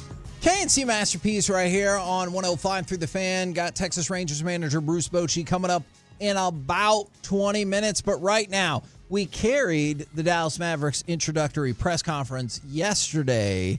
And Corey, you went back and re-examined, and I know something's on your mind. It wasn't that I went back and re-examined. Okay, let me try again. Corey, I got home. I know something is on your mind. I got home yesterday, and I turned the TV on. And when I turned the TV on, Bally is at the top of my list on Fubo for, I don't know why. I don't know what the reasoning is. Because you're a DFW sports fan. Maybe so. Maybe that's what it is. Maybe I set it as a favorite. I don't know. But they had the Mavs pregame on, and I was like, oh. Or not the pregame, their presser. And so I was like, well, I might as well just turn it on and watch it and see if I missed anything. And I remembered hearing this question, and I think this was our very own Blake Elliott, by the way, right, that asked the question. And Reggie cut that part out because him and Blake are feuding. Wow. When did this feud start? Right when he got here. That makes sense. Oh, my God. How much of a rapport do you have with Jason Kidd? And if not, what intrigued you about him? I mean, it's Jason Kidd. You seen his highlight tape? Still, like, Luka will throw crazy passes, but I still have not seen the passes made that Jay Kidd used to make to this day. And just learning from a Hall of Fame talent like that, someone who I really grew up idolizing and appreciating his game and his athleticism. He just has a mind for basketball, and I know we're all excited to play for him. Like, I'm just excited to ask him what it was like to guard Michael, then guard Kobe, and I got a lot of questions for him, really, because I grew up watching that whole era. Kind of piggyback off Clay said, like, I mean, it's Jason Kidd, number one. Number two, just to be able to learn from Jason Kidd every single day is unbelievable honor, and I'm so excited to play for him, and yeah. Jason Kidd, like they said, like, we've been practicing every day, picking his brain, just seeing the game through like his lens, what he sees, and just being able to ask him questions about like what Clay said, regarding Michael, regarding Kobe, being in the finals and stuff like that. So I'm just excited to get to work, honestly. I don't know how many other coaches, when the players are asked about them, are like, I mean, it's Jason Kidd. Yeah. Or, I mean, it's Rick Carlisle we're talking about here, guys. I mean, maybe Pop's in that group where they're like, I mean, it's Greg Popovich we're talking about here. Ask him about what it was like to guard Jordan. Yeah. And Dr. J. Yeah, exactly. Oh, Bobby usually has a lot of nice things to say about Coach McCarthy. Yeah, that's a good one there. But that's what I like Mike, you were pointing out during the season, and Jason Kidd struggled to win with the roster he had before the PJ Washington and Daniel Gafford additions. They weren't a well-built team at that point. They made those adjustments. Jason Kidd becomes a better coach because of it, because he has the tools to be able to go out there and do what he wants to do. And I'm sure he was in Nico's ear the whole time going, I need this. I still kind of need this. Even as they were getting to this offseason, even during the finals run, they were probably saying to themselves, still kind of need a shooter. And so maybe Jason Kidd had all those things that he was still waiting on, and then finally he gets it. He looks like a better coach because of it. But all of these guys, Mike had been saying it all the time, Kyrie and Luka love him. I mean, Luka, I think on the level of talking about the position that they play, those two dudes might be some of the most knowledgeable guys that to ever play the game. And so I bet there's a lot of respect that goes back and forth in conversations about hoops with Luka and Jason Kidd. And then on the Kyrie front, Kyrie grew up loving him. And I do wonder, Kevin, how much New Jersey playing for the Nets had to do with like the love of other players that kind of grew up in that area and kind of watched him as a net and everything. But I just didn't realize how much respect he has from current players. I know he has respect from older players, but current players about what he was as a player. And I'm not saying, I swear I'm not saying this just because he's going to come on in about 15 minutes, but I think however you slice it, Boach is still going to be number one just because you listened to those players last year and like they weren't like, man, do you remember how good he was as a catcher? It was just like he gave them an introductory speech of 10 to 15 minutes. Every single person to a man, whenever we talk with them during spring training, we're like, oh my God, dude, I'm ready to go. Oh, like, yeah. Right effing now. So I could see Kidd being second. Yeah, and all the players this year for the Rangers as we were getting ready for this season, just they couldn't help but talk about the steadiness that is Bruce Bochy. And through this first part of the season, when it hasn't been that easy, he's somehow been able to maintain steadiness. Although, you know, I bet there's part of him that's just like, just throw me off this boat and just sink me all the way down. I don't want to have to deal with this right now. In the history of basketball and other sports, the greatest players are the worst coaches. It looks like Jason Kidd is the one, not the only one, but one of the very few in the history of sports that is breaking that mold. So this is Gretzky was terrible. A rare time that players can say, I'm getting coached by a great former player. Most of the time, they're horrible coaches. But it looks like Jason Kidd is breaking that. So this is really the only guy in the NBA that players can say, man, he's one of the 10 greatest players at his position in the history of the sport. And I also want to be coached by him, because usually it'd be like, I mean, let's face it, Kyrie didn't seem like he really liked being coached by Steve Nash, and Steve Nash isn't a hard ass. Yeah. I'd rather coach myself than him coach me. Yeah, and I do wonder how much sometimes, you know, just philosophy in general, jiving with those same guys. Because did Steve Nash have a similar philosophy to Jason Kidd, and the way that Jason Kidd, you know, preps and gets ready to play and wants to play, compared to what Kyrie thinks, the way he thinks the game should be played? There's a certain way that he wants to be done, and he likes the way that they're in their place right now. So, but I think that Kidd, like, just hearing it's Jason Kidd from Clay, from Najee, from Quentin, and I know there's 3 different levels of players. Clearly, yesterday you could see Klay Thompson is a polished star. Whenever he's talking, you can hear all the thoughtful stuff. He's been asked all these questions a million times. I got all these different answers. I can go to my bag for a lot of stuff. And Quentin and Najee are kind of different guys that are like, look, I'm here for the Klay Thompson press conference. I'm not going to lie. If I was one of those guys and they asked me to show up to the presser, I'd be like, I'll be there at the end, hold up my jersey. But like, this is the Klay presser. This isn't mine. And to be fair, right, the Dallas Media Corps did ask them some really interesting questions during the course of like the 45 minutes that they were talking. Yeah. So like there was some good insight, but it was clear. It was Klay Thompson was the main attraction. I don't know if this would be the same for the fans, but my just thought based on like this presser, what we've heard from the Rangers, I feel like I would say the coach rankings per the players would go Boch, I know he's a manager, Kidd, DeBoer. You don't think the Stars players love DeBoer as much as... I think they love him a lot, but like I think it sounds like those two are pretty darn high. And I think Coach McCarthy would be last. Oh. Behind, how much further down on the list? Like behind other sports in DFW? Is he fourth or is he maybe seventh or eighth? No, I think there's a discernible gap. I mean, what all teams are we putting in here? I'm just using those four. That's what I'm saying. Like, if you're adding other teams, because it seems like that's what Corey was asking. Is I don't know about that. I think he was using it as an example to say he's so far down the list. I'm just asking. I think there's a gap between DeBoer and McCarthy. From the 806, I know we're only supposed to S on the Cowboys, and there's a fair argument that McCarthy's fourth in this town, but his players love him. The guys really seem to like him, and he's a player's coach.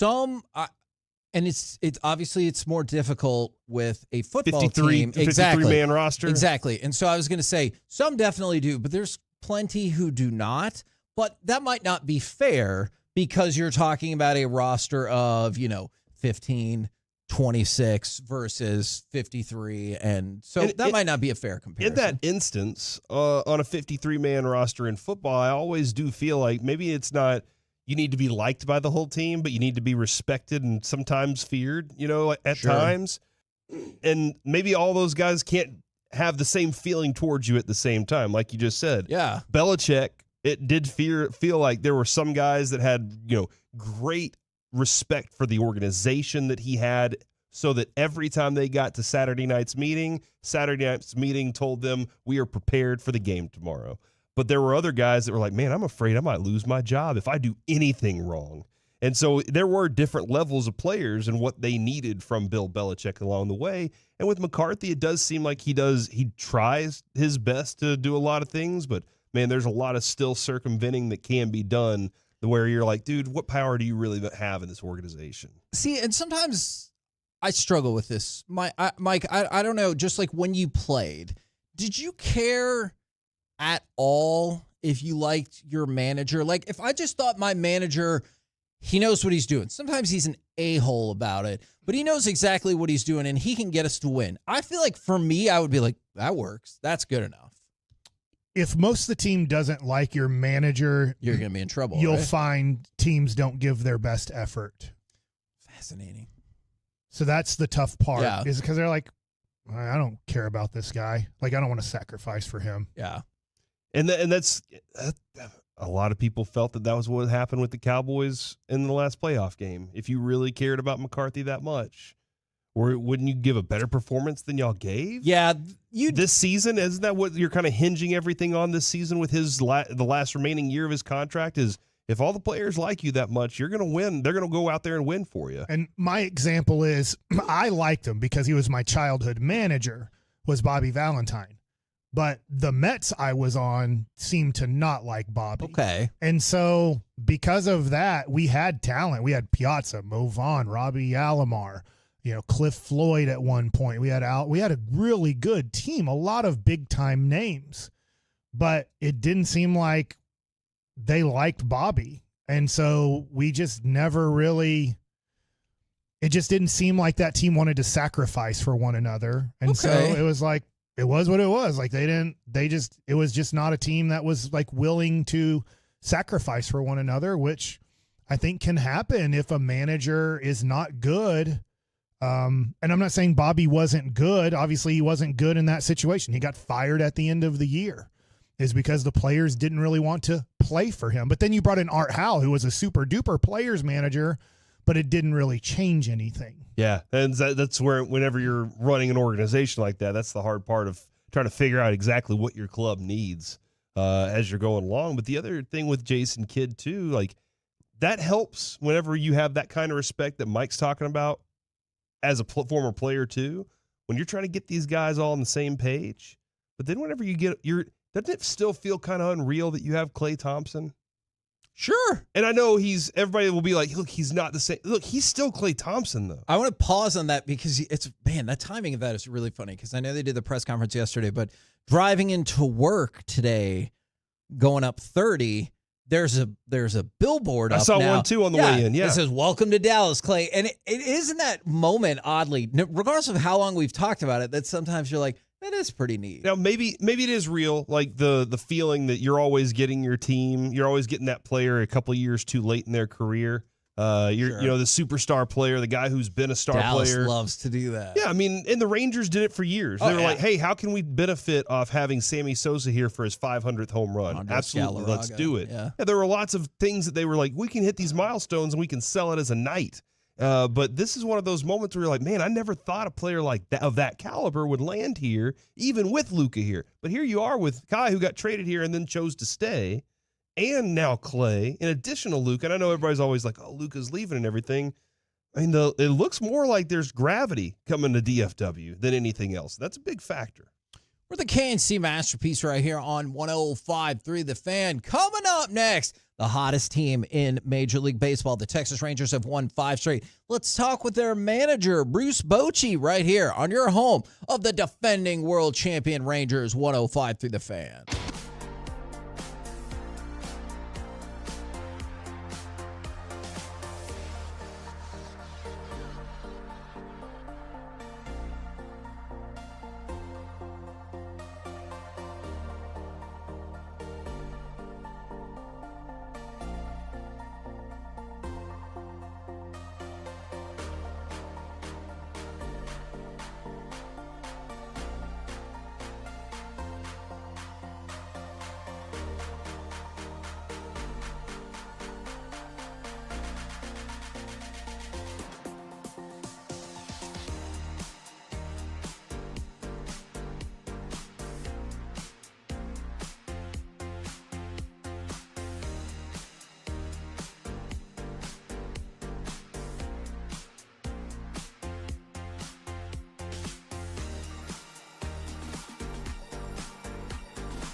Uber Eats has Lola V products? I gotta remember that. Well, you know, they say in order to remember something, you have to forget something else. Okay, now that is a very cute haircut. That's like a little shag. I've never seen it before. Well, I mean, of course you have. It's the Rachel. Oh, is that your name? No, I mean like your name. No, I'm Jen. My name's Jen. Right, but I just mean like this is your haircut. But that's hair on your head. I'm not saying this is your hair. Okay, freak me out a little bit.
This segment of the K&C Masterpiece is the Expressway, and it's brought to you by the On Time Experts.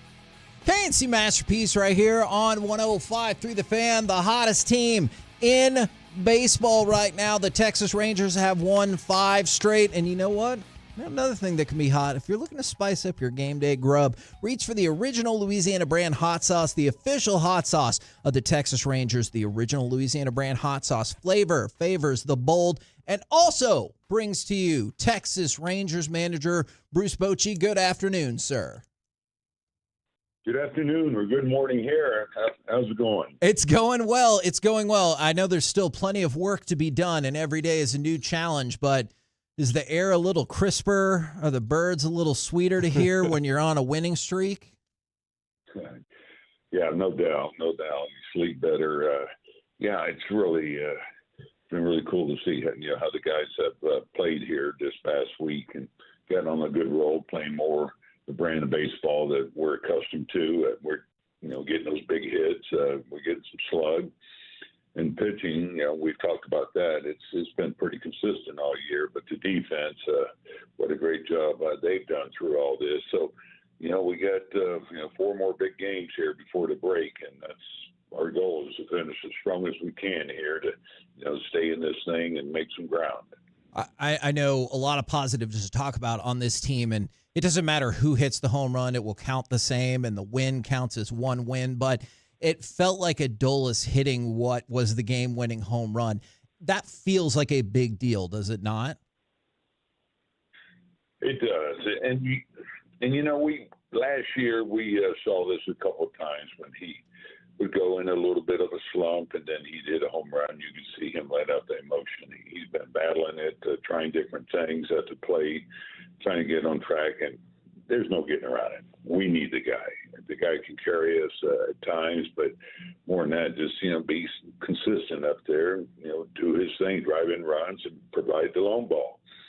And when he doesn't go, it just makes it that much more difficult. Now you're leaning on some other guys that really you shouldn't be having to lean on. I'm talking about the back end of the order, things like that. I mean, Corey, you saw him get walked twice, and so that's why it's so important to have Dolly going. He just gives us another big bat in that lineup. Bocho, I heard you talking a little bit about y'all's timing on the fastball and kind of finding that, being out in front of it a little bit more. And I was just kind of curious if you could elaborate a little more on what you were seeing before and what you're starting to see right now with the barrel finding the ball right in the fastball specifically. Yeah, it's all about being on time with the fastball. And we, we're catching it too far back in the stance. When you hit a pitch, for the most part, especially middle end, you got to catch it out front a little bit. The head stays behind the ball. The swing's in front of the eye, so to speak. Now, the ball away, you're going to hit a little bit further back because it's you're hitting to the opposite side. Yeah. But we were just late and fouling those balls off and missing pitches that we should be hitting. Hitting guys, been working these guys. One thing we did change our batting practice a little bit and just brought Beasley in a little bit closer, throw it a little bit firmer to get them to be a little quicker to the ball. Sometimes you can get in some bad habits and maybe try to hit, play home run derby and BP. And I'm not saying they're doing that, but it's like soft toss. What I mean by soft toss in the cage, they do that. Well, you can create some habits doing that too. So that's why it's good to hit off a machine sometimes with velo and maybe just change some things up during your batting practice routine. Well, whatever it's doing right now, it's looking good. We're loving it right now. I was kind of curious also, what was the most encouraging part from Max Scherzer's outing last night for you? I love the way the guy competes. He gives up runs. We have a lead, and he didn't cave in, and here he was in the 7th. He just, has a way of getting through things because of his experience, his stuff, but more his just competitive nature. And he was determined to keep us in that game and help us win that ball game. He threw, I think, 93 pitches. So, that's about his comfort now, I think. But he doesn't give in. He doesn't get down. He just has that great focus we talk about. No matter what happens, he got nicked up. A lot of times you've seen guys, get frustrated or even get down, but that's not Max. He's all about winning the game, and that's something that I think I've talked about before. But when we were younger, that was a big thing for a starting pitcher. That's why you're out there to win the game. It's not ERA, it's not all those numbers. It's getting a W. And now those starters don't quite get those W's like they used to, and I think that's taken away a little bit from that part of the game. Yesterday, Boach, your all-star closer came in and is perfect still in those situations. I'd love for you to talk about, from a catcher's perspective, when you have a good reliever who's a fastball split-finger guy, and then from a hitter's perspective, because it looked like at the end of the game there, Joe Adell was definitely waiting for another split finger and never got it and kept getting fastballs, and the last one went by him at 94 miles an hour. So can you kind of discuss having a split finger fastball guy as a reliever and how you know when a guy or when a hitter might be just looking for that split finger? Yeah, and everything's set up, and sometimes you have to do what we call reset and eye wash them with the pitch. It may be that split down in the dirt to get them thinking about the split. Maybe the fastball off the plate a little bit or up, to get them thinking fastball. Then you go with the split, things like that when you're pretty much a two-pitch guy. But he does have a slider. But I'll say this about Kirby. He's basically fastball split, but the command of the fastball, did you see strike three on him last night in the game? It's just right on the black. Well, even if you're looking for that pitch, that's going to be tough to hit. So he's got remarkable command on both sides of the plate, and he's up and down too, or as they say now, north-south. But and then, of course, the split, there's a pretty big variance of speeds. And the split, when he throws it, it comes in. When they first see it, it looks like a fastball. That's why you're throwing the split. And so he does it as well as anybody as far as staying in that same tunnel, so to speak. And but the first hitter, he actually hit a split well. Of course, he had 2 home runs too. Geez almighty, that guy's killing us. But that's when Kirby has a ability to know what you're looking for, and he calls his own game out there, so he's got a good feel. Not a newer addition to the pitching staff for you guys. I was hoping you could give the fans some insight to Daniel Robert, who he even said when he got called up, he was like, not that long ago, I was in high A, I was 27, I was thinking about quitting. And then when you see how far he's made it, that feels like an inspiring kind of story.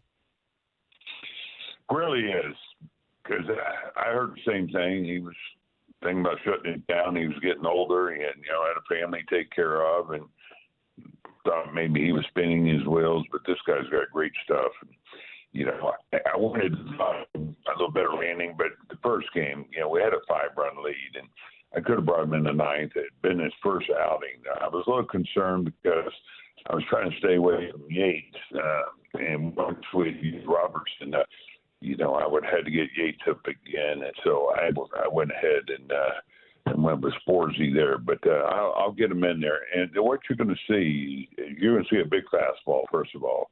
He'll be 97 in that area. He may bump 98 or even 99. But his slider, it's a big pitch, and he's got good command of it. He can break it down a little bit. And he's got the sweeper a little bit, so it's a different one there, and he mixing a change up. But he's a big guy with power stuff, and that works a high leverage situation. Boach, last year, a lot of times, I'd ask you, when did you know about this team? And you would tell us, hey, it was spring training. Whenever I saw what they were all made of, and they committed the work and everything. And I don't know if this year you've kind of learned a few more things along this year, but when all the players are playing at their best, is there anything that this team actually needs to add to it?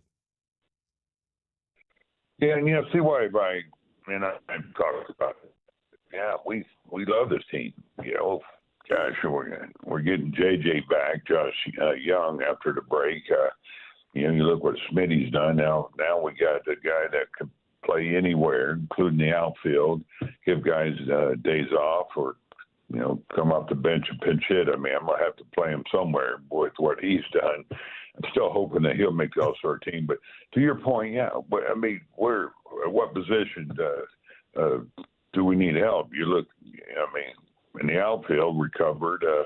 So yeah, we really believe that this team can get back on track and do what they did last year. The pitching, we're getting help there. Malley had a good 2 innings yesterday. He's on his way. Bradford, he's spinning the ball. He's throwing his pin, so he's on a pretty fast track to come up here and help us. So we got help coming. So that's almost like making a move at the deadline when you get guys like that. And then you look at DeGrom.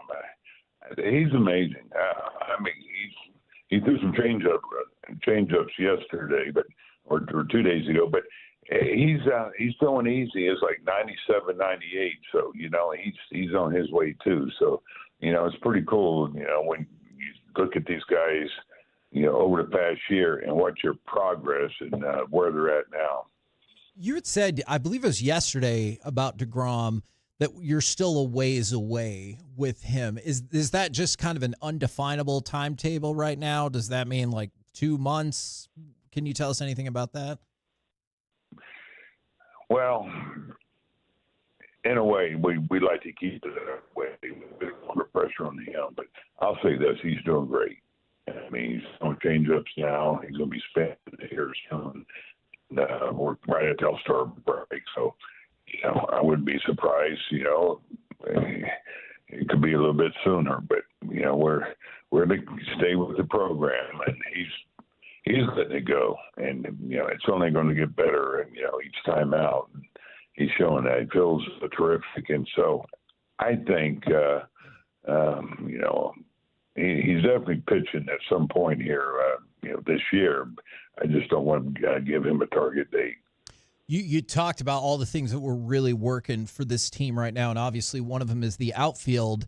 But I was curious about any possible updates on Evan Carter. Obviously, safe to say we're not seeing him before the All-Star break, but I haven't heard a whole lot about his, I guess, his rehab or comeback or anything lately. How's he looking? Yeah, the reason you haven't heard a lot, he hasn't been doing a lot, to be honest. But he did get another image, and that was great news. So didn't show anything, so we can start ramping him up again. So you'll start hearing more about him. But we kind of had to back off there and had a little concern that something was going on. But I think he's excited that didn't show anything. So he'll get back to doing baseball activities. Excellent. Always love talking with you, Boach. Tell the guys that Metroplex is pumped, and good luck today. Thanks. As always, I'll take any luck you send, and just keep rolling. All right, go get Rangers. There you go. Bruce Bochy, right here on 105.3 The Fan. You're a jerk. That's your thing, dude. Part. You go get Rangers. That's what you started it, and I think the rest of the country wants it. Go get Rangers. Yeah. Oh, man. Everybody should be go getting Rangers right now. So a couple things there.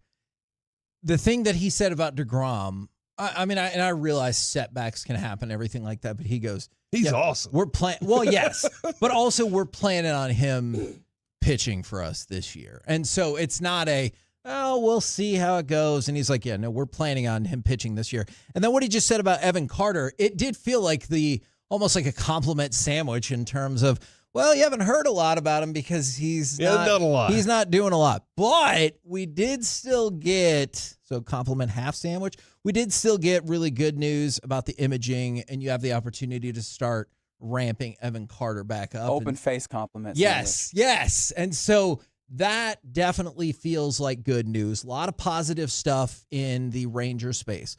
Are you ready for just one negative? You can't let us have anything good. You can't let us have it. Hold on. Here we are. Everything's going along. Rangers story. Kevin's just trying to pop a tire on us out of nowhere. Road trip's just fine. Then Kevin's like, you know what? Pow.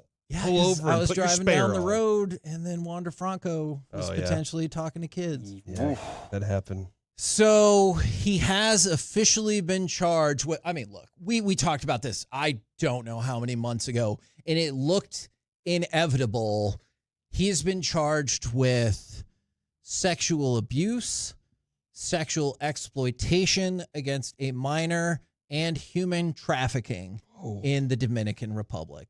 You know, that response is, I think that response is spot on, because you wouldn't think, like, after you heard sexual abuse, you would hear something even worse. And then they're like, but also he's being charged with human trafficking. He's been gone from the Rays for about a year, multiple investigations, and these are the charges as they stand right now. Through a press release, Dominican authorities indicate that in addition to the crimes of sexual abuse and exploitation against a minor, the human trafficking crime, if found guilty, could have a penalty of up to 20 years in prison. And that's aside from the sexual abuse and exploitation of a minor charges. So obviously, if these go through the court system and he is found guilty, I mean, look, I know the justice system can be inconsistent, but that definitely feels like that's a guilty charge on these is a wrap for his career, either perception-wise, or you'll be in jail for the rest of your playing career-wise. Yeah, he had just signed a $180 million contract. How does that affect Tampa? Like, how does that? Do they like? It hurts them for their future because they don't have any money, but they get that money back. Okay, you don't pay a person like. You have a lot of protections as a Major League Baseball player, but you do not have the protection of you get paid when you've done this. Gotcha. Okay, I appreciate that. And like, just outside of that, that's the dude. Like, you paid him because this was going to be who you built your franchise around. And he was proving to be that guy. He's Gunnar Henderson, Bobby Witt Jr., Wander Franco. Those were the three future shortstops of Major League Baseball. Yeah, and instead now you're like, I mean, if you're close to him, and I'm assuming some of his teammates are very, very close to him, like, what is his future? Just like surviving and you know, is his life going to be spent in prison? Right. Did he do these things? Is like all these questions come across, but then you have the baseball perspective of Tampa Bay is like, this is one of the dudes we were building around, and he could be done. Like, it feels like I think he is. He's done at this point, but we'll see what happens next in this case. But yeah, it's a crap situation. We're the KNC Masterpiece right here on 105.3 The Fan. Sorry for bringing people down. Just thought that was relevant information. Now, always relevant information. It's time for Mike Likes It. Oh, yeah, girl. Well, I will start off with, man, I'll tell you what, these tennis players, they don't get ugly girlfriends. They do not. So it looks like Musetti, You're looking at Fritzy's girlfriend? I don't know which. Both boxes have beautiful girl in it. Fritz's girlfriend is blonde, and she made a lot of news in the last couple of days by perhaps making reference to somebody he just beats off on the beat. Whoa. Oh! You mean Morgan Riddle? Son of a gun. Reggie, you weren't listening. Somebody he defeated. Yeah, you should definitely Reggie, go ahead and mark about it. 30 seconds ago, we have the winner for the week. Yeah, it's over. Okay, all right. I will take your word because for there's it. a tennis player who's doing some crazy things off the court. What? Off the court, and what I should have said was he defeated Zverev off the court. On the court. Defeated's a much better word. And then the girlfriend was supposedly making references to Zverev's off-the-court problems is the way I wish I would have phrased that completely sentence. wrong, and then you stopped the sentence after saying The pause was terrible. The Off. verbiage was terrible. From the 972 Market and from the 214 Masterpiece of the Week. And there's one of our bosses. You see what I was trying to say, though, right? So Musetti's Good going to job, beat Fritz. So once again, Italy defeats the United States. Maybe that's where Kawhi. Hold on, Leonard- wait, what do you mean once again? Are you talking about other tennis matches? Because we won. Oh, really? World War II. That is true. But, I mean, they won the Battle of Italian food. Oh, my gosh. Culinary style? I'll Yeah. take theirs every day. Yeah. They know how to We got make- some people here that can make Italian food, but Sure. I think I'm going to Italy in October. What? Hell yeah. Yep. Are you pumped?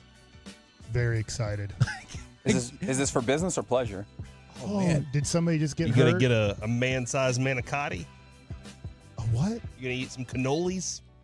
I guess, if that's what they make. Is that pasta? A lot of tiramisu going to happen. A lot of tiramisu. Okay, I'll eat it.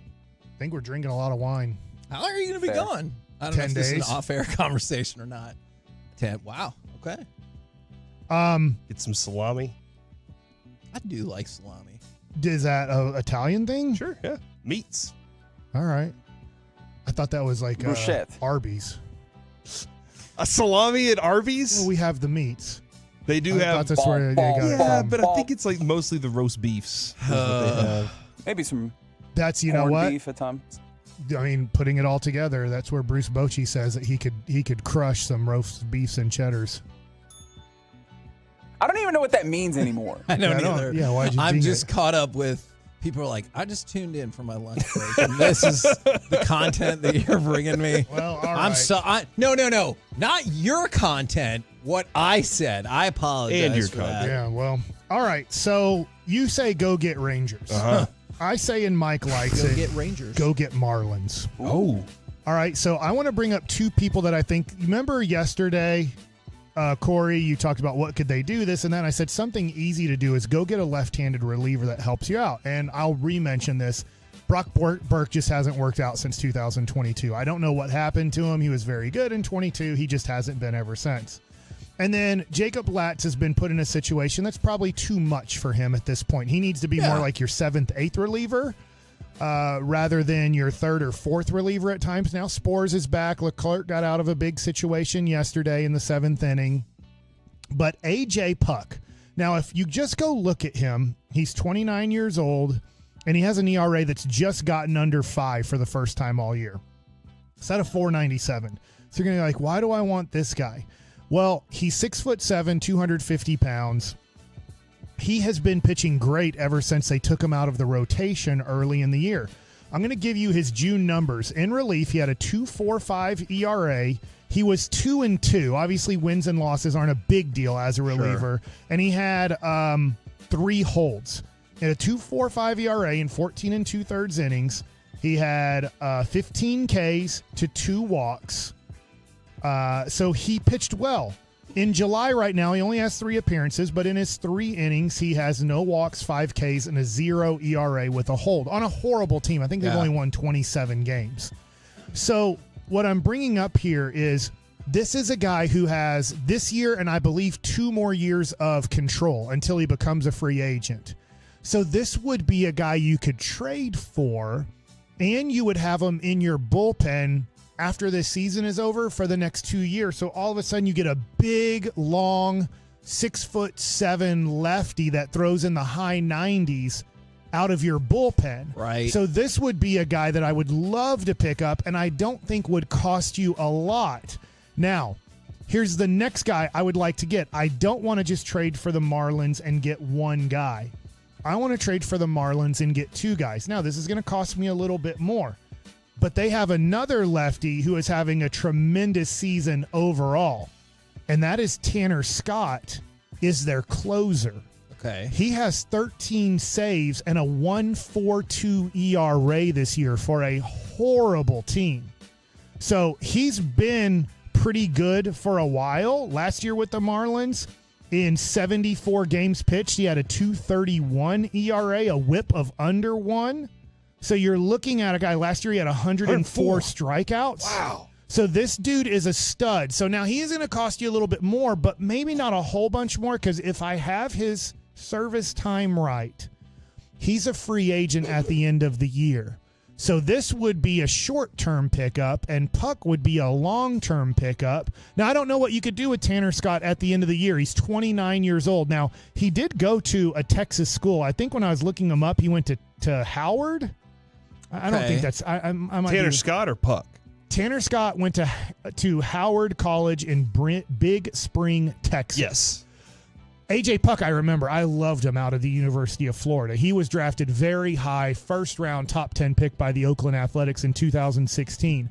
I'm surprised he wasn't better, but he would be a great left-handed reliever that you would have for this season, plus 2 more. So that's not, and he's going to cost you $5 to $8 million on his arbitration number. I think that's very doable for your future. Tanner Scott, I'm trying to scroll down as fast as I can to Baseball Reference. Tanner Scott, it says, according to Wikipedia, graduated from Howland High School in Howland Township, Ohio. Okay. Is that what you were Well, no, he got Texas. drafted out of Howard College in Big Spring, Texas. So, Okay. but that helps out Reggie. He isn't from Texas. I thought maybe that would be even something more. He'd be like, Yeah. oh, this is awesome. But at least he did go to college here. They only have baseball and basketball at Howard, by the way. Okay. The only It real says he sport. signed through 2024, earliest free agency 2025. So I guess as far as if I'm reading that correctly, he would be a free agent. Yeah. At the end of the season, but go get Marlins.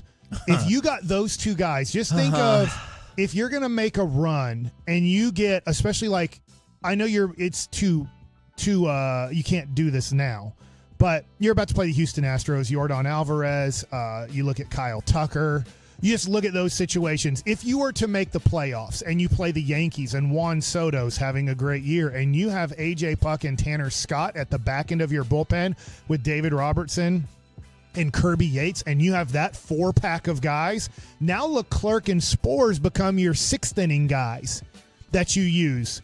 Robertson and your 2 lefties are kind of your 7th, 8th inning guys, and Kirby Yates is still your closer. But if you feel better in the 8th inning, you got out, let's just say A.J. Puck comes in, or sorry, the 7th inning, A.J. Puck comes in against the Yankees. I'm making up a series. Let's go with the Orioles.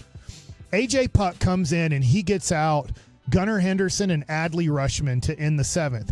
And then coming up is Santander, the Westberg, who's their third baseman, who's just got all-star. And you bring in and you put Kirby Yates in the game there. Yeah. And you're like, dude, they got 3. And now Kirby Yates is good against lefties too, so that doesn't matter. He's good against everybody. But do you understand what I'm doing here? Is I'm now creating arguably the best bullpen you could possibly have. So I think you got to trust that your hitting is going to come along and keep doing what they're doing recently. But if I make a trade and I go get Tanner Scott and I go get A.J. Puck from the Florida Marlins, and one of them gets to stay with me, I know, for the next couple of years. The other one I'm hoping I can re-sign in the offseason. At least one of them, whether it's Kirby Yates or Tanner Scott. I would love to have both of them back, but Tanner Scott is going to be 30 years old on July 22nd. He still has a lot of time left. Kirby Yates I love, but I don't know how much time he has left in his career. But I think those could be 2 major pickups, not only for this season, but possibly for the next couple years. So go get Marlins, 2 lefty relievers that could really help out. My last Mike likes it. This isn't so much of a like, but it's an update. Is there are way better photos and videos of the thieves at the Dallas Card Show. This was on Good Morning America. It's in the New York Times. It's on USA Today. CBS, it's Main Sports. It's everywhere. This has become a national story everywhere. We were just there Friday at the Dallas Card Show doing the show, and on Sunday afternoon, there were thieves that stole $1 million+ worth of cards. Mickey Mantle rookies, Willie Mays rookies, Jackie Robinson rookies. I mean, they knew what they were doing. Supposedly, they were around that table for the weekend, so they scouted it out very well to know exactly what they needed to steal to get millions of dollars, possibly. So I'm glad that you brought this up, Mike, because I've heard some people asking like how exactly this can happen. It was during Teardown. Like, they finish up the show on Sunday. It's a huge endeavor. Lots of people bring lots of cards, showcases, everything like that.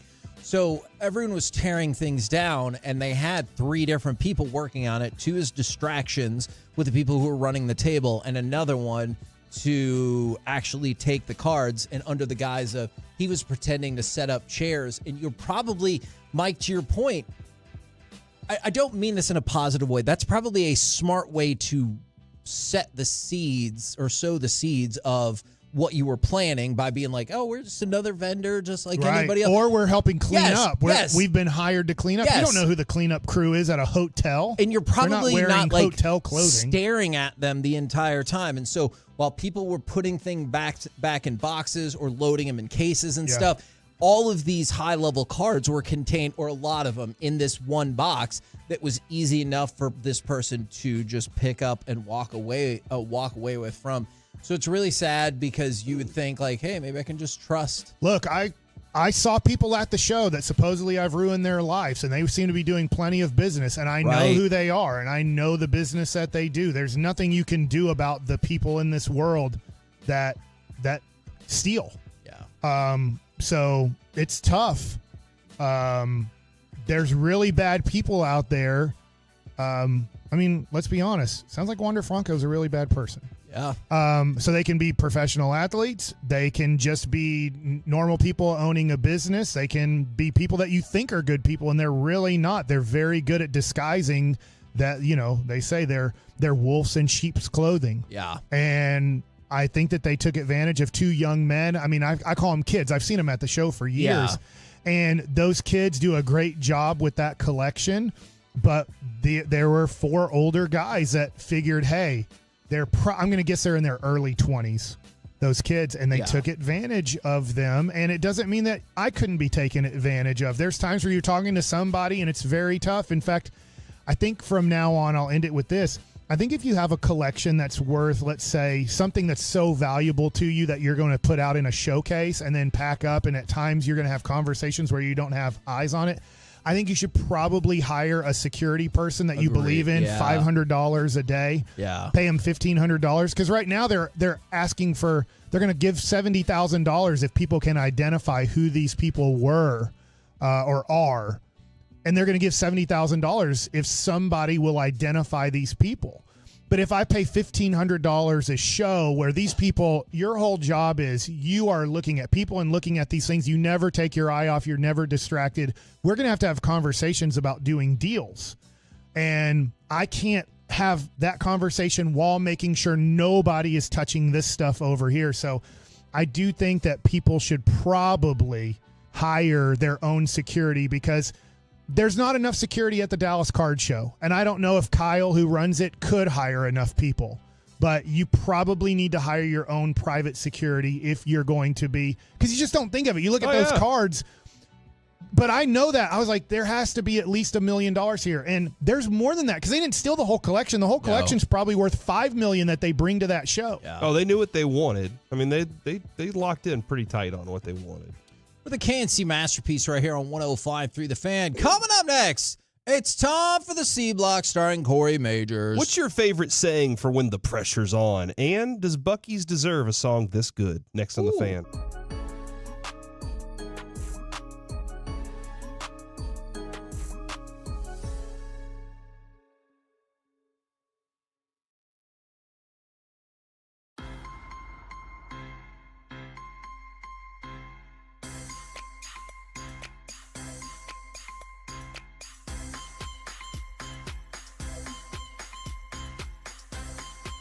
Do you think it's true that you've got to forget something else to remember that Uber Eats has groceries? Nah, that's absurd.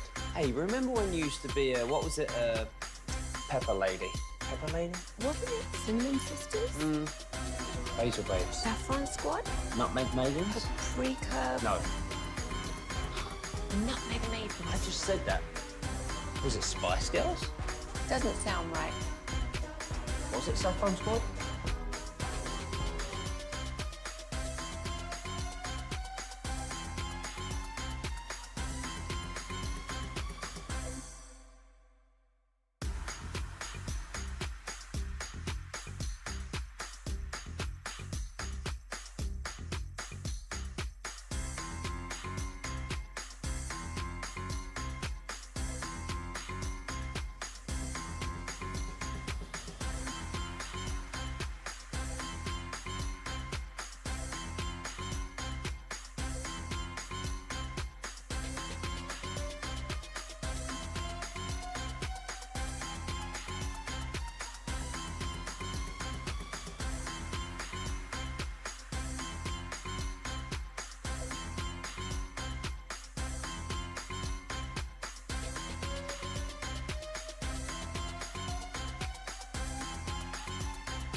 Uber Eats has low fee products? I gotta remember that. Well, you know, they say in order to remember something, you have to forget something else. Okay, now that is a very cute haircut. That's like a little shag. I've never seen it before. Well, I mean, of course you have. It's the Rachel. Oh, is that your name? No, I mean like your name. No, I'm Jen. My name's Jen. Right, but I just mean like this is your haircut. But that's hair on your head. I'm not saying this is your hair. Okay, freaking me out a little bit.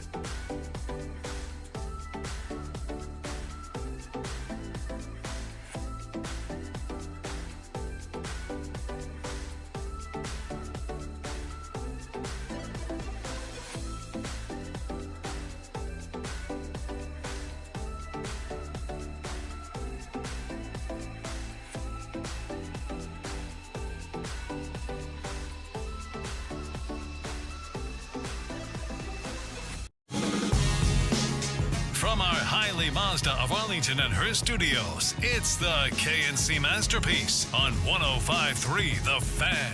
KNC Masterpiece right here on 105 through the Fan. Right now, it's time for the C Block starring Corey Majors. Well, Zach and Frisco, just for you, we won't play the Bucky song since all the other shows already did. We'll be the show that's going to be different. So, Zach and Frisco, for anybody out there that didn't hear it, blame him. All right. Actually, no, Zach, we love you, buddy. I'm just giving you a hard time. But we won't be playing that because I found another story anyway that's even better than that, Kevin. And I know you wanted to hear the Bucky song desperately. I did like that song. And then you wanted to talk about how good Bucky's was and your favorite parts about Bucky's. We don't get to do any of that. And then I'd throw out how I think it's a little bit overrated and I really What are you doing only right now? care about the bathrooms. And it's really difficult to even get a gas pump sometimes. Sausage kolaches. Oh, man. I'm sorry. I know you said we don't get to talk about that. Just real quick, since you mentioned the gas pumps, I love the passive-aggressive gas pumps at Buc-ee's as if their whole business is not built around, come get gas and come shop in our pseudo mall and spend a lot of money. Every time we've done that, we've followed their business plan, made it back to the car, and there's the either beeping or it's like right on the little video screen. It was like, please pull forward and let other patrons use the gas. And I was like, I hear you. And we're back now. But did you think I just came here for gas? There's parking spots too. Sometimes. So hold on. So you think the way to go at Buc-ee's is to pull up to the gas. Yes. Pump your gas. Correct. Stand there the entire time. Sure. Then put the gas back. Then go park your car in a parking spot to go shopping there. Yeah, that all sounds right. You I do actually not do that. 100%. What, you don't? I'm with You don't think I do Reggie. that? 100% I do that. I'm with Reggie. You really? Yeah. Shut up. I think that's an appropriate way to do it. Because I care about other people. Yeah, man. No, you don't. You all the time. You might care about. Let me try that again. You care about other people, but you care about not the maximum effort at times. Sure. That feels like a lot of effort. Does it though? I can't just. They have 100 gas pumps. I can't go shop at their establishment. You never go into a convenience store. I didn't say never. I also don't really love the idea of just leaving my car unattended while also like gas is being pumped as well. Huh. Or are you pumping your gas and then taking it out and then like closing everything up and then leaving your car? Sometimes. No. Yeah, sometimes I do that. I'm not walking inside while my gas pump's pumping. What? Yeah, because Kevin, you Feels walk like inside. there are bad things that can happen. Yeah, there. what if somebody just walks up and goes, you know what? I got this gas can. I need to fill Yoink. up. Now you're screwed out of your gas. What if the guy on the other side's like, hey, I think this could reach my car? Where do you think these regular convenience stores are that you can't just see your car?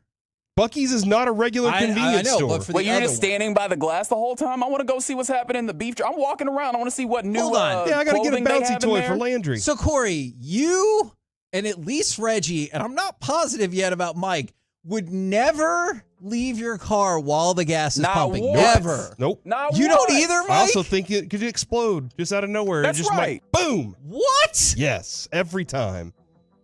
This is madness. And 877-881-1053. Go ahead and adjudicate this for us. Text line. This is madness. Also, I have another question too. In addition to my bad. the Buc-ee's part, when y'all shower, maybe not you guys, because the follicle challenges. Oh, yeah. But do y'all rinse off one part at a time? Or do you just get underneath and just like get all the soap off at once? Do y'all use shampoo? I go in zones. Do y'all use Gotta keep your head clean. I just use soap. Yeah, like a liquid soap thing. Okay. But you use a different shampoo? I use a shampoo. Just in case. Or maybe it's just for your beard hair? Yeah, sometimes. Just in case what? Just in case, it's probably just out of force of habit. But I do wash the beard hair in there. Just my mind tells me that Kevin's using how just soft that is? Just in case you feel how soft that is, Mike? It feels like pubic hair. Like you're not getting softer hair on your face by using shampoo. Now you would if you're Conditioner. James Harden, I guess. Actually, when you condition it, like getting that moisture in there, I will make it softer. For a short beard, I don't think so. I think so. Although I wouldn't know. I've got long, luxurious beard. You do well, that, and yeah, also you do have a thick we do beard. have different hair. Fair enough. What? Yeah. All hair is the same? No. Yeah, there are different like curl patterns. Come on, and dude. Coarseness and things like that. Yeah. Yeah. Fineness. I like how mad Mike's getting at me over I here. remember watching the Temptations movie or whatever, and I didn't know that you have to like scald your scalp to make it like long hair. Do you know what I'm talking about? I don't. Let's see, Reggie. Talking about relaxing your hair or like straightening yes, your hair? that they at least on like the guys are like, I gotta have like let's say white people hair, like to make it. I don't know what's the word. Straighter? Less, yeah. Okay. But do you want to make it like stringy, I guess. Is like they had to put some sort of hot something or other where they are like dying. Their scalp is dying to make sure that hair is now. Yeah, straightened. Yeah, straightened. Yeah. How am I supposed to get my pineapple wave? I have no I'm clue confused what as that where we're means. going now. Okay, all right. By the way, everybody's not on your side, Kevin. the Everybody fan hates text you. is definitely on our side on this. They are? Do not walk away from the pump. I don't think you're supposed to. Crazy. From Are the you a so rule it clicks follower? right. Like if it doesn't click, it's just spilling gas From everywhere. the 469, I've stolen plenty of gas from idiots leaving their car with pump running. I did see someone who's like, I'm the a-hole that parks at the gas pump even if I'm not pumping gas, if it means I'm closer to the door. I don't do that. I'm only there if I'm getting gas. I'm sorry. If this is improper etiquette, I apologize. There's a sign this that says, is rocking my world right now. do not leave car unattended while pumping gas at the pump. It's right next to the no smoking at the pump Where sign. is that? Where you never read the signs? I know not- You're I know distracted not by to the ads. You're distracted by the ads. Whose you pull fault up. is that then? They're like, hey, if you come inside and get this hot dog, it's 4 cents if you buy Fritos. Like, whose fault is that I'm not reading the sign then? What are you more excited about, the hot dog or the Fritos? 4-cent hot dog feels like you might as well book your trip to the emergency room. Fritos are a great chip, though. Yeah, Fritos I feel okay with. You're like, hey, somebody stomped on these Fritos. You're like, that's fine. So yeah, of Of course I'm buying the 4-cent hot dog because I'm buying the Fritos. Oh, man, this is...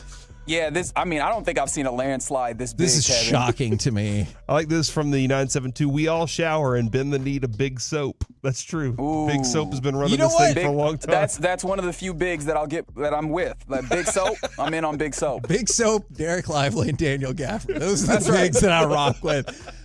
I do think sometimes, now that you mention it, you've already changed my worldview about the gas pumps. And also, I think we just buy more shampoo because that's what we're supposed to do. I don't know about that. I have to rethink a lot of things now. Here's the other thing, too, when it comes to the pull-up pump part and everything. I always try to send the family in to go do stuff. And I know I have to, like, if I'm on a road trip, I have to stop and go to the restroom. That's just going to happen. That's good. I drink water while I'm driving, and it's going to have to get out at some point. But I always am like, all right, Adrian, y'all go in and do things. And then they all just kind of stand there waiting for me. I'm like, go ahead and take care of it. We can swap here. It's fine. And she's like, no, we all have to go into the store at the same time. Are you? There are so many people. Thank you for the one. This is a landslide. It is concerning to me. For the 214, Kevin standing on business and the normal one in this. But then there's like 6 kajillion other ones. It might just be because I love efficiency so much. But that's not even all that efficient. definitely is. From the 2 to 3 minutes? Yes, that's efficient. I just saved 2 to 3 minutes. But it's the person who said, I can't remember if you read this one or a variation of it. I'm going to keep my gas can ready. Where do you buy your gas? Yeah, that's right. You probably bought me gas before. Probably so. Man. You're walking by and you just see that somebody just got that pump rolling right now, and you're like, well, they're not even around. This is... And the landslide is even worse because now I'm getting texts to my personal phone, not the text line. They're like, who the hell would leave their car unattended with the gas pump and go inside? Kevin, is that madman? Reggie. I'm telling you, this is like making my head explode. Alec, by the way, also, he was pulled into a place to get gas, and it was one of those sections that has only like 2, maybe 4 pumps, and people were parked at all of it. He's like, how am I supposed to even get gas? They're parked and they're inside right now. They're not even getting gas. They have an electric car, and they're sitting there in front of the gas pump right now. Nasty business. Because it's closer than the parking. Oh, from the 2 and 4, Kevin must have never seen the Mad Max movies. Oh, yeah. Good Okay, point. well, look, if I lived in Mad Max times... Who's to say that you don't? Oh, man, give it a few months, right? Gotta protect that guzzling, baby. I guess. And then there are so many different hurtful ways of calling me out on this. I get called jerkwagon and start at the pump and go get what you need. Waiting? Really? Question mark. I swear to you, I am shocked at the way this is going. I thought you guys were doing I will admit, good. most of the time, Kevin, if I get gas and need something from inside, I will leave my car there and go in. I will never leave it pumping gas while I'm doing that. Oh, okay. I don't even do that. Yeah, that's nuts. But when it comes to Buc-ee's, the parking lot and the gas section, it's like a mile away anyway. So that's going to be a long journey. So I'm totally okay. I'm checking my phone while the gas is pumping anyways. It's not like I'm doing nothing. Yeah. And then when I'm done, we'll go park the car. From the 817, do not leave the car unattended while gassing up. Be better, Kevin. Kevin, it's actually a rule at gas stations, followed by, I leave the pump on all the time. And then somebody goes, this is my worst take since I was afraid that someone flipping their cigarette out, if I drove over it, would make my car explode. Kevin, I wonder if this will change your mind. This text that just came in from the 903. As a firefighter... Oh, my God. Yeah, exactly. I spent more than a few hours cleaning up fuel spills from people that leave their vehicles unattended. Okay, look. Moral high ground. You guys have changed my mind, I guess. I am shocked by this. I do want to make one clarification. I admit to this, but then somebody goes, do you also park in the handicap spot? No, I do not. That would be efficient, wouldn't it? No. It would be. Yep. No, well, It'd save you 2 to 3 minutes. That came back to haunt me really quickly. I wouldn't do that. I honestly am shocked by this turn of events, and I will try to be better. From the 214, I stay at the pump just for the shade. Because it's hot outside. The shade thrown at me in this segment? No, I think they're saying or the it's just shade hot like the outside. structural Yeah, it's shade. nice. You need to call it a structural shade. That's what the All-Star game has taught us. That's 2 sports references. And all that being said, we now leave you with what Zach said we shouldn't do. But Zach, this is just for you, buddy. Yeah, thanks a lot, Zach, for bringing this up and dropping all this on me. Hit this. I'm running low on fuel, and you know what that means. I gotta grab my keys and drive down to Buc-ee's, and you already know I'm gonna need a buggy, cause baby, I'm about to give them all my money. Ooh, these toilets so dang clean. It's an AI song. This is created by AI. I thought this was like Dirk's Bentley or something. I was like, what the crap is happening? He got drunk on a plane, now he's at Buc-ee's. It's a southern thing. Ain't no place. Bring your pistol, bring your buddies, and all your money. And there we go, ladies and gentlemen. That is the Buc-ee's AI song. This might be the most feedback I've ever seen to anything we have ever talked about. And that wasn't even what the C block was planned to be, by the way. I just want to let you know that. I had zero thought that that's what it was going to be. It just turned into what it was. And from the 903, excellent segment, laughing out loud. I am humbled. Yes. We're the KNC Masterpiece. I'm sorry. Right here on 105.3 The Fan. Coming up next, last year's MLB standings at this point and why it should give Rangers fans optimism when they walk away from the pump. Next on The Fan. You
Do you think it's true that you've got to forget something else to remember that Uber Eats has groceries?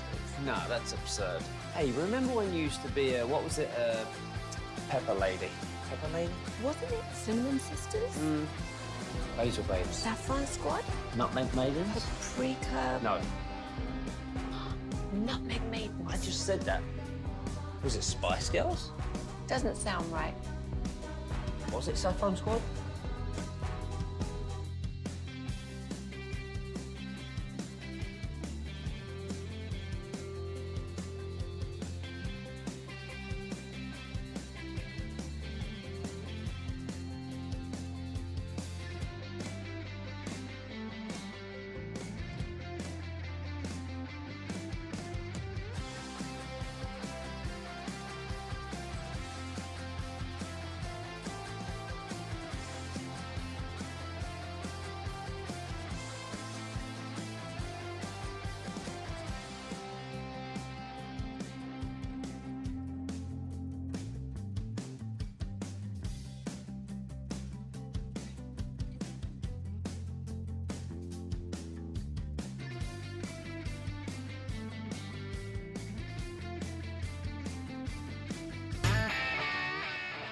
This segment of the KNC Masterpiece is also brought to you by Cars for Kids. Donate today at krld-fm. And it's brought to you by Frankel and Frankel. If you've been injured in a car or truck wreck, call Frankel first. That's 214 or 817-333-3333. With Frankel and Frankel, there's never an out-of-pocket cost, and they only get paid when you win.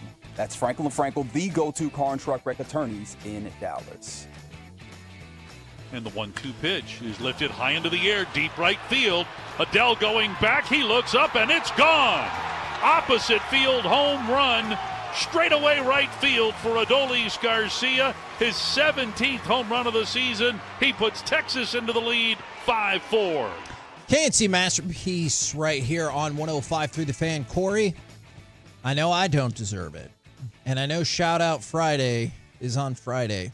But could you authorize a shout out if I promise you it'll be worth it?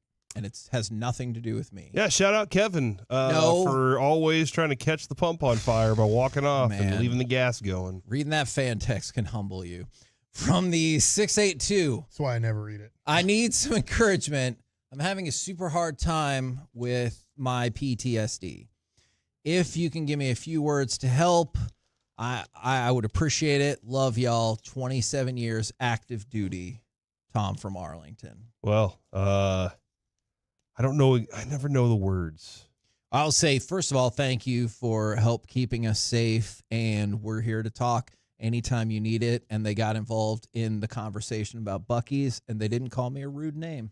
So if you want to, though, like Kevin, that's fine. He's here for it. I can give you some great. Man, I will tell you this. As sad as it made me, there are some clever people on the fan text. We do have some really fun fan texters. But the most clever people in the world are the folks who listen to our Bruce Bochy interview. And you, of course, remember that Bruce Bochy was brought to you by Louisiana Brand Hot Sauce, the official hot sauce of the Rangers. The original Louisiana Brand Hot Sauce flavor favors the bold.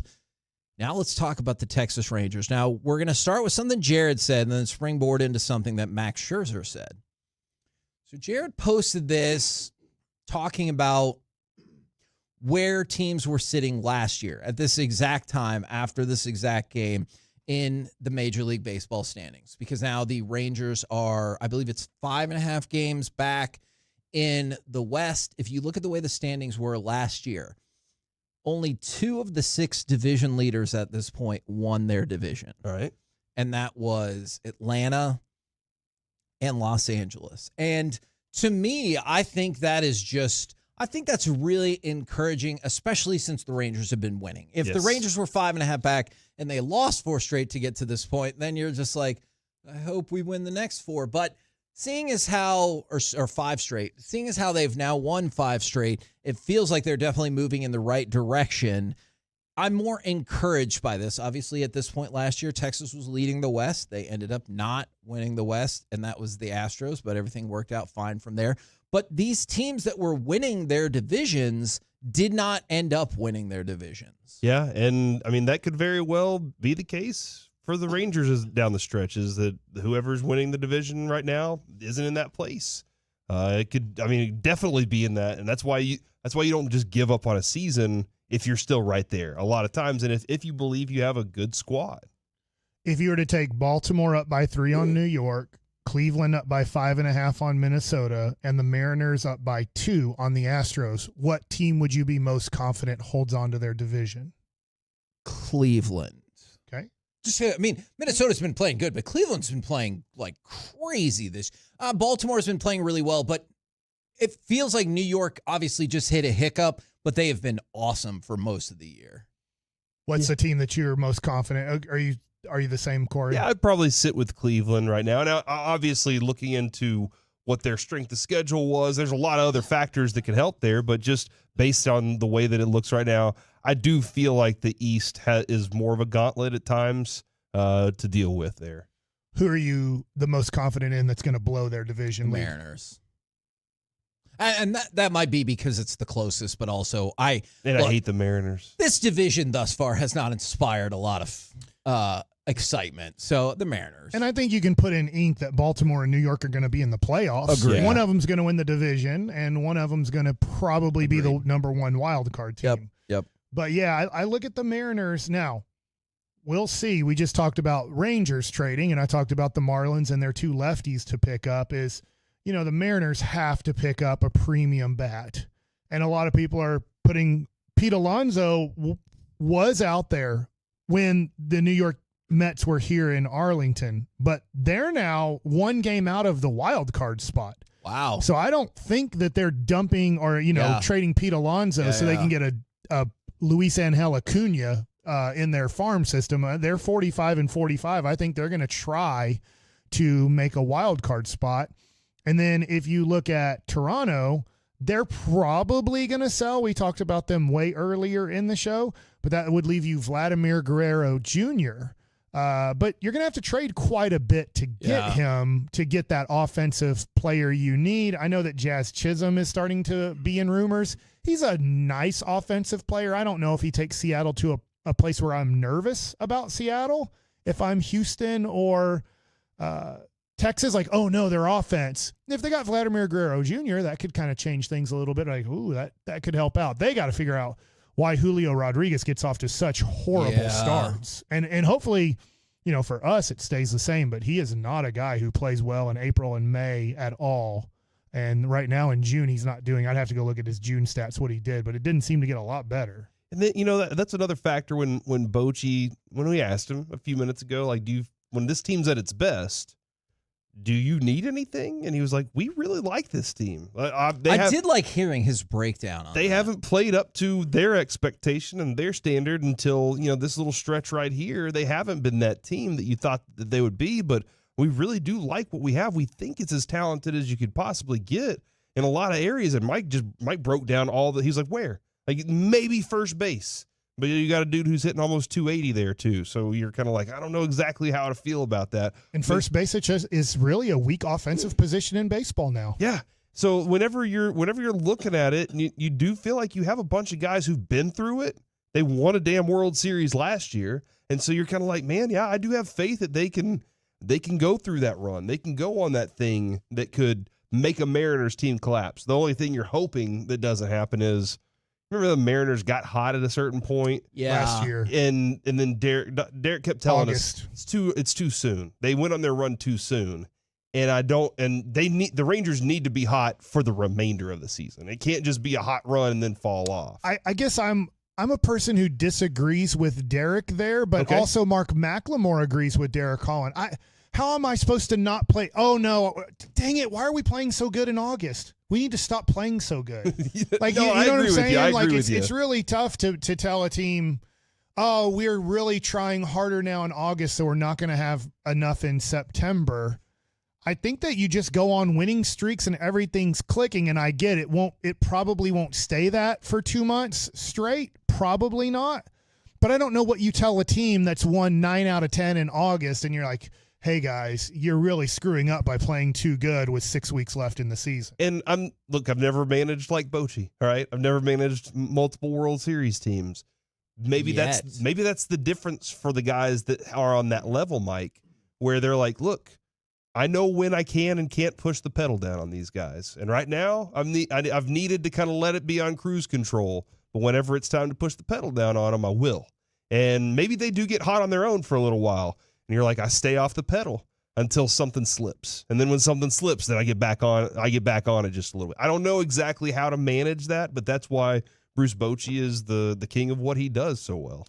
Now, there's another thing including all of this that I know people are excited about, and it's Max Scherzer. Mm-hmm. And something specifically, where was he when he said this? He was on the Foul Territory podcast with AJ Przinsky. And if you want to get fired up about what this team has to offer right now, I guess just listen to Max. Your name has come up as trade bait again. You wouldn't waive your no trade again, would you? I know you guys are playing better, but let's say things don't continue to go up. Would you waive your no trade again? Would it be 3 times in 4 years? Yeah, I'm not going to do that, but I just don't think I even have to think about that. I think we're going to play better baseball, and it's going to be even a moot point to even talk about. So I think we're going to win here. I wouldn't do it, is what Max Scherzer said about waiving his trade clause right now, because he thinks they can win here. Now, this is a dude who, when it comes to competitiveness And whenever he's on a team, he's on that team. Like, that dude is completely, if I'm not all in on everything, which he does seem to be a mentally all in person, or legitimate mentally all in person, then he's nothing. So that's where I think, like, hearing that hypes me up. He thinks this thing has some legs to it. He doesn't think it's just a blip. He thinks this is something that, look, we've been building back towards this. We got some things, as Bochy told us earlier, we got some things on the way to still. We can get better as a team, but once the Bats woke up, this team completely changed, and the Bats seem to be alive over the last 5 games. And that's one thing that's really encouraging, because you talked about it seems like the Bats have come alive. And then we talked with Bochy about an hour ago. He said, hey, Josh Young is on his way back. And even though it's a longer road ahead for Evan Carter, he just got some scans back that were good news, and he's going to start ramping up a lot. And then you talk about the pitching. When he mentioned Jacob deGrom, he's like, well, he's coming back to pitch for us this season. Tyler Mahle has obviously started his rehab, and I know Boch said he's probably got a few more to go there. But you have people coming back both pitching and offense-wise, because, Mike, you would say, oh, we got all these pitchers back, and then you'd be like, great, they don't play offense. At a time when, like, clearly your offense was struggling. They've played better offensively. They've been pitching really well for a while. I might argue they've gotten a slight bit better defensively, and they have been winning games. There's a lot of reasons to be optimistic. I realize the other side of that argument is you're still 5.5 back. I think you're 7 back in the wild card, and you have a losing record. Like, I understand the other side of all of that, but I think there is reason for optimism and enthusiasm. 100%. And I think that this team on August 1st has a good chance to have Josh Young on the team. Hopefully nobody else gets hurt. And then I think Evan Carter, as long as everything goes well, could be coming back soon, right around the start of August. And you just have to hope that those two additions can keep this thing rolling at about 5 runs a game. Last year you averaged 5.4. So it's not crazy. So it's not crazy to say, can you average 5 runs a game the rest of the way? And they're 2-0 on this road trip. And we said you really need to go 4-2 or better. 3-3, you're like, you're okay. But right now you're 2-0. I think anything worse than 4-2 now is a letdown, because if you go 1-3 the rest of the way, to me that's a letdown. To me that's a failing grade on this road trip now that you've started it off 2-0. And I realize you want to win tonight. I was just saying, if you had to get to 4-2 one specific way, you'd prefer losing tonight and going 2-1 against the Astros. Let's just sweep the Astros. Can I do that instead? Deal. Look, if we can do that, awesome. I think I read in my baseball notes that they give me that the Rangers are 3-2 against the Astros right now. All right. So remember the tiebreaker last year hurt you. It actually ended up helping you because you won all the games on the road in the playoffs. But in a way, that Astros series, if you can win that series, and let's just say win 2 out of 3, I think that would be super successful in Houston. And if I have the notes right, if you are 3-2 right now and you're 5-3 with, I believe that would give you 5 games left with them. I think you play 13 against your divisional opponents. I think that's right, because they want to have a tiebreaker. I believe. If you get to 5 wins at the All-Star break and you just need 2 more to hold the tiebreaker too, if you guys have the same record and it comes down to Houston versus Texas for the division again, you want to have that tiebreaker, because most likely you're only going to get the division winner in this division into the playoffs. From the 940, I just tried Kevin's efficiency method. I saved 2 to 3 minutes, but lost $40. It was twice the gallons pumped somehow. Oh, so no. I think somebody tried your method, Kevin, and then they got robbed. I don't know if I think that happened. If it did. Oh, you don't believe the fan texters now. Oh, man, see, I shouldn't have said that. Wow. Don't text in if you're upset about that. I'm very sorry. I already thought you were a piece of ass from that other segment. Now I dislike you even more. I'm very sorry if that is what happened to you. That is terrible. I learned an important lesson today. I really, really did. I'm going to need to talk to my wife about this as well. Good. We're the KNC Masterpiece story right here on 105.3 The Fan. Coming up next, it's time for our chit chat with those fellas from the G-Bag Nation. We'll do it next right here on The Fan.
Uber Eats has low fee products? I gotta remember that. Well, you know, they say in order to remember something, you have to forget something else.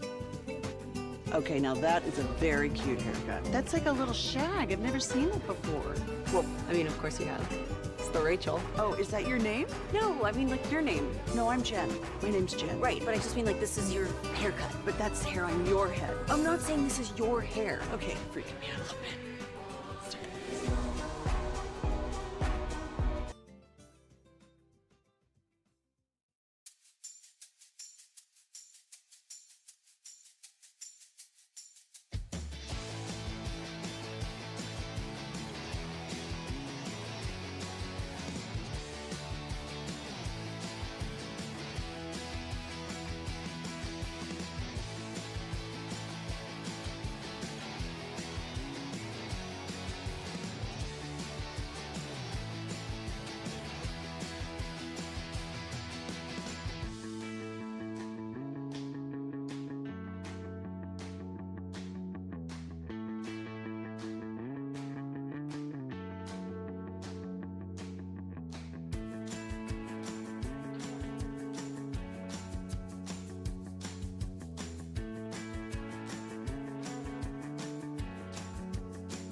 Masterpiece on 105 through the Fan is brought to you by Classic Chevrolet and Grapevine, where they're the #1 Chevy dealer in the world, and they've got more Silverados than anyone else. This is Texas. This is Classic Chevrolet. Together, let's drive, relax, and enjoy the difference based on new Chevrolet registrations 2023. K&C Masterpiece right here on 105 through the Fan, where thanks to D&M Leasing brings you this chit-chat with the fellas from the G-Bag Nation, and we might have a little bit of interest in NBA news breaking off in this crosstalk. Gentlemen, how is ya? Or do you want to skip the formalities and get right to the news? I'm doing awesome, Hagee. How about you? Let's get to the news. Tell me the news, gentlemen. Does the NBA have their partnership locked down, or are we still waiting on matching rights? The NBA has finalized contracts with NBC and Amazon Prime Video while maintaining ESPN as the home of the finals under agreements that will extend for 11 seasons and be worth $76 million. Now, TNT Sports continues to threaten to match, per Andrew Marchand. That, I don't know what means. I don't know what that means. Let's have a match. We're going to match off. Come on. Yeah. And whoever loses will pay $1 million. Did we like the finals on ESPN? Like, the coverage was pretty poor. Just okay. Yeah. It was all right. Good enough. Arrogant Reddick is out. He gets to let LeBron coach a team while he pretends he's coaching. It's true. Yeah, I mean, Mike Breen's good. I like Mike Breen. I didn't find like any, the pregame shows, yeah. the postgame shows. The halftime was all of 45 seconds long. Like the overall presentation was kind of lacking. Yeah, I didn't find it to be anything over the top that was like I have to get more of this. So yeah, I'm with them. I think the thing with the shows, the halftime shows, we could do without bring in the basketball players that have been eliminated out of the playoffs and stuff like that. Those guys, just give me the guys and gals that have been covering the thing all year. I don't need them to try and fit in a guy that's uncomfortable talking about it or won't be critical or won't do any of that. So, no, I could do without Paul George and, Malik Andrews trying to okay, that's way to go, Captain Obvious, that kind of thing. So, but she's too much of a pro to say that. Oh, she was thinking it the whole time. I have no doubt about that. And that's why I like the TNT broadcast that Draymond does seem to fit with them. He fits in with that room. You know why? Yeah. Because he's not afraid to say what's on his mind. Yeah. You don't have to be as good as Draymond, but you just try to get close. Yeah. Be going for Draymond. And if that's what you're going to do when you show up, then I'm willing to give these guys the opportunity. I think it's hard, Brian, to get them to fly over and spend time with you and whatever for just a tryout if you're a superstar. So they want the big names, but it's hard to dictate to big names how their personality is going to be. And I think the numbers show the average fan is kind of tuned in for the star power more than breaking down the quality of their takes. I kind of feel that's probably fair. Yeah, but me seeing Paul George in the middle of a tiny desk, like they were at a Thanksgiving table with a bunch of kids. Uncomfortable. Like they got can we help this poor guy? Huge players sitting around a little tiny desk. I just found myself turning it off and circle back or turn it on mute or whatever. Because like I say, I don't think he's bringing anything to me. I get it. We do a halftime show and it's tough. It's tough to say, Zach asked me, hey, what do you do in the second half? I think about that. I think about giving him two things that they need to do differently here. And unless you do a good job. Unless you're trying, well, thank you. Unless you're trying to do that and bring something to it, I think your halftime shows are useless. I need, hey, there's two things that need to be done right now in the second half. And if they don't do this, they're probably going to lose this game. I want that kind of analytical thoughts when I'm watching my halftime shows. And then in the post-game show, they didn't do what I told them to do at halftime, those dumbasses, and that's why they lost. They should have listened. Or you'll get they actually made an adjustment here where they did not, they took Bland off this guy, and then they put Gilmore over there. That was what the difference was in this game today. They didn't allow that beast from the Seahawks to kill him in the second half. There you go. Now we have another thing that we need to discuss that has really shaken me to my core of beliefs. In the C Block, which is always a must-listen segment, regardless of how late we come back. Mm-hmm. Starring Corey Majors. That's right. Starring us. I talked about how I thought the Buc-ee's gas pump was passive-aggressive at me because I had finished pumping my gas, and of course I went into the shop, and they said, you're done filling up your tank, please pull forward. They know I'm not there. I know I'm not there. At which point, Corey was outraged. Then I looked at Reggie. He was also disappointed. And Mike also shook his head at me. And then we got, 6 kajillion texts. And the vast majority of them were against me. 1 out of maybe 8 was like, me too. I think but everybody else was like, you're a jerk. The bigger factor, though, is that you'll pump your gas and walk off from the pump. And that here's what happens. That seems dangerous. I do turn my car off. I put the gas pump in there. Start pumping, put the lock on. Rest his cigarette on top of the pump. Yeah. And I will go into the Buc-ee's, and people are mad about this. No, I think that's the right move, especially if you're in a hurry. You want to get some snacks, you need a drink. It's going to take somewhere between 3 and 4 minutes, probably maybe 2 and 4 minutes, depending on how much volume you're getting through that hose to fill your tank. It's the perfect amount of time. What I would not do, though, is when it's done, then go in the store in a very busy Buc-ee's, which most of those are. There's a line. No, I always start the gas, head on my way. Oh. Yeah, Buc-ee's, I feel like you can't do that. Like, I'll do that at the gas station Chevron we got right next to us here. So you can see it through the glass. Sure. Buc-ee's, I mean, that is a commitment. I honestly don't even get gas at Buc-ee's. I'm just going in for the treats and the restrooms. Yeah. And then I'll get gas somewhere else. They have a million pumps there. Why would you not get gas? I usually just don't end up, I'm stopping on purpose. Like, I'm making the detour purposefully. I don't even need the gas at that point. I'll take the top up, though, as long as I'm there. You're going for that sandwich you like. Yeah, right? I'm just going for the brisket sando. Oh, it's so good. What do you think about the fact that a lot of them don't have the sausage kolaches anymore? That's disappointing, but, What's in that pastry area? I feel like they've got that thing working over there. So they've expanded a lot more dessert type I was in there the other day. I felt like that I could grab one. Which one did you go to?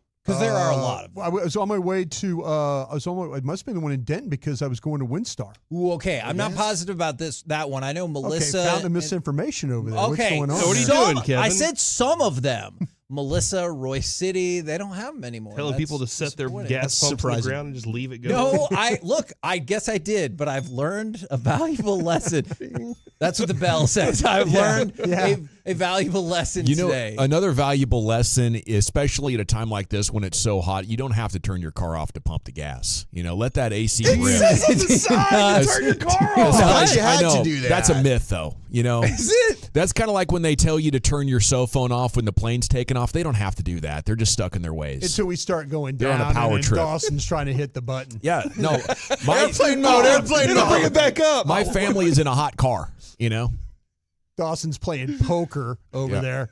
As we're flying over to Mexico, plane's going down. I've got to play this last hand. I don't have time for this. I'm at the final table. The way I figured that one out was altitude. I was thinking about all the people that fall asleep as soon as they sit down. These quick sleepers like Chris Arnold, they sit down for 20 seconds, boom, they can be lights out. That's age. Not me. It's a very enviable skill.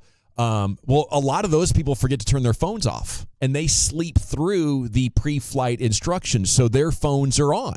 And we didn't crash. If it was that big of a problem, they would collect all phones before you took off to ensure they were turned off, but obviously it's not a threat. If they told you that the Boeing flight can only make it if you turned your phone off, Dawson, would you make it? Would you turn your phone off? Phone would be off 100%. Yeah. That's how serious I thought it was for a long time until we've flown a lot more. I think you find yourself, they always say, hey, look at the safety card. You look at the card to see what kind of plane you're on. Yeah. That's what you do. Like, That's all. Geez. I'll buy this door over here. I think it's going to blow off naturally. I don't have to do anything to it.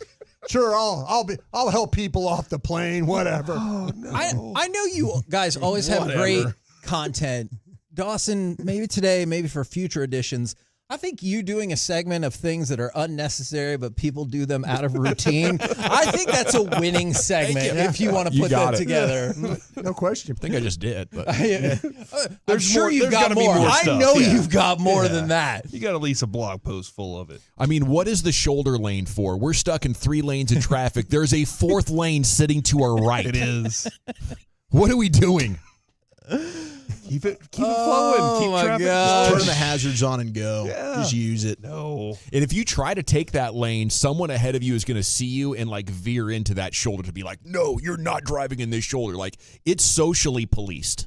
You know, Yeah, it really is. Someone will road rage on you if you try to take that lane. I always get caught off guard, and I'm like, oh, dang, because I want to be that person that like just takes up enough space that they can't get by. Yeah, I got to use the restroom. But I always miss it and get caught off guard because I wouldn't think anybody would do that. Right, because we're supposed to do it a certain way. Oh, look, I'm Corey. I always do the right thing. What do you guys got coming up on the program today? Pure Gold, as always. Thanks for asking. David Hellman's going to join us at 4 o'clock from the NFL on Fox podcast. Awesome. We call him Hollywood Dave Hellman. I would really appreciate that. Roll home with the G-Bag Nation. We have been the KNC Masterpiece. Make your way back with us tomorrow right here on 105 through the Fan. Good night, Kevin. Good night, Kevin.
From our Hiley Mazda of Arlington and Hearst studios, you're rolling with the G-Bag Nation on 105.3 The Fan. Welcome to the nation. Here we go. It's hour number 1 of the G-Bag Nation here on 105.3 The Fan. The text still reeling from that Jim Rome Sports Minute as he threw it to break, talking about it being the most Cowboys off-season ever.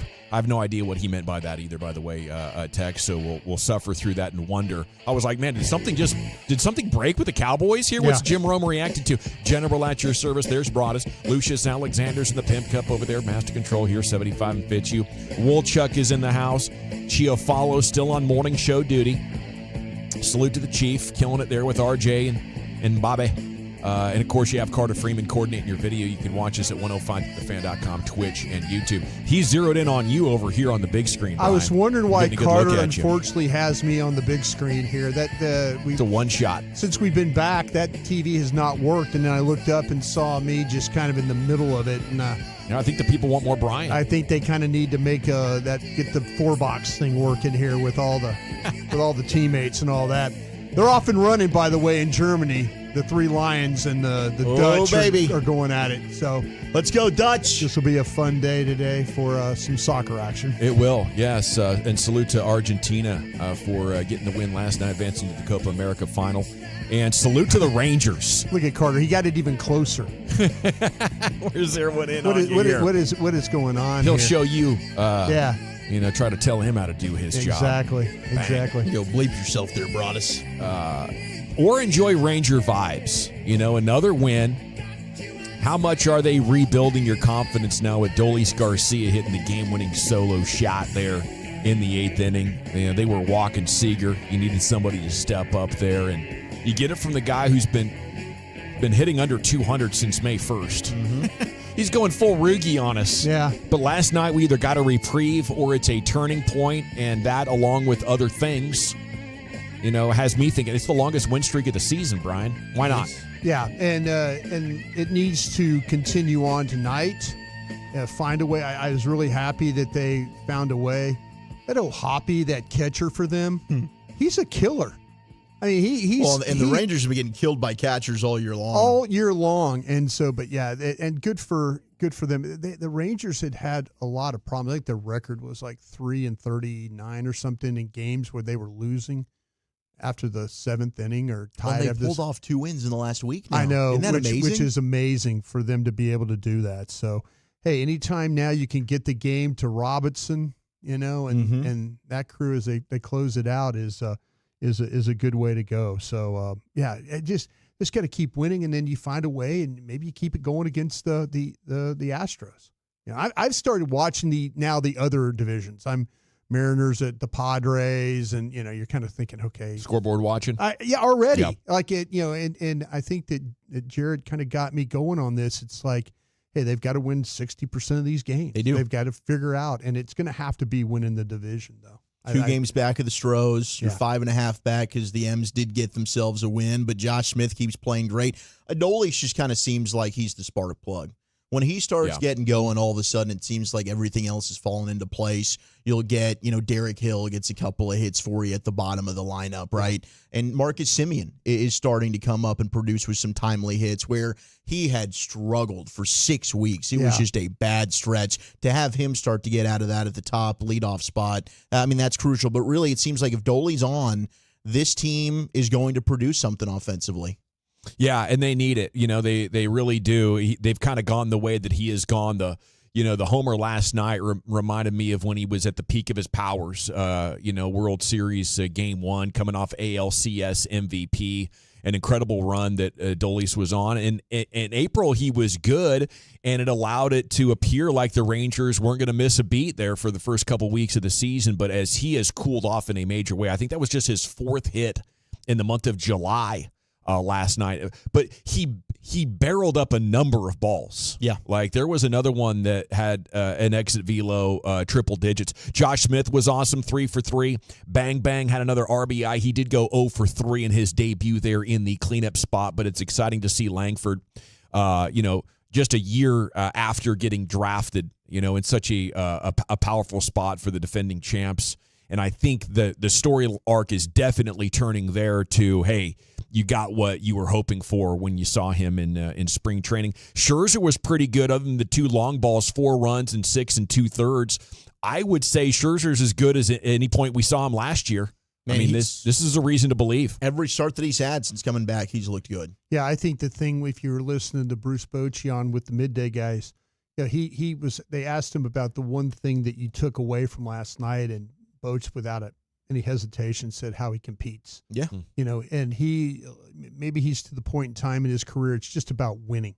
It's not about ERA or how it looks. It's going out there and battling and finding a way to give your team an opportunity to win. Like I said, though, if he, these guys keep pitching into the 7th inning or so, and they could figure out the Urania, Leclerc, whoever's pitching that 8th or the 7th, and then it gets them into Robinson and Yates into the 9th, they're going to keep winning games, because it's like Scherzer has been outstanding, and I think, like I say, it's because of how competitive he really is. They'll go for the sweep tonight. It is a 8 o'clock pregame with Lorenzen against Canning there here on your home of the Rangers.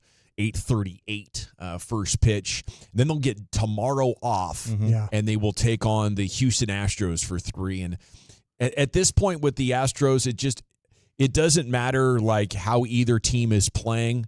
They're still that team that's been in a dynasty and has owned this division. And the Rangers, winning the World Series last year, winning in such dramatic fashion in the ALCS was a triumphant moment. But I still think until it's resolved, you expect another really hard-fought series. Nothing going to be easy against the Houston Astros, and they have been playing better here over the last month or so. Okay, can we get that Max Scherzer cut, Lucius? How's Pimp Cup over there on a Wednesday? He was on with AJ Pierzynski's podcast or TV show. Yeah, Foul Territory. And he was asked about possibly, we got a goal in Netherlands. Yeah, about in the 7th minute. Yep. His desire to possibly waive his no trade clause to try to jump to another World Series contender. Here's Scherzer. Trades. Your name has come up as trade bait again. You wouldn't waive your no trade again, would you? I know you guys are playing better, but let's say things don't continue to go up. Would you waive your no trade again? Whether it be 3 times in 4 years? Yeah, I'm not going to do that, but I just don't think I even have to think about that. I think we're going to play better baseball, and it's going to be even a moot point to even talk about. So I think we're going to win here. Yeah, I like the confidence. I don't think he's waffling at all. I don't think he would change his mind. Obviously, if you go on a 10-game losing streak coming out of the All-Star break, those things can happen. But that's just another sign of confidence from a guy that's been there.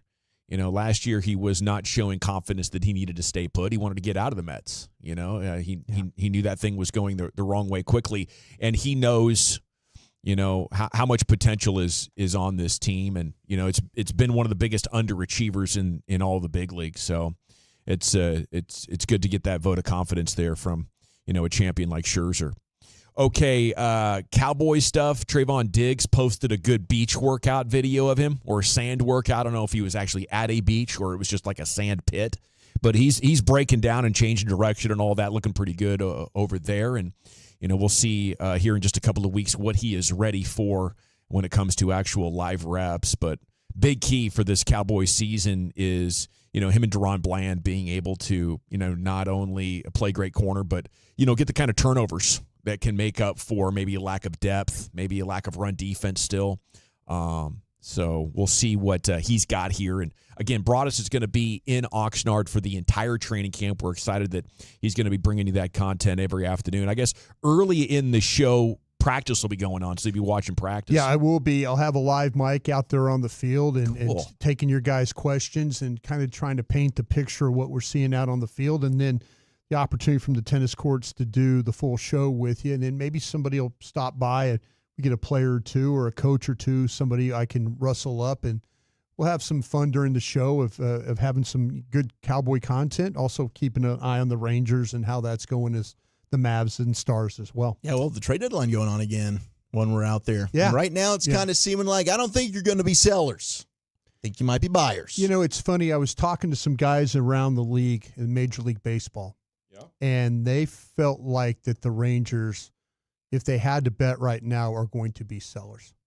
That's That's what the execs were saying to Nightingale. Yeah, and so to me, we have CY on. I think CY's been really good with us every Monday, and I think he's honestly evaluating where his team's at. I think he does like his team. Bruce said it earlier today, though. Bruce Bochy said, getting some of these injured players back are like making additions at the trade deadline. You're getting healthier bodies back and some bodies so maybe that'll be their way. But there's some executives that really do believe. I know a couple of guys I talked to said they feel like that the Rangers would be sellers this trade deadline. So we'll see if their analysis of this team is actually right.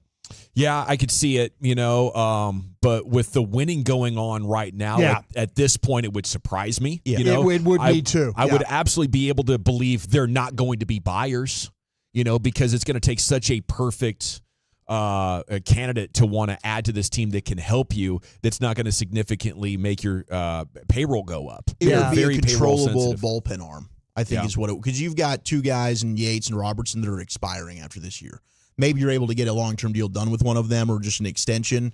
But I think if they were to see, hey, there's a lefty or somebody that I've got 2 years of control in the bullpen, maybe that's somebody that you make a move for to kind of fortify that thing. And I've also got him under contract moving forward. Yeah, I mean, I was listening to Mike talk about, and Corey and those guys talk about A.J. Puck from the Marlins. Yeah. Would be a guy. He's 6'7". He used to be within the ALS. Yeah, he was with A. the A's. Yeah, a long-time A. And I asked my general manager buddy in the league, I said, hey, is he worth it on a trade? And he said, yeah, he's absolutely worth it, but he'll be expensive as hell.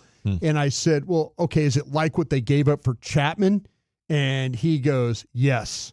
So, if you're going for a guy like that, it's going to be, you're going to have to pay a pretty high price to go out and get a guy like that. Well, that's where the Rangers should be. I mean, Langford playing well, obviously Seager swinging a hot bat. He got walked twice last night, and Young coming back. Yeah. This thing is likely about to get explosive, and I believe over the next 6 weeks we're going to see it evolve back into one of the absolute best rosters in all of Major League Baseball. Get us excited. And if Ray Davis wants to cheapskate his way through a trade deadline and sell any of these guys, I'll raise hell right here on these airwaves. Don't do it, Ray. Okay? I mean, don't be ridiculous. Come on, dude. You got billions and billions of dollars. You got billions. But billions. Malley had another good rehab start, so you got another arm that's going to be coming back. And then DeGrom is throwing bullpens, man. Is there any Mavs stuff going on? I saw a little recruiting for Spencer Dinwiddie happening, and people are talking about it. Theo Pinson was on his podcast. I'd like to see it. I don't know if there's enough minutes in the rotation right now for Spencer Dinwiddie, but if he's at a point in his career and he's unsigned right now that nobody wants to make him a starter or a big member of a rotation because of how last year went, and he'd be like, yeah, I'd love to come in, maybe play 5 to 8 minutes a night, but if somebody gets hurt, I could be your secondary playmaker for a couple, 2-3 weeks. I think he would serve a tremendous value to the team in that type of role.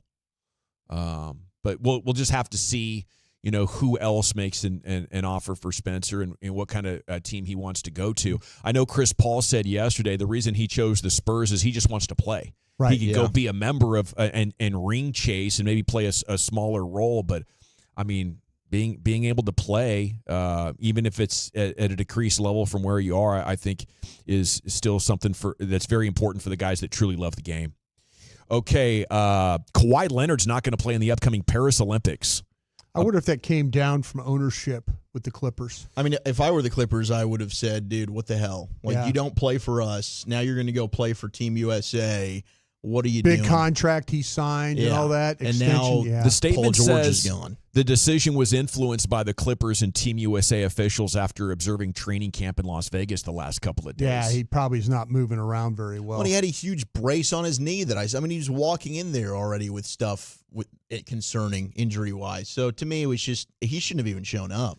Another, just kind of sad career turn, kind of like Brandon Roy, where the guy was at the top of the league, even higher than Brandon Roy got to, because, Kawhi Leonard was a two-time champion, and what he did with Toronto was incredible. It was. And then shortly after that, the injuries start to pile up, and he has not been able to get back. I mean, last couple of months ago against the Mavs, the Clippers were better with him not even playing. So, kind of disappointing as a basketball fan to see, Kawhi get to this point where officials are watching it being like, we can't let this guy go. And your team doesn't want to because they're trying to harvest whatever kind of value they still can. Zach Edey, the favorite for NBA Rookie of the Year, put up a double-double. 7'4" out of Purdue, was the 9th overall pick. I think it just says there's not a ton of high-end star power, at least so far at this stage in their development for this draft class. Okay, it is the G-Bag Nation here on 105.3 The Fan.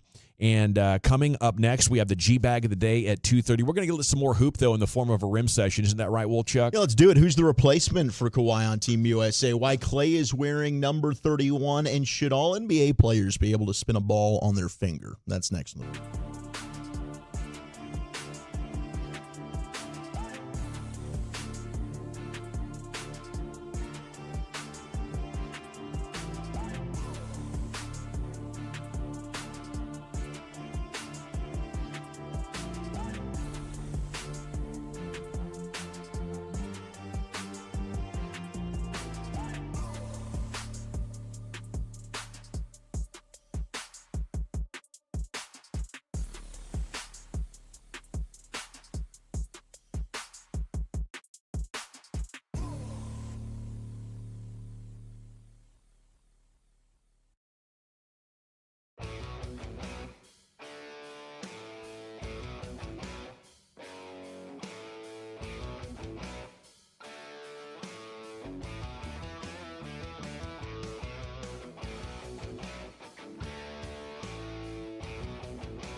Do you think it's true that you've got to forget something else to remember that Uber Eats has groceries? No, that's absurd. Hey, remember when you used to be Pepper Lady? Pepper Lady? Wasn't it Cinnamon Sisters? Basil Babes. Saffron Squad? Nutmeg Maidens? Paprika? No. Nutmeg Maidens. I just said that. Was it Spice Girls? Doesn't sound right. Was it Saffron Squad?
Welcome back, nation.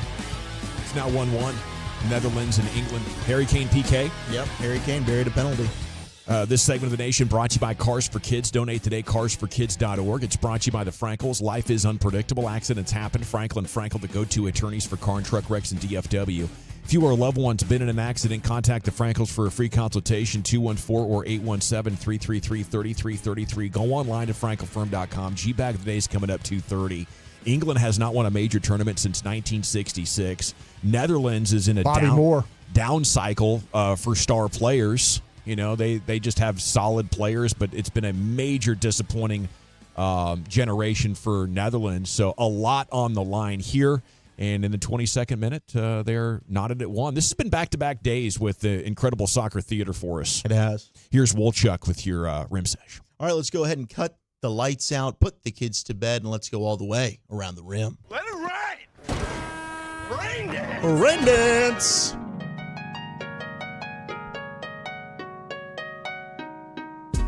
All right, we just talked about Kawhi. He's out for the Paris Olympics. He is leaving Team USA. Derek White is his replacement. So now we've got several Boston Celtics. We've got Derek White joining his teammates Drew Holiday and Jason Tatum now on the Team USA roster. They do have a match against Canada, and Kevin Durant will not be playing in that. He told reporters that he wants to play next week in Abu Dhabi, the team's next stop as it prepares for the Olympics in Paris. He said that he hurt his calf about 10 days before camp started.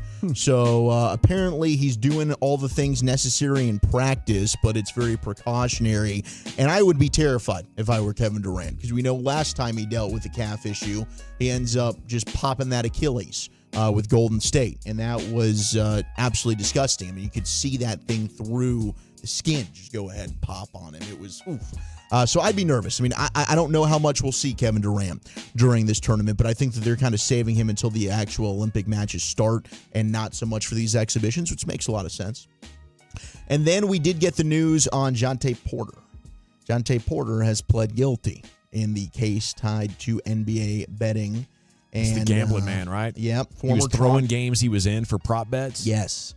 So I'd see a future of him and Tim Donahue doing they joined podcasts together. Absolutely. Yeah. So he's pled guilty to conspiracy to commit wire fraud in a federal criminal case tied to that betting scandal that got him banned from the league earlier this year. Former Raptors center entered the plea at his arraignment in a New York federal court, was set to be released on a bail of $250,000.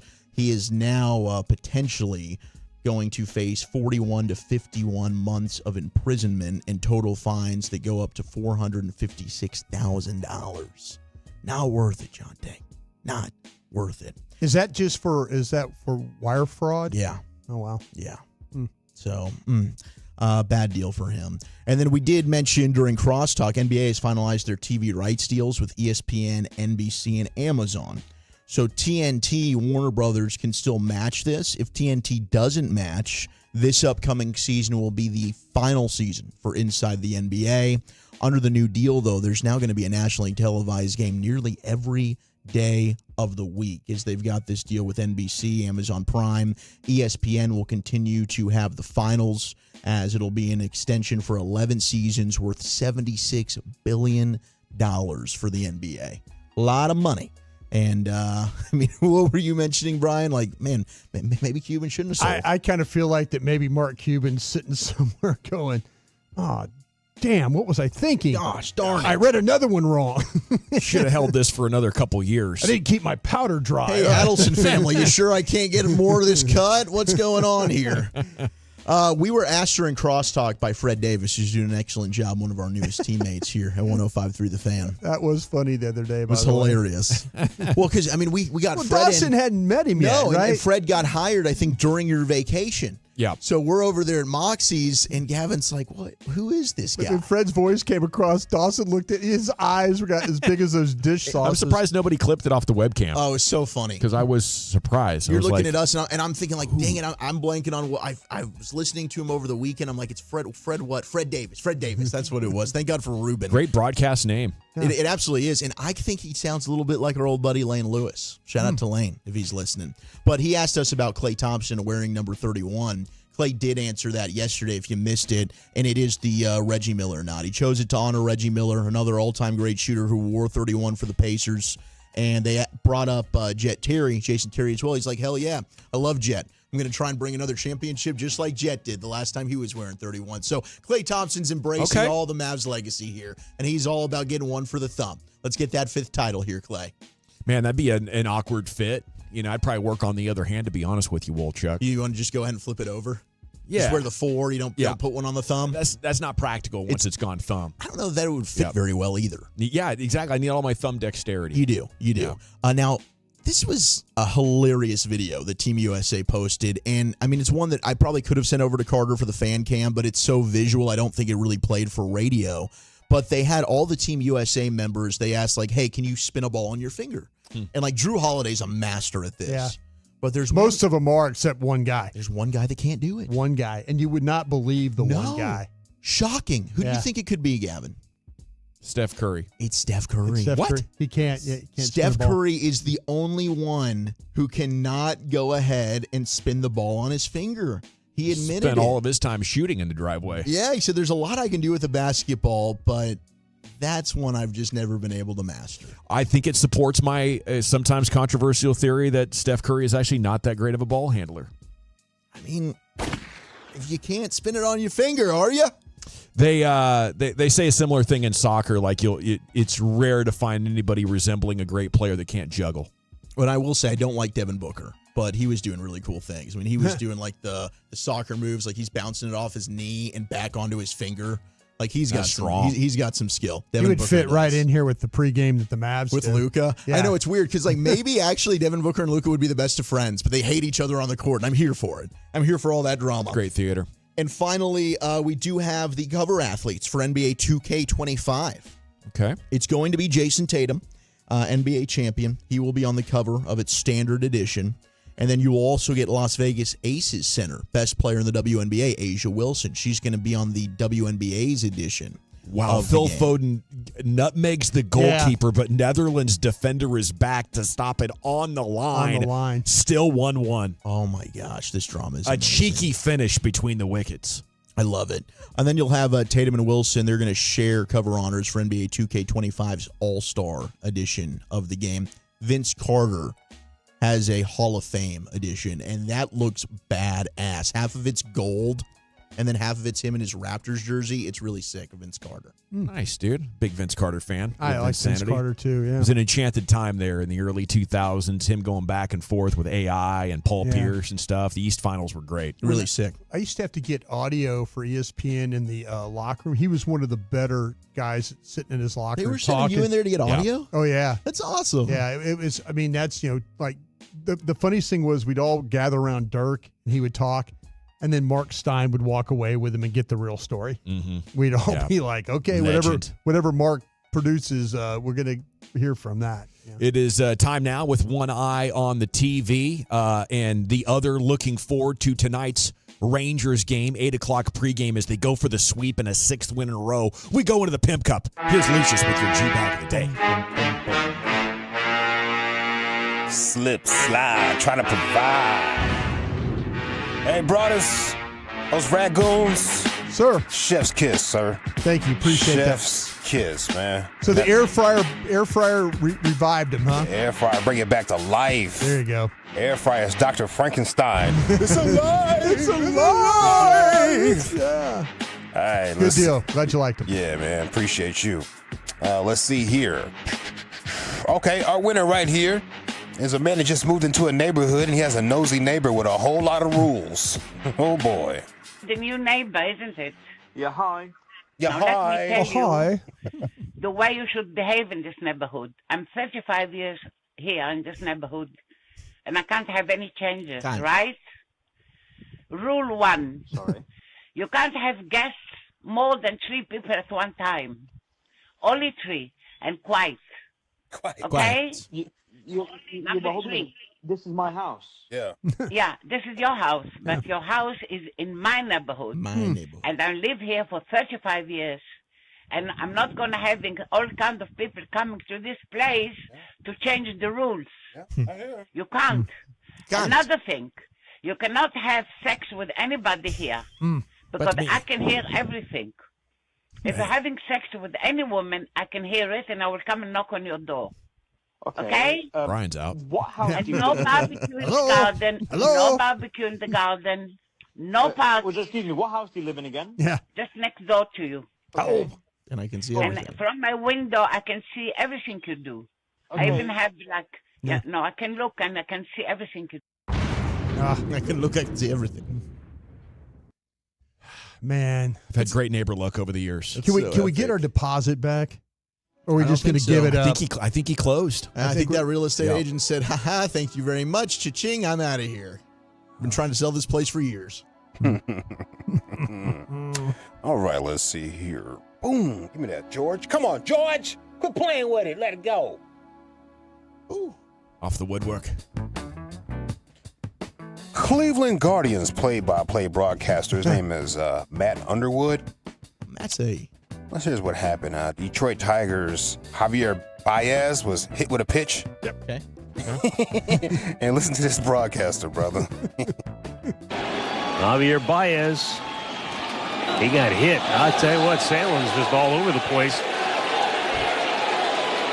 Baez chirping. Look, Javi, you're hitting way under 200. Nobody's hitting you on purpose. Wow.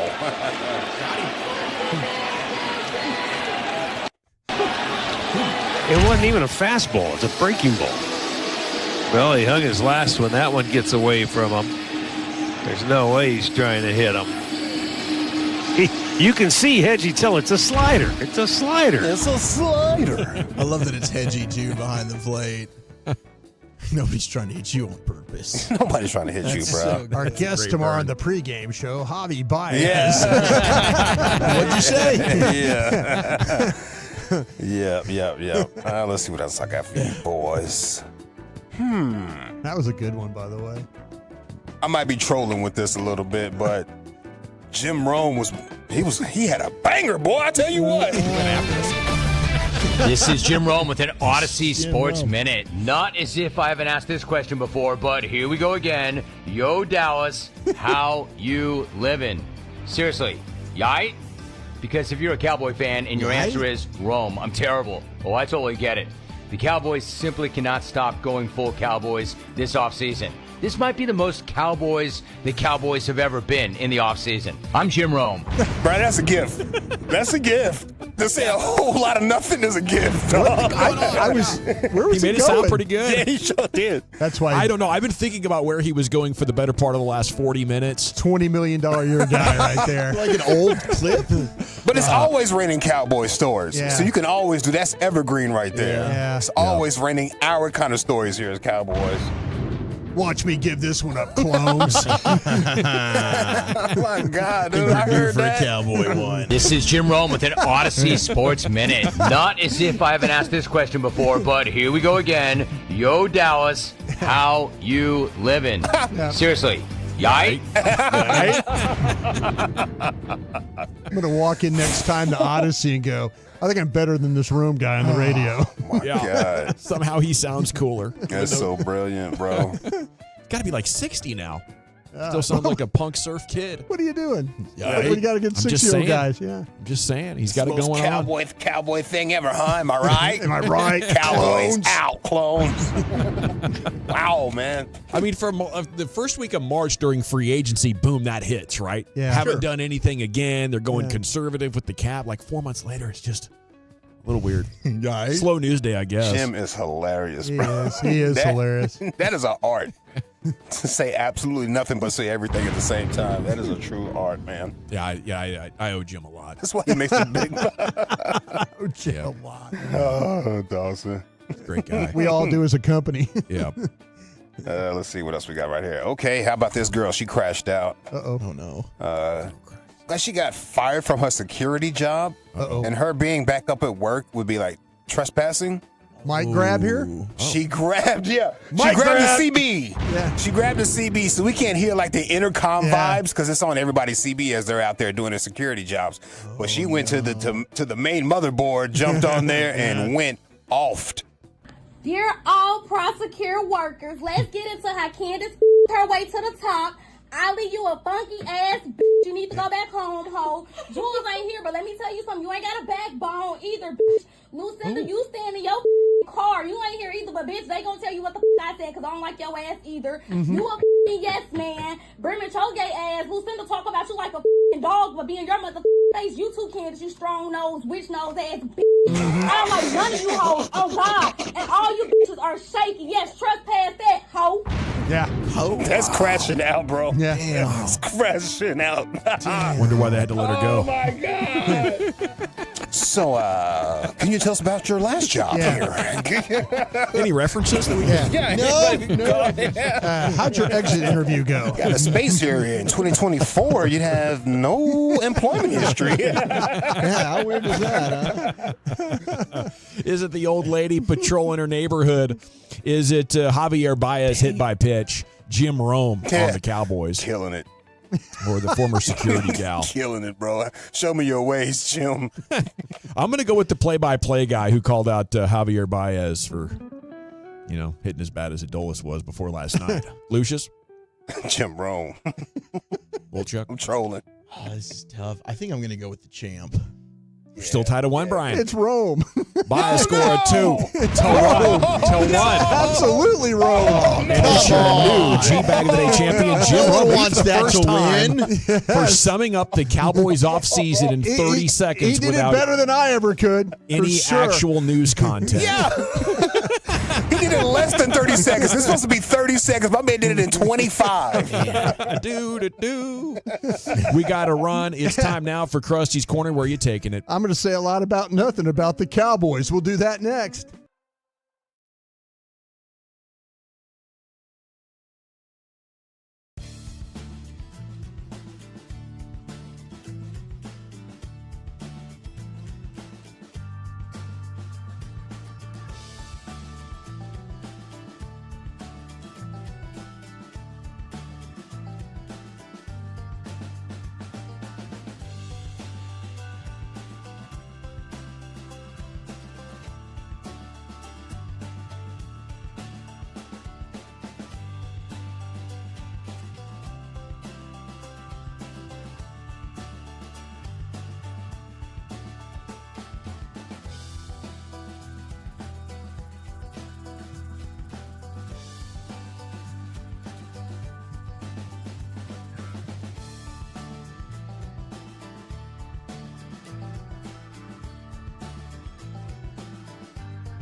Uber Eats has Lola V products? I gotta remember that. Well, you know, they say in order to remember something, you have to forget something else.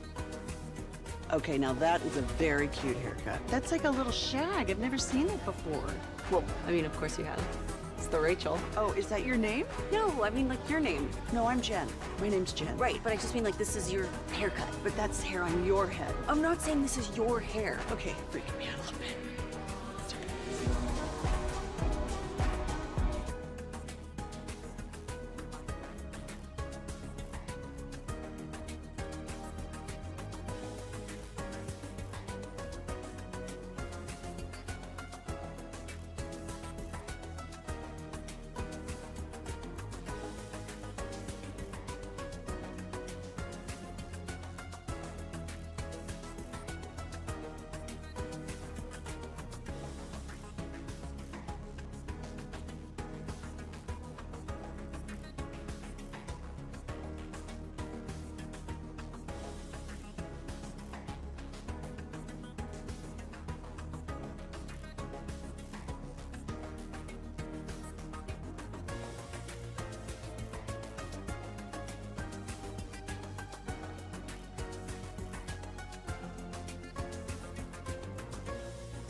Classic Chevrolet and Grapevine, they are the #1 Chevy dealer in the world with more Silverados than anyone else. Go see them today and visit ClassicChevrolet.com, y'all. This is Texas. This is Classic Chevrolet. Together, let's drive, relax, and enjoy the difference. Based on new registrations 2023. Man, I love some of this old Metallica. Yeah. Just gets me going, dude. NFL News Today is coming up at 3 o'clock here. The Corner brought to you by Reliant Air Conditioning, gimmick-free AC repair and replacement. Here's Broadus. Yes, thank you, General. Thank you to Reliant as well for being a part of this. I want to also thank Isaiah Cooper, who's out there listening to us. Isaiah is calling me out and tagging me with Diggs about what I'm talking about. That I don't think Diggs works hard and all that stuff like that. I'm just kind of telling you what people are saying about the rehab. I hope You're passing along the info. I hope Diggs is ready, by the way. Yeah, and they show him running in the sand and all that stuff like that. I hope he's ready. They're going to need him. Yeah, they're absolutely going to need him. There's a big question mark at that depth. Diggs does not need to be standing over by us while we're watching practice. He needs to be out there practicing. Getting after it. He needs to. Him, Mozzie Smith, Luke Schoonmaker, all those guys. Everyone. But again, thank you, Isaiah Cooper, for tagging me in with Diggs and saying, hey, I don't think he's ready. Here's 15 seconds to tell the story of his entire last 11 months. I think Isaiah Cooper likes to do that. He did the same thing when I mentioned that about Micah, and then the rest of the world also started talking about Micah. Like this. Yeah. So, well, I know it's just we got a lot of watchdogs out there. All we're doing is passing along information. I am all for the watchdog. Again, I don't think I ever said I didn't think he would work hard. I just said there's some questions about some of the things that they've done. Yeah. And he's making progress, but we'll see. That was what I was told. I worked over there 14 years, Isaiah. So just letting you know. Anyway, I got some questions for my guys too. Fire away. I got some questions. Let's do it. I got some questions. Because we're getting close to camp. I'm excited about camp. Oh, it's the best time of year. I know when you guys, we go out there as a station. I'm looking forward to seeing who our show is too with our player show. Oh yeah. Hopefully be able to get that up. Maybe Zach Martin. Do we run it back with Zach? I think Zach Is Martin. the Gob coming back? I heard Zach liked being with us. Like he liked being on the show. So I was positive because, man, you're kind of thinking with offensive linemen like Joe Looney. Remember we did the Joe Looney show. Joe Looney. Joe is so much fun. He was great. And then Zach, and you're kind of thinking, oh man, is this going to be good? He was good every week. Well, our babies were born just days apart, and he was in the same NICU I was, just down the same hallway. Name. Yeah, and we got the same name. Like it. Yeah. Two peas in a pod over here. I had concerns about Zach, though, to be honest. I mean, he's always so businesslike, and he's kind of a grump. You know, when you're he told some really good stories. He did. Yeah, we just showed a different part of his personality that we usually don't see. He sure did, and I can say you always worry about that because you want the player to have fun. You want him to be enjoying being on with you. Yeah. And so it's a big chore, but he was great, and we'll see how that all plays out. We'll be out there at camp before you know it. Zach. Yes. If Trey Lance is not good enough, would you not carry a third quarterback? Yeah, if he's not good enough, the issue is I think I would. Just for roster manipulation and stuff, maybe you're going to have to carry another position. Because of how much now I value the draft, it would be so hard to just do that because I spent a 4th-round pick on him. But if he's no good, he's going to be gone after this year anyway. So ultimately, if there was another player that was on the chopping block that I really felt could help our team, I would move on, yeah. How about you there? Lost a lot of confidence in this by the way he was throwing the ball at OTAs and minicamp. The fact he did not get on the field last year, I'm already heading in that direction. I just wonder the logistics of it. I guess the roster bonus and the base salary is going to compound on you pretty good. They're biting a pretty good bullet. I hope that they can figure out a way to get some good play out of him here in the preseason to revive my confidence in him. Yeah, I'm sure I'm going to get a text or something here from somebody telling me, well, he's the third quarterback no matter what kind of a thing. But, if you start to think about roster spots, if they try and go long at, they try and go long at running back, they're going to try and go long at wide receiver. They might try and go long at tight end. You only got so many spots. So, if you're just carrying a third quarterback just to be carrying a third quarterback, I don't like I say, I would. It's not a very good use of the roster spots. Well, that's why in the past they've gone away from they've it. just gone with Cooper Rush. Yeah, but but now you got the emergency quarterback. You got the emergency one, but you could keep him on the practice squad and elevate him and do stuff like that. I believe. I mean, they have certain elevations. I guess there you're just opening it up for a risk of somebody else to pluck him off. I think he has to be. Squad. I take it back. I think he has to be on the 53 for you to use him as the emergency quarterback. Okay. So but you got, like I say, you've got Hunter Lipke. You've got some position. You've got some guys that are like extra players that you might want to keep. Offensive linemen. Yeah. Be a really good example of that for sure. All right. Gavin. Yeah. Marquise Bell was a linebacker last year for you. He had to play out of necessity as a linebacker. Is Marquise Bell good enough to be a starting safety for you on this team? Yeah, considering how safety play went last year, I think I would be most excited about Marquise Bell stepping in there. Yeah, I tell you what. How about you, Wooly Boy? I think he could end up being a better player than Donovan Wilson, personally, because I think that he probably has a little bit more coverage ability. Now, that's something we haven't really gotten to see because he's been not playing safety. He's been playing linebacker. But to me, he would have been a perfect replacement if Dan Quinn was still here to slide into that J-Ron Curse role. Now, Mike Zimmer, I don't know that he's going to be running quite the same system, obviously. Right. But I do think Marquise Bell certainly has the ability to be a starting player at safety. Yeah, the thing with I look at Bell, and the only thing keeping me from thinking that he might be a starting safety, opposite, say, if it's Hooker or maybe he takes Hooker's job. The only thing keeping me from saying with definite yes is I need to see him cover. Yeah. I mean, how much have we seen him play coverage? I've seen Wanye Thomas play coverage, and I think he's competing. I think Wilson, Thomas, Bell, I think all those guys are competing for a spot as the starter. And I just, if you told me that I could see Bell play coverage and show range and, maybe match up against, he's a shorter guy. I don't know how much you want him covering tight ends and things like that. But his toughness, his smarts, the things that he showed instincts too. He showed a lot of instincts did. too. The one thing we've always talked about with Mike Zimmer is Zimmer's going to play smart guys. And Malik Hooker, I was so glad Malik Hooker came out and talked about with Mike Zimmer. You mess up once, okay. Mess up twice, you're going to be standing over there next to him. Yeah. And that's something I know about Mike, and I've said that a bunch. What do you think Mike will think about Donovan Wilson's game?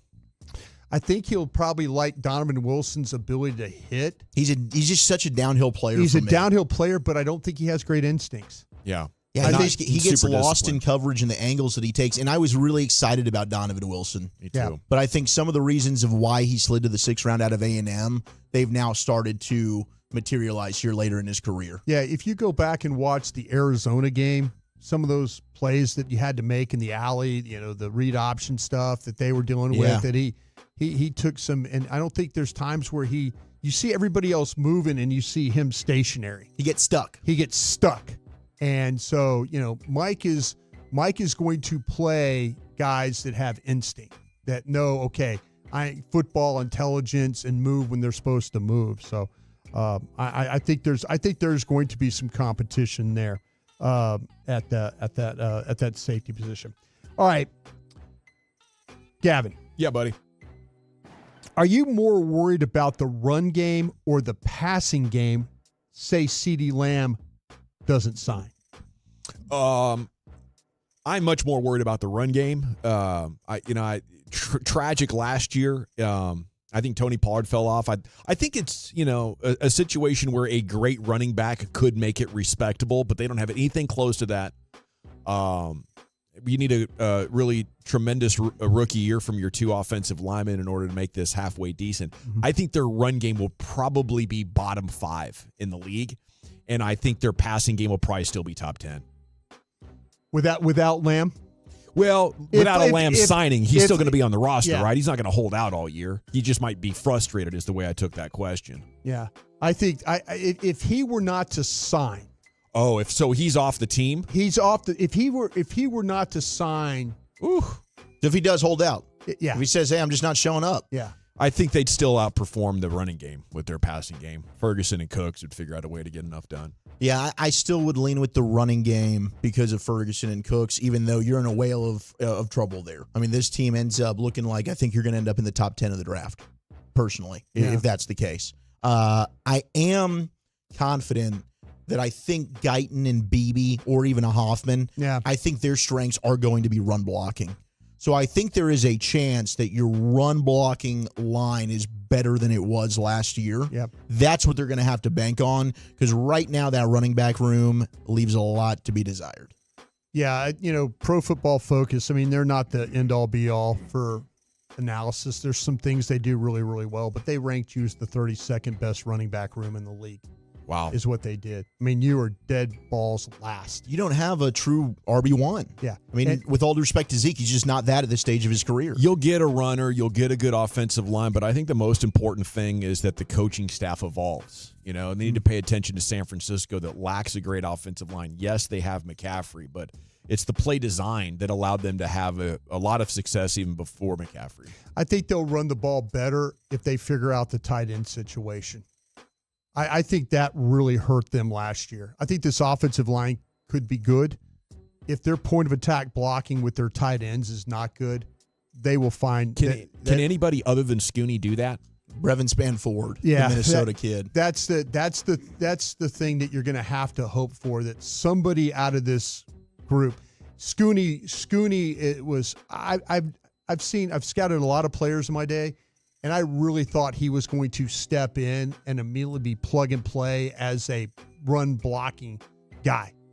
Too hurt. He wasn't even close to where he was at Michigan. And, if you could get a Spanford or you could get Schoonmaker and those guys and then allow Ferguson just to be more of that guy that just catches passes, then they'll find a way to be better at the running game. But until then, man, I do have my questions about them running the ball. Especially with the group of guys that they have right now. Right on. There he is, Krusty's Corner every afternoon, brought to you by Reliant Air Conditioning. NFL News Today coming up next. Wolchuk, what do you got? Trash talk, sports bars, and could this player be an upgrade for the Cowboys? That's next.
Do you think it's true that you've got to forget something else to remember that Uber Eats has groceries?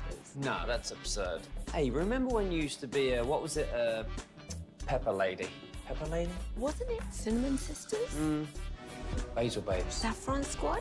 Nutmeg Maidens? Paprika? No. Nutmeg Maidens. I just said that. Was it Spice Girls? Doesn't sound right. Was it Saffron Squad?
From our Highly Mazda of Arlington and Hearst studios, you're rolling with the G-Bag Nation on 105.3 The Fan. Shoot, yeah, boy, here we go. It's hour 2, G-Bag Nation on 105.3 The Fan. Hope you're having a great day.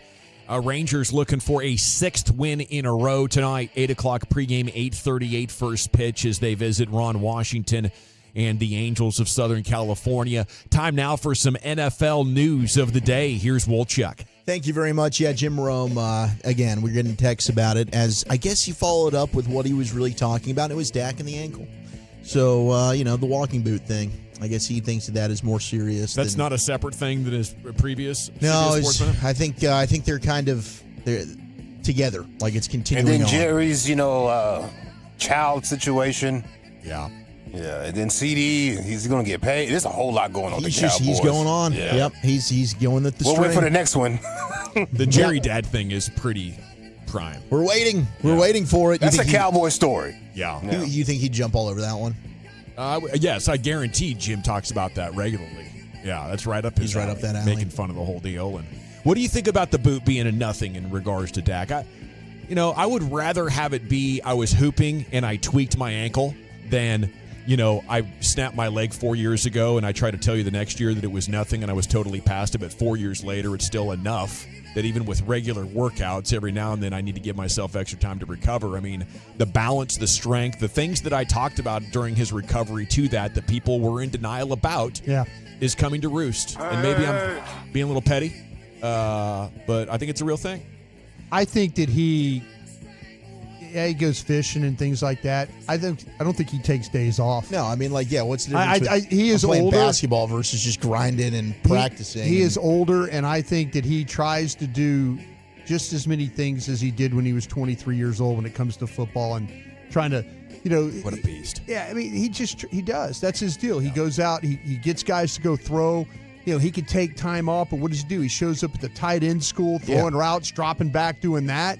He's going to do things to try and get him. So I think he's really in that mindset too. If you look at pictures of him, it looks like he's slim again. He looks physically, and that's a lot of work at a guy that's getting older. Absolutely. If we could just take 10% of his work ethic and give it to Luka. Yeah. Boom. Oh, yeah. I was thinking the exact same Be thing. on when to you said something that. there. And maybe that's something Klay Thompson can help with as well. Because Klay and Steph, they definitely were workaholics there with the Warriors as well. I mean, Klay was putting up shots immediately after the presser yesterday. So maybe Klay can help a little bit with Luka there as well. Now, yesterday, Amon-Ra St. Brown jumped on with the Pivot podcast, and he was talking about trash talk, and a Cowboy got brought up. Here was Amon-Ra St. Brown. Jordan Lewis, I think, is his name, from the Cowboys. Yeah. I don't talk much unless someone's going to talk to me. I block hard. I do all that. But he was talking crazy, some shit I've never heard before. I'm like, yo, hold on. I'm going to have to go hard on this. He was talking crazy out of pocket. Even J-Mo heard it too. He was coming in. At that point, it's I don't know what he's saying. I'm trying to make plays, win the game. I'm not worried about him. But once he starts talking like that, it's if I do get a chance to kill him, I'm going to kill him. Yes. Now, Jordan Lewis heard it, put on his Instagram, I am passionate about my craft, and I don't want to be friends with everyone, especially a Detroit Lion, not from Detroit. Because Jordan Lewis is from Detroit, played at Michigan. Oh, yeah. Michigan, yeah. And, maybe that's what got him going a little bit. Yeah. I mean, I think we saw Jordan Lewis maybe talking very early at Dez Bryant. His rookie year. Yeah. So he went after Dez. Jordan Lewis has always been chippy. Yeah. I mean, he's got a great wit and sense of humor to him. But yeah, I love that. Hopefully we get a chance to talk to him a little bit more about that at camp. That'd be fun. Now we also have Michael Irvin. He's opening a new sports bar in the Colony, Playmaker 88. They had a soft launch a couple of weeks ago, but starting tomorrow, or Friday, July 12th at 5 p.m., guests will walk the blue carpet as they enter the restaurant for a special evening. There's going to be live music along with food and drinks. Irvin's going to be there for pictures and to welcome patrons. Saturday, there'll be festivities from 11 to 3 p.m. with Irvin again being there. The day will kick off with a ribbon cutting with the Colony Chamber of Commerce. and the football legend will stay afterward for photos and autographs. So it looks badass. He did a video of it, and he kind of has right over the bar, he's created like a mini Cowboys Ring of Honor with pictures of every Cowboy that's a part of that thing. So he's like, what better way to come and watch America's team than with the people that built the team looking back at you. So it does look pretty badass. Playmaker 88 in the Colony. Shout out to Michael Irvin, and go check that out over the weekend. I'm going to miss him being on TV. That's just so unfortunate. Me too. You know, He'll get back on here. I hope so. I mean, he is so good for the energy that he brings and the passion that he has and the fact that everybody he works with likes him, but they know he's such a Cowboy through and through that I'm going to miss that about him, you know, and him being on air. That's he was a fun listen that way just because of his passion for it. But hey, good luck in the restaurant business and the bar business, man. That is not an easy route to go. Not at all. And I hope nobody's stealing from you and you lose money and all that crap, because if you're not there every single day, there is stuff walking out of your walk-in. It's hard to trust people. There's alcohol. I mean, there's a lot of things going on at these bars and restaurants that you really don't know about, you know, unless you're there every single day. You know what I'd want to do in one of these spots is just kind of lend my name to it. You know, I'm going to do TV ads, and I'll be here on Friday nights, like shaking hands and kissing babies and telling stories.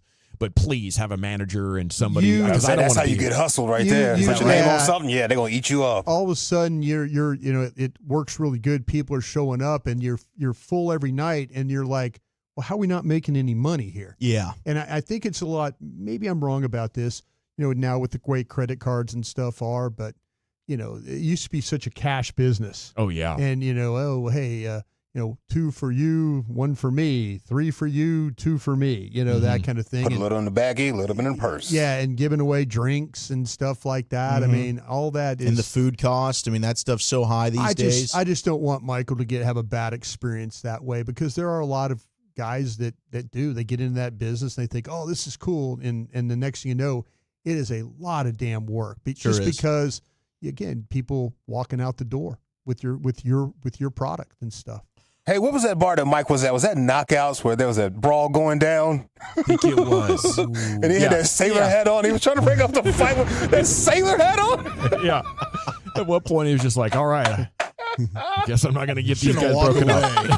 He grabbed his jacket and walked on out with that sailor cap when there's a whole fight happening. Oh, Mike, we love you. I love that. I'll tell you what. I remember Michael one time when we were in San Antonio for training camp. Michael was staying in the same hotel we were, and the fire alarm got pulled or something happened. We're all out in the street, you know, at like 2 a.m. kind of thing.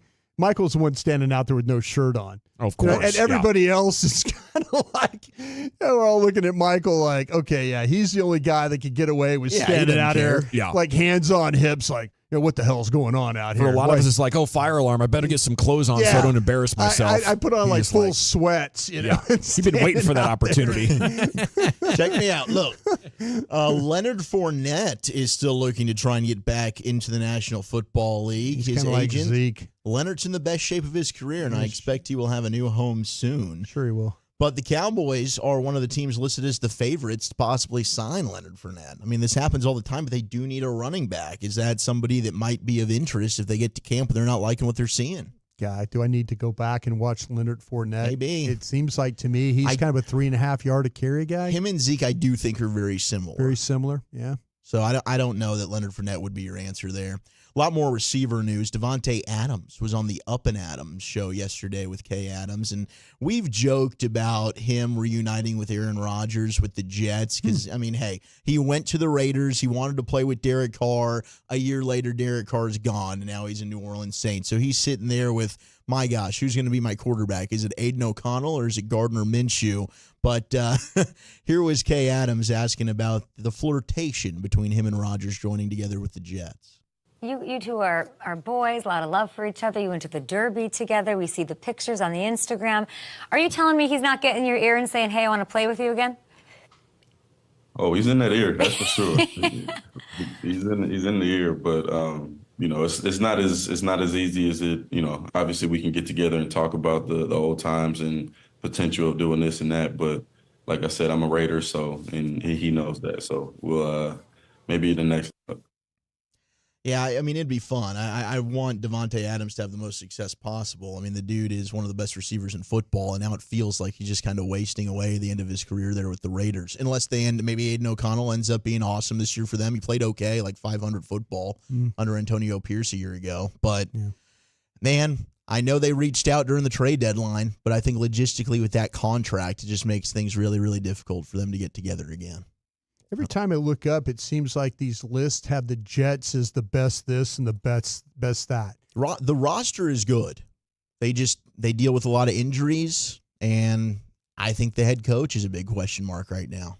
It's just amazing that top 5 this, top 5 that. Number 3 here, the number 1 defensive backs in the league. The defense is good, and they're going to go, 3 if and Rodgers 14. gets hurt, they'll win 4 or 5 crazy. games. It's just crazy that that you could build that good of a team, and then all of a sudden, just things completely fall apart. Yeah, I think their lack of a credible backup quarterback cost them last year. That should have been a 7, 8, 9 win team. I think we'd look at them a lot differently with Aaron Rodgers stepping in. But they went from a top 5 guy to a bottom 5. They did. Maybe the worst. I don't know that they really remedied that this year. Well, it's their fault they drafted that Zach Wilson. They did. I mean, that was their guy. I mean, I'm to be honest with you, Robert Saleh caught a break because of Rodgers getting hurt. It bought him another year. Because if that thing plays out and they're not any good with Rodgers at quarterback, he's probably gone. Absolutely. Then we had the new Hard Knocks episode. I'll play one of the cuts now. The other one we can get to at Football's Finest at 5 o'clock. But they showed some of the combine interviews, which is awesome. I mean, I think we all love to get some of that information. So a lot of it was interviewing the quarterbacks. Drake May actually ended up looking really, really good on the board there with the Giants and Brian Daboll. But they brought in Marvin Harrison Jr. because clearly they were looking at receivers. They fell in love with Malik Neighbors. They did like Neighbors. Neighbors had a really good interview. They ended up drafting him. But here was Marvin Harrison Jr. They try and bait him. Does Marvin Harrison Jr. take the cheese here in the Giants combine interview? So you played with one of the best quarterbacks for a few years. How about you got a young guy, he's growing in the position. You beat a guy like this, get a chance for a touchdown, he underthrows it. What do you come back to the huddle saying to him? Oh, I don't say nothing to quarterbacks. No? I don't say nothing to quarterbacks. I mean, it's a throw, right? I mean, I can make the play. I can make the play still. Yeah. So I'm going to take the cheese out. I will never say anything to the quarterback. I always blame it on myself as only to make the play. Yeah. Man, Joe Shane's just laughing in the background. Brian Daboll's like, yeah, but it was a bleep throw, right? He's like, I could still made a play on it. You know, he's defending his guy. That was Kyle McCord, who has since transferred from Ohio State. But good on you, Marvin Harrison Jr. You did not fall for the bait there, sir. That's a veteran move right there. That's dad coaching you up. That's baseball player quality deflection with your answer. Yeah. You see it all the time. He did a great job. Dak with Team X. Yeah. They got a lot of good guys on that team. I thought that was one of my favorite interviews I've ever heard of a guy. And Chief goes, "Hey, I'm going to make up a team," and he call him Team X. And he goes, "Call him Team X." And Dak did a complete interview talking about how good Team X was. It was awesome. I that's such a skill for those guys to be able to. Jim Rome. Say a lot about nothing, right? and he said he's watched a lot of Peyton Manning and a lot of these guys, and he's really he's perfected that. Thank you, Jim. Finally, to wrap up NFL news of the day, I sent this to Carter. The Commanders are bringing back their traditional gold pants for 2024 as they will celebrate their 92nd birthday. So against the Giants, you're doing year 100. It's year 92 for Washington. But I don't know why the fans seem to love these yellow pants so much. I mean, they're mustard pukey color. It was part of their when growing up in the 70s, it was a big part with those burgundy tops, gold pants. Yeah. It was actually a pretty good look. So 78 they abandoned the look. Yeah. Then they brought them back in 94 as a throwback uniform for the NFL's 75th anniversary, and they went ahead and still brought them out until 2022. And then they stopped, and now they're bringing them back out again. And it did. I mean, it does look okay with the burgundy. Yeah. I mean, I guess for all the teams that wear the yellow gold pants, theirs probably does look the best. They can put them with the white tops, and they didn't look bad with burgundy numbers. That was another one back. That's the Sonny Jurgensen, Billy Oh, Kilmer yeah. days. Yeah. Way back in the day. Way back in the day. There's your NFL News of the Day. Thank you, Wolchuk. A fantastic job once again. We're coming back with the C-Note, Cowboys news of the evening. We have baseball coming up. We'll be talking Mavs and more with you. It's the G-Bag Nation on the Fan.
Uber Eats has Lola V products? I gotta remember that. Well, you know, they say in order to remember something, you have to forget something else.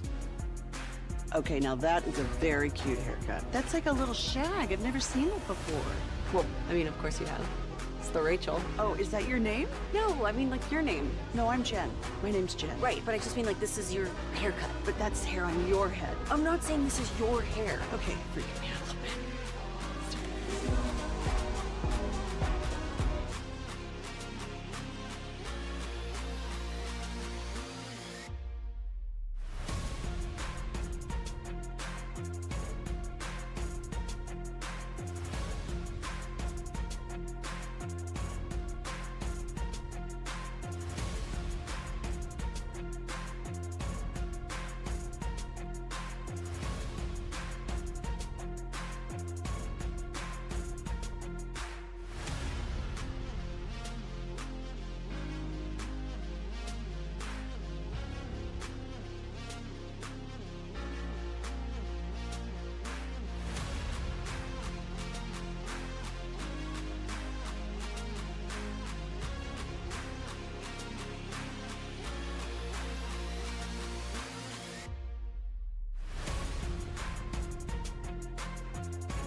Do you think it's true that you've got to forget something else to remember that Uber Eats has groceries? No, that's absurd. Hey, remember when you used to be what was it? Welcome back, Nation. It's time now for the C-Note. Cowboys news of the evening. England and Netherlands tied at 1, 64th minute. Euro semifinals. We'll keep you updated if there's any tally. Segments brought to you by Cars for Kids. Donate today at carsforkids.org. It's brought to you by the Frankels. Life is unpredictable. Accidents happen. If you're hurt in an accident, it's not your fault. Call the Frankels, 214 or 817-333-3333. Jump online to frankelfirm.com. We have Bill Barnwell's annual Playmaker rankings. That's your running backs, wide receivers, and tight ends, I believe. And we'll get to those here in just a second. Let's start with Ian Rappaport, NFL insider on the NFL Network. He said on TV, maybe a shorter deal for Dak. Are you hearing the same thing, Brian? It's clear that they are always wanting to get back to the table as quickly as Dak possible. and his agent. Yeah. Yeah, they're not interested in anything long term because they feel like that probably these numbers are going to continue to go up with some of these other quarterbacks, and so yeah, anything to get them back to the table, they're totally okay. It's the LeBron James plan. Yeah, keep signing 1-year deals, and next thing you know, you're kind of back at the table pretty quick. So it wouldn't surprise me. I know the Cowboys really don't want to. Well, I tell you what, the Cowboys did negotiate the last one a little bit shorter. Well, they wanted to do long the whole time. But yeah. So maybe to get it done, they've got to think about doing it that way. I think the need to go long now is greater than ever. He has a $40 million hit on the cap for next year and 12 for 2026 because they've already backloaded about 33% of his last contract, which was $4 and $160. So I think you have to do a longer deal to have any kind of chance of building around your roster. I just haven't seen any sign from the player that they want to be the next athlete to do a team-friendly deal like a Patrick Mahomes or a Jalen Brunson did. Not at all. And until you see a sign that they are wanting to do that or see value in that, then they see the value in extracting the most possible dollars. There's no reason for Dak Prescott to take less money for all the crap that he goes through as being the quarterback here, all the things that he endures on the off the field with television shows. Here's how I would do speculation. It, though. No, I get it. He but doesn't. You're he doesn't an NFL have to. quarterback. A lot of towns you will get trashed in. It's not just like the Cowboys. The worst in New York. I'll tell you what, though. There's a possibility he could end up with the Giants. It's possible. Absolutely. But to me, I think the scrutiny that he faces here, I'm not taking a dime less than $60 million. You know what would make that scrutiny go away? Winning a Super Bowl. Yeah. And that's, but you know what? Might not happen because the thing you talk about, the front office. Yeah, yes. The front office if you're Dak and it's like, okay, I'm going to give you extra money to do stuff with, what guarantee or insurance do I have that you are going to do that you're going to use that extra money to go out there and do anything? Yeah. You'd have to go to him as the agent and say, hey, we're going to do this. But now because so much has been backloaded, you would have to take a massive pay cut for multiple seasons to even make that a reality. Yeah. I would probably rather go do it somewhere else. Give somebody else a pay cut whose salary cap is not completely destroyed. He's seeing guys like Trevor Lawrence and those guys get extended, and he's like, no, I'm not taking less money than those cats. Yeah, he goes, yeah, my playoff record might suck, but I've won more division titles and find a way to win every year. And $160 million is really $80 million. You buy one $20 million house, you're down to $60 million. Yeah. I'm trying to get out of this league with like at least a quarter bill.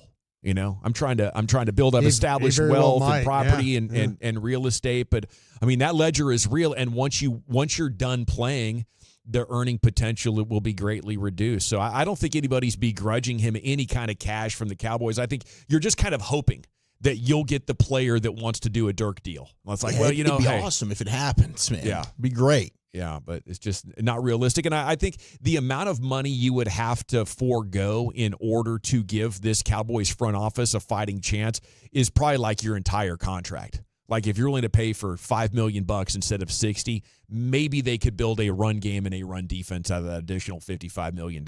But they couldn't when they had you for 4 years on your rookie contract. Right. So I don't know why you'd have confidence in that. And you mentioned that his rookie contract, he was a 4th-round pick. He didn't have the big signing bonuses and all that some of these others have had. So his whole thing is trying to make up for those dollars that he didn't get for being a first-round quarterback. Netherlands is knocking on the door as we continue with the C-Note Cowboys news of the evening. England looked like the more likely side to score in the first half, especially after Netherlands scored in the 10th minute. But here in the second half, Netherlands has been right in front of the England goal. Just had a great opportunity, but a good save. Here's Wolchuk with those playmaker rankings. What you got? Yeah, so Bill Barnwell does this every year. He looks at the wide receiver, tight end, and running back talent for every single team. He does say that wide receivers end up being weighted a little bit more than the running backs and the tight ends. And you look at where the Cowboys are. A year ago, they were number 7 on this list when it came to running back, tight end, and wide receiver talent. Man. How far do you think they have dropped this year? The running back room numbers is what killed this thing, and I bet you they're somewhere mid-pack. I bet you they're somewhere 18, 19, maybe 17, 18, somewhere right around there. Yeah. I'll go lower. I'll go 22nd. 22nd, okay. So they are right in the middle. They're at 18. So how does a team drop out of the top 10 when its number 1 wide receiver has a career year? I suppose it's a fair question, writes Barnwell, given that CD led the league in receptions and had a whopping 1,749 yards from Dak Prescott. There's some concerns. Number 2 receiver, arguably, Jake Ferguson. It was unclear whether he should be the starter ahead of rookie Luke Schoonmaker. Never really was for us, but maybe the national media. Yeah. But by the end of the season, he had become a trusted part of the offense. He racked up 761 yards, 5 touchdowns. Also won the Gabe Davis Award for most tantalizing performance in a playoff loss as he went off for 93 yards and 3 touchdowns in the otherwise ugly defeat at the hands of the Packers. But the big issue, the running back room. Everything else, you look at this, they lose Tony Pollard. Cowboys replace him with Ezekiel Elliott, who is a replacement-level runner at this point in his career. Brandon Cooks has fallen off the last 2 seasons after averaging north of 2 yards per route run in each of his first years with the Texans. Had to play a different role. Dropped to 1.7. I agree with you there. Yeah. But then behind him, it's a lot of unproven commodities with Jalen Tolbert, Kevontae Turpin. You just don't know what you've got. So it's really you've got CD and you've got Ferguson, but he doesn't seem very high on Brandon Cooks. And if you're not going to be high on Cooks, then you're not going to be ranking the Cowboys very high. Yeah, the running back room is what takes this thing way down. Can I ask you to look up a team? Yes. Because I'm interested. You talk about a team that has gotten better the last couple of years with their skill players. Give me the Houston Texans. I'm interested because I bet you Barnwell had them as awful the last 2 years. The last 2 years, the Houston Texans were dead last. Okay, I knew that. I knew that Houston was. I remember his list because he was always very critical of the Texans, and then now what are they? Top 3, top 4? They're number 4. Okay. Yep. Yeah. And Hell of a job. It's hard to argue that. I think the good news, though, reflecting on the Cowboys, is that was basically their skill group last year because Pollard was not good. Gallup was not good. Cook's a little inconsistent, but that was a top 3 scoring offense. Yeah. Yes. The thing with Cooks, he had to take over the Gallup role, and that was not good for him. Well, and we talked about it like when we were watching the All-22. There's a lot of times Cooks is running open. Yeah. And they're not looking at him. Not getting the ball, but it's the vertical play that they're not, or he lines up on the right side and runs all the way across the formation on a deep arrow route, and Dak doesn't find him. Or when the he protection does, breaks down, he doesn't have time to progress all the way over there. Yeah. Absolutely. Now, when you play the Commanders, that play always works really well. The line up on the right side and run him all the way across the field, you're going to get a big play out of that. Rest of the division, by the way, the team that's last on this is the Chargers this year. Chargers come in dead last because they don't really know what's going on with their running back situation either. They brought in J.K. Dobbins and Gus Edwards, guys that are usually hurt. Although I think Ladd McConkey is going to absolutely crush it for them, so they might end up being a little bit better. I'd probably put the Patriots at dead last. Okay. Giants come in at 29 within the division. They're not very good. Commanders at 26, and then the Eagles are number 2. Man, I think the Commanders are a little bit better skill-wise than what they're getting credit for, Billy. I do too. Jahan Dotson could have a really good year. Yeah. Terry McLaurin. But Brandon Ayuk might be there. That's tight end is a question for them. Yeah, but that's a team that's got a couple of running backs they that do. I would look at Brian as well. Robinson, and they just signed Austin Eckler. Yeah. One guy got shot in his knee, just kept on going. That's Robinson. Yeah. Freaking Teflon. Okay, is that it for the power rankings? Yeah, that was it. I have 11 Cowboy veterans in danger of not making the 2024 roster. I'll give you the name. You tell me if you think he'll be back. And number one's a former favorite of our show. Disappointing year number 2 last year. The guy with the hoochie daddy shorts. I'm sure they'll be on full display once again. Peyton Hendershot. I don't think Hendershot's making the team. I think it's an old yellow. Yeah, I think John Stevens is about to take his spot. That room is going to be really, really crowded, and so I don't think Hendershot's part of it. How about number 2 on the list, cornerback Nashawn Wright? Man, he made a couple of plays in the OTAs. He's got to carry that thing on, but he's lost his sponsors and Dan Quinn in that group. His saving grace could be special teams. He's a really good special teams player, but you're right. We've seen the last of Josh Ball in these parts, haven't we? Yes. The tackle. I would say that maybe, Josh Ball has been a 4th-round pick that you kind of go, why? How about Matt Waletzko? I think Waletzko's a better player, and I think there's some flexibility with him. Like, there's another guy, same year drafted a year later, 5th round. Subluxations of the shoulders have been a huge problem. Just can't stay He's got him healthy. fixed, but he stands by us a lot during these practices. Cooper Rush is on this list. I don't think he should be. I think it should be somebody else. He's the second quarterback if Trey Lance spits the bit. Yeah, I mean, he'd be your guy that's your emergency quarterback. I don't think a lot of people are going to be picking up Cooper Rush. I think what I learned from the last time the Cowboys rebuilt is they want all of their games to be relevant. They want to get good TV ratings. It's got to be a good show. There's got to be drama. They're going to shoot for 500, and if Dak gets hurt, Cooper Rush would definitely give you that opportunity. He wins games. Zeke's on this list. I don't think there's any chance he's a cut. No. Zeke's going to get your first carry to start the season. How about defensive lineman Chauncey Golston? Man, that's one of those ones I've kind of been waiting for him. He plays end. He plays tackle. I don't know who you have as a backup 3 technique right now unless Fahoko or one of those guys, so he might end up having to play some 3 technique. He'll make the team because there's just not enough depth. Linebacker Damian Wilson, drafted by the Cowboys a long time ago. He's been around. I think he won a championship with the Chiefs. He's back. Yeah. There's a couple of these guys. I was going to ask you guys the question about Wilson and Elliott and guys like veteran guys. Who do you need to have maybe a surprising kind of season and turn back the clock?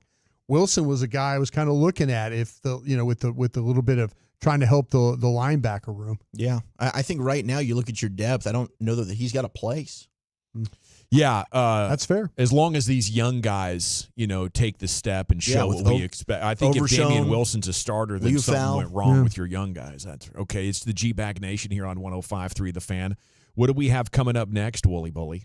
That is a fantastic question. What's on the show sheet? Restroom Revelations. Oh, my gosh. Okay, I was thinking about this the other day. What is one thing that annoys your spouse? A restroom habit. What if you don't have one? Well, you used to. Okay. So what's something that used to annoy your spouse? Yeah, a lot of things. Next to the nation. Well, I'll tell you what annoys me.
Do you think it's true that you've got to forget something else to remember that Uber Eats has groceries? Nah, that's absurd. Hey, remember when you used to be a, what was it, Pepper Lady? Pepper Lady? Wasn't it Cinnamon Sisters? Basil Babes. Saffron Squad? Nutmeg Maidens? Paprika? No. Nutmeg Maidens? I just said that. Was it Spice Girls? Doesn't sound right. Was it Saffron Squad?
Classic Chevrolet and Grapevine, they're the #1 Chevy dealer in the world with more Silverados than anyone else. Go see them today or visit ClassicChevrolet.com.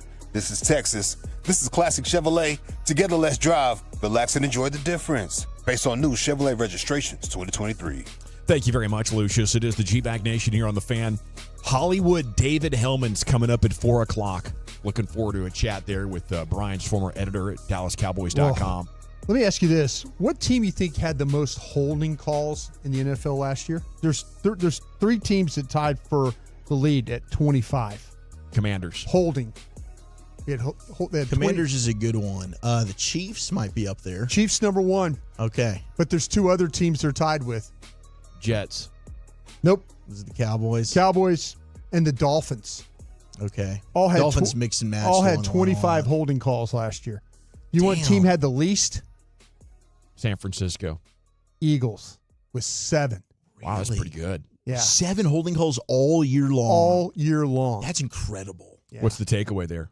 I don't know. I thought it was just crazy.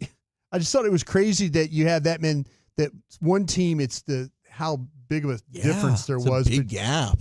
Both teams I think pass block well, but why Dallas seemed like they got a lot more holding calls. It worked. Kind of seemed like holding is maybe a sign that you're doing it right.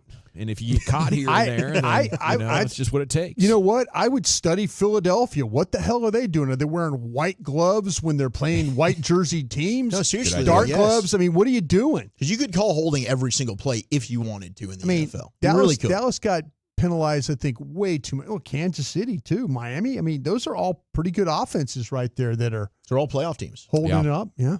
David Hellman coming up at 4. Here's the Wooly Bully. All right, we'll get into some restroom revelations, but I do have to give some love to Michael Kopech of the Chicago White Sox. He just threw an immaculate inning. 9 pitches, 9 strikes, ball game. First immaculate inning of the season. It's always pretty cool. I was watching this game, and it happened? It happened.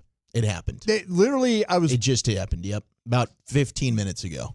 I'm watching, and I didn't even know what was going on. Pretty incredible. Yeah, Michael Kopech. Okay. There's a more entertaining sports above. Yeah. Well, we got a freaking semifinal in the Euros going on, so I understand why your eyes were wandering there. All right, let's do some restroom revelations, shall we?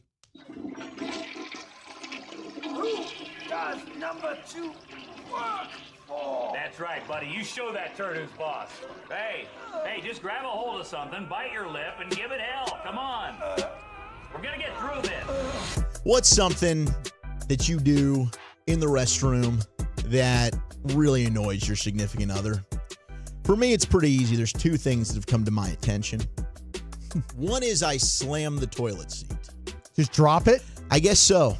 I guess I do this. And I don't even think that I'm doing it. One, I feel like I'm doing you a solid because I am now putting the bowl back down. Yeah. So when it's your turn to go, you can just sit seamlessly. This your crib? Yeah. This is your house? I mean, we're sharing rent. Okay, but hey, I'm telling you, do you have to pay for that toilet if you break it? Yes. Okay, yeah. Keep doing that. I haven't stopped. You're going to break that joint. You're like, man. That's going to be on pay me. for this. 100%. That's going to be on me to buy a new toilet. Yeah. They also have the seats that close slowly if you go to Home Depot, and they're pretty easy to install. Okay, that might be a good So play. they're like unslammable, basically. Well, this thing slams pretty loudly. Yeah. And I do that, and it really ticks her off. Do you do it on purpose now? No, I'm not even thinking about it. That is a very low threshold for getting super mad, though. It's not like something where she's like... It's probably really loud, too, though. I bet you it's really loud. Yeah. It is really loud. Yeah. It is. And so it's mainly just like, stop doing that. It's not like she's... Did she hear it in the other room? She can hear it in the bedroom, right? Which is, right there. Mm-hmm. So, yes, I don't know if you're in the living room if you'd be able to hear the toilet seat slamming. Yeah. But You probably that's slam one. car doors, too, don't you?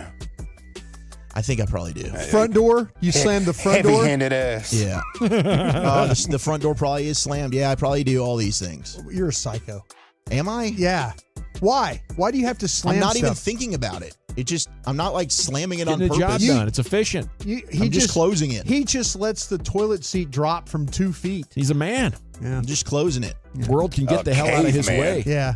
As the toilet bowl cracks. Yeah. And there's water all over the ground. Well, so far we've never. I haven't had to worry about that yet. So maybe I'm not slamming it as hard as I can. Maybe I should test this theory. Slam it a little bit harder next time. Huh? I was living with this gal this one time way back in the late '90s, and she got super mad. Way back. She got super mad that there was toothpaste in the sink after I had brushed my teeth. I've dealt with She's that. like, I don't want to be dealing with this for the rest of my life. Yeah.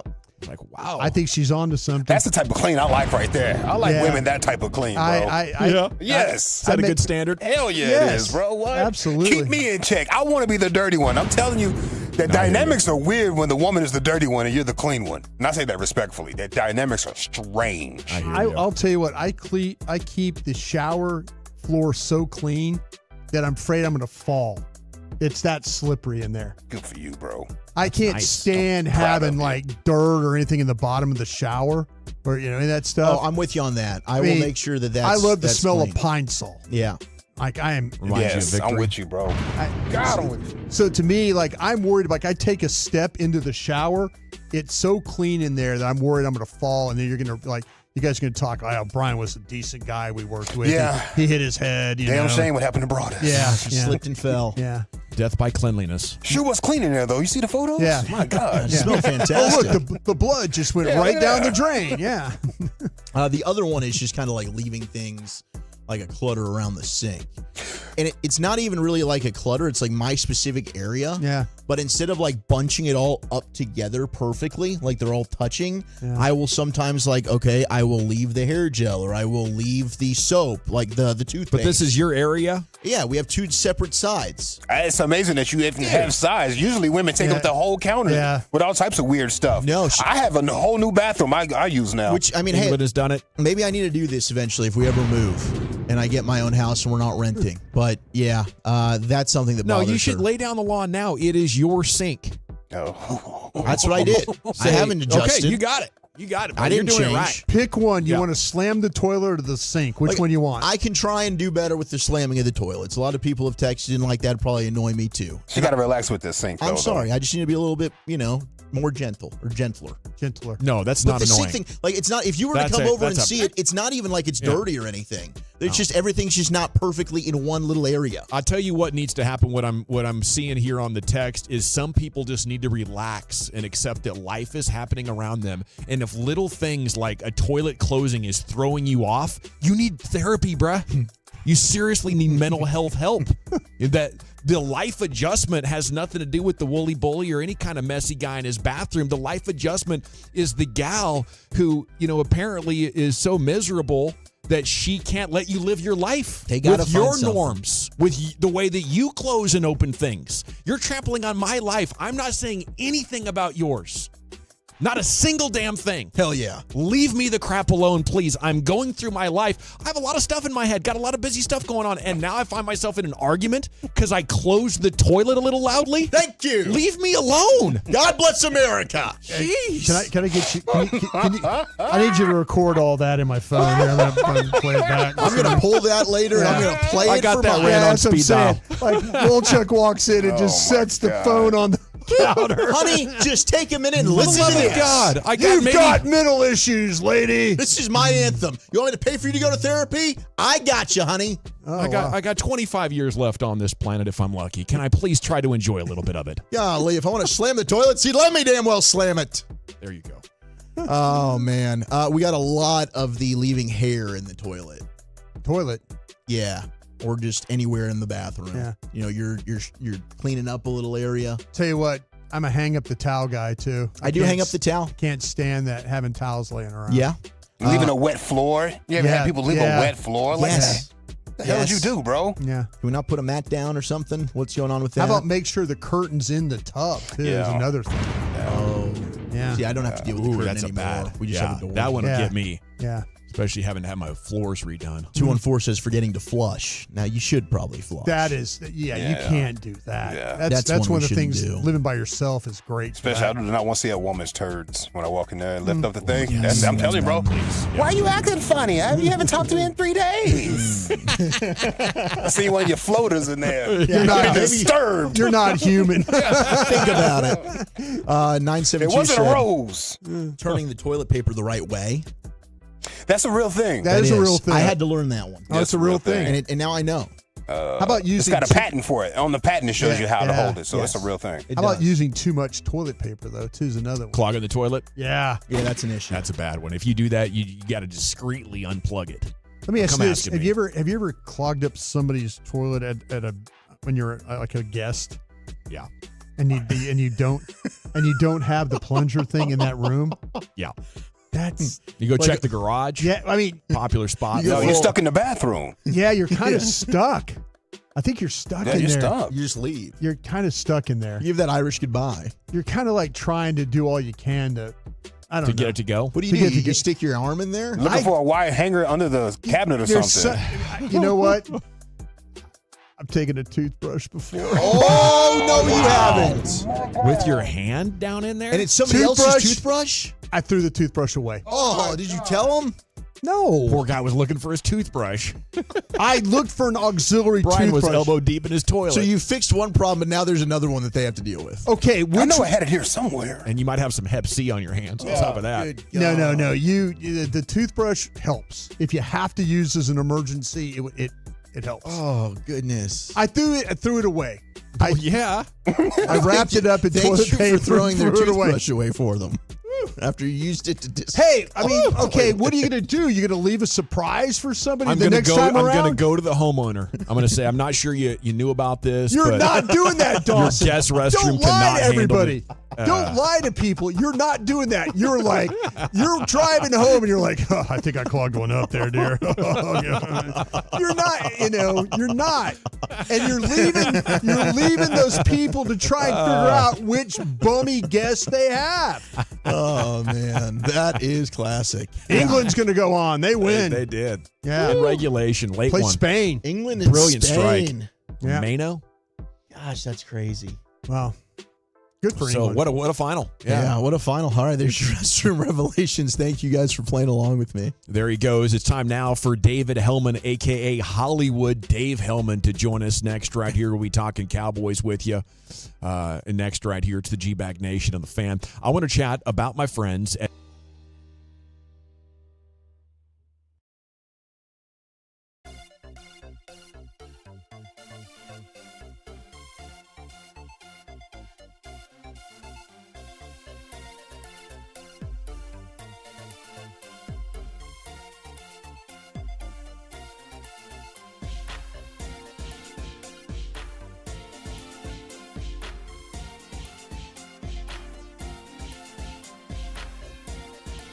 Uber Eats has Lola V products? I gotta remember that. Well, they say in order to remember something, you have to forget something else. Okay, now that is a very cute haircut. That's like a little shag. I've never seen that before. Well, I mean, of course you have. It's the Rachel. Oh, is that your name? No, I mean like your name. No, I'm Jen. My name's Jen. Right, but I just mean like this is your haircut. But that's hair on your head. I'm not saying this is your hair. Okay, freaking me out a little bit.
Do you think it's true that you've got to forget something else to remember that Uber Eats has groceries? No, that's absurd. Hey, remember when you used to be a, what was it, Pepper Lady? Pepper Lady? Wasn't it Cinnamon Sisters? Basil Babes. Saffron Squad? Nutmeg Maidens? Paprika? No. From our Highly Mazda of Arlington and Hearst studios, you're rolling with the G-Bag Nation on 105.3 The Fan. Here we go. Hour number 3 of the G-Bag Nation on 105.3 The Fan. Hope you're having a fantastic day. It is time now to talk to one of our favorite football guests, former co-worker of Broadus. A distinguished career for both of them at DallasCowboys.com. David Hellman is now the host of the NFL on Fox podcast. He covers the NFL and the Cowboys for Fox. And he joins you now here in the G-Bag Nation. Good afternoon, sir. How the heck are you? I'm wonderful, fellas. How are you? Good to hear from you. Man, it is so good to hear your voice. It means football season is very close. We're all doing good. First question for you. How good's this team going to be, Dave? The Dallas Cowboys? Yeah. I mean, good. They'll probably be good enough to make the playoffs, but, you know, who cares? Isn't that kind of the spin cycle that we're stuck in right now? Is I think, you know, I think the Cowboys are the victims of their own success, I guess, and obviously we've talked about this more times than we can count, but when you're facing that kind of title drought and that kind of performance in the playoffs, it's like, yeah, I think the Cowboys are going to be a playoff team, but does that ultimately matter until they prove something's different than last year? That's kind of where I'm at. I think we're in a similar spot. I've been asking myself, what's got to happen for their, ceiling to be significantly higher? What's going to need to happen is they're going to need to have a draft class to remember. I mean, it's going to need to be Micah Parsons in 2021-esque. It's going to need to be Dak and Zeke as rookies type stuff. I really think, when you look at what this team hasn't done in the offseason and the pressure that they've put on their draft class and their young players to step up, they're going to need to have a season like that where one or two of these rookies are Pro Bowl caliber players from the jump, or, the disappointing guys from last year, whether it's Mozzie Smith, whether it's DeMarvion Overshown coming back from injury. You're talking about guys who have done nothing for you becoming all-pro type of talents. I think if the Cowboys are going to be significantly better than what we've seen the last 3 years, that I think is going to be the key, is getting that type of production from guys we haven't seen it from yet. Dave, you've covered this team for a long time. Do you think that we're going to be sitting out there in Oxnard and CeeDee Lamb's contract gets done? Do I think it's going to happen while we're in California, or while y'all are in California, I should say? I'm already here waiting for y'all. Yeah, I mean, I think that's the way the Cowboys typically do business. And if I had to guess, I'm spitballing here and guessing CD probably won't be on the plane out to Oxnard. He'll probably be absent for a week to 10 days. And then, as you guys are well aware, there's 2 weeks before you start playing the preseason games, and that's all about install, and the vibes are high, and we're getting our feet back under us. And then once you start playing preseason games, it moves really fast. The time from when you play the first preseason game to when the regular season is around the corner, it's at the blink of an eye. And if I had to guess, the Cowboys are going to say a bunch of nice stuff about how they're working on it and they're comfortable with it, and then 2.5 weeks into training camp, it'll get done. That's kind of what happened with Zach Martin last year. It's what's happened with a lot of guys who have been up for new deals. The Cowboys love to get contracts done while they're in California, and if I had to guess, sometime before the plane heads back to DFW, CD will get his contract and he'll fly out there to meet the team, and everybody will be happy. But I think it'll take a little bit of the way into training camp at least before that materializes. Dave, you carry the fight for Dak Prescott on a national level every day, and I think you do it with respect, and it's a tough battle because there's a lot of times where you're fighting a lot of people, but this contract situation, doesn't it feel like we just went through this with him It just seems like to me that, his agent has done a great job for him as far as getting him back to this table. And I just kind of want to know your thoughts on where you are with Dak and this thing getting done. Man, I go back and forth every day. And, yeah, I mean, it does feel like we were just here because we were. And that's, like you just said, hats off to Todd France, Dak's agent, and his people, and hats off to Dak for letting them do their thing, because I remember it like it was yesterday. Yeah. When the terms of the first deal came down, I remember thinking, wait, what? He got a no-trade clause and a no-tag clause? Which it kind of turns it into a 3-year deal, because, normally when the team has club control, you can wait and play this thing out until the 11th hour. But we're here in the 11th hour 9 months ahead of time, and that's a credit to the way that Dak negotiated for this deal. I think two things. I think at this point, and, you asked me about this team being better than last year, and we all remember the playoff game. I was just talking about this recently as we're starting to gear up for training camp. I mean, I'll defend Dak as often and as passionately as I need to, but you can also acknowledge that he had one of his all-time worst performances on the biggest stage imaginable in that Packer game. Like, all of that stuff goes into it. I think at the end of the day, I'm somebody that would be willing to pay Dak. I think you just have to – I mean, the market is the market. You can either accept it or, you can try to row upstream and hope that the next guy you get is going to be a second-team All-Pro. But when you go looking for a quarterback – you go looking for somebody that can be an all-pro. And to think that you're going to move on from Dak Prescott and find a definitive upgrade. I mean, how many definitive upgrades are there in the NFL? Maybe 5? So, I mean, what are the odds that you're going to move on from Dak and find a definitive upgrade? I don't really buy it. So I'm good with paying him. I would do it. I understand that the number is going to be huge, but I think the Cowboys have kind of backed themselves into this corner. And if I had to guess, kind of like what I just said with CD, I think when the Cowboys recognize that a guy's worth paying, they do a lot of tough talking before they ultimately get the deal done. We saw it with Zeke. We've seen it with Amari Cooper. We've seen it with DeMarcus Lawrence. We saw it with Dak the first time. So, there's precedent here that suggests that for all of the,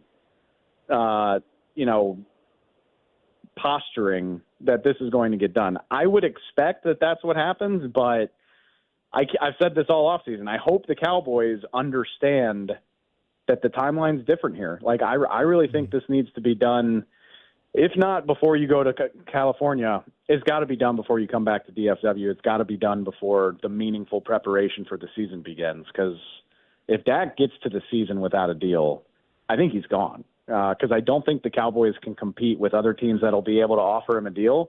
And again, there's nothing they can do to keep him in place after the season's over. And I think Dak has worked too hard for his leverage to throw it away. I mean, if he gets to the point where we're playing games and he doesn't have a deal, he's going to let the market dictate what he's worth, because it'll be a big, big number. So I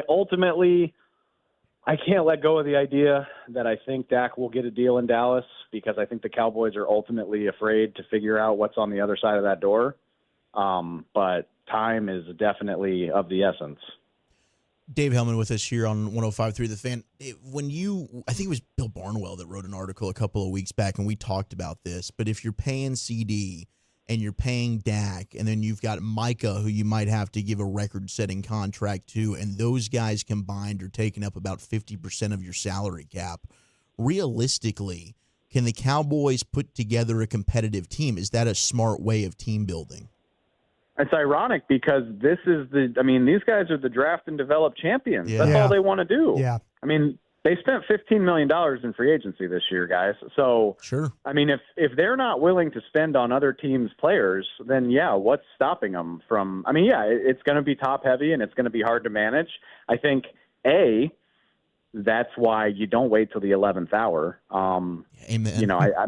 This would be a lot easier to do if you had gotten one of these deals done ahead of time. But even still, I mean, if you get Micah done ahead of time – because remember, I mean, there's still there's 2 more summers to get Micah under contract thanks to the 5th-year option. So, I mean, they've got time on him. if you get this stuff done ahead of time, yeah, it's going to be difficult, but that's this team's strategy anyway. Is you look at it and you say, okay, well, we're paying these guys X amount of money, but we've got Tyler Smith on this short-term contract. We've got Jake Ferguson developing into a guy on a fourth-round pick deal. And, yeah, I mean, that's a hard way to live, but fortunately for the Cowboys, that's the way they prefer to live anyway. So I don't really buy it when people try to suggest that they can't stomach those contracts, because those are the only types of contracts they like to give out anyway, are to their own guys. Dave, can Mike Zimmer save Mike McCarthy's job? See, and I felt like I gave kind of a smart ass answer about like whether the Cowboys would be better. Like what needs to happen to save Mike McCarthy's job? I mean, do I think Mike Zimmer can shore up the Dallas run defense and keep this thing humming? You know, will Dallas be the best defense in the league? I don't think so. Yeah. Can they still be a top 10 group? Absolutely. Can they be a unit that gets this team to the playoffs? Absolutely. So, like, in that regard, if this were any other team, I'd be like, yeah, of course he can save Mike McCarthy's job. But what's the standard here? Do you have to win a playoff game to keep Mike McCarthy in place? Do you have to make a playoff run? Do you have to finally get to an NFC title game, or even, God forbid, go beyond? How can you sit here having followed this team for any stretch of time and feel confident that Mike Zimmer can do that? So, I mean, you know, I think Mike Zimmer can hold the rope and maybe improve this defense in some ways and be part of the reason why the Cowboys get to the playoffs. Whether or not that's good enough, I don't really know the answer. You sound, well, okay, yeah, you say you don't know the answer, but deep down inside, you think they're really going to rebuild this thing? You think they're setting it up for a complete rebuild? I have to believe it. I mean, I have to see it to believe it. Sure, I have that backwards. sure, I got to see it to believe it. Like I just said, I mean, we can sit here, we can make very valid criticisms of Dak Prescott, and we can make very valid criticisms of Mike McCarthy. But at the end of the day, like I said, to move on from a quarterback who second team All-Pro, has helped you win 36 regular season games. Same thing for the head coach. You know, he showed up. The biggest hallmark of the Jason Garrett era was the inconsistency. Right. Every good season was followed by a mediocre or bad season. And look, I said, I know the playoff failings are important and worth criticizing, but he has helped you achieve a level of consistency that is enviable to everybody but a handful of teams. And at the end of the day, I don't think Jerry and Stephen Jones are willing to walk into that wilderness and say, well, we could get better, but we could also stink. I don't think the Cowboys are willing to abide the chance of outright sucking. And maybe some fans would prefer that because you get the big, exciting draft picks and you can go hunting for your Caleb Williams or your Justin Herbert or whatever. I don't think the Cowboys are willing to live in that world. So when push comes to shove, that's why I think Dak Prescott, I think that's why they find a way to keep him here and all that other stuff. It would be very interesting to me, as somebody who's covered the team for a decade, that would be very interesting because it would be so different from everything that I'm used to. But I need to see it to believe it. I just don't think that the Cowboys are willing to live that way. It's David Hellman, NFL on Fox. The Micah noise, as far as his leadership and his commitment, and are we heading in a good direction with him being the guy that kind of sets the tone for the team? I guess we're going to find out because, I mean, not only have some veteran voices been lost, but you're looking at the possibility of losing several big ones. I mean, Dak is obvious, but even, DeMarcus Lawrence and Zach Martin could be coming to the end of their very distinguished careers with the Cowboys. And it shouldn't be surprising if we look up and Micah is one of the longest tenured players on this team not very long from now. Tyron Smith's already gone as well. So I think more and more this is going to be a chance for Micah to put his fingerprints on the team in that way and kind of be one of those voices. I try not to buy in to the podcasting stuff. And look, I get why it's aggravating. But I also know that stuff doesn't matter when you win. That stuff doesn't matter when you don't crap the bed in the playoffs. Tom Brady famously had a weekly radio show throughout his career. Like, all kinds of guys do stuff like that. So I need to see more before I put stock in it. And I know a lot of people are aggravated with the way things have gone with Micah. And like I said, I get it considering how the season ended. But he's still one of the best handful of pass rushers in the NFL, and I need more evidence that he's a problem before I'm going to lose a lot of sleep about it. What do you have planned for the podcast this year? Man, it's going to be fun. I mean, shoot, speaking of Tom Brady, he's joining the NFL on Fox Family. So we've got so many fun personalities, so many people who can kind of lend a voice to our coverage. It's been eerily quiet because Fox is televising 2 soccer tournaments right now, so Right. we've been very preoccupied with that. But it's funny. It's almost actually, Brian. It's funny. I'm talking to you. I was thinking about you the other day, because it's so quiet, and then like the day after the 4th of July, it's like everybody realizes that it's time to get to work, and I've been getting requests to do radio stuff. I got a request to go on a podcast. I've got meetings coming up where we're game planning for the season. And it's like everybody wakes up after the 4th and they're like, all right, it's football season. So we will be getting to it very, very quickly. What's it like to be in a relationship where you know less football than your significant partner? It's great. I think you guys can relate to this. She is super sharp. Loved her on the draft coverage. My gosh. She's incredible, man. And it's cool because, when you come home from work, like maybe you don't always want to talk about work because it's the stressful thing in your life, but it's cool having somebody who can not only talk about it with you, but kind of match your level of intensity and stuff. And so it helps me. I mean, it helps me think through things. It helps me de-stress. So yeah, it's really great. And her star is shining brighter than mine. So better hang on to that one. You need to grab onto the shirt tails there. You know what I'm saying? I will do my best. Don't worry. Yeah. Do you have College Football 25 on pre-order? So if I understand it correctly, I think I have to pay $30 extra to get it 3 days ahead of time. Is that right? Yeah, it's a bummer. Well, but here's a week ago, I was like, screw you guys. Like, I'm not giving you extra money for 3 extra days. Dave, and I'll Venmo you the money if you need it. As you get closer, it's like, I need it now. No, now we're getting closer. I'm like, holy crap, I'm about to do do this, aren't I? Yeah, so you are. I might have to pony up the extra. I mean, that's like 2 drinks in LA anyway. So No doubt. Bag of jerky at the airport. Yeah, exactly. Thank you, Dave. We'll see you in Oxnard, buddy. Anytime, fellas. Appreciate it. There he goes, David Hellman with the podcast NFL on Fox, and a contributor there, formerly DallasCowboys.com. Great friend of the station. We always appreciate when we can get a few minutes of his time. Okay, top 10's coming up next. Chuck, where are you taking it? We got some big home run derby news to share and the best NBA free agent signings of all time. What's that top 10? That's next. Was it Spice Girls? Doesn't sound right. Was it Saffron Squad?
Uber Eats has Lola V products? I gotta remember that. Well, you know, they say in order to remember something, you have to forget something else.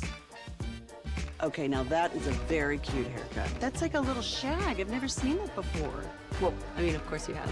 It's the Rachel. Oh, is that your name? No, I mean like your name. No, I'm Jen. My name's Jen. Right, but I just mean like this is your haircut. But that's hair on your head. I'm not saying this is your hair. Okay, freaking me out a little bit.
All right, welcome back, G-Back Nation. It's time now for Wolchuk's Top 10. There is some breaking news. Greg Berhalter, coach of the USA men's national team, fired. Okay? So that's exciting. I know every fan I've talked to for the last couple of years has been very frustrated by this. But it's time now for Wolchuk's Top 10. We also have baseball news that's breaking. He's going to get that to you in 2 seconds. Segment's brought to you by Window Nation. Go to windownation.com, call 866-90-NATION. It's brought to you by The Frankels, life's unpredictable. Accidents happen. If you're hurt in an accident, not your fault. Call the Frankels 214 or 817-333-3333. Go online to frankelfirm.com. Here he is, Zach with an H. Thank you very much, General. Yes, we will get to the top 10 best NBA free agent signings of all time. What do you think is the best? Maybe Klay Thompson ends up being on this list one day. But here on your home of the World Series champion Texas Rangers, we have just been told Rangers outfielder Adolis Garcia will participate in the 2024 T-Mobile Home Run Derby on July 15th at Globe Life Field. So back-to-back years for Adolis participating in this event. He hit 17 homers in the first round last year in Seattle. He went up against his buddy Randy Arozarena of the Tampa Bay Rays, who hit 24 home runs. So he lost in the first round, but he's back for redemption. He now joins Alex Rodriguez as the only players in club history to participate in multiple home run derbies. So let's go, Dolly. Go ahead, put on a show for the home crowd, and let's win it. Breaking news on 105.3 The Fan, presented by BetQL. Smarter bets start with BetQL. Download the BetQL app or visit BetQL.com today, Brian. I'm going to go out there for that home run derby. Dude, now you got to. I'm going to go out there. Maybe you're going to catch one of those Dolly bombs. Well, I'm going to try and get in the area with the really good food is what I'm going to try and do. Then you got to be lower. Yeah, I'm going to try and get in that area. I'm going to try. You're not going to be in a home run derby catching range. I'm going to try and get 2 rows behind the Rangers dugout to see how the food is down there. But I'm looking forward to it. I'm excited. We got some guys going out there, so I'll be the next day. I'll come back, give you a little report what I saw out there. This feels fun now, like with Adolis Garcia and then Bobby Witt Jr. You got Gunnar Henderson, one of the best young ones. Well, I was going to pull for Bobby Witt. Because now you got to go for Dolly. Now I got to pull for Dolly. I hope they don't end up matching up in the first round. Although they changed the rules, so maybe that's not even an issue anymore. But I'm hopeful. I just hope this changes his trajectory. They've talked about how great guys in the first half can fall off after the home run derby. Yeah. What if you've been struggling? What if you've been hitting 200 since May 1st? This can help ignite the fire. Exactly. Just keep him swinging that. Get him in rhythm. Let's go. Dolly Dong, I'm all for it. 817-214. I do agree with you. And this is not shots fired Tony Beasley. But he has not been good in this event when it comes to pitching to guys. I heard that Boch was talking about him as a batting practice pitcher today. Remember they were saying that they moved him a little closer, so you had to. Did you hear that? I did hear Boch's interview, yeah. He was talking about that they sometimes use the machine. Sometimes they move bees closer to. And they'll switch it around with who throws it. But Bees does throw BP. I've seen him do it. So, he's his location, it's like he's striking dudes out. I think it's nerve. He's got a lot of movement on that BP. He's got like the knuckle curve working on him. Yeah, but then there's also like a lot of pressure when you're doing the derby. Yeah. And, maybe Dolly just find a friend or something. Or have Baskey go out there and do it. Baskey will give up some dongs now. He will. He definitely will. I think that'd be cool if Baskey would go out there and throw Nobody knows how to give up dong balls more than Baskey. Yeah.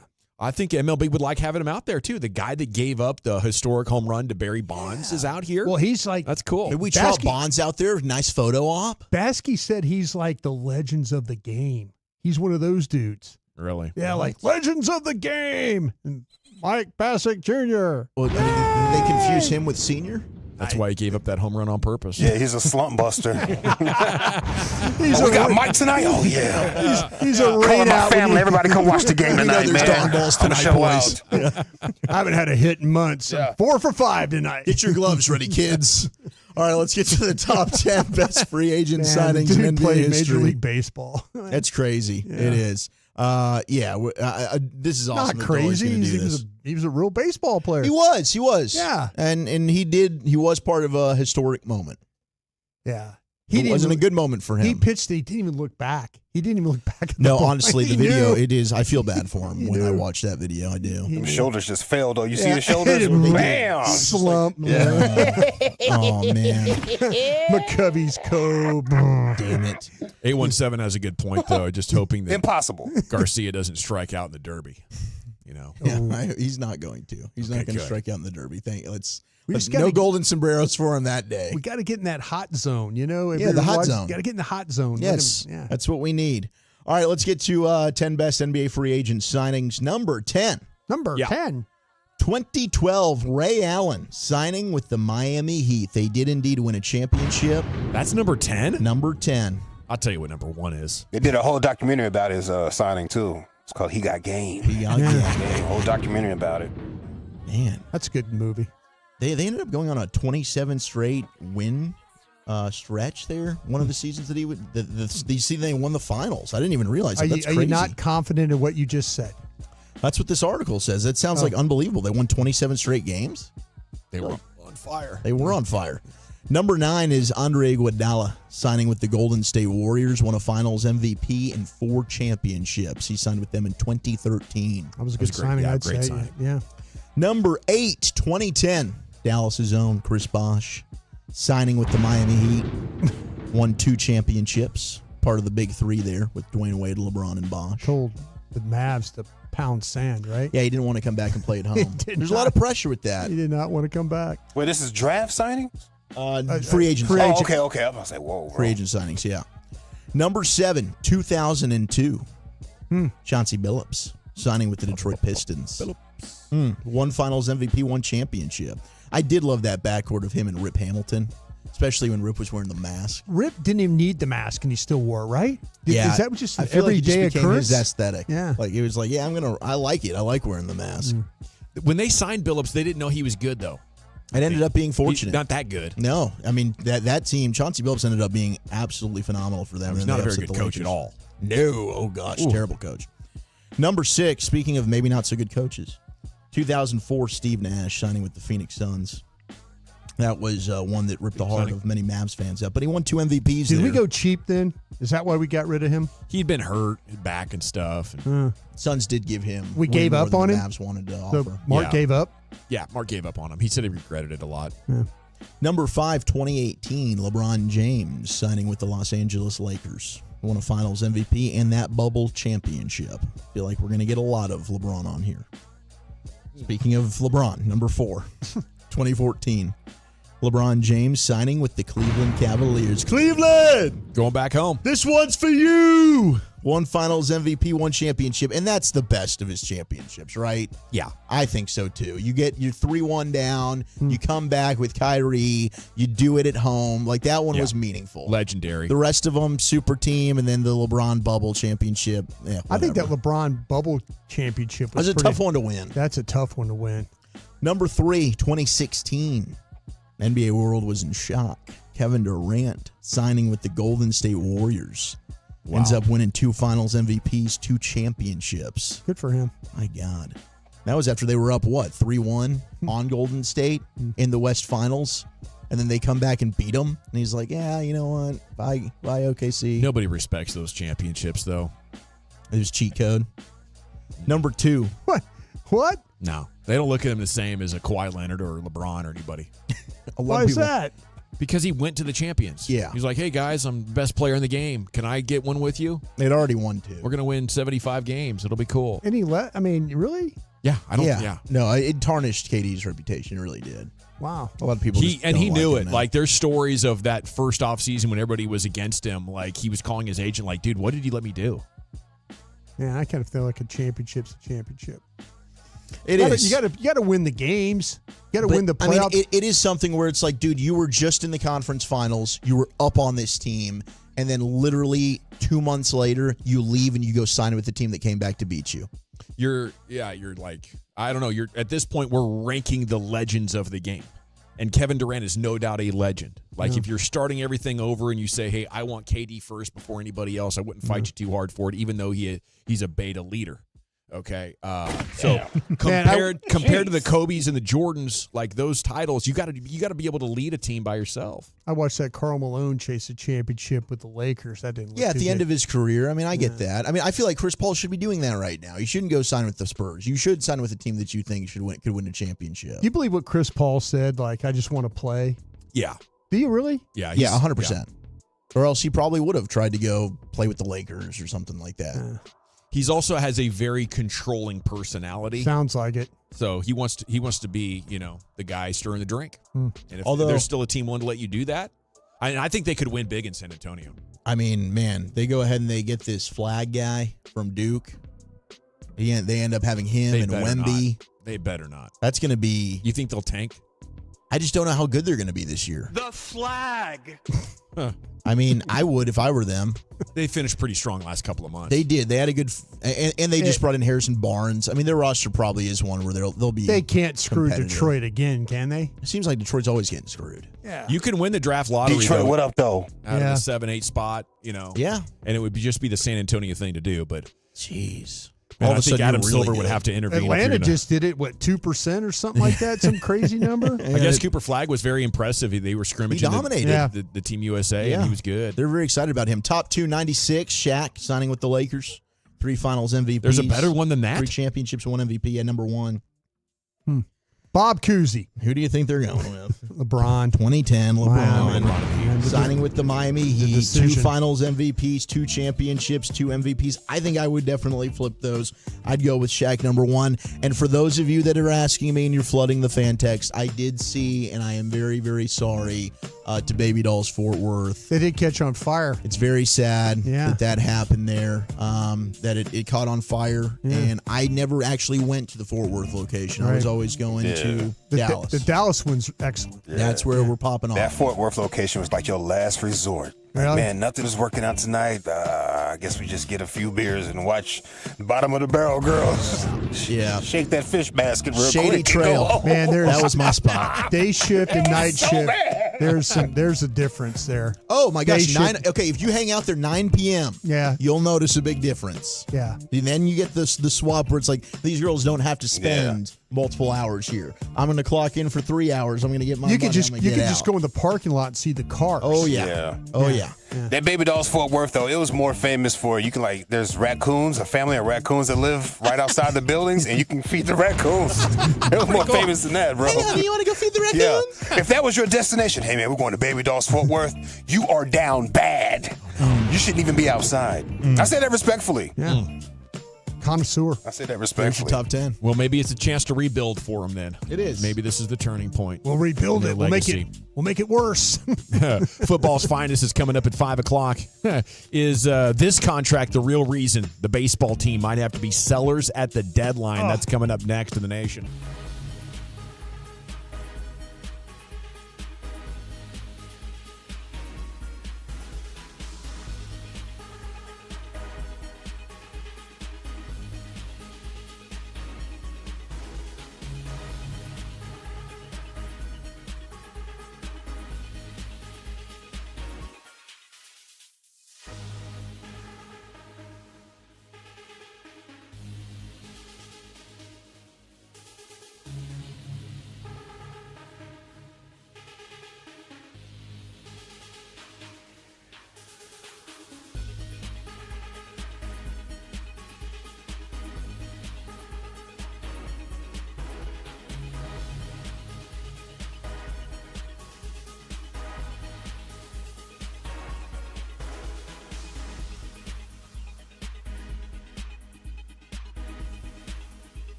think it's true that you've got to forget something else to remember that Uber Eats has groceries? No, that's absurd. Hey, remember when you used to be a, what was it, Pepper Lady? Pepper Lady? Wasn't it Cinnamon Sisters? Basil Babes. Saffron Squad? Nutmeg Maidens? Pre-curve? No, Nutmeg Maidens? I just said that. Was it Spice Girls? Doesn't sound right. Was it Saffron Squad?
Choppy, our 2024 Firehouse Tour rolls on. That's right, Sean. My manhood will be tested again by our local firefighters. We're going to be in Glen Heights, 1938 Southampton Road on Friday, July 12th. Enjoy free food from Palmer's Hot Chicken, Catfish, and Shrimp. Plus, we're giving away Sean and RJ stainless steel drink coolers while they last. Thanks to Palmer's, as well as Firehouse Heating and Air and Chill Boys. Friday, July 12th. We'll see you in Glen Heights with the Fan.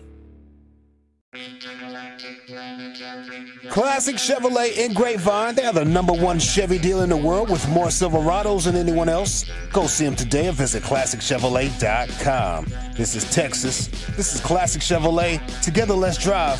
Relax and enjoy the difference, y'all. Based on new Chevrolet registrations 2023.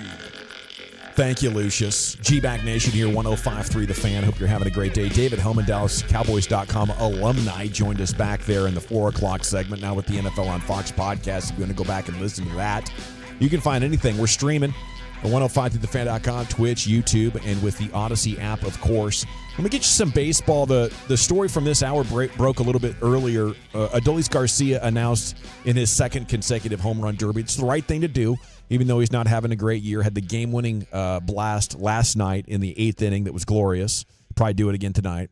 Plus, all-star game here. Let's give it a little bit more of a Rangers feel, especially since they only have 2 all-stars as of now. Josh Smith definitely made a great case last night, going 3 for 3, that he should be in that game, and you just hope that keeps up for the second half of the season and into the future. But I think the Jacob deGrom story is one to reflect on for a couple of different reasons. Number one, he threw 30 pitches yesterday, included fastballs and changeups. The 36-year-old had previously only thrown fastballs. Bruce Bochy unable to estimate how many more bullpens DeGrom will have to go before he can face hitters, but he did say still needs to work his curveball and slider back into his arsenal before he can proceed. But I think, this is the real reason the Rangers might have to be sellers and are, in this precarious spot. I just don't know how it happened, how the greatest GM, I believe, in baseball since he took over, Chris Young, taking this team to a World Series championship, committed so much money to a guy that had been facing injuries. I guess they were desperate to get back in, and that was the best pitcher available. But $31 million or Jacob deGrom at this point, it's not even close. And what I think this front office would be able to do, if you could just go back in time and undo that deal, they would be in such a better situation. But for now, you keep your fingers crossed. How confident are you guys that the Rangers can still salvage something out of this Jacob deGrom situation? Oh, I think whenever he pitches, he's going to be very good. The question is just always health with him, right? So I think the last time that he came back from Tommy John, he had some sustained success. So, I'm very hopeful, but I don't think you can be confident that you're going to have him for any amount of time. It's kind of like what we're dealing with Max Scherzer right now, except I know for sure when DeGrom's on the mound, he's going to be arguably the best pitcher in all of baseball. I don't think he's just losing that stuff. I think he will bounce back from another Tommy John surgery. Things seem to be really good right now. Listening to Boach talk earlier, he's already throwing the curveball, he's changing up pitches, and he's just throwing his first couple of bullpens. So I think he's going to come back and be great. I just can't tell you with any confidence that he's going to stay healthy.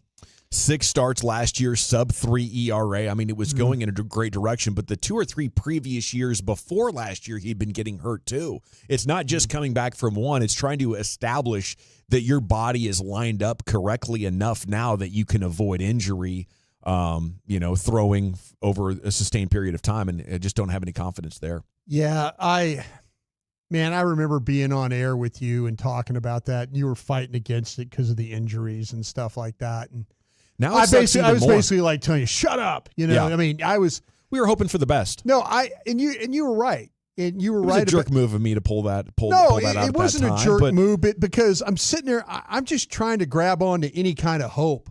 Hey, I got somebody that's he's trying to make the team better. And I'm thinking DeGrom, but you're right. It's like, hey, listen, there's injury concerns there. And I'm like, shut up, Dawson, that kind of thing. But I don't know. It's 5 years. I know. This is year 2 of it. I know. No, what was CY doing, honestly? We give him a lot of flowers here. But what the hell, dude? This is the positive here. Well, he was trying to – he probably didn't feel like – he felt like he had to make a big move early, a big splashy move, and then that was going to get – that was going to get the other people to buy in. That was going to, yeah. Hey, it's kind of like DeGrom. It's kind of like right. That's it. I don't know that you get Eovaldi. Yeah. I don't know that Max Scherzer signing off on getting traded here last year. Some of the free agents and the moves you were able to make post DeGrom, I think that kind of was the statement signing. Okay, this team is here to compete. They're willing to throw out some money right now, right? And in hindsight, yes. It hasn't worked out because he's been hurt. I've been on this on 2 levels. I was on it with Reggie White. Once Reggie White, we had to pay $12 million, $4 million a year to sign Reggie White at the time in 1993. It gave us so much credibility. It gave the Packers organization credibility. And then Parcells, when Jerry's getting the stadium built, he had to do something to bring in. He couldn't run another Dave Campo out there or any of that. He had to go get a legitimate coach. And I think that's where CY was trying to do. He was trying to get some credibility within, and he had to overpay to do it. There was only one player in all of baseball that could get you that credibility. Yeah. There was only one available at the time. I think that's what the route he was going. Okay. 214 Andy, guys, just can't help but to remember when it comes to Jacob deGrom, hope is not a plan, says Andy out of the 214. That's true. Without DeGrom, he would not have had Boach or any of the others. And if that can be established that Boach was like, hey, if you get DeGrom, then I'll be your guy. I think that's massively important. I think that's the biggest benefit of having a guy like CY as compared to JD. JD did some good things, but CY tapped you into what it actually takes to be a winning team. And he knew that, Bochy could be a real answer there. And obviously the Evaldi thing, you can't overlook that. But if I was an agent or another player, I would have been like, wow, you guys just gave Jacob deGrom $31 million a year. I definitely don't want to go there now, because I would have assumed the guy is just going to get hurt again. Okay, 860, I don't want to hear anything about wasting money on a contract for a guy from people that sit here and believe in Dak Prescott after wasting money on him. Sure. I mean, but it's different when a guy is like tragically injured constantly. Yeah. To me, that is a different kind of sports mismanagement. Salute to Adolis Garcia, though. Great article today on what he's been trying to do to get it turned around, the adjustments that he's made, the hard work, and the swing might have just clicked last night. He had one ball hit at 98, one hit at 105, and then the home run, I think it was at 110. And that's the reason the team is really optimistic about him now, is the great contact that he's made all game, barreling it up. Maybe he's going to go put on a show at this home run derby and use that to propel him into an amazing second half of the season. We just need DeGrom, to give you – I'm holding out for next year at this point. I think it's really, really tough to come back from any Tommy John that first go-around, like a sub 4.5 ERA and a serviceable member of the rotation. And then hopefully 2025, he could, recapture that Cy Young type of form. An edition of Football's Finest is coming up next. Wolchuk, what do you have in store? Where does Micah rank among the top 10 edge rushers? And what the bleep did Mike Gundy say? That's next in the nation. I tell you what.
Uber Eats has Lola V products? I gotta remember that. Well, they say in order to remember something, you have to forget something else. Okay, now that is a very cute haircut. That's like a little shag. I've never seen it before. Well, of course you have. It's the Rachel. Oh, is that your name? No, I mean like your name. No, I'm Jen. My name's Jen. Right, but I just mean like this is your haircut. But that's hair on your head. I'm not saying this is your hair. Okay, freaking me out a little bit.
From our Hiley Mazda of Arlington and Hearst studios, you're rolling with the G-Bag Nation on 105.3 The Fan. Welcome to the nation. Yeah, that's right. It's hour 4 of the G-Bag Nation going all the way to 7 o'clock tonight. Rangers will go all the way for the sweep, looking for 6 in a row as well. They'd be back-to-back sweeps as they visit Ron Washington and the Angels. We do have quite a bit of developing baseball news throughout the day. We'll take a look at that coming up in the Expressway at 5:20. It's time now for an edition of Football's Finest, and here's Zach Wolchuk. Well, as part of the Top 10 series from ESPN, we've got the execs, coaches, and scouts ranking today the NFL's top 10 edge rushers for 2024. They did the defensive tackles yesterday. No Cowboys on the defensive tackles list. It was indeed Chris Jones who was number 1, moving up from the number 2 spot a year ago, which was Aaron Donald. And now there's no Aaron Donald anymore. Quinnen Williams of the Jets was 2, followed by Dexter Lawrence of the Giants, who you've got to play twice a year at 3, Jeffrey Simmons of the Titans at 4, and then Justin Madubuike, Texas A&M zone, coming in at number 5 from the Baltimore Ravens. But when it comes to the edge rushers, this would be, where is Micah Parsons? Is he number 1? Is he number 2? Is he number 3? Where do you think he is? 3. 3? Number 4. Who do you think's ahead of him if he was to be 3 or 4? Watt, Abosa, Garrett. Yeah. Okay. Yeah. Those are great guesses. Yeah. And all of those are in the top 4. Number 1, Myles Garrett. Mm-hmm. Arlington Martin, Texas A&M. Last year's ranking was number 2. This year he moves up to 1. In fact, they write Garrett is excelling single or double teams more than 30% of the time, trailing only Micah Parsons in pass rush win rate. He's the reigning defensive player of the year, earned him credibility among voters. He has 46 sacks over the last 3 seasons, might have hit 20 sacks in 2022 had he not been in a car accident that left him injured and out of some games in September. Number 2, it is J.J. Watt. Moved up from 4 in the rankings last year. One voter called Watt the Aaron Donald of pass rushers, the player who should top every list. He didn't quite match that feat, but he's back where he belongs at number 2. His game-wrecking plays are on full display. Finished 2nd in Defensive Player of the Year. He's earned 4 All-Pros, first-teamers over the past 5 seasons, and 96.5 sacks through his first 7 years. Ranks 3rd all-time behind Reggie White and DeMarcus Ware, both Hall of Famers. Yeah. Number 3 is Micah Parsons. He was 3 last year, so he's consistent. He's staying at 3 this year.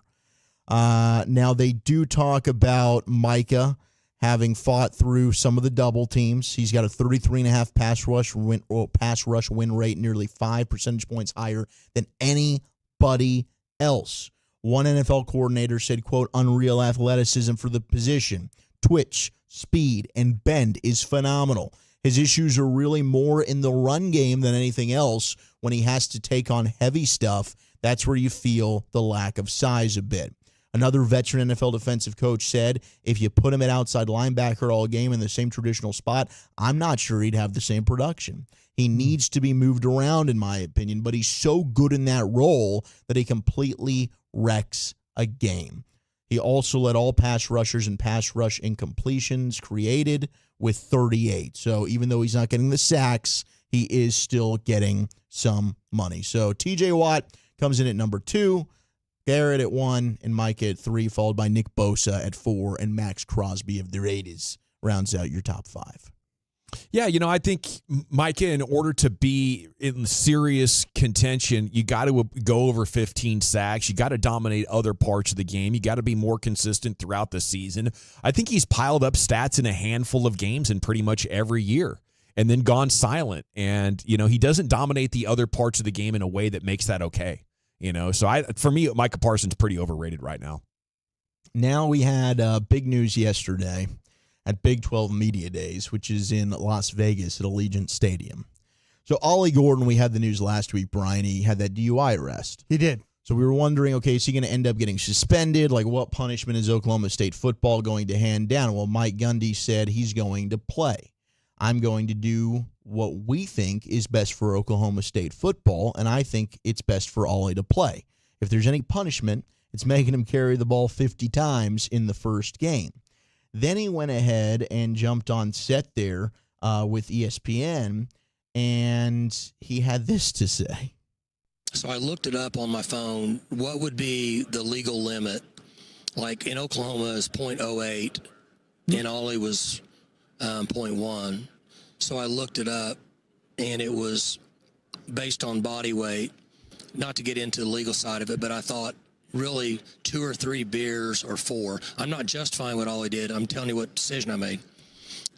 Well, I thought I've probably done that 1,000 times in my life. And I, it's just fine. So I got lucky. People get lucky. Ollie made a decision that he wished he could have done better. But when I talked to Ollie, I told him, I said, you're lucky you got out light because you make a lot of money to play football. And that was his big thing. Like, okay, you're basically now professional athletes in college, so I'm not going to not play you because you got this DUI. But then his explanation there and just basically admitting, yeah, I've drunk driven. I'm a drunk driver. 1,000 times in my life I've done that. That kind of had people wild tonight? losing their minds a little bit on Mike Gundy. Yeah, he's at 0.1. I mean, that was, when I was growing up, that was the legal limit, right? That was, hey, you're a little bit buzzed, maybe going into inebriated, shouldn't be driving. I kind of see his point. I don't think Mothers Against Drunk Driving has any time for that level of real. No. But I appreciate Gundy's approach to, hey, humans are going to human. We're all going to mess up. He falls on the sword a little bit. It is very easy, to have 3 or 4 beers at dinner and drive home, especially if they're pouring you the 16-ouncers. That's really 2.5 of those bad boys. You sit down before the servers even come to take your order for dinner, you might be close to already drinking a pint, and there goes 2, and now you're on the doorstep to 0.08. So I appreciate what Gundy is saying. I think, the whole drinking and driving thing needs significant reform, But it's so tough because money gets in the way of the restaurant and the alcohol. Like, how are you going to infringe on those businesses? Yeah. If you stop restaurants from serving alcohol out of a DUI concern, which is what you really should do. Like, how are we that obsessed with drinking and driving, but we allow all this pouring to go on at dinner and at happy hours, right? It's 2 very conflicting ideas that, are unsustainable together. So, I think if we're getting into like pointing the fingers at DWIs, you should probably go to the source, which is, the alcohol lobbyists in Congress that allow this really weird industry to continue while we're so obsessed with drinking and driving, but really enabling it at every turn. I think, like a lot of people are like, he's not wrong. Like, we've probably all been there. Yeah. And Coach Gundy had to issue an apology saying my intended point today at Big 12 Media Days was that we are all guilty of making bad decisions. It was not a reference to something specific. But a lot of people were kind of just taking this because we just had a former college athlete that just got drafted in Kyrie Jackson who was hit by a drunk driver. Like maybe kind of not the time and the place to really. But then again, I mean, like it's Big 12 Media Days. He's going to be asked about this. Yeah. Right, like your star running back who might be the number one drafted running back next year. He's your best player. You're gonna have to talk about this. So the timing is not great. It's still somewhat reasonable to me, though. I totally see Gundy's point. You're at 0.1. You know that you can drive a vehicle fine. That used to be the threshold for drinking, and like the new threshold is 0.08, which is just 20% less alcohol in your body. And he's being real about it. He is. Instead of doing what almost every adult does is, oh my goodness, I can't believe that person's drinking and driving. And then you have 3 glasses of wine and drive home. Like the line there is very, very, very thin. And I think there's a massive difference between what he did and somebody getting blackout drunk and driving home every weekend. Absolutely. That's the problem. The person that gets blackout drunk and wants to race at 120 miles an hour up Central. That's the problem. The problem isn't borderline guys going, oh, my goodness, I think I probably had too much to drink here at dinner. I'm going to go home, though. That's not really, the main issue. So we can't conflate those two. Yeah. I mean, did you have something to add to that? No, what I will say this is I think coaches live in a bubble. And I mean this in a way I think coaches say things in meetings and coaches really don't understand reality in a lot of ways. I think Mike Gundy doesn't understand reality. I think he's lived in a bubble. I think he's kind of in his own world. I think you made some excellent points about, numbers and things that need to be thought about going forward. But coaches don't deal in reality. And to be honest with you, been with a bunch of them, if they outside of their world, they don't know what the right way to do things. Well, there's a right way to do it. There's an honest, real way to do it. I think he did that. He wasn't hypocritical. The right way being, dishonest. I appreciate him protecting his player that way and talking about it that way. But a lot of coaches they're very tone deaf about things in real life. And there were definitely people that felt that was a tone deaf response. So this is something we all do but don't say out loud. Is that what you mean? I agree. You can't say that out loud. I agree with what you're saying. I like the honesty. I understand. And again, I'm just saying, to me, if a coach is trying to explain to me something of real life, I don't listen.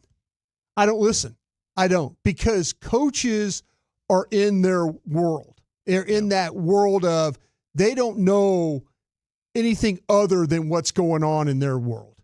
And they run it. Joe Paterno. What was going on at Penn State? He'd been there all those years.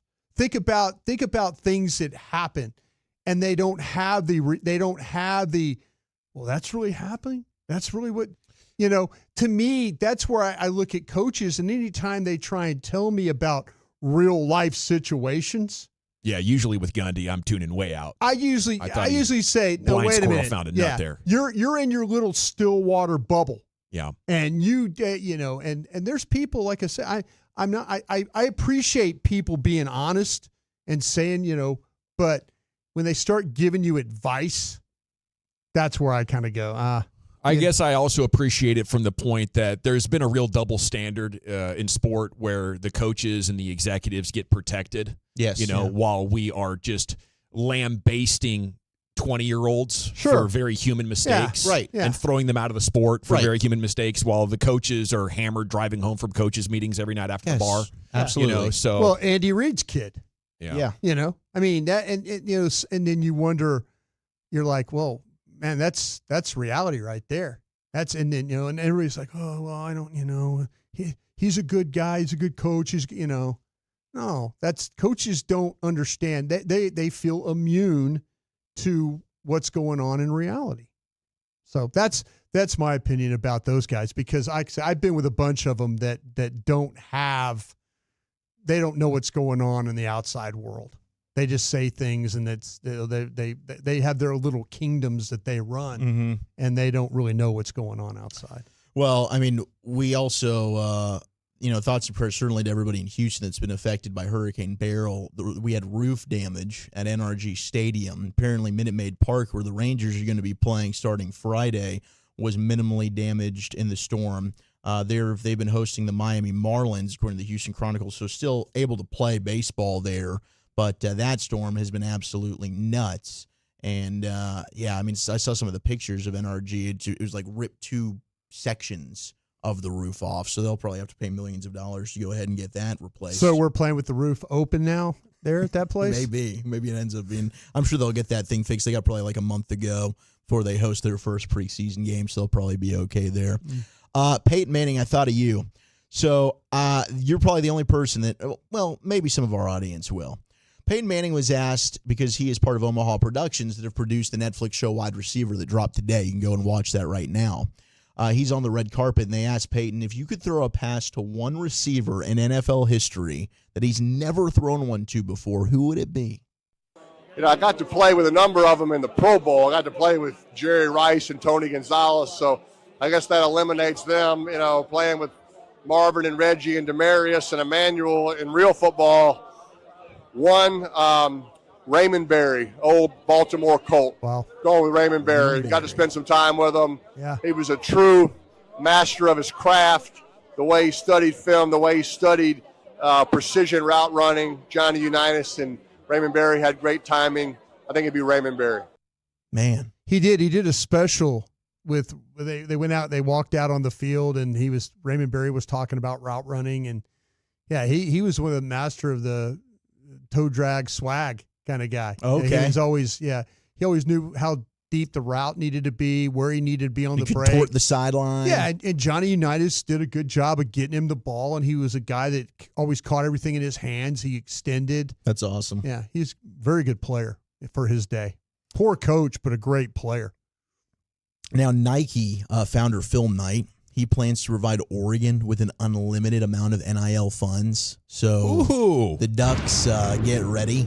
Now, some people are like, what the hell are you doing? Because Nike's been making a bunch of cuts as it's his company. Yeah, so he's making cuts there. We're investing in the football team. Yeah, because now I'm going to go ahead and invest in my Oregon Ducks. So, I mean, I guess, it's a bummer. Apparently 732 jobs were eliminated at Nike. $2 billion cost-cutting effort is what went down, but we're going to give the Ducks an unlimited budget. And if you're a sports fan and you're a fan of the Oregon Ducks, thank you very much, Mr. Knight. Where were they losing money at Nike? Tiger Woods? Probably with the damn shoe designers, because they haven't dropped anything fresh in a long time. Everything is always reruns from my time. Is it that poor? I thought maybe they took a big hit with all the Tiger Woods stuff too. They because we haven't really seen anybody been rocking that. No, they buttoned that thing up. Yeah. He's done. Yeah. I think it's just, generally that people have a lot less money to spend on stuff like that with the grocery bills, the energy costs, the gas money, the inflation. True. I'm looking at all these kits and these soccer teams, and I see everybody has like a Nike jersey on or something like that. I just kind of felt like that Nike was printing money. Well, I feel like they came down in popularity, right? Like the numbers actually show that they came down in popularity. They haven't been up for a while, in fact. All these new sneaker companies are coming and killing them.